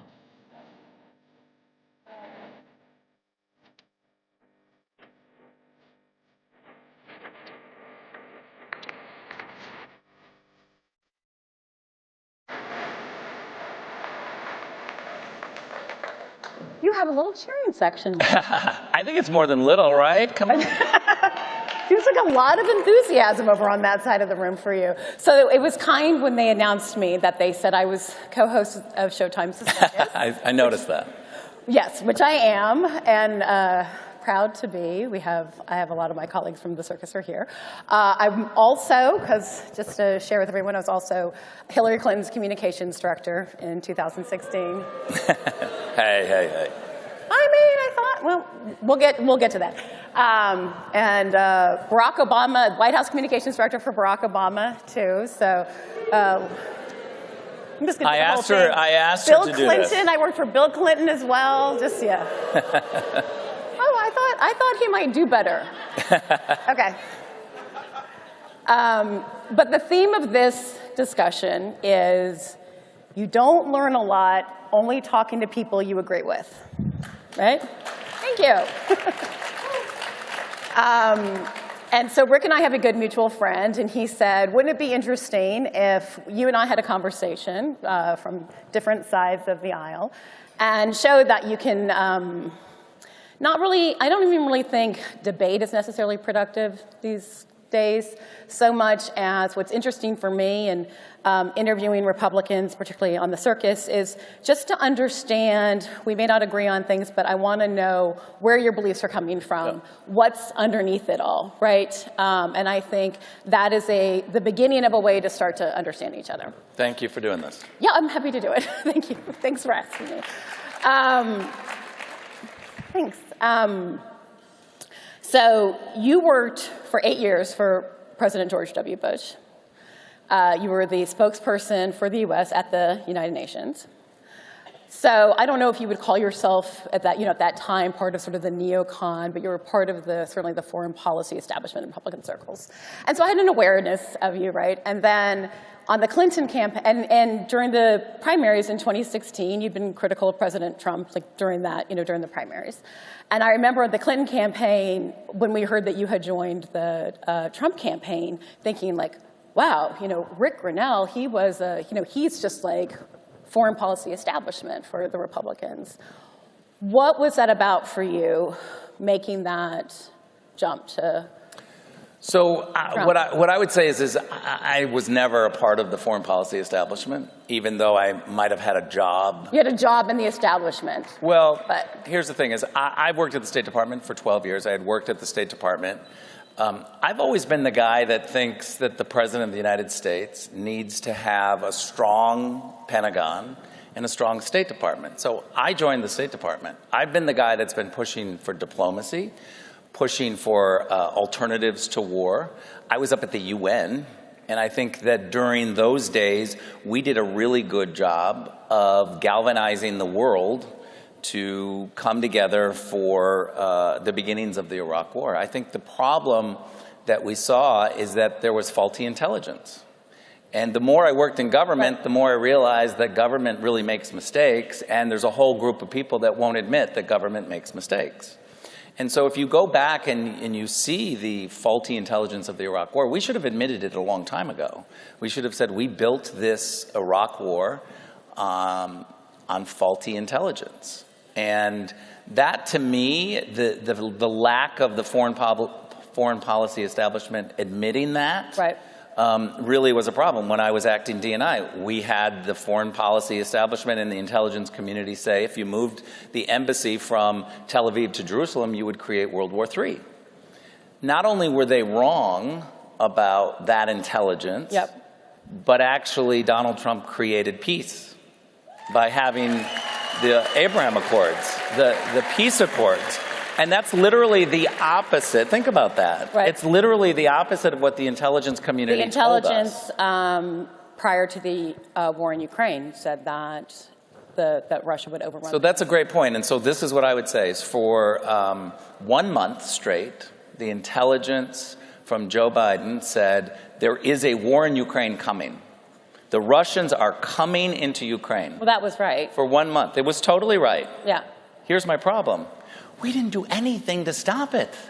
Well, that's we literally, no. Anthony Blinken never went to Kiev. He did not, he has his own plane, Jen.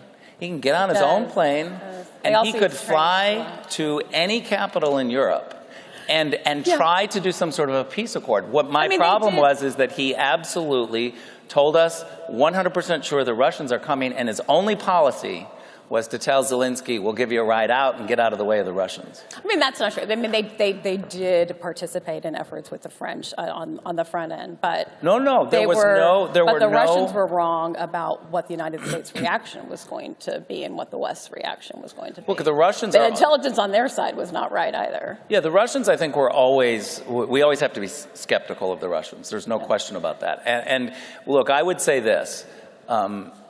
What the Senate Democrats don't like to admit is that they came in and they valued consensus with the Europeans, right? So I stood up to Merkel constantly saying, you shouldn't have this Nord Stream 2 pipeline.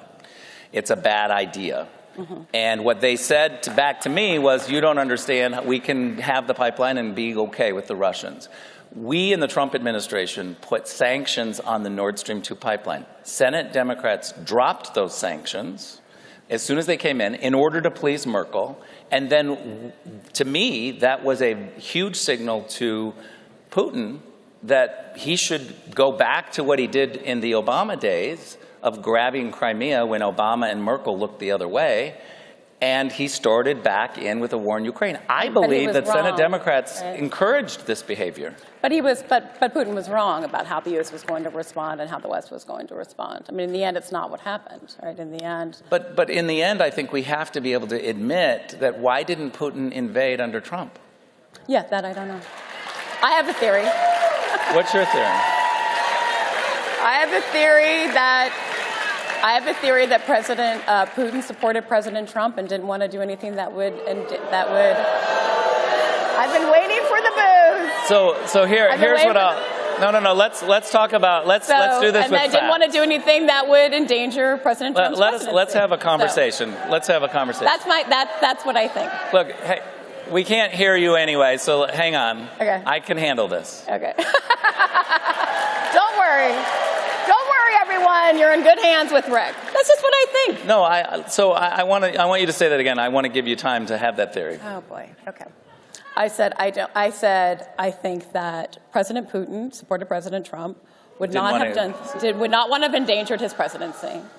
Didn't want to endanger the presidency. Okay. So here is. And I don't know what President Putin thought about what the U.S.'s reaction was going to be this time. He might have thought, but he was wrong. Right. What should we do with it now? So this is what I would say to that, is that I believe that the evidence was clear that we in the Trump administration were very tough on Russia. What we had was, with the Nord Stream 2 pipeline, we saw the intelligence that it was coming close to coming up, and we didn't want it to come up. We didn't want that to be operational. And so our sanctions on that pipeline, I wish people would realize, were the right thing to do. And so when you dropped the sanctions on that, I think then you have to take the mantle of being weak on Russia because you're the ones who dropped those sanctions. Okay. Senate Democrat. Senate Democrats, not me. Yeah. Not you. But it's not where we've ended up, is it? Right? The U.S. is not weak on Russia across the board.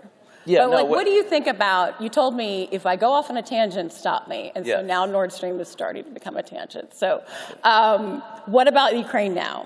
Here, some speakers have stood on the stage and said things in support of U.S. involvement with Ukraine. A lot of speakers have stood on the stage and said that they think that the U.S. is too involved, that we should stop funding efforts there. Here's my Senate position. Minority Leader Mitch McConnell, who I think is still a Republican, he said it was the most important thing in the world today is just for Ukraine to stop Russia, and there needs to be bipartisan. What do you think? So here's my position, is that the President of the United States needs all the tools of the U.S. government. So I'm all for having a very strong military. I want to make sure we're always prepared. But as a diplomat, when I'm sitting across the table and trying to do a peace agreement, it's incredibly important that there's a Pentagon behind me, right, that says if we fail, I got to transfer this over to the Pentagon, and they don't negotiate. And so I am very critical of Anthony Blinken. And I don't believe that Joe Biden thinks that he's a very good Secretary of State, because Joe Biden has never allowed him to come forward with a peace plan. We have the Chinese. They think it's too soon. The Biden. Too soon. There's It's been an a answer year. to that. The Biden team says that. I know China came forward with a decent one. It's a good one to start with. It's not perfect. So the Biden administration thinks that it was so laughably bad from the Ukrainians' perspective as to be a ruse. But Zelensky said Biden was wrong. Zelensky said, wow, the Chinese believe in territorial integrity for Ukraine? That's more than Merkel and Obama. But he has his own interests, right? So he immediately complimented and wanted to do it. Think you would go to the negotiating table? I would have gone a year ago to the negotiating table. And to lift up, that's very different. But to try, Jen. You got to try. Do you know that Tony Blinken? Is that a year ago you would have been doing that from a position of weakness? No way. No way. I think a year ago, when you have intelligence saying the Russians are coming, there's a war coming, it's immoral to not offer a peace plan. But I'm now interested in taking this to a higher level, right, about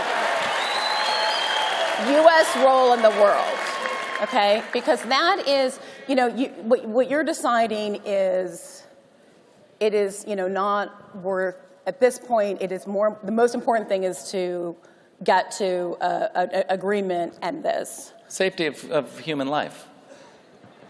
So this is but it does go to, I think, a larger question about what do you see as the U.S. role in the world? It's like during the Bush administration, it was it was an objective to spread democracy in the world. Yeah, export, right. Yeah. So what I would say, and do you think that, or is it, what do you see as the U.S. role in the world? Because I think that does, and Ukraine's an example of that. But what's interesting for me to hear is after spending your whole career in this. Yeah. How do you look at I reject the idea that somehow you're either pro-war or weak. Sure. Right. Yeah. So I think you have to have a strong Pentagon, and you have to have diplomats who are tough. Right. We've seen too many times Democrats mock tough diplomats from the Republican side. They want the State Department to be, about wine and cheese. They don't want tough diplomats. They just did culinary diplomacy. So here's what I would say. So you enjoy a good meal? I feel like that could be helpful. When Anthony Blinken says that all good negotiations start with food, I would say no, they start with a really good, strong pro-America policy and a messenger that knows how to drive it home. Beating up on poor Tony a lot. What do you think? But what do you think about that bigger question? Like what the U.S. role? I am very interested in this. So I think that we can articulate, as people who want to put America first, at least I can. Yeah, I can articulate when you put America first, you tell the world that capitalism is a good thing, you respect human rights, you always come down on the rule of law, and to have a superpower like America that puts itself first, we have to be unabashedly telling the world, you will benefit when America puts itself first, because we have a rules-based system. And how do you think that differs from what President Biden is doing? I think the opposite of America first is consensus with the Europeans. With our friends when we can, on our own when we must. That's what they Well, say. you said, what does that mean for the world? And what I would say is when you don't put America first, then when Chancellor Merkel comes to you and says, drop the sanctions on the Nord Stream 2 Oh my pipeline, God, back to the Nord Stream pipeline, yeah. you do that. And I think that you should have kept the sanctions on the Nord Stream 2 pipeline. You wouldn't have had the war in Ukraine. That's putting America first. But the Europeans and Merkel came and begged and said, do you want to have nicer relations with us? Drop the sanctions. And what do you think is more important, for the U.S. should the U.S. be promoting democracy, or should the U.S., is that a goal? I think we absolutely stand for democracy, and we support it wherever we find it. But I think exporting this on people who are not ready or not willing can be a waste. When you, okay, we're just about out of time, but when you look back at your career, and I think that, I mean, I know enough about you, and I am old enough to remember when you were a young aide and when the Republicans took over the Congress for the first time in many years in 1995. Like, you've been at this for a long time. I was working for President Clinton at the time. I mean, I remember you from that time. Do you feel like there were times, are you like, we were operating on the wrong principles before? Have you always been sort of a provocateur, never part of the establishment? Or do you, and therefore your views have changed, or is this just an evolution for you of like what's needed for America now? Yeah, I think it's a great question, and what I would say is the more you work inside government, the more you see that it's not perfect, and we need to be honest about that. Yeah. If we're going to be a great country, we have to be transparent about our failures. We are a great country because we constantly try to improve. And I would say that the weaponization of government right now is a huge problem. Yeah, I see it. I agree with that statement. I see the weaponization happening in a different way. But, I feel like we had a good discussion, right, people? Okay. Thank you again for doing it. Yeah, I was very happy to do this. And I would be remiss as a Democrat on stage, just say a couple of, thinking of a couple of people who are going through some hard times right now. President Carter and his family. Senator John Fetterman and his family. I know that your mom is, Rick's mother is battling cancer too. And just want to say we're thinking of I'm thinking of all of them. Thank you. All right, thank you. Where do we go out?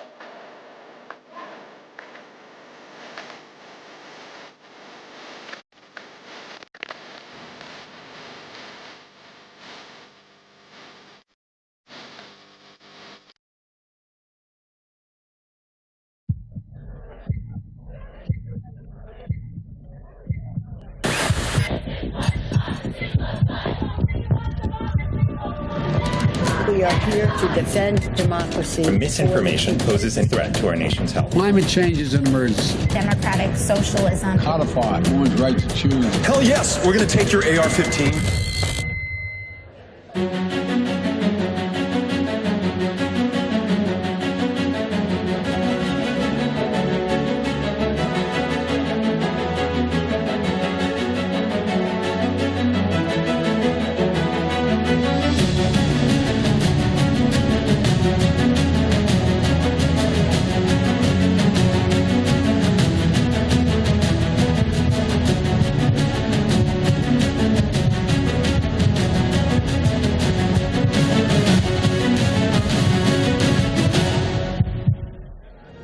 And the fact of the matter is look, we're all going to answer to him.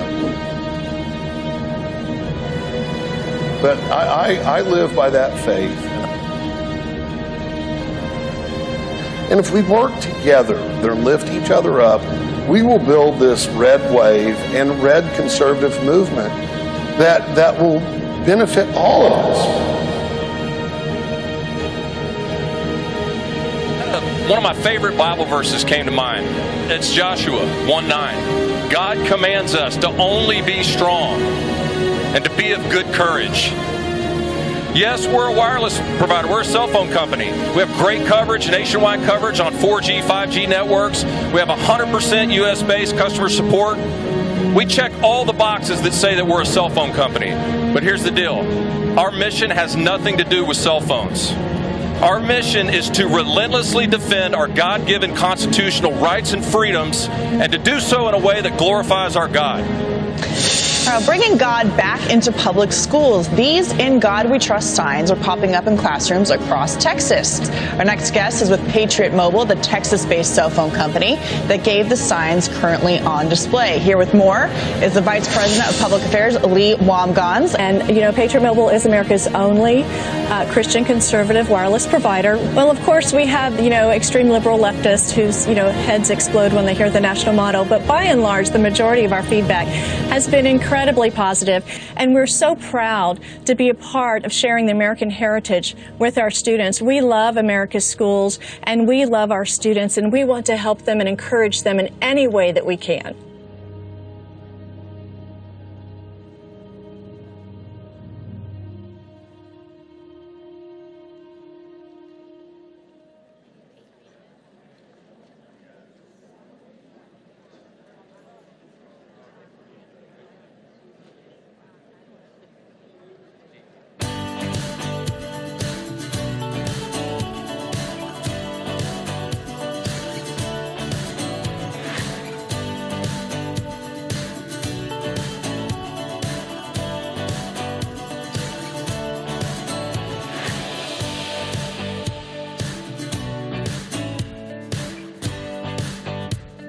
Ladies and gentlemen, up next, Education for Dummies. Please welcome Dean of Liberty Business School and former Virginia Congressman Dave Bratt. From Tennessee, Congresswoman Diana Harshbarger. And your moderator, host of the Jason Rants Show, Jason Rants.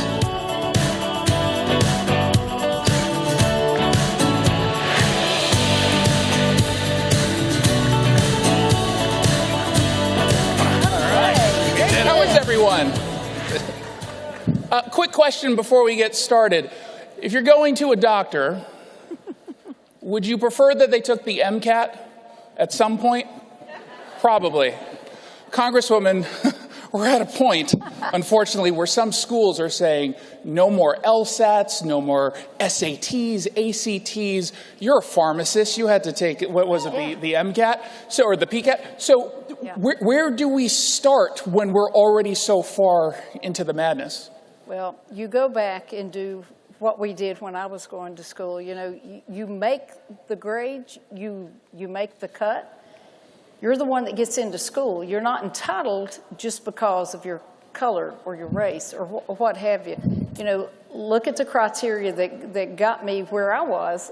I mean, listen, I was the first one in my family to graduate from high school and college and then go on and get a doctorate of pharmacy.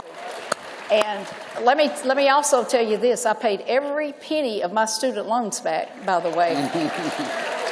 And you know what? It made me a better person. And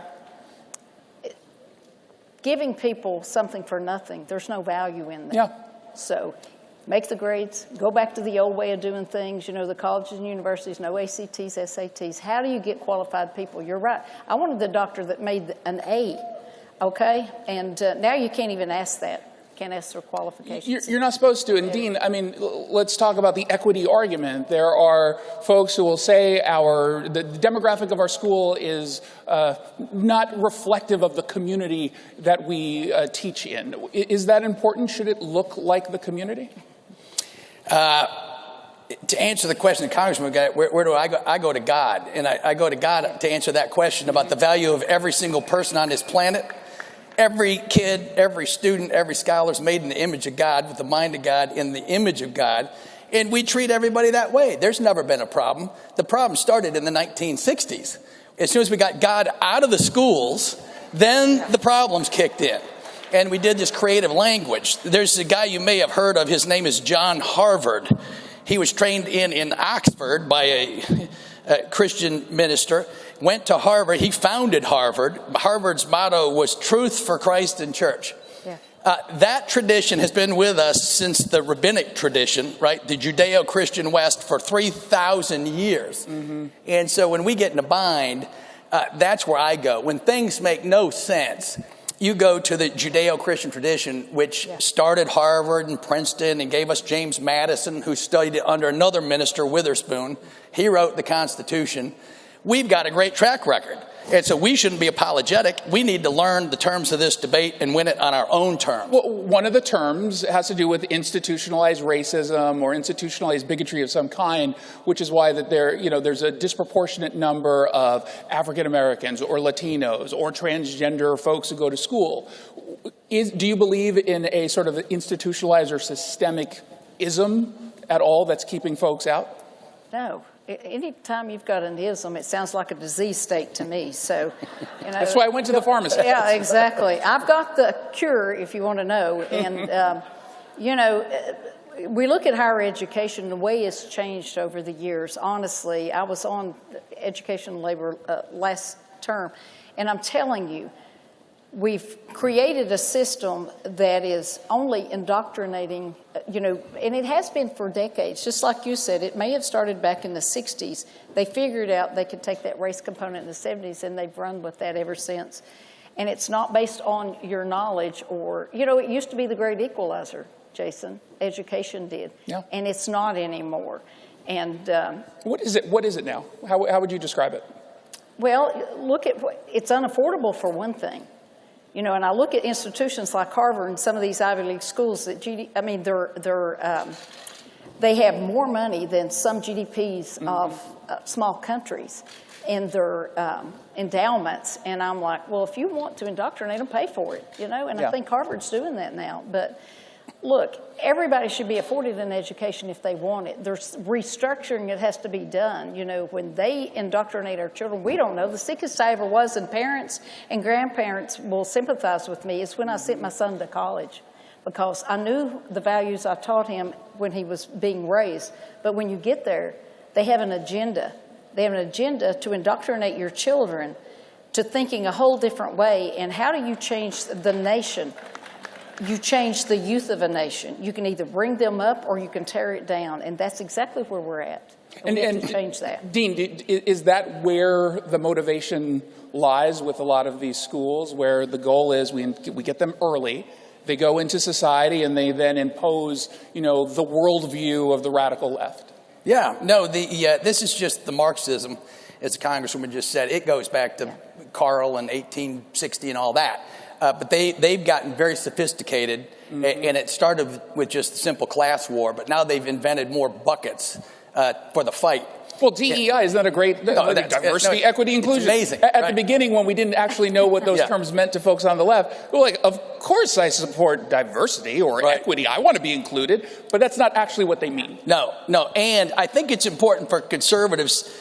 We're kind of fighting on two fronts. One is the political front against this stuff. And so this crowd is just doing God's work out there, taking over the school boards. The moms are getting aggressive. You're fighting the fight. Got to do that. But, okay, so that's on the one hand. But on the other hand, when you're doing academia, you go back to the classics, right? And if your education debate doesn't have words like knowledge, truth, human reason, science, wisdom, if those terms are not coming up, you're probably not having a debate about education. You're probably over in the politics realm, which is needed. And on the book front, I'll just tell everybody, read the Bible first, obviously. Right? Everybody in here, read the Bible and get your kids reading the Bible. And then after that, read Closing of the American Mind by Alan Bloom, Chicago philosopher. And after you're done reading that book, you should feel very uneducated. It's a tour de force. But if you do understand that book, you're liberally educated. And he's not in our camp. He wasn't a conservative, but on education, it's top shelf. Well, so let me ask you this, Dean, especially from your perspective as a dean of a school. Is, based on the way that education system right now is working, is it worth going into debt to get this kind of education? Well, that's a great, what do you think my answer is going to be? Well, for you, you're going to say yes, but I mean, when we're talking about going to, University of Washington, I'll pick on a school from my state, is it worth it? It's worth, there's studies all over the place. It's worth it if your student studies something with a marketable skill. Yeah. So even the business kids coming in, right? I said, if business isn't good enough anymore. You got to have the old accounting as the standard of business language, finance, quantitative, economics, quantitative, data analytics, IT, computer science, IS. You better have some of that world. Our top 5 tech firms, you're going to get into this, I know. Our top 5 tech firms, their market cap of Google and Microsoft and Apple, et cetera, our 5 firms are worth more than all European firms combined, not their tech firms, right? So I want some Christians and some people with some ethics in those firms fighting the fight, and our kids are not getting an education to do that. China's kids are. India's doing well. Our kids are not taking the tough, they're not eating their spinach. Yeah. And so that's my advice for every kid that comes in. I sit down with them and we go over my little sermon. Can I get some Jews in there as well? Is that No, okay? Judeo-Christian, yes. So what people don't realize, mostly because you guys know me as a conservative, I actually went to Sarah Lawrence, and I have a degree in interpretive dance and gender studies. I went into debt $110,000 for 6 years of education. Congresswoman, why shouldn't you pay for that? Why shouldn't they pay for that?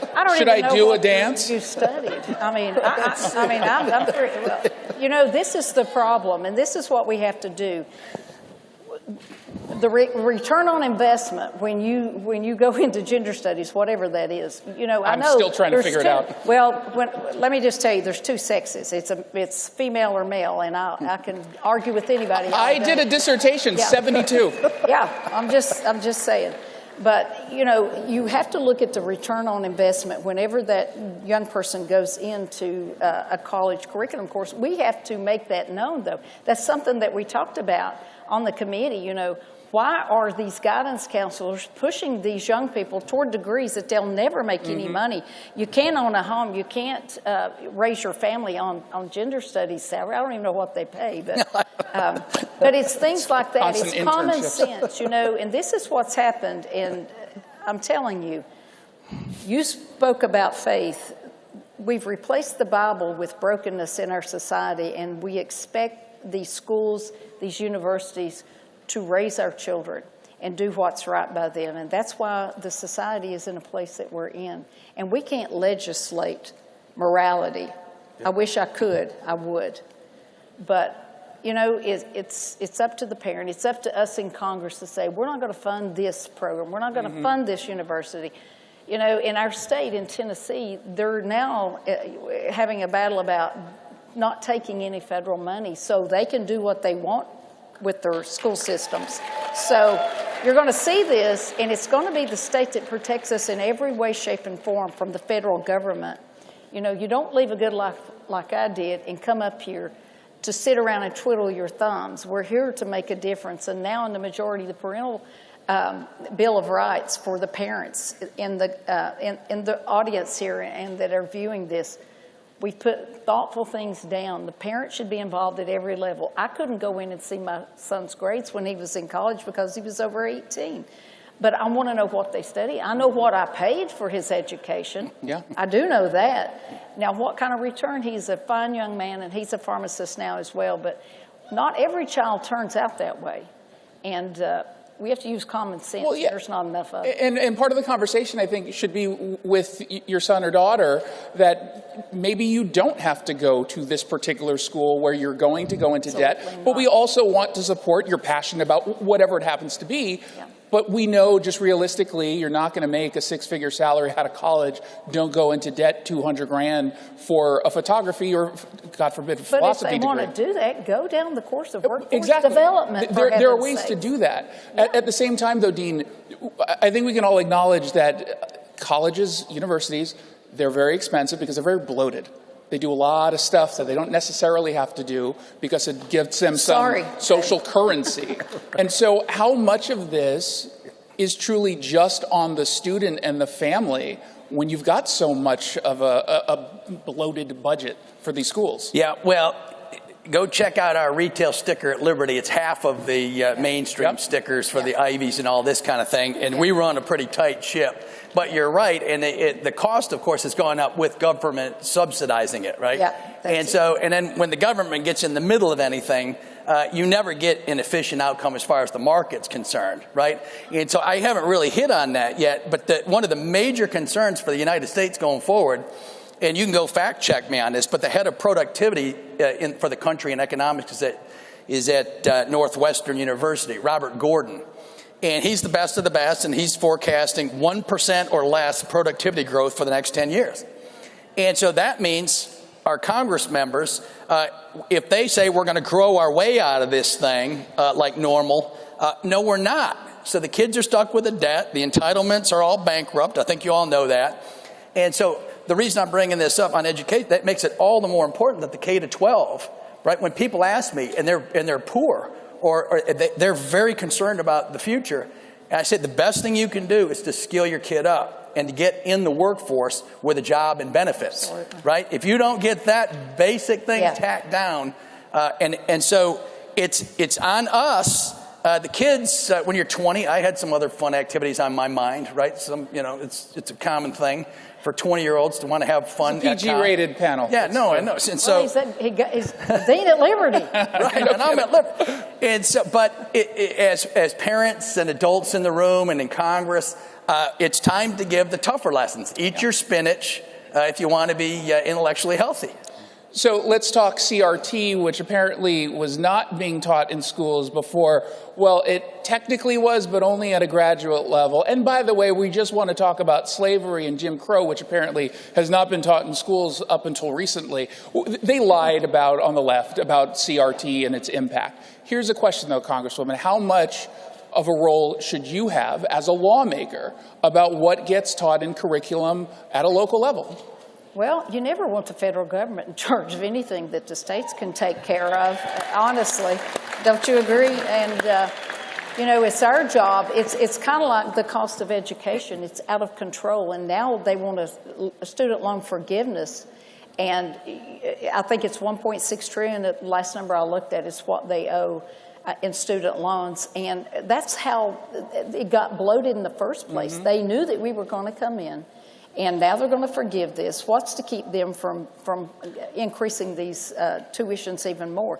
That we need to come in and do something, and we need to monitor that, but and put a cap on that somehow, some way. But anything that we can do at the state level, you don't want the federal government involved. If they come knocking, just don't answer, okay? And that's just the way we need to run the country. So. And I think for a lot of us, depending on where we're from, that makes total sense. I live in Seattle. I come from Washington. That scares the hell out of me. The fact is that the curriculum coming down from our state government is very far out there. That's the only bad part, Jason. But I told him, I said, if you'd give me authority for one day, I'd get rid of the whole Department of Education at the federal level. Mm-hmm. And I wish they would.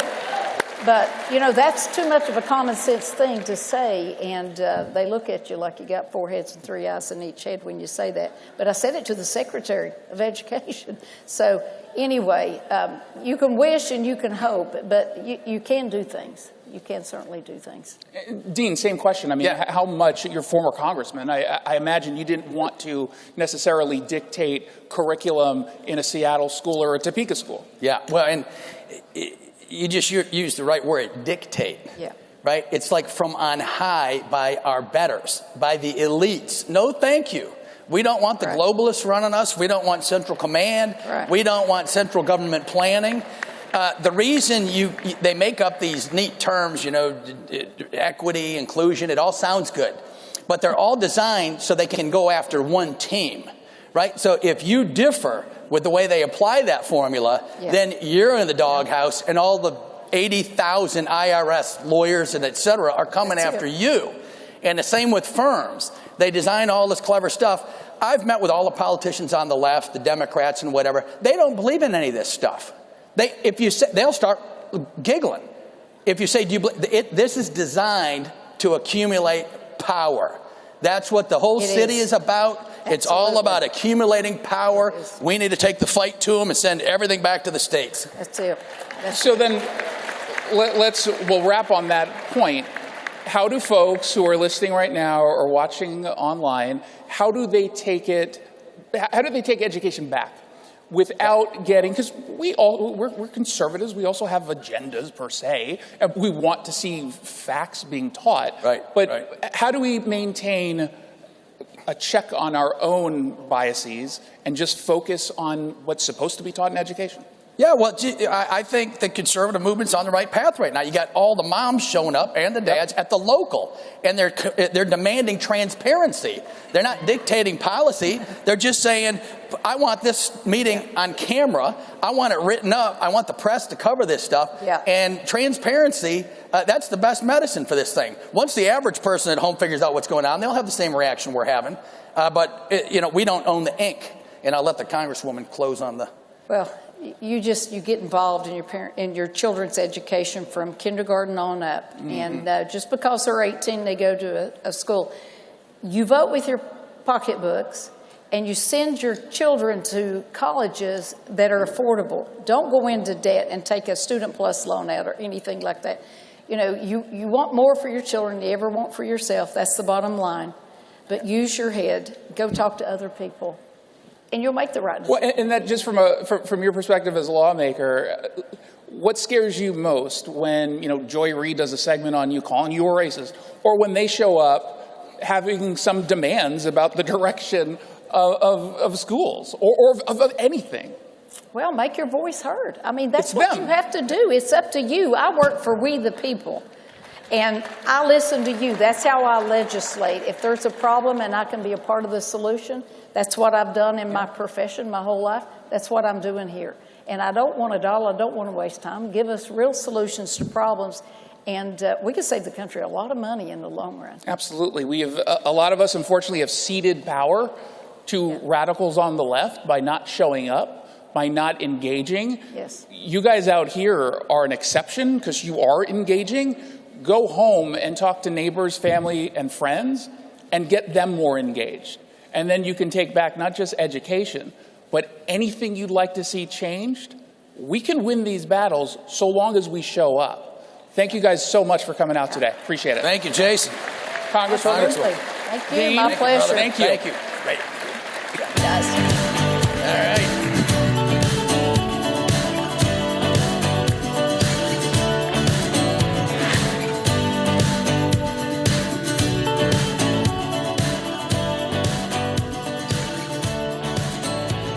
Everyone is talking about Newsmax. Newsmax is doing a great job. The new news network that's changing the way Americans get their news. Live from the White House with the latest. James? This is real problems, real health concerns. What would you do about the border knowing that President Biden has veto power? From fresh voices who viewers trust. We can't allow agenda-driven reporting to decide what the truth is. This is when things are going to start really getting interesting. Newsmax. Real news for real people.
CPAC. All right, packed house. Great to see you guys, and thank you so much for caring enough about your country to be here over the last couple of days. We are the very last panel before Donald Trump, so we stand between you and Donald Trump, which is probably a very dangerous place for us to be.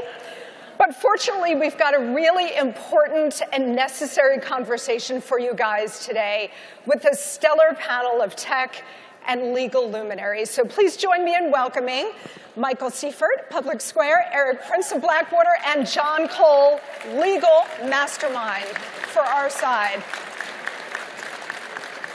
You know, I want to start this conversation by framing it this way. Over the past couple of years, we have heard a lot about fake collusion that was designed to destroy Donald Trump and to distract you from the actual collusion taking place between big government, big tech, and big media to spread their own poisonous disinformation while suppressing your free speech and your fundamental right to express yourself in the new digital public square. As I was thinking about this whole issue of censorship and disinformation, it occurred to me that the playbook that we're seeing by big tech and big government and big media is as old as the Garden of Eden and the original master of disinformation. Adam and Eve living in blissful perfection until the enemy approaches Eve and starts whispering it in her ear. Those lies did a couple of things. Those lies introduced uncertainty. They undermined and eroded her trust by planting doubt. And it also altered the perception of what was true and what was not true. So from that moment in time, we have all been subjected to serious disinformation, and only now, in the 21st century, because of the power of big tech, it's more intense than ever. So what we'd like to do today is take this apart from the legal aspect and also from the big tech aspect and what these folks here, who are American heroes, are doing about it. So let's get into it, and let's start with a couple of big questions, okay? And I'd like to start with the legal side first. The first big question is, what is disinformation, and who decides what it is? John. Well, that's the real question, who decides? For 250 years, it's basically been the Supreme Court decides what is slander, what is disinformation.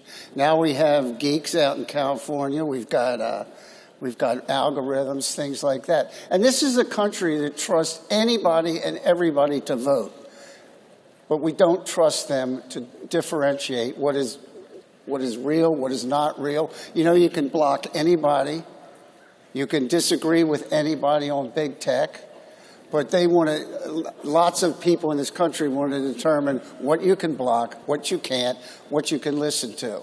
So as a lawyer, I go back to the First Amendment, and that's what should really govern this. Yeah.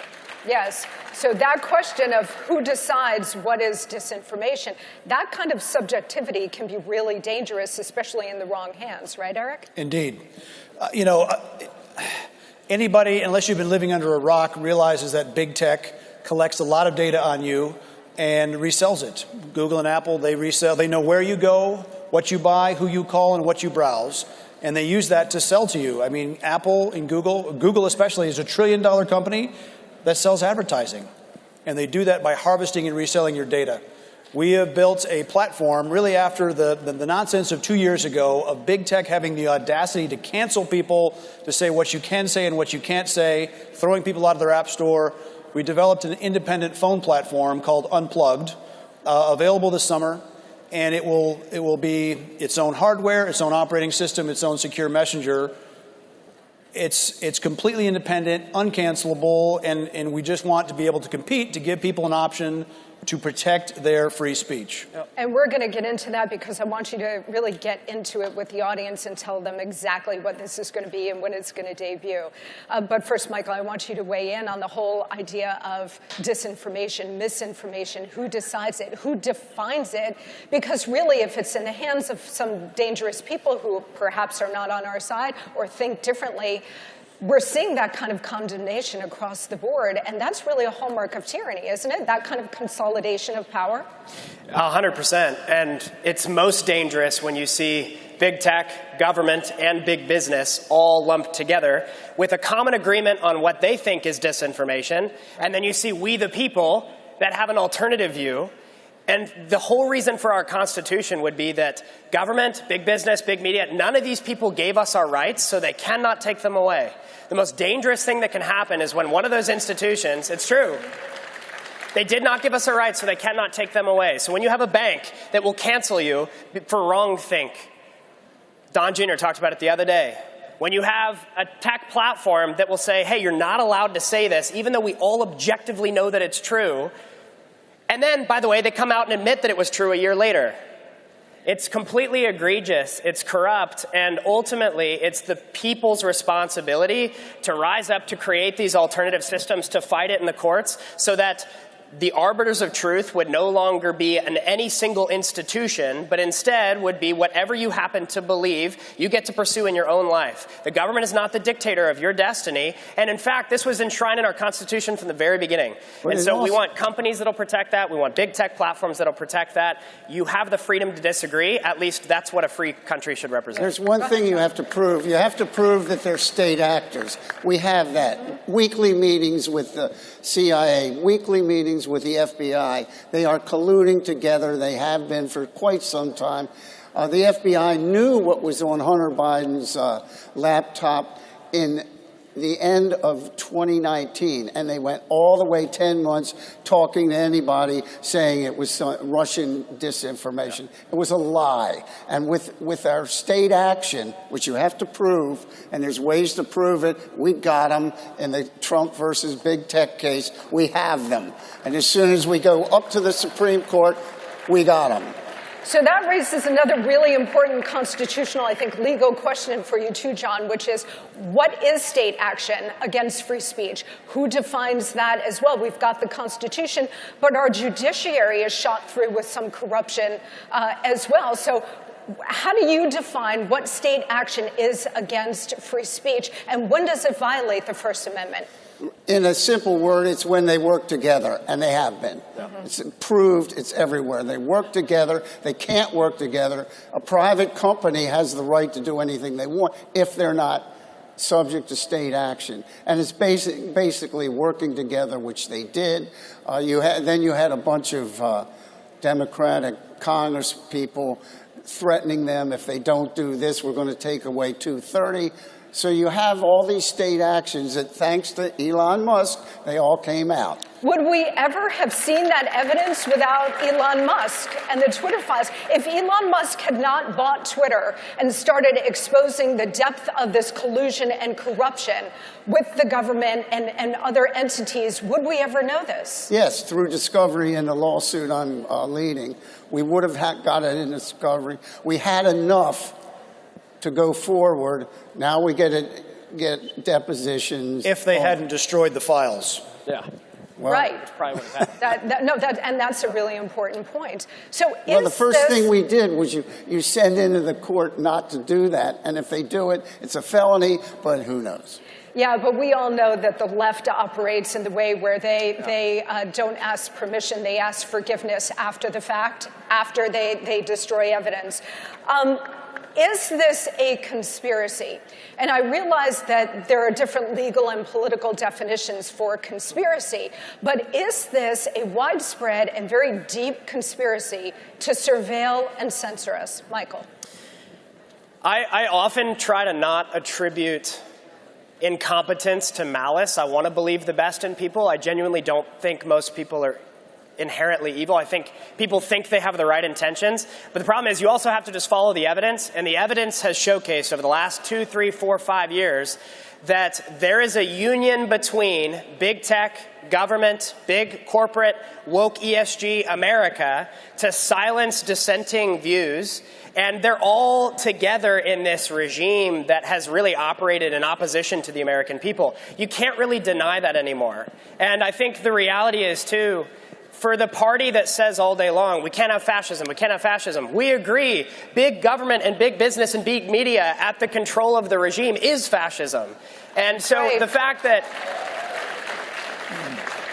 the Democrats and the left in general and these corporatist elites that are about this kind of globalist agenda, they'll always accuse you of what they themselves are doing. That's right. And so it's classic projection. It is. And it's evil. It is evil. And so generally, I think that most people, our neighbors, our friends that may disagree with us, they're not intentionally trying to be nefarious. But the few at the top, I believe that it's malice. Do you think it's a conspiracy? Absolutely. And when you have the typical socialist attitude and all the fellow travelers all moving towards, it's a very different paradigm of life. Individual liberty, or people that will subject themselves to state power, that want to be taken care of, the therapeutic society. It's rugged individualism versus that therapeutic class. We have way too much of a therapeutic class in America, and they're self-reinforcing, and they've really got. COVID was the clearest act, I thought, of how they suppressed even dissent on what vaccines or what vaccines were working or not, or different treatments for COVID. The fact that they had the gall to silence a 25-year-old idiot in Silicon Valley, censoring professional doctors that were treating thousands of cases, that was really the last straw. Really, I mean, it did demonstrate the depth of collusion and corruption and spying and censorship. COVID and arrogance. It was their, it was their main mission in COVID. It really was a lever to try to transform society, but it also got exposed, and now a lot of us are much more awake than we are. All right, moving on now to proactive solutions, which I think everybody in this room is very interested in. So in the past, every time we would complain about big tech's corrosive control over us, the tech giants would just sort of laugh sarcastically and said, well, fine, if you don't like it, just go build your own. And they'd laugh hysterically, knowing that they control the entire infrastructure and have a command over tremendous resources. So they knew how exceedingly difficult it was going to be. And yet, you two are actually doing it. You are building an alternate tech universe. So I'd love for you to tell us what you're doing. And Eric, you began to start to tell us. Please, give us a deep dive into what you're developing. Look, we believe in the competitive nature of America, and I think there's a segment of America that's ready to unplug themselves from big tech and big tech's ability to control them, to monitor them. Look, who here can relate that you've said something around your cell phone and then within the next hours or days you're getting broadcast advertising constantly? I managed to piss off my wife, and she sent me a scorcher of a message, and she was getting all kinds of advertising from divorce lawyers and from Match.com. So clearly we need an independent phone for free speech and privacy. We're going to take the aspect of a highly secure, government-grade secure phone and put it in the hands of all of you. Michael, tell us what you're doing at Public Square. Well, we believe that one of the most free expressions of your humanity is to be able to shop and trade without fear of cancellation. It's why if you look at China and you look at some of these very communist regimes around the world, they want to shut off your access to the economy if you disagree with the regime of the day. So what we've wanted to do is create the nation's largest marketplace of businesses that refuse to cancel you for your America First views. And so I'm proud to say, thank you. We have built a marketplace, tens of thousands of businesses that are of all different industries, coffee shops, restaurants, banks, mortgage lenders, insurance providers, at publicsq.com, where you can shop with the blessed assurance that you're not funding your opposition. Many of these businesses will give you discounts to go there so you can get incentivized to spend money in an America First fashion. We'd love it if you join us. Fantastic. Thank you. Really, thank you so much on behalf of everybody here and your fellow Americans for actually putting your money where your mouth is and launching real alternatives that the rest of us can use. And all we have to do is follow the Constitution. That's all we have to do, and enforce it. Yes, but we're faced with revolutionary enemies within that their main objective is to destroy the Constitution. So we need all hands on deck. I so appreciate all of you. You're all doing really important work to help us escape the censorship and control of big tech. And we owe you a debt of gratitude. Thank you so much for what you're doing. Please join me in thanking our extraordinary patriots here today. John Cole, Eric Prince, Michael Seifert. Thank you. Thank you, guys. God bless America. Thank you so much.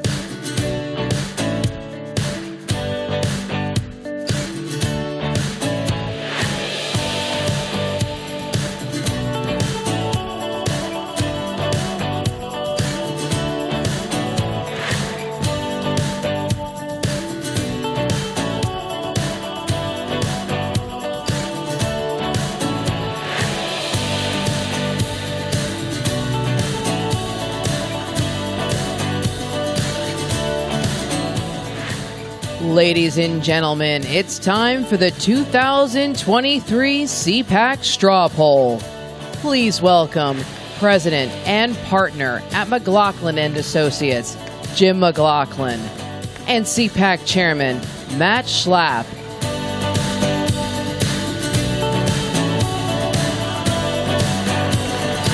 Hey, how are you?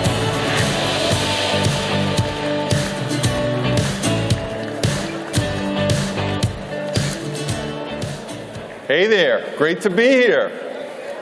It's that time of year again, Jim. The poll that gets it all started. And by the way, first thing we've got to do, we got to thank everybody. It was a record. We had over 2,000 people complete the poll. Not bad, not bad. All right, Jim, take it away. All right, with all that being said, and by the way, just so everybody knows, a little housekeeping, all those questions you answered, all the data is going to be up on the CPAC website when we're all finished. So here we go. All right, just so everybody knows, we did 2,028 people, and we asked them, who do you think will be the Democratic nominee for president in 2024? And if you look at it, less than 4 out of 10 think it's going to be Joe Biden. Pretty amazing. Less than 4 out of 10. So basically, more than 6 out of 10 of you don't think Joe Biden's necessarily going to be the Democratic nominee. What the interesting part is those numbers kind of flipped between him and Gavin Newsom. Gavin Newsom's about 21%. But a lot of you still have doubts. And by the way, I agree with them about having doubts about whether it's going to be Gavin Newsom. Well, I think we just have to check in with Jill Biden and see how she's feeling. We got to see how Biden Incorporated's going. I mean, you know, you got to be cash flowing. By the way, don't be shocked if they try to sneak Jill Biden in one of these days. You think so? With all that being said, and then we asked, have you ever felt personally or professionally threatened or intimidated because of your patriotic beliefs? Any of you felt that way? Yeah? You know what, though? I know this group, it's hard to get them intimidated.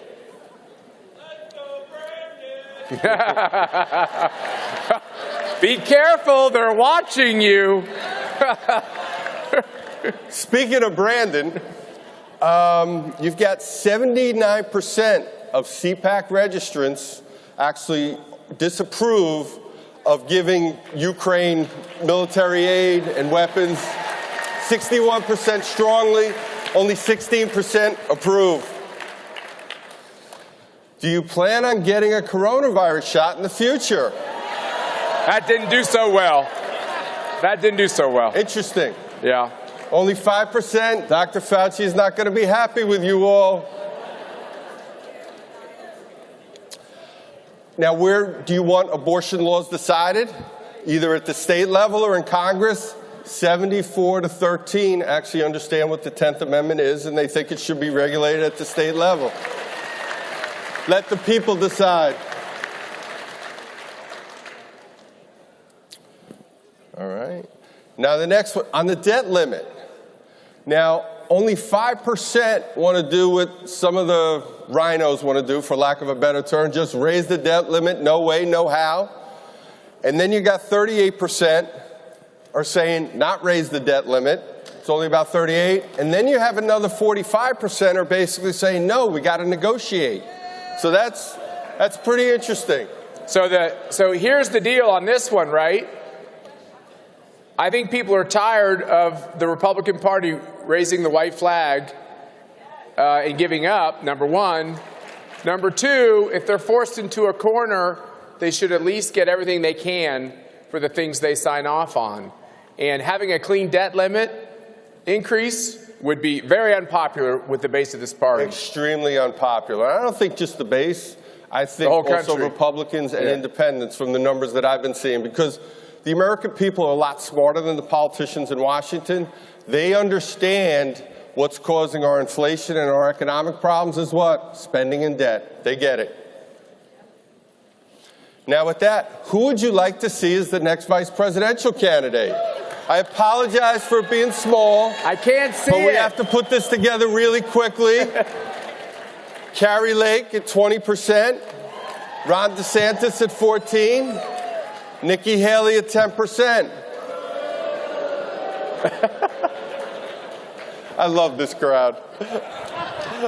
I feel like I'm at home. Now the next you are at home. That's right. You are at home. Do you approve or disapprove of President Trump's job approval?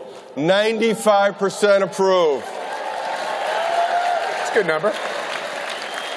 I didn't get too many 95s in school, Jim. I don't know. Matt says that's a good number. Trust me, Matt or I, neither one of us have a 95% job approval rating at our family reunion. Yeah, that's right. Trust me. Nobody gets a 95%. With that, we're going to say, okay, who's their choice? Who's going to be your choice in the straw poll ballot? This was you, over 2,000 of you.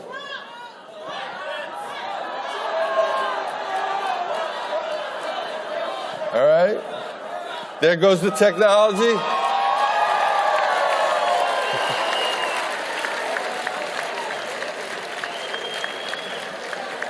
The numbers kind of speak for themselves.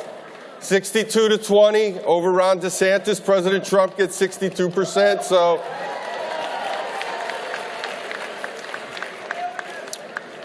Pretty good. 62%, once again, it's 4 points higher than I think the last time we asked this question. So people are looking back on the Trump years with fondness, I think. Yeah, without a doubt. And the reason it is, and I see it all the time among voters, especially among Republican primary voters, because they view Donald Trump's presidency as a success. That's right. You know, the other thing, Jim, which is interesting in these numbers is you all really voted. Yep. We had huge numbers of turnout, right? Yep, it was over 2,000 people. And look at, too, everybody's got opinions. It was only about 2% that were undecided. So it's, folks are looking it over, and as usual, we have the high information voters of CPAC. Yeah, that's right. So with all that, thank you very much. I appreciate everybody taking the time to do the straw poll, and I know you're going to have fun over the next hour or so. Make sure you get your seat. I don't think there's any left, so you better move fast. Thank you, everyone. Thank you. Going back this way.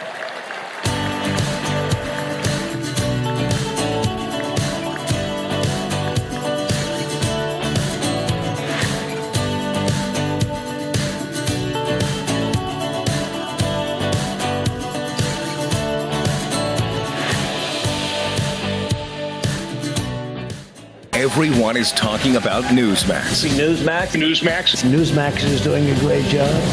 The new news network that's changing the way Americans get their news. Live from the White House with the latest. James? This is real problems, real health concerns. What would you do about the border knowing that President Biden has veto power. From fresh voices who viewers trust. We can't allow agenda-driven reporting to decide what the truth is. This is when things are going to start really getting interesting. Newsmax. Real news for real people.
This sounds like political presidential talk to me, and I know people have talked to you about whether or not you want to run. Would you ever? But, I just probably wouldn't do it, Oprah. I probably wouldn't, but I do get tired of seeing what's happening with this country. And if it got so bad, I would never want to rule it out totally, because I really am tired of seeing what's happening with this country, how we're really making other people live like kings, and we're not.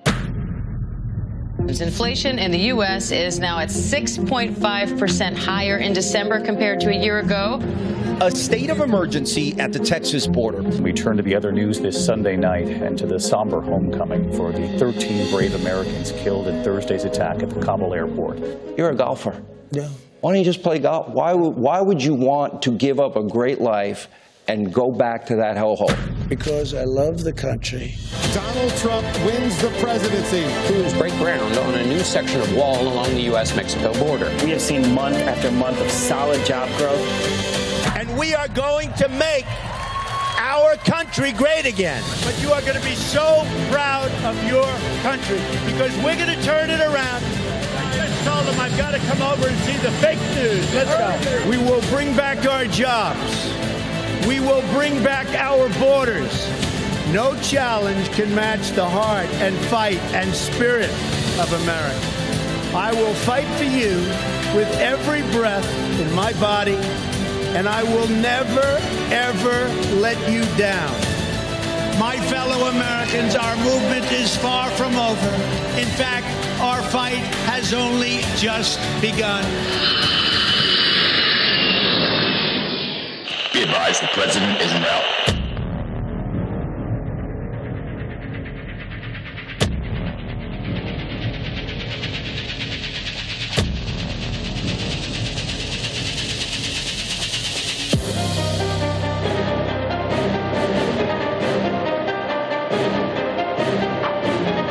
Ladies and gentlemen, please welcome the next president of the United States, President Donald J. Trump.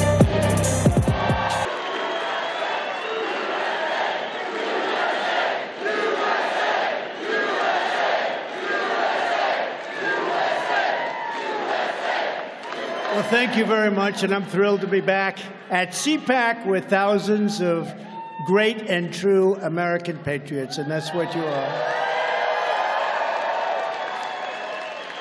I want to start by thanking Matt and Mercedes Schlapp and everyone at the American Conservative Union. Thank you, Matt, for hosting this wonderful event. It really has been something over the years. I also want to, we have so many people here. I'm going to leave out some, but they'll understand. We have a lot of Congress, a lot of Senate, a lot of everything, but we'll do a few words and a few names. Diana Harshbarger, thank you, Diana, Congresswoman. Mike Collins. Elise Stefanik, I call her the rocket ship. Where's Elise? She's a rocket. Thank you, Elise. Jason Smith, friend of mine, great guy. Thank you, Jason. Wesley Hunt, Corey Mills, Dr. Ronnie Jackson. He's a doctor. He's an admiral. Where's Ronnie Jackson? He said I'm the healthiest man ever to be president by far. Said if I wouldn't eat junk food, I'd live 200 years. Where is he? He's the greatest. We love you, Ronnie. He had a lot of things under his belt. Another one who's a serious character but a great guy. You got to know him. He's a great guy. Matt Gaetz. There's Matt. Thank you, Matt. Great guy. He's a brave guy. And another brave person. She started off very slow, very, very slow. She's a low-key person. Marjorie Taylor Greene. Thank you. Thank you, Marjorie. A good location, Marjorie. A friend of mine, a man who's terrific, almost won for governor of New York, could have done it, but so many people have moved out of New York, it gets tougher. But he's a terrific guy, great lawyer, too, and he's a strong guy. You know, he stopped somebody coming at him with a knife. I don't know. He grabbed that guy's hand. He looked pretty tough, and he drove him to the ground. Lee Zeldin. Where's Lee? Hi, Lee. Thank you. Good job, Lee. West Virginia Attorney General Patrick Morrisey. Patrick. Thank you, Patrick. Thank you. Thank you, Patrick. Ohio Attorney General Dave Yost. Thank you, Dave. Former Acting Attorney General of the United States, Matt Whitaker. Matt. A friend of mine who knows the border, knows more about illegal immigration than the next 10 people combined, Stephen Miller. Stephen. Hi, Steve. Great. Good to have you here. One of my favorite generals, a guy who's just great. He's got a lot of common sense and a lot of smarts, and he's been doing a lot of television lately, and he does a fantastic job. General Keith Kellogg. Thank you, Keith. A very popular man in South America, very, very popular in Brazil, the former president of Brazil, President Bolsonaro. A great honor.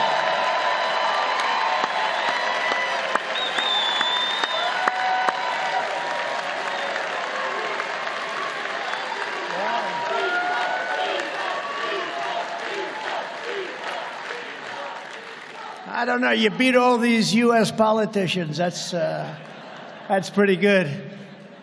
And his son, who's a friend of mine, Brazilian Chamber of Deputies, Eduardo Bolsonaro.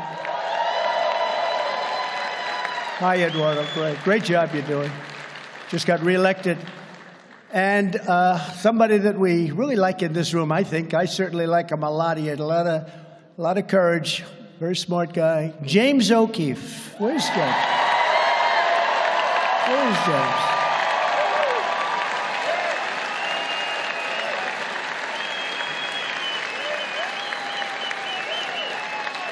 Thank you, James. Good guy.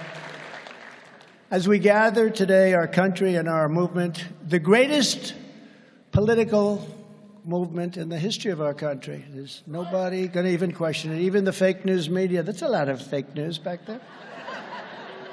And by the way, I want to thank the fire department. Look at these people. They're up the rafters. Thank you, fire department. But the greatest in our history, most important battle in our lives is taking place right now as we speak. For 7 years, you and I have been engaged in an epic struggle to rescue our country from the people who hate it and want to absolutely destroy it. The sinister forces trying to kill America have done everything they can to stop me, to silence you, and to turn this nation into a socialist dumping ground for criminals, junkies, Marxists, thugs, radicals, and dangerous refugees that no other country wants. No other country wants them. If those opposing us succeed, our once beautiful USA will be a failed country that no one will even recognize, a lawless, open borders, crime-ridden, filthy communist nightmare. That's what it's going, and that's where it's going. I used to say that we will never be a socialist country. I said it oftentimes. I said it once at the State of the Union address, and people didn't understand what I was saying. But I'd shout it out loud, and I was right, because that train has passed the station long ago of socialism. It never even came close to stopping, frankly. We're now in a Marxism state of mind, a communism state of mind, which is far worse. We're a nation in decline. Our enemies are desperate to stop us because they know that we are the only ones who can stop them. They know that. This room, so important, the people in this room. They know that we can defeat them. They know that we will defeat them, but they're not coming after me. They're coming after you, and I'm just standing in their way. That's all I'm doing. I'm standing in their way. And that's why I'm here today. That's why I'm standing before you, because we are going to finish what we started. We started something that was a miracle. We're going to complete the mission. We're going to see this battle through to ultimate victory. We're going to make America great again.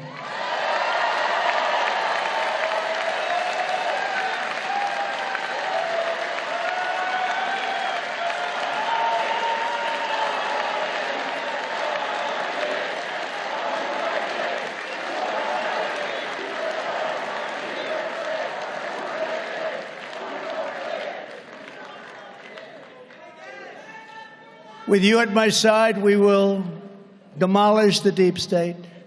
We will expel the warmongers. They are people that don't get it, although in some cases they get it. They get it for their wallets, but we can't do that. We can't let that happen. We will drive out the globalists. We will cast out the communists. We will throw off the political class that hates our country. They actually hate our country. No walls, no borders, bad elections, no voter ID. We will beat the Democrats. We will rout the fake news media. We will expose and appropriately deal with the rhinos. We will evict Joe Biden from the White House. And we will liberate America from these villains and scoundrels once and for all. When we started this journey, a journey like there has never been before, there's never been anything like this. We had a Republican Party that was ruled by freaks, neocons, globalists, open border zealots, and fools. But we are never going back to the party of Paul Ryan, Karl Rove, and Jeb Bush.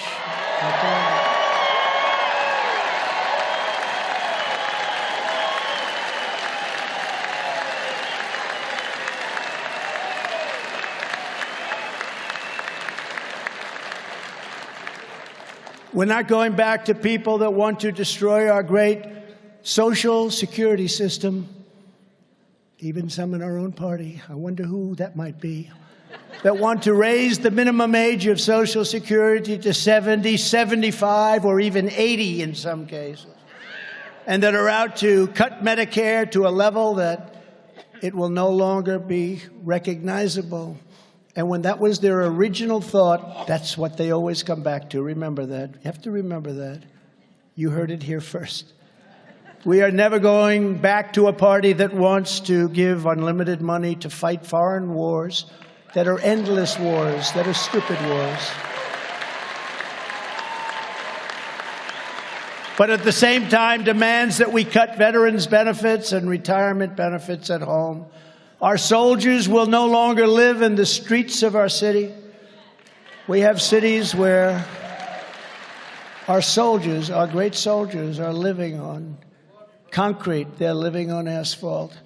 We will take care of our soldiers. There has never been a time like this. Illegal immigrants come in, and we house them in the Waldorf Astoria and many other of the greatest hotels anywhere in the world. But our soldiers, we do nothing for them. They sleep out at night and they freeze. They freeze in the cold and they die in the heat. Well, people that came into our country illegally are in beautiful hotel suites, perhaps watching us on television right now. We were taking care of our soldiers just a short while ago. But we don't do that anymore. But we'll start doing it again. Our soldiers are very special to us. When a wonderful town in Ohio has difficulty, we are going to take care of that town, that city, that village, prior to worrying about the rest of the world. We're taking care of the problems of the rest of the world that they're not taking care of themselves. They have us put up the money. You know what I'm talking about. If you look at Ukraine, and we all feel so badly about it, but why isn't NATO putting up dollar for dollar with us? We put up $140 billion, and they put up just a tiny fraction of that. And, you know, we all want to see success, but it's far more important to them than it is to us because of that location. We are never going to be a country ruled by entrenched political dynasties in both parties, rotten special interests, China-loving politicians, of which there are many. You listening to this, Mitch McConnell? Are you listening?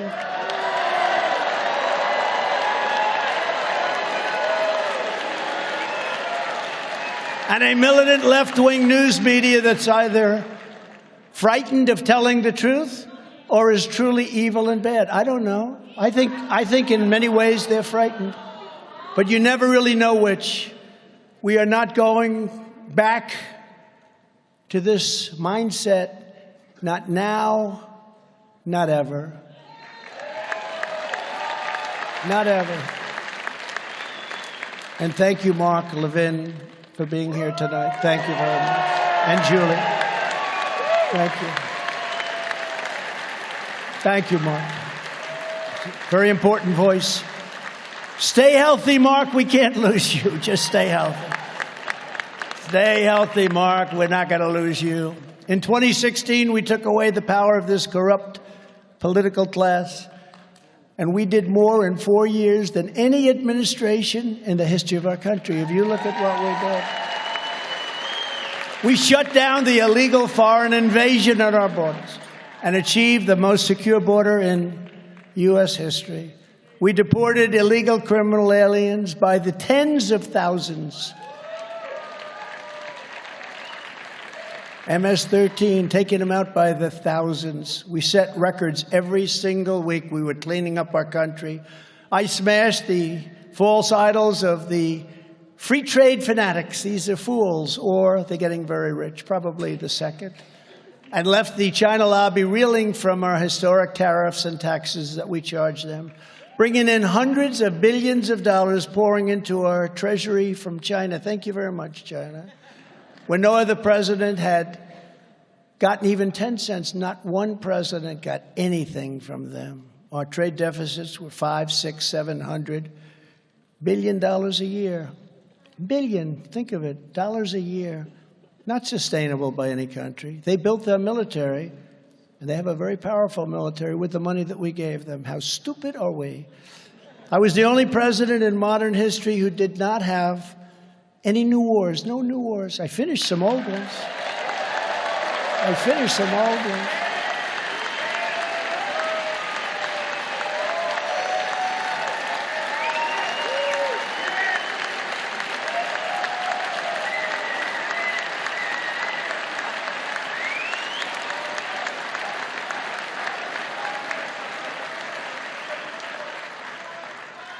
Remember when the Democrats and my Republican opponents would often look at me during the debates or whatever, and they'd say, no, he's going to bring us into World War III because it's a personality type. They said I had the personality. No, I had the personality type that kept us out of wars because people knew that they weren't going to mess around with us. That's why I rebuilt our military.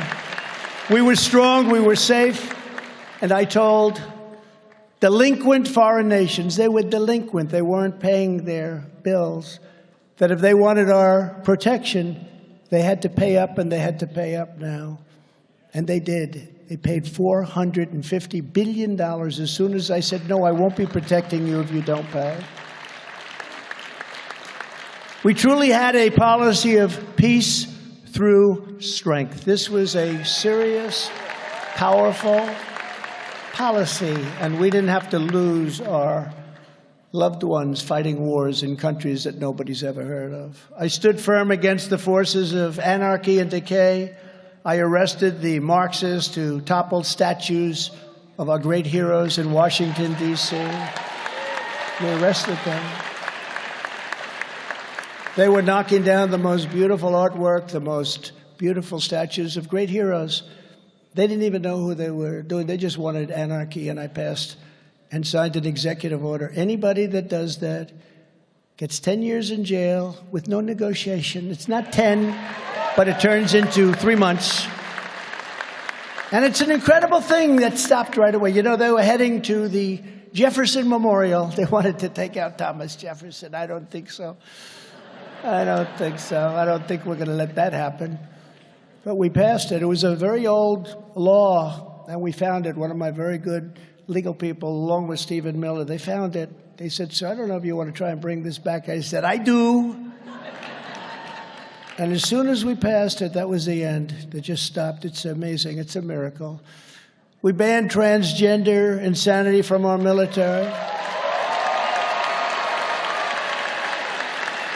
And signed the world's first ban on critical race theory, long before anybody had even heard of the term. It was all banned. Everything was good.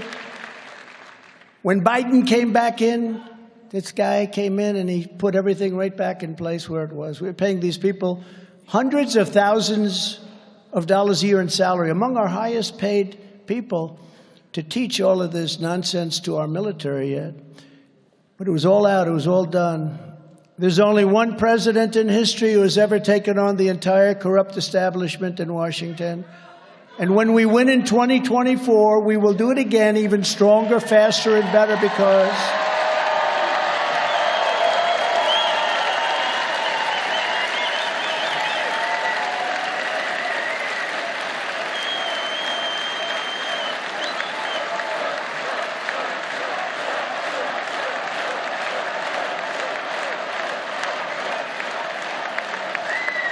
now I am experienced and I know the people of Washington. I didn't know them. I was from New York. I only came here 17 times, they said. I read that in the fake news, so probably it's not true, but it's the best I could do. And I never stayed over. I was from New York, but I now know the good ones, the bad ones, the weak ones, the strong ones. I know them all. I know the people that have to do the job and can do the job. A lot of them are in this room right now. And as I did for 4 incredible years, I will put America first every single time, every single day.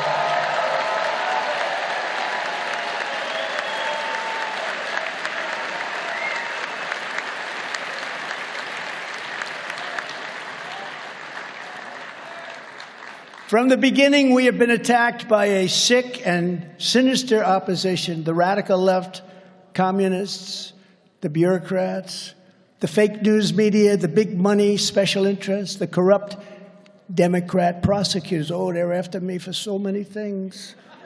Oh, those prosecutors. Some are racists. Some hate our country. They all hate me. They'll get me for anything, anything. You put a comma in this paragraph. Why did you do that? I don't really know. The partisan and often corrupt intelligence agencies, the George Soros money machine that spends a lot of money on the prosecutors, by the way. The Antifa thugs who are allowed to roam the streets while we have people that in many cases are great patriots, great patriots, saying prayers every night, playing our national anthem every day, and they're sitting in a jail nearby, rotting away, and being treated so unfairly, like nobody's probably ever been treated in this country before, except maybe me. And Marjorie, you've been so fantastic on that issue. Where's Marjorie? You've been so fantastic on that issue. And Elise, and Matt. People that love our country, have been so great on that issue. And the perverts who use the names of Washington and Lincoln to buy millions of dollars in ads to say bad, libelous, and incorrect things about us.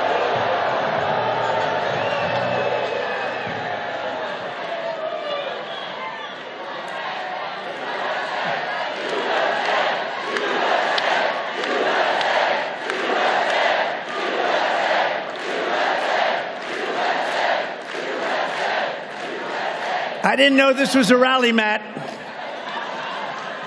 It really is a rally when you... by the way, thank you for that beautiful straw poll. That was a big win. Thank you.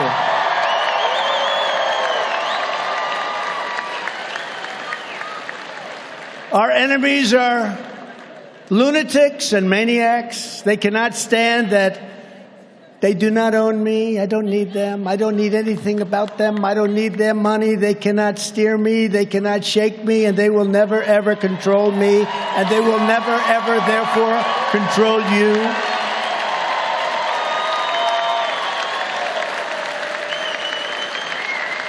At the end of the day, anyone else will be intimidated, bought off, blackmailed, or ripped to shreds. I alone will never retreat, and that is why we must stand together and charge. We have to charge full speed ahead. You know, I had a beautiful life before I did this.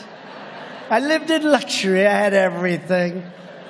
People said to me, "Are you sure you want to do it, sir?" I said, "Oh, this will be so amazing." What the hell did you get me into? I didn't know the word subpoena. I didn't know the word grand jury, those words, grand jury.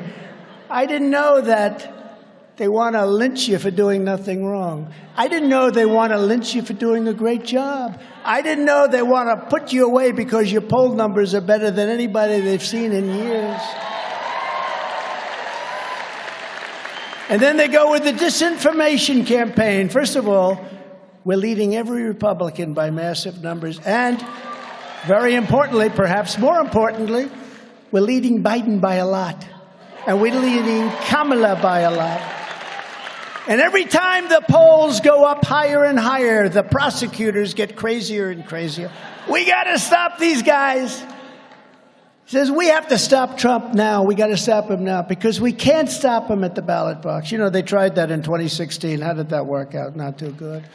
And we actually, and I have to say this, I hope Fox doesn't turn off, but we did much better in 2020 than we did in 2016. Much better. But we have no choice. If we don't do this, our country will be lost forever. People are tired of rhinos and globalists. They want to see America first. That's what they want. It's not too complicated. This is the final battle. They know it. I know it. You know it. Everybody knows it. This is it.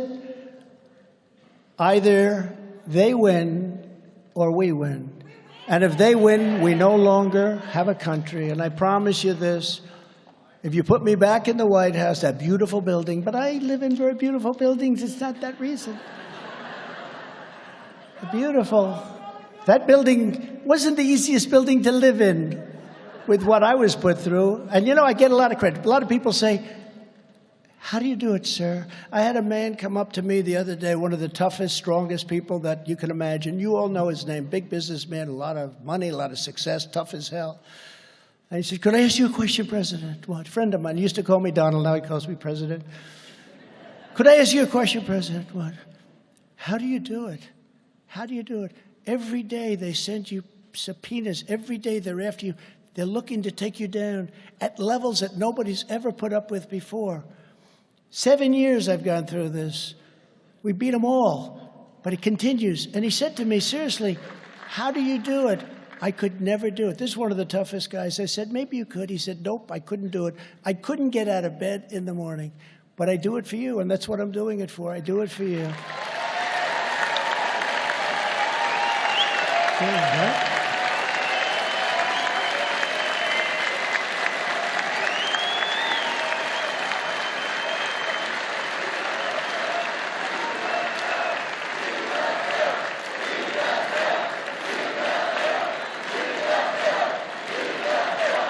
Thank you, Monica. Thank you very much. And if you put me back in the White House, their reign is over. Their reign will be over. And they know it. And America will be a free nation once again. We're not a free nation right now. We don't have free press. We don't have free anything. In 2016, I declared, I am your voice. Today, I add, I am your warrior. I am your justice. And for those who have been wronged and betrayed, I am your retribution. I am your retribution. Not going to let this happen. Not going to let it happen. I will totally obliterate the deep state. I will fire.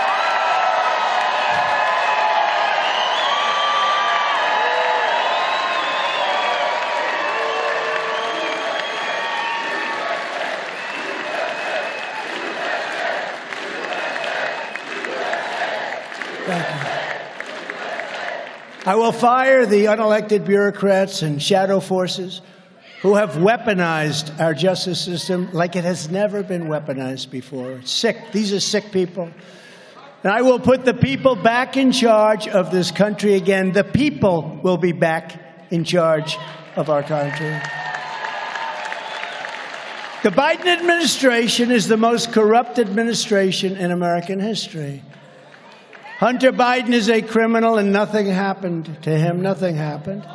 Joe Biden is a criminal and nothing ever seems to happen to him. Because, say what you want, but the Democrats stick together. They don't have Mitt Romney. They don't have guys like that. They stick together. How's Mitt Romney doing? Not too good. I could name plenty of others, too. But they do stick together, whether you like them or not, and many of us don't, but maybe someday we get together. A question was asked of me just before COVID came in. They said, the country is coming together. Do you think this is real? And I said to myself, it is real. It's amazing. I was getting calls from radical left people, the nicest calls. It's amazing because we had the best employment numbers in history. We had the best economy in history. We were lapping China. China was supposed to have taken over as the world's largest economy, and we were actually increasing at a level that nobody thought possible. We were doing great. And then you had COVID come in, and a lot of things had to happen, and we did a great job. We never got the credit for that job, but we did a great job with COVID, and then gave back something very strong. But we were really bringing this country together. Had COVID not come in, I think you would have had a much different, because a lot of people want to know, can we all get along together? And if I didn't have that experience, I would say no, because the thought process is so different. But we were starting to really get along. And then we had the disaster, as I call it, the China virus, because I want to be open, and I want to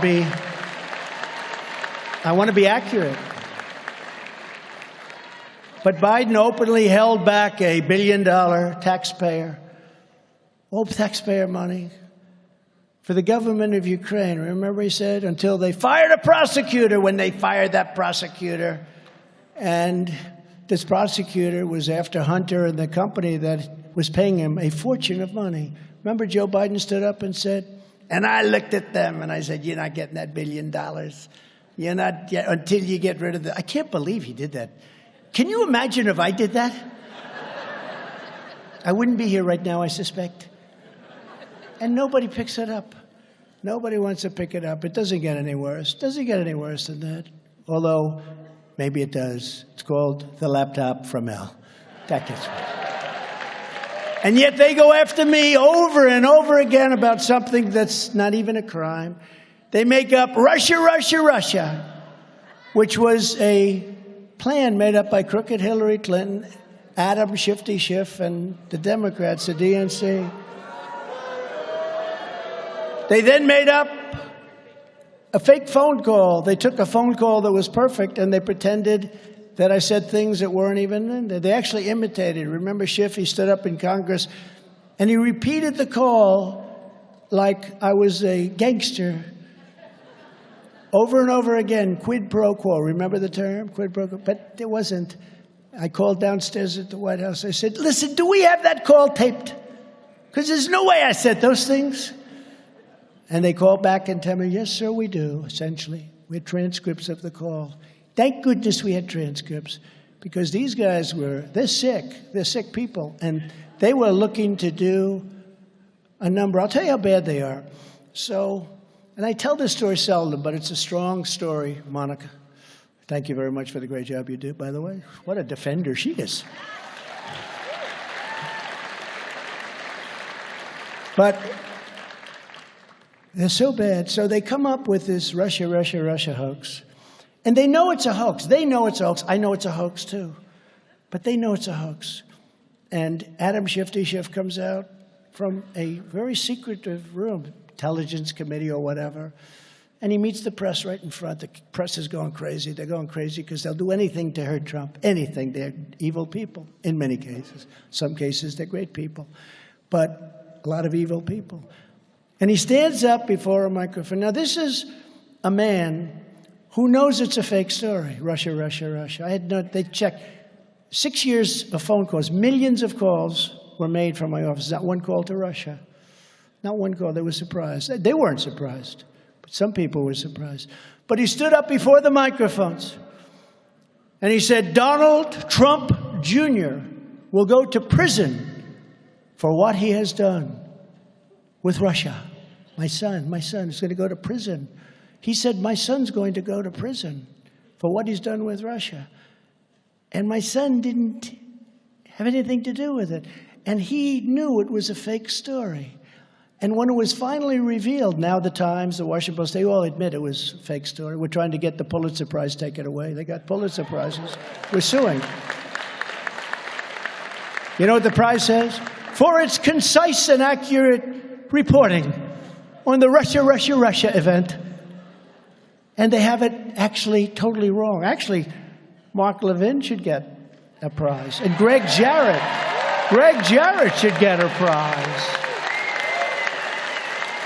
And even it's not his deal, Sean Hannity should get a prize. And frankly, Jesse should get a prize. Jesse should. And a lot of people, and I tell you, you know who should get a prize? Tucker should get a prize. Tucker Carlson. They're very strong.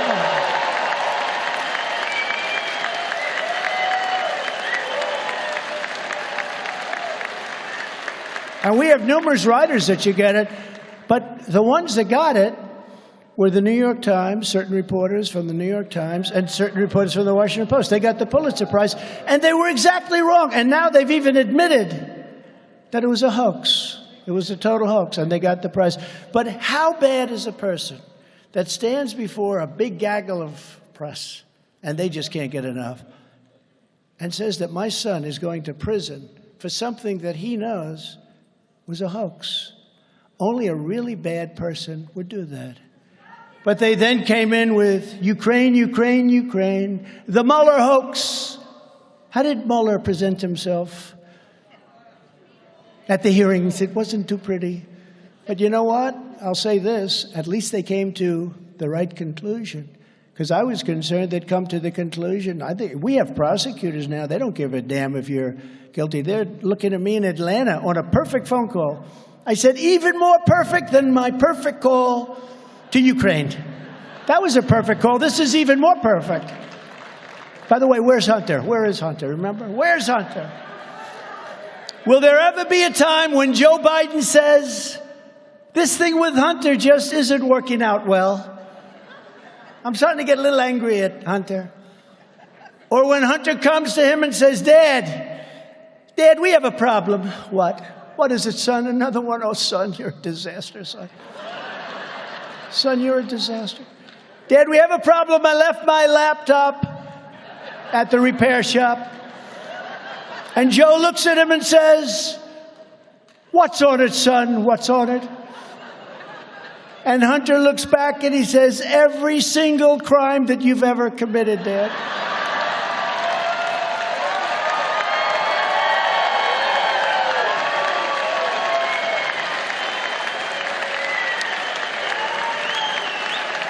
And hence it's called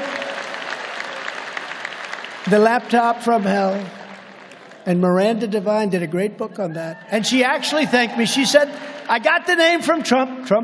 She told me, she said, I want to thank you for the name. I said, no charge. But she did a great job, great book, The Laptop from Hell. If I so much as fly over a blue state, they do so many bad things, it's just crazy. The racist Manhattan District Attorney, Alvin Bragg, who is presiding over one of the most dangerous and violent cities in the United States. You have to see this, the United States, where killings are taking place at a number like nobody's ever seen, right in Manhattan. And he's doing nothing about it, nothing whatsoever. No cash bail for people that just kill people. Knife them in the back, hit them over the head with a baseball bat, push them into subways when the train is right there. But this racist DA is being pushed by radical left Democrats, the fake news media, and the Department of Injustice to bring charges against me for now ancient no-affair story of Stormy Horseface Daniels. No attraction. No affair. I call it no affair. Where there's no crime anyway, and charges have never been brought in such a case before. And this case has been looked by every prosecutor. They're all looking. They looked at it for years now. She was represented by Michael Avenatti. How's he doing? He's now in jail. And the whole thing is a complete con job. And she was ordered to pay me, a federal court ordered this, hundreds of thousands of dollars. But they're still looking at it. They're still looking. And all they do is they cause anger and problems for our country because our people aren't going to take this stuff. It never ends. In the meantime, Hunter and Joe Biden skate. You know, they skate. They go away free. What's going on with that? I mean, that laptop is a disaster. Has anyone read this thing? How can it be possible? They're looking in Delaware. How's he doing? He's not the same guy that I have for the document hoax. I have a man, he's a total animal, known to be. And he's looking. In the meantime, Biden's guy that's looking. Don't forget, I had a very strong privilege as president.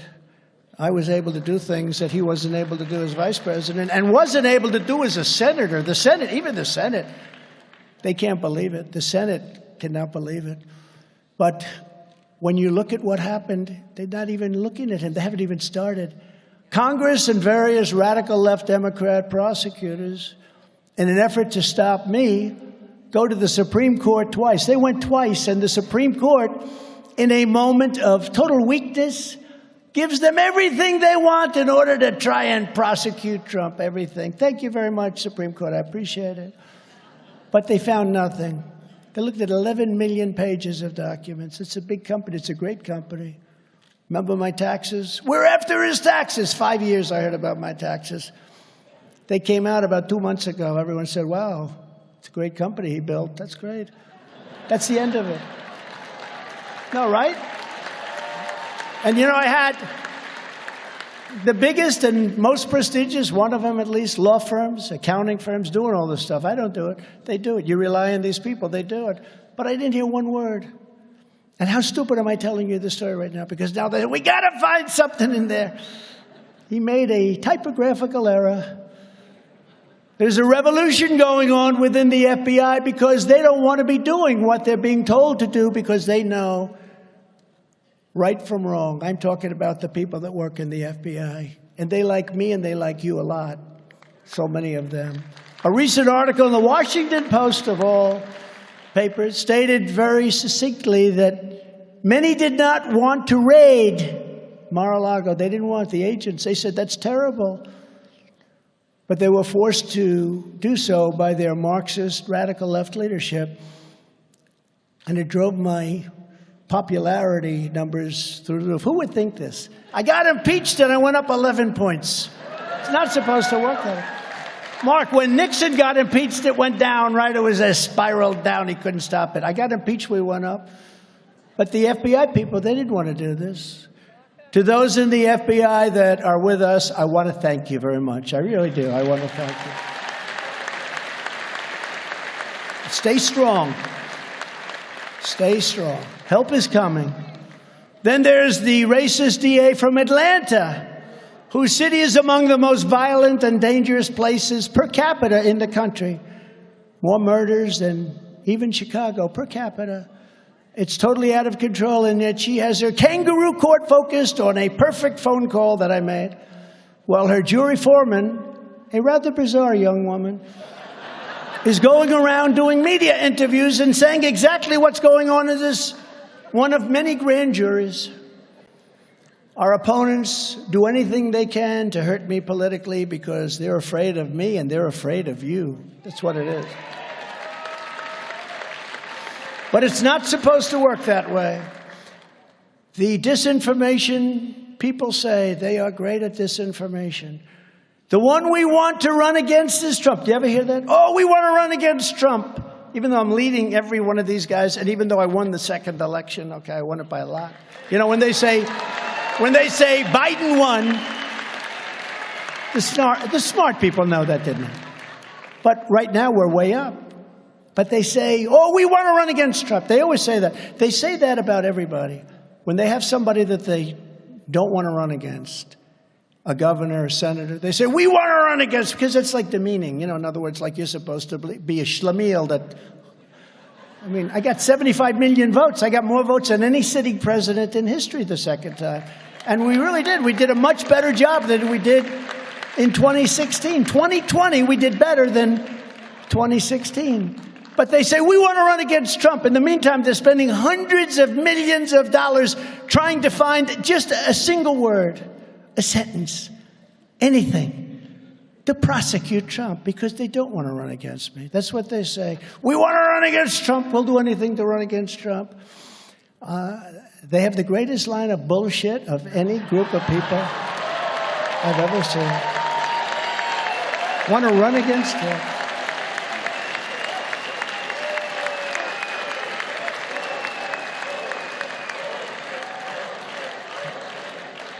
But at the same time, they send people from the Justice Department to the local DA's office in Manhattan. Do you know the Justice Department sent their top people to the Manhattan DA's office to help in the prosecution of Trump? This way, we have it a little bit away from Washington. It's local. Oh, we had nothing to do. But their top guy was put in that office to help prosecute Trump. How would you like to have my life? Would anybody like my life? But I still like it. But they want to try and find anything they can when they've already been exonerated. I've been exonerated many times. You take a look at what this been. I mean, time after time. But all of this is happening for one single reason. They know that when we return to power, we will bring their lies and their corruption and their disinformation tumbling down.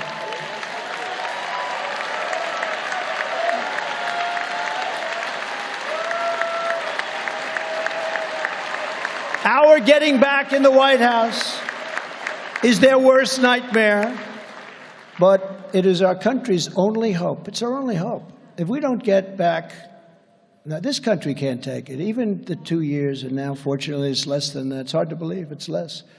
You used to say 4 years. A lot of people said, well, sir, the election was so bad. You'll be in 1 year. A lot of people in this room. You'll be back in 6 weeks, sir. But it's a bad system in many ways, very bad, very dangerous system. But nobody else can do it but us. In recent weeks, I've been laying out a bold, detailed agenda for how we're going to complete this mission in our next term. I do weekly statements, and people are liking them. Today, I want to go through some of our big plans that I will do as the 47th President of the United States.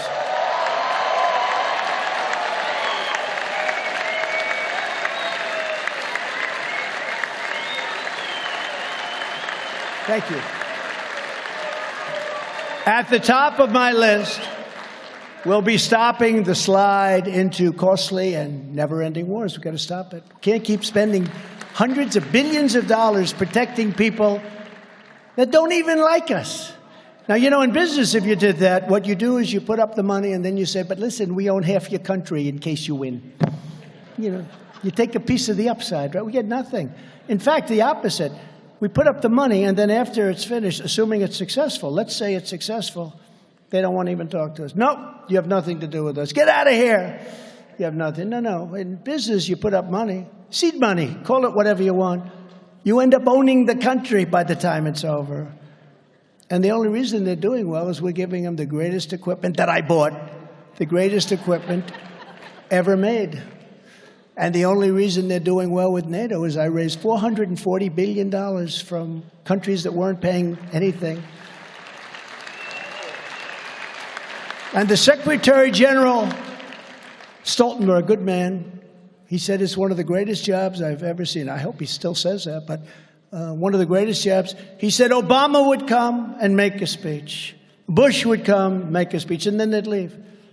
I came, I looked, I said, man, these people aren't paying. We're paying for the whole thing practically.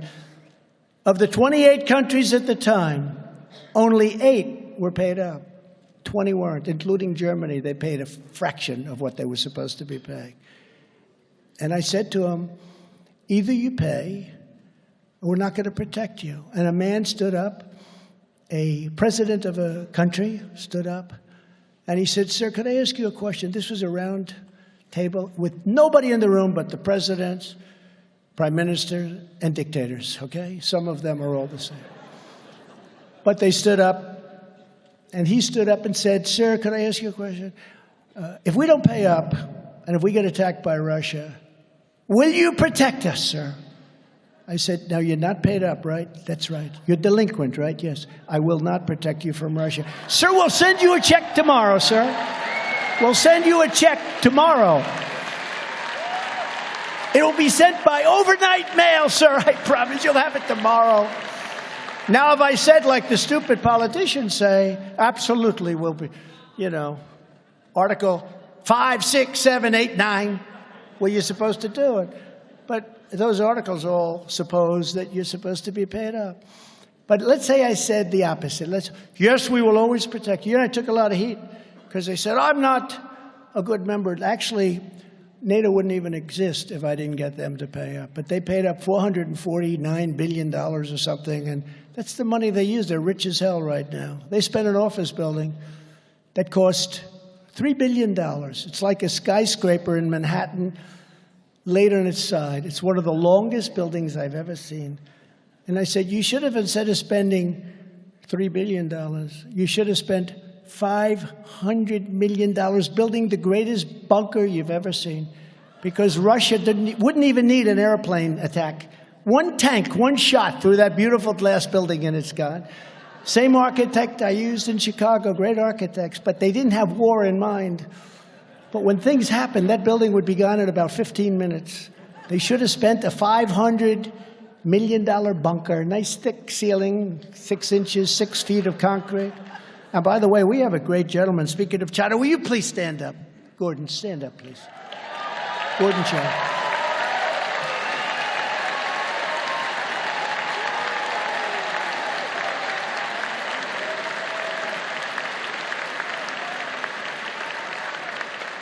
I'm talking a lot about China, and I'm looking over, I'm saying him, and I'm just studying his face as I'm speaking, because people do like me to go off script a little bit, right? It's a little bit more risky, but it's more exciting. And I'm looking at Gordon, and I'm saying, I hope he agrees with what I'm saying, but basically I'm saying exactly what you say.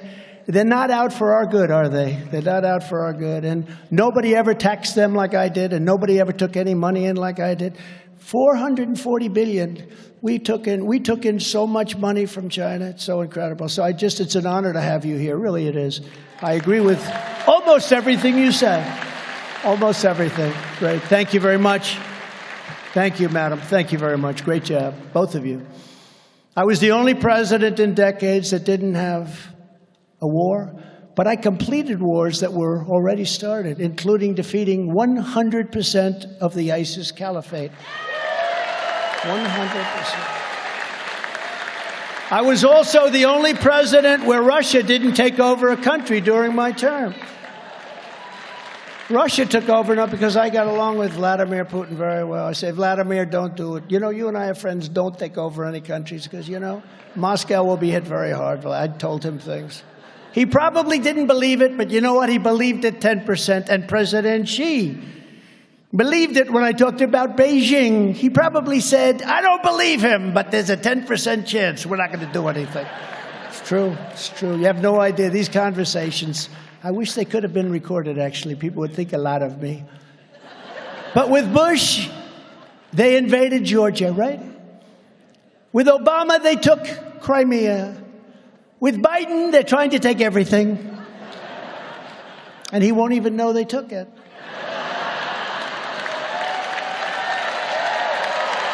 Sure.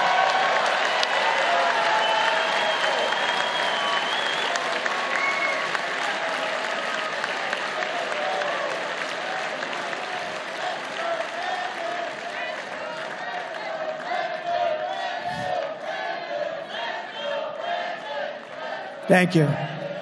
And with me, they took nothing. Nothing. And I didn't really even have to threaten them very much. They understood me very well. I wanted them to understand me very well. They knew that they couldn't do it.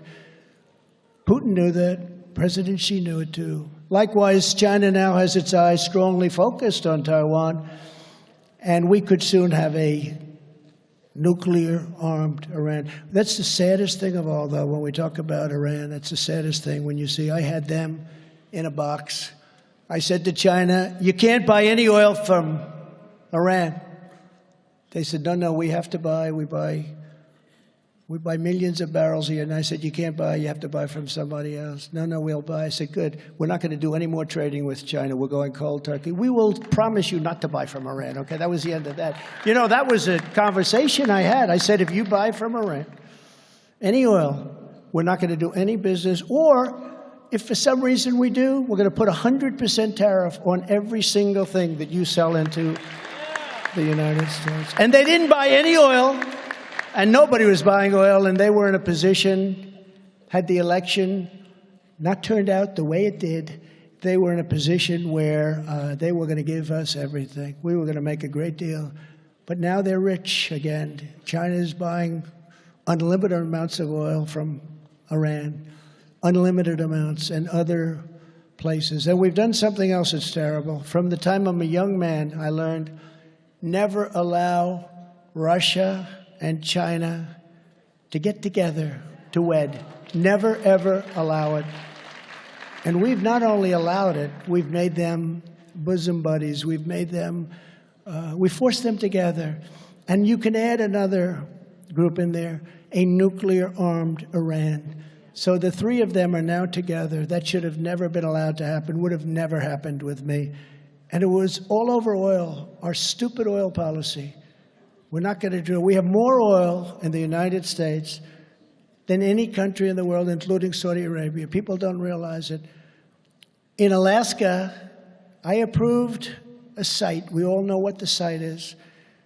Probably the biggest in the world. And the Democrats said, no, it's over. They turned it down. Ronald Reagan tried to do it. Every president, Republican and some Democrats tried to do it. They couldn't get it done. I got it done. And the first day in office, the Secretary of the Interior for Biden signed off on it, where they're going to not allow it to happen. Bigger, probably, than Saudi Arabia. And if we had that, without even my talking to Putin, oil would have been at $40, $35, maybe $30 a barrel. So he wouldn't have even had the money to prosecute a war against Ukraine. He wouldn't have done it anyway, and that's not even what I'm saying from previous, but he wouldn't have had the money even if he wanted to. Ukraine would have been thriving. There would have been no dead people, and there would have been no obliterated cities that can never be rebuilt. Can never rebuild those cities. Russia never would have pulled the trigger. This is the most dangerous time in the history of our country, and Joe Biden is leading us into oblivion. He's leading us into oblivion. You know, we all smile when he falls downstairs and things. It's cute. When he falls off his bicycle, isn't this good? You know what amazed me? That the reporters didn't catch him when the bike was going down. They're standing right next to him. They let him fall. It's amazing. I'm surprised.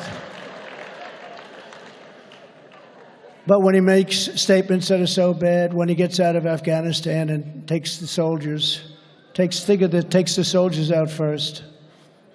And you know, in Afghanistan, for 18 months, I had a talk with Abdul. He was the leader of Afghanistan. I said, Abdul, I got a lot of criticism. Remember when I was talking to him? Everyone said, he's talking to the leader of the Taliban. That's right, because our soldiers were being killed, a lot of them by snipers. And I didn't want that. I don't want to deal with the problems, and I don't want to talk to the mothers and fathers, who I would speak to a lot. I don't want to talk to them and tell them their son was shot through the head from 2,000 yards away by a sharpshooter. They have very good sharpshooters. So I spoke to this man. His name was Abdul, and I said, Abdul, don't kill any more of our soldiers, because if you kill our soldiers, we're going to hit you harder than any country has ever been hit in the history of the world.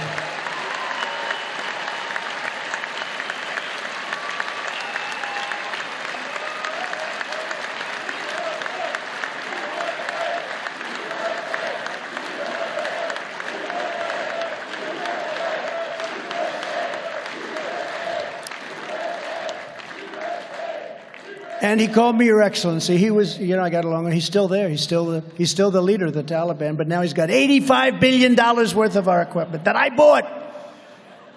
$85 billion. I said to General Milley, I want every piece of equipment. Sir, I think it would be cheaper to leave it behind, sir. That's when I lost faith. That, and when he didn't like me holding up a Bible in front of a church, I said, this guy's not with us. This is not a smart guy. But he didn't like it. I said, I want every single, because I was getting out of, but I would have kept Bagram, because Bagram's 1 hour away from where China, forget about Afghanistan, where China makes its nuclear weapons. 1 hour away. The biggest, most powerful runways in the world. We built it many years ago for tens of billions of dollars. And we gave it away one night. We just left the lights on. We did leave the dogs behind. Everyone says, oh, did they take the dogs? Because they're dog lovers, right? No, we left the dogs behind. And the Taliban doesn't like dogs, by the way, not at all. But we left in disgrace. It was the most embarrassing moment in the history of our country, in my opinion. And it probably is what caused Putin to say, wow, Trump is gone. This is a great time to take over Ukraine, right? It's probably a reason that happened. But I stand here today, and I'm the only candidate who can make this promise. I will prevent, and very easily, World War III, very easily.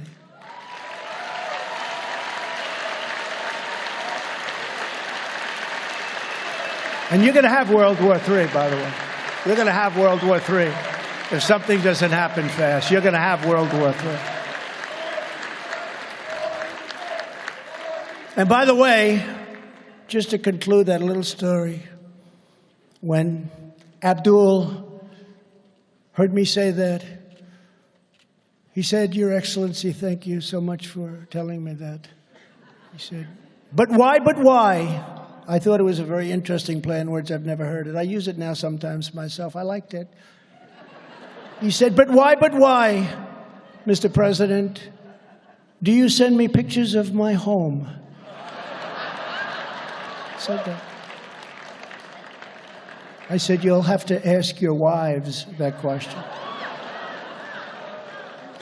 And we didn't have, Mark will tell you this, we didn't have one soldier killed. In 18 months, not one soldier was killed. Not one soldier, right?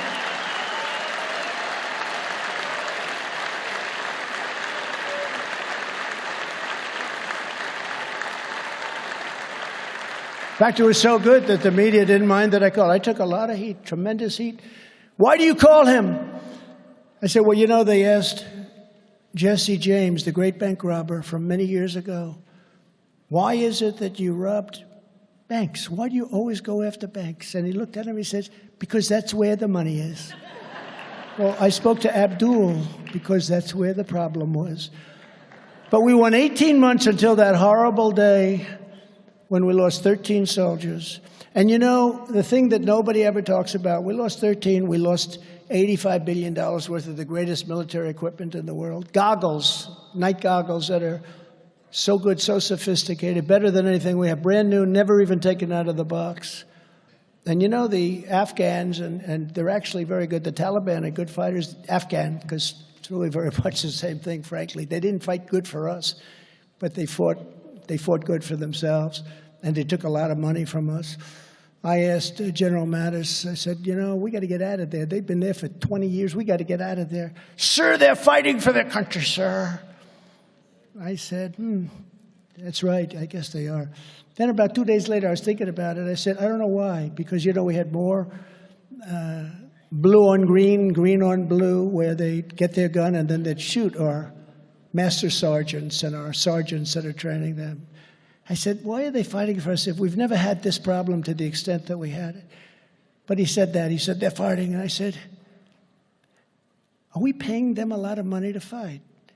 And I had it checked. Yeah, we were paying billions and billions and billions of dollars to these Afghan soldiers. Tens of billions of dollars. I said, they're not fighting, General. I called them back in. They're not fighting because they love us or they love their country. They're fighting because they're the highest paid soldiers in the world. We're basically bribing them to fight. And they didn't fight, but the Taliban did fight. Same people, but the Taliban did fight. But they didn't kill anybody for 18 months. I'm very proud. In fact, Biden got up And he actually said that. They didn't kill anybody, I will say that. They didn't kill anybody for 18 months. And you know what happened? His people start screaming, don't say that! Because that's a good thing for us. But then when we left, we lost soldiers, 13 killed. But what they don't talk about, they talk about the equipment, they talk about the fact that there are still to this day a lot of Americans in there that we've lost contact with. It's a rough place. But they don't talk about the fact that many of these soldiers were absolutely destroyed. Destroyed. They lost their arms, they lost their legs, they had their face blown off, and they were absolutely destroyed. And they don't talk about that. They don't talk about it. And it's very sad because these people, many of them, we lost 13, they died, but nobody ever talks about the gravity of the injuries to these soldiers, and it's a very sad thing. I got it down to 2,500 people. I was the one that got it down, but we were going to get out with dignity, with strength. We were going to be respected and admired. And I could just see Abdul. They took out the soldiers first. You don't take the soldiers first. You take the soldiers out last. You get the Americans out first because they feared our soldiers. They feared our soldiers. They feared the F-16s. And now they own them. Think of it. You get the soldiers, and they go out last. You take our American citizens out. You then take our equipment out. And Millie said to me, sir, it's cheaper to leave the equipment than it is to take it out. I said, let me ask you, General, so we have a plane that costs $100 million brand new. You want to leave? Yes, sir, it's cheaper, sir.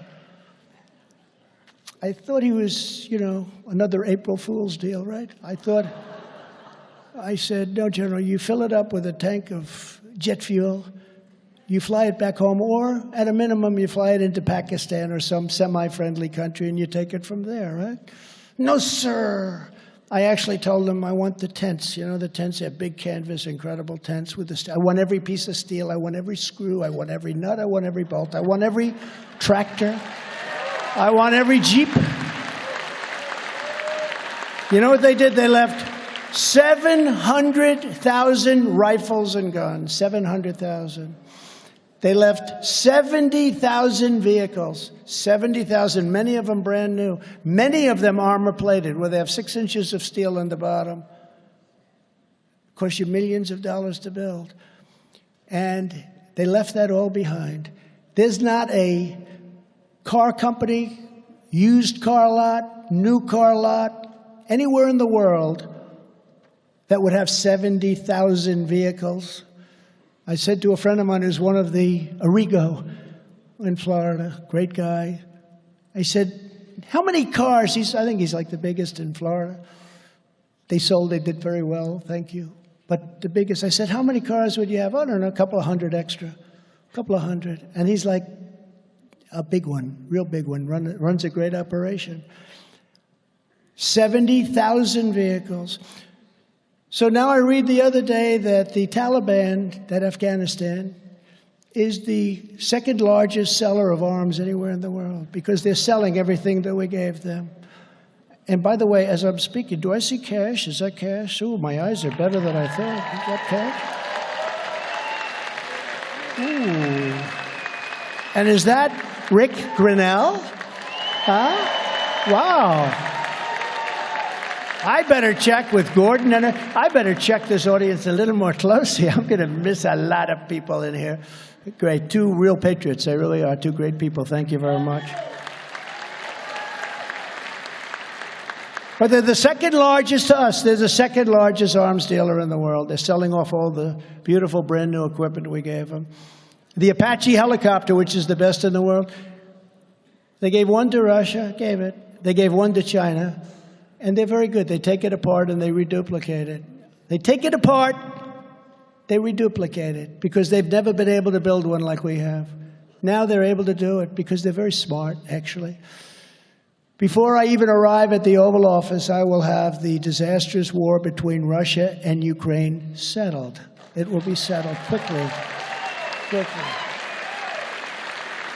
I will get the problem solved, and I will get it solved in rapid order, and it will take me no longer than one day. I know exactly what to say to each of them. I got along very well with them. I got along very well with Putin, even though I'm the one that ended his pipeline. Remember, they said, Trump is giving a lot to Russia. Really? Putin actually said to me, if you're my friend, I'd hate like hell to see you as my enemy. Because I ended the pipeline, right? Do you remember? Nord Stream 2. Nobody ever heard of it, Rick, right? Nobody ever heard of Nord Stream 2 until I came along. I started talking about Nord Stream 2. I had to go call it the pipeline because nobody knew what I was talking about. But I ended it. It was dead. I told every company that had sucked into it that you're not doing business with the United States of America if you go forward and allow this to be built. It was done. On day one, Biden came in, and this is the biggest economic development project. This is the most important project that Russia has. On day one, this is the biggest money they could ever make. There's nothing they could ever do to compete with this. This is the biggest pipeline in the world. Going to supply Europe, Germany in particular. On day one, Biden came in. And what did he do? He approved the Nord Stream pipeline. And then they'd say, Trump was soft on Russia. I was the one that gave 1,000 javelins. That's the anti-tank busters. And they are vicious. Because I looked at those tanks, and they got hit one shot, and that was the end of that. You wouldn't want to be in those tanks. But I was the one that supplied the javelins. They supplied the bed sheets. Do you remember? They supplied the bed sheets. And maybe even some pillows from Mike, who's sitting right over here. Where the hell is Mike? Did you send some pillows over there? Maybe. But they supplied the bed sheets, they called it. We supplied the sheets. They didn't want to get involved. I gave the javelins. And then they say Trump was weak on Russia. Disinformation. Again, it's disinformation, right? That's all they're good at. Cheating on elections and disinformation. Instead of spending hundreds of billions of dollars to defend the borders of distant foreign countries, under my leadership, we will defend our borders first.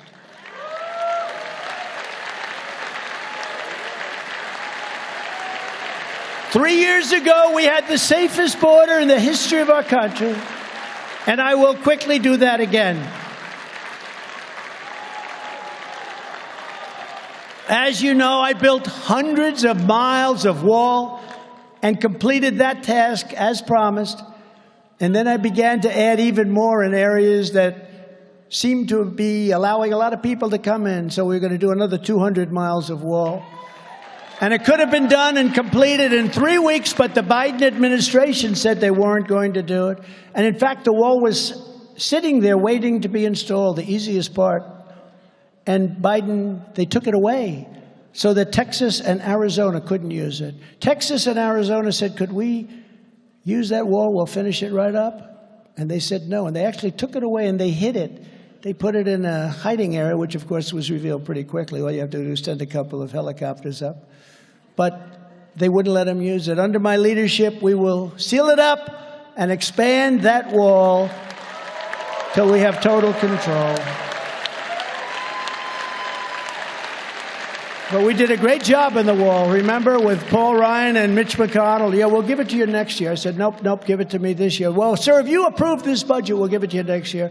I said, all right, that's okay. So I waited, then they didn't give it, you know. And yet Mitch McConnell approves $5.5 trillion for Green New Deal garbage. It's a disgrace. But I took it from the military because I considered it an invasion. So, Marjorie, I said, you know what I'm going to do? I'm going to take it right out of the military because they're invading our country. And I got it built, and we did a great job. We did it quickly, and we used the Army Corps of Engineers. They were fantastic. Before Biden came into office, we had illegal immigration at a record low. Refugees were at the lowest level in history. Human trafficking, women and children, was at the lowest in 30 years. And drug dealers were finding the U.S. border a very inhospitable place to be. It was very inhospitable. In my last year, less drugs came through the southern border than had been seen in many, many decades. We weren't playing games. Now we have complete chaos. Fentanyl is pouring in. Families are being wiped out, destroyed. And there's death everywhere, all caused by incompetence. Millions of illegal aliens are stampeding across our border. Interior enforcement has been shut down. Everyone is overstaying their visas. Nobody even thinks about reporting it anymore. My wonderful travel ban is gone. I had a travel ban. It was so wonderful. Refugee numbers are through the roof, and spies and terrorists are infiltrating our country totally unchecked like never before. When I'm back in the White House, the very first reconciliation bill I will sign will be for a massive increase in Border Patrol and a colossal increase in the number of ICE deportation officers.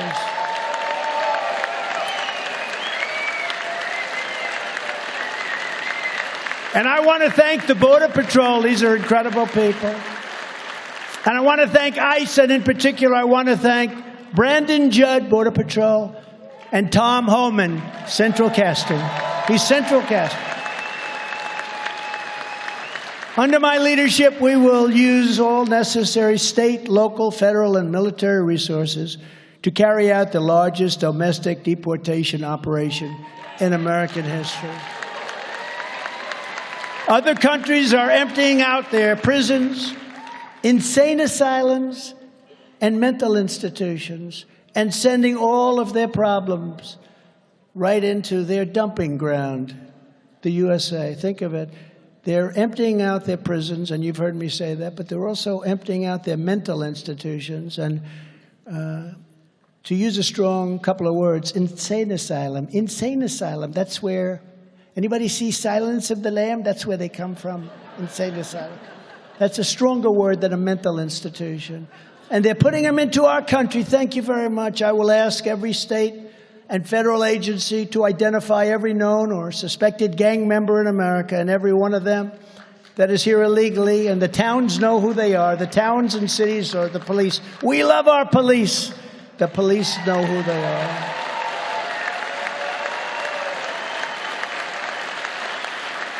And we will pick them up,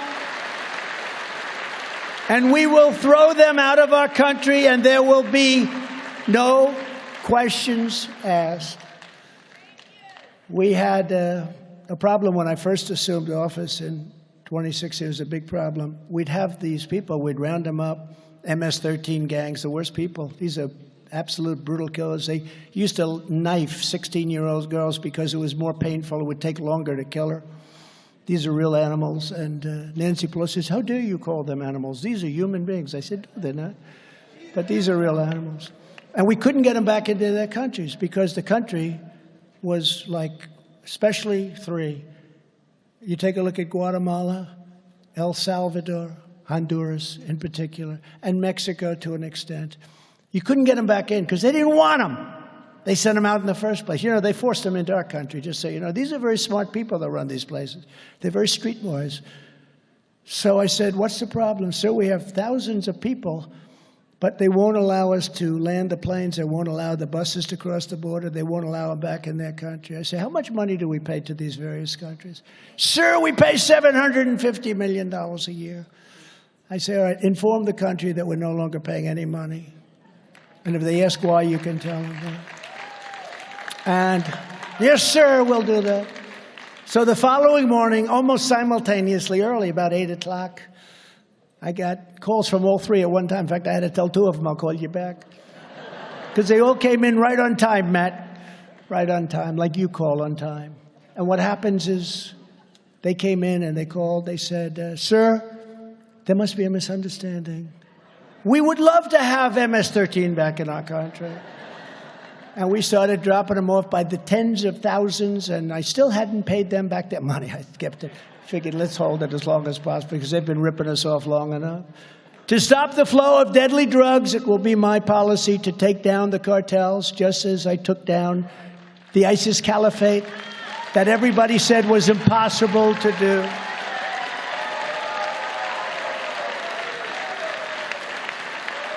A lot of parents in this audience that lost a child, that lost a loved one to fentanyl and all of the drugs that are pouring in, so many different kinds. Fentanyl is a big problem. In fact, with the ISIS caliphate, a certain general said, it could only be done in 3 years, and probably it can't be done at all, sir. And I did it in 3 weeks. I went over to Iraq, met a great general Sir, I can do it in 3 weeks. You've heard that story. I can do it in 3 weeks, sir. How are you going to do that? They explained it. I did it in 3 weeks. I was told it couldn't be done at all, but it would take at least 3 years. Did it in 3 weeks. Knocked out 100% of the ISIS caliber. We have a great military. The reason I say that, we have a great military. And I will direct the Department of Justice to go after Marxist prosecutors' offices to make them pay for their illegal race-based enforcement of the law. By the way, we have one of those great generals with us, General Kellogg. Where's General Kellogg? Is he around here somewhere? Where is General Kellogg? He's the greatest. He's here. Thank you, General. Thank you. Thank you, General. And in cities where there's been a complete breakdown of public safety, I will send in federal assets, including the National Guard, until law and order is restored. You know, we're not supposed to do that. And one thing I think about a lot is when we had some difficulty in certain cities like Minneapolis and if you take a look at Portland, how's Portland doing? They don't even have storefronts anymore. Everything's 2x4s because they get burned down every week. They don't put new storefronts up. It's chaos. But when we had in Seattle, remember they took over a large portion. I was ready to send in the National Guard. They heard that. More than the National Guard. I was ready to go to town. And they heard that. And you know what they did? They said, we're going to break it up now. They left. But we saved Minneapolis. The thing is, we're not supposed to do that because it's up to the governor, the Democrat governor. They never want any help. They don't mind. It's almost like they don't mind to have their cities and states destroyed. There's something wrong with these people. All of us have seen too many videos of 13-year-old carjackers and 14-year-old hoodlums viciously beating their victims. I saw it just yesterday, a horrible situation. They kill people without retribution because they may be days short of the age required to put them away, put them in jail, and throw away the keys for a long time. My administration will crack down on these out-of-control monsters, young though they may be, and impose tough consequences on juvenile criminals. You know, criminals use young people. They actually hire young people, pay them some money, not a lot, because if they get caught, nothing's going to happen to them. That will end. I will end the scourge of homelessness taking over our cities and suburbs. I just drove through Washington, D.C., coming here for the first time in quite a while, and the roads and highways were littered with trash like I've never seen before. It looked like somebody just took their garbage and just threw it all over the highways, the Beltway. It's so disgraceful, so disgusting.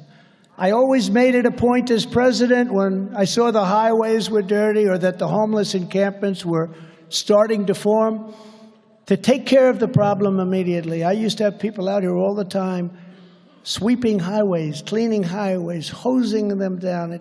It bothered me so much. I'm in the beast. I'm being driven back to the White House from some site, and I'd see this filthy, dirty highway with paper that hasn't been, you could see it's been laying there for months.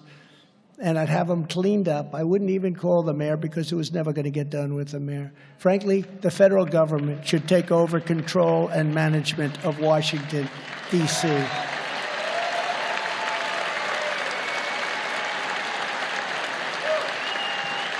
Good project, because it's horrible. And I think of it differently. Foreign leaders come in to see us. We want them to do what we want them to do. And they drive through these terrible, disgusting streets where their streets are much better maintained, much nicer. And they see camps and homeless all over our beautiful, once beautiful parks, all over, hundreds and hundreds of tents. I used to have them taken down immediately. I'd see 1 or 2 or 3. I said, do it fast, immediately. Then I'd check, and it was done. They'd never have time to do. Once they have 500, 600, 700 of these things up, it's a much more difficult thing. But you can do that too. Under our leadership, we will take the homeless, drug addicted, and severely deranged, get them off our streets, and create 10 cities where we will get them the help they so desperately need. On day one, I will revoke Joe Biden's crazy executive order installing Marxist diversity, equity, and inclusion czars in every federal agency, And I will immediately terminate all staffers hired to implement this horrible agenda.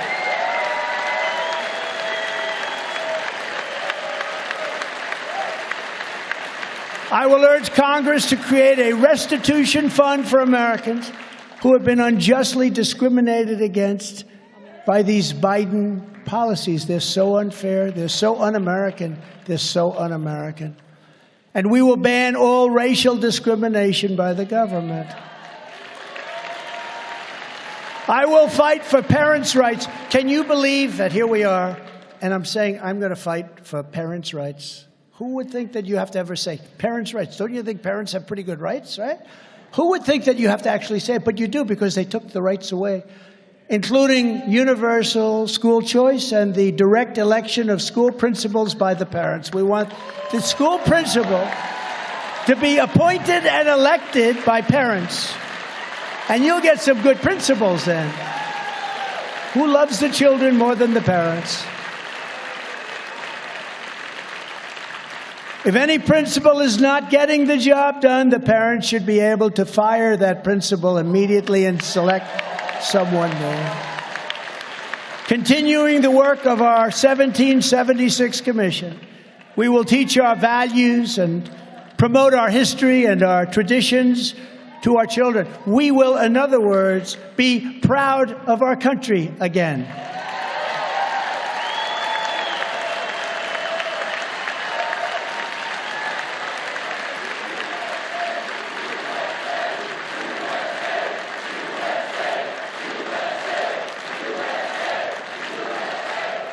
I will revoke every Biden policy promoting the chemical castration and sexual mutilation of our youth, and ask Congress to send me a bill prohibiting child sexual mutilation in all 50 states. That should be easy. And we will keep men out of women's sports. Right?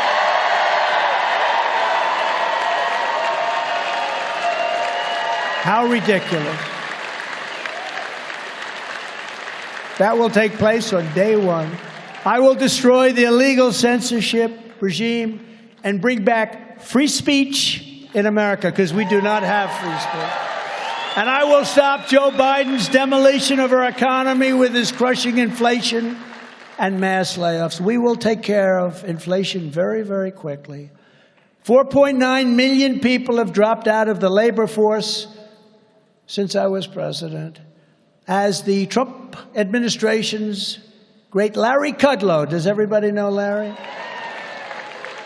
As Larry Kudlow said, Biden is setting a record on economic regulations that are absolutely killing American companies. His spending and his borrowing are at record levels. It's causing historic inflation, sir, which is only going to get worse and worse. He just called me before I got it. I said, I don't want to say this, Larry. It's only going to get worse and worse. It's driving up interest rates, and new cars and homes are going to be impossible to buy. Amidst this economic disaster, Biden talks about saving you a few dollars on some junk fees. Don't mean anything. By defeating Joe Biden, I will save your economy. I will save your retirement accounts. And I will save your jobs. We had the greatest job history of any president ever.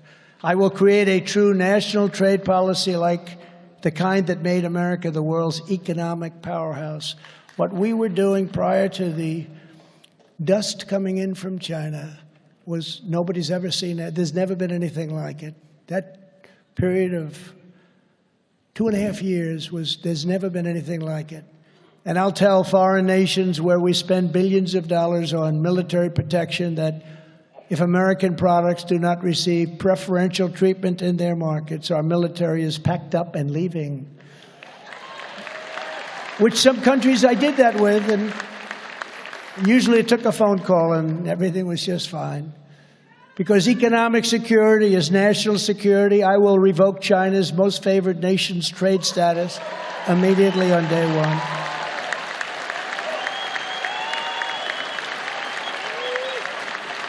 And I will implement a 4-year plan to phase out all Chinese imports of essential goods and gain total independence from China. We have to do it. We have to do it. I will hold China financially accountable for unleashing the China virus upon the world.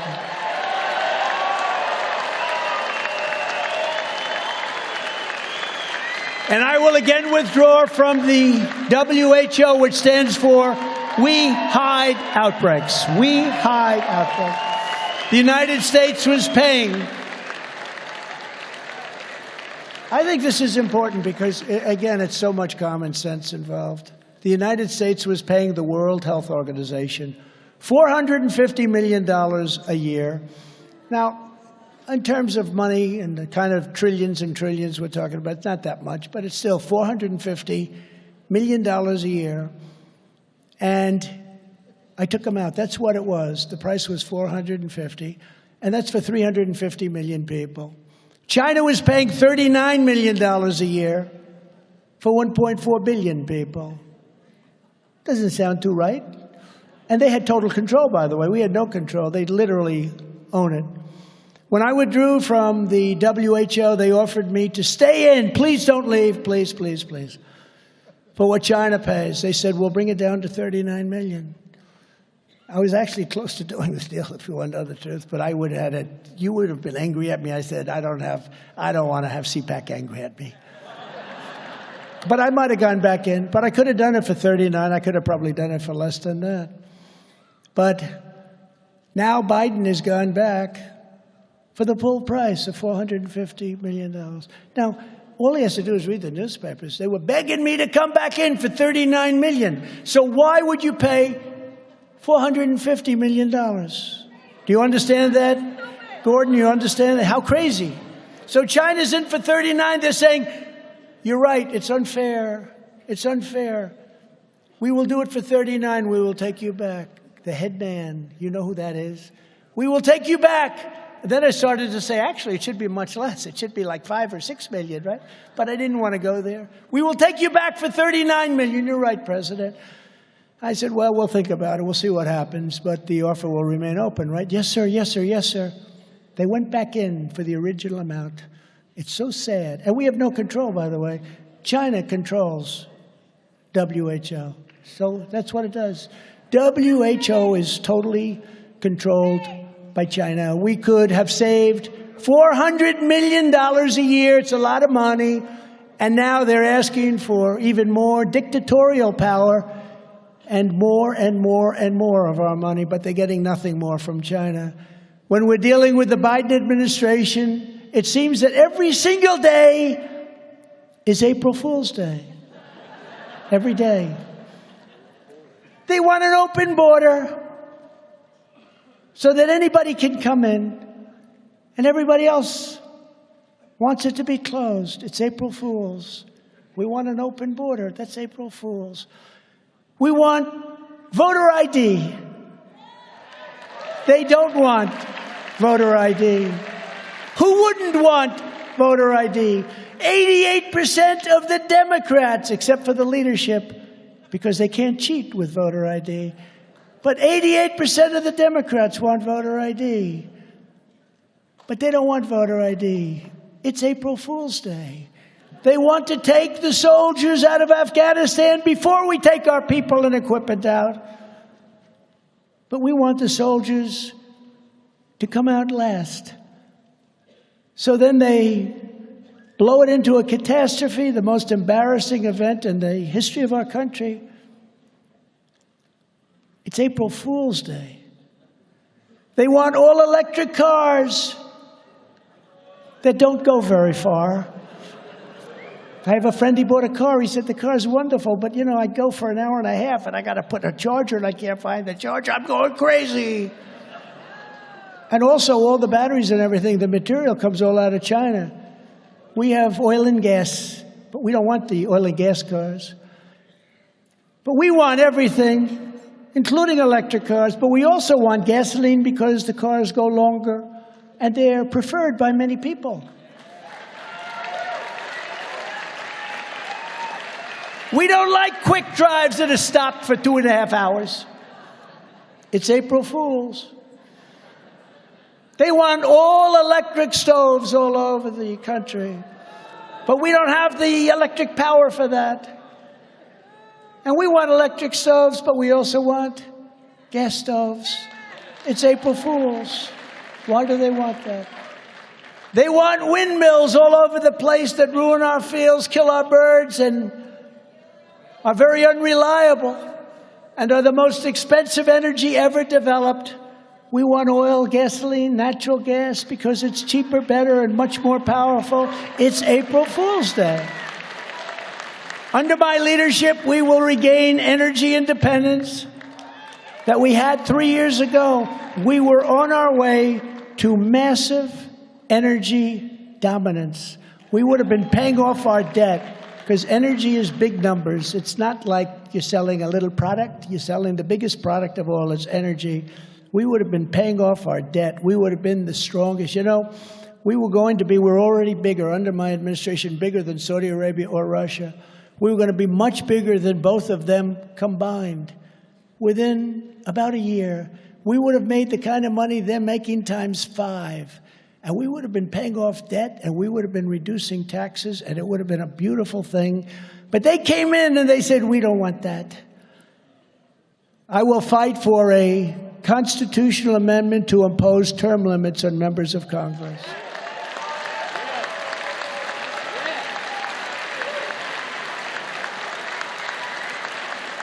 And I will move heaven and earth to fully and finally secure our elections. All Republican governors should immediately go for paper ballots, one-day voting, and voter ID.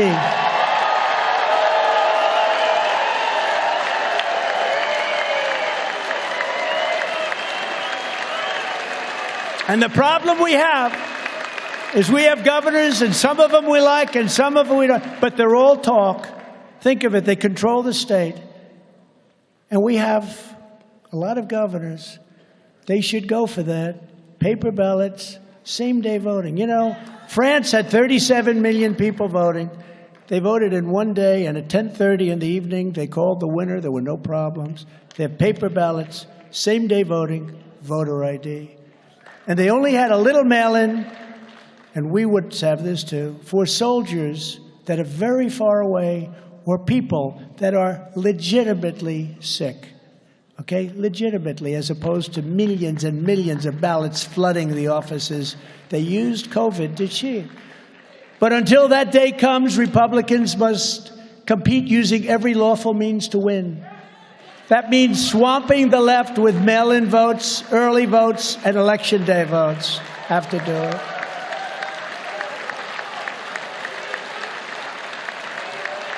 We have to change our thinking, because some bad things happened. You know, for some reason, Republicans like to vote on Election Day, right?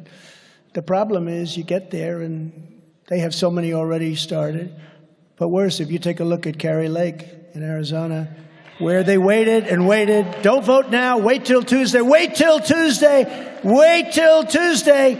And in the Republican areas, a tremendous percentage of the machines were broken and you couldn't vote. And they had lines that were a mile long all over the place, Republican areas, and they couldn't vote. They said, come back in 7 hours. But people can't do that. They have Little League, they have doctors. They might love Kerry, they might love the Republican Party and everything we stand for, but they can't do that. And they were standing in the hot sun for hours and hours. And then they sent in mechanics to fix them. And when the mechanics left, they were far worse. And they lose those cases in courts because our judges have no courage to do what's right. They have no courage to do what's right. I can tell you that was the case in 2022, where we can't get rid of drop boxes. We need them in every church. What we have to do, we have to put our own drop boxes in. Zuckerbucks spent $500 million. And, you know, if you contribute $5,700, $1 more than that, to a candidate, they put you in jail. This guy gave $500 million for all of this crap that they were doing, shenanigans. They were handing out the money like it was candy, and that's fine. But if somebody, when people are going to jail for spending like $93 too much, because it's not according to election law. And until we can eliminate ballot harvesting, we will become masters at ballot harvesting. We have no choice. Beating the Democrats at their own game. And we'll do it legally. The agenda I've laid out today will end America's destruction. But it is not enough just to stop the forces tearing America down. I want once again to build America up. We have to build our country. We don't build anymore. All we do is investigate everybody. You ever see television? You know, it used to be we'd build our military. We were proud of it. We'd be doing all things. All you see on thing, investigation, investigation, investigation. Now, with that being said, you got to look at Hunter. I mean, how crooked is that deal? But, you know, it's not something I'd like to not do anything. I'd like to get back to building our country and making our country great again. But it's time to start talking about greatness for our country. Our objective will be a quantum leap in the American standard of living, especially for our young people.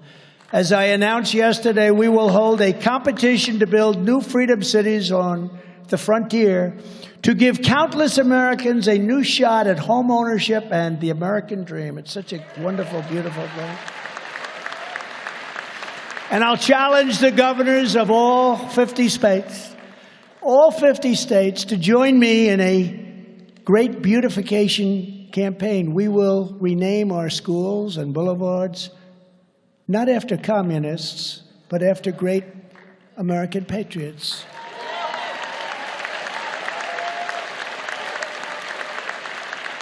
We will get rid of bad and ugly buildings and return to the magnificent classical style of Western civilization.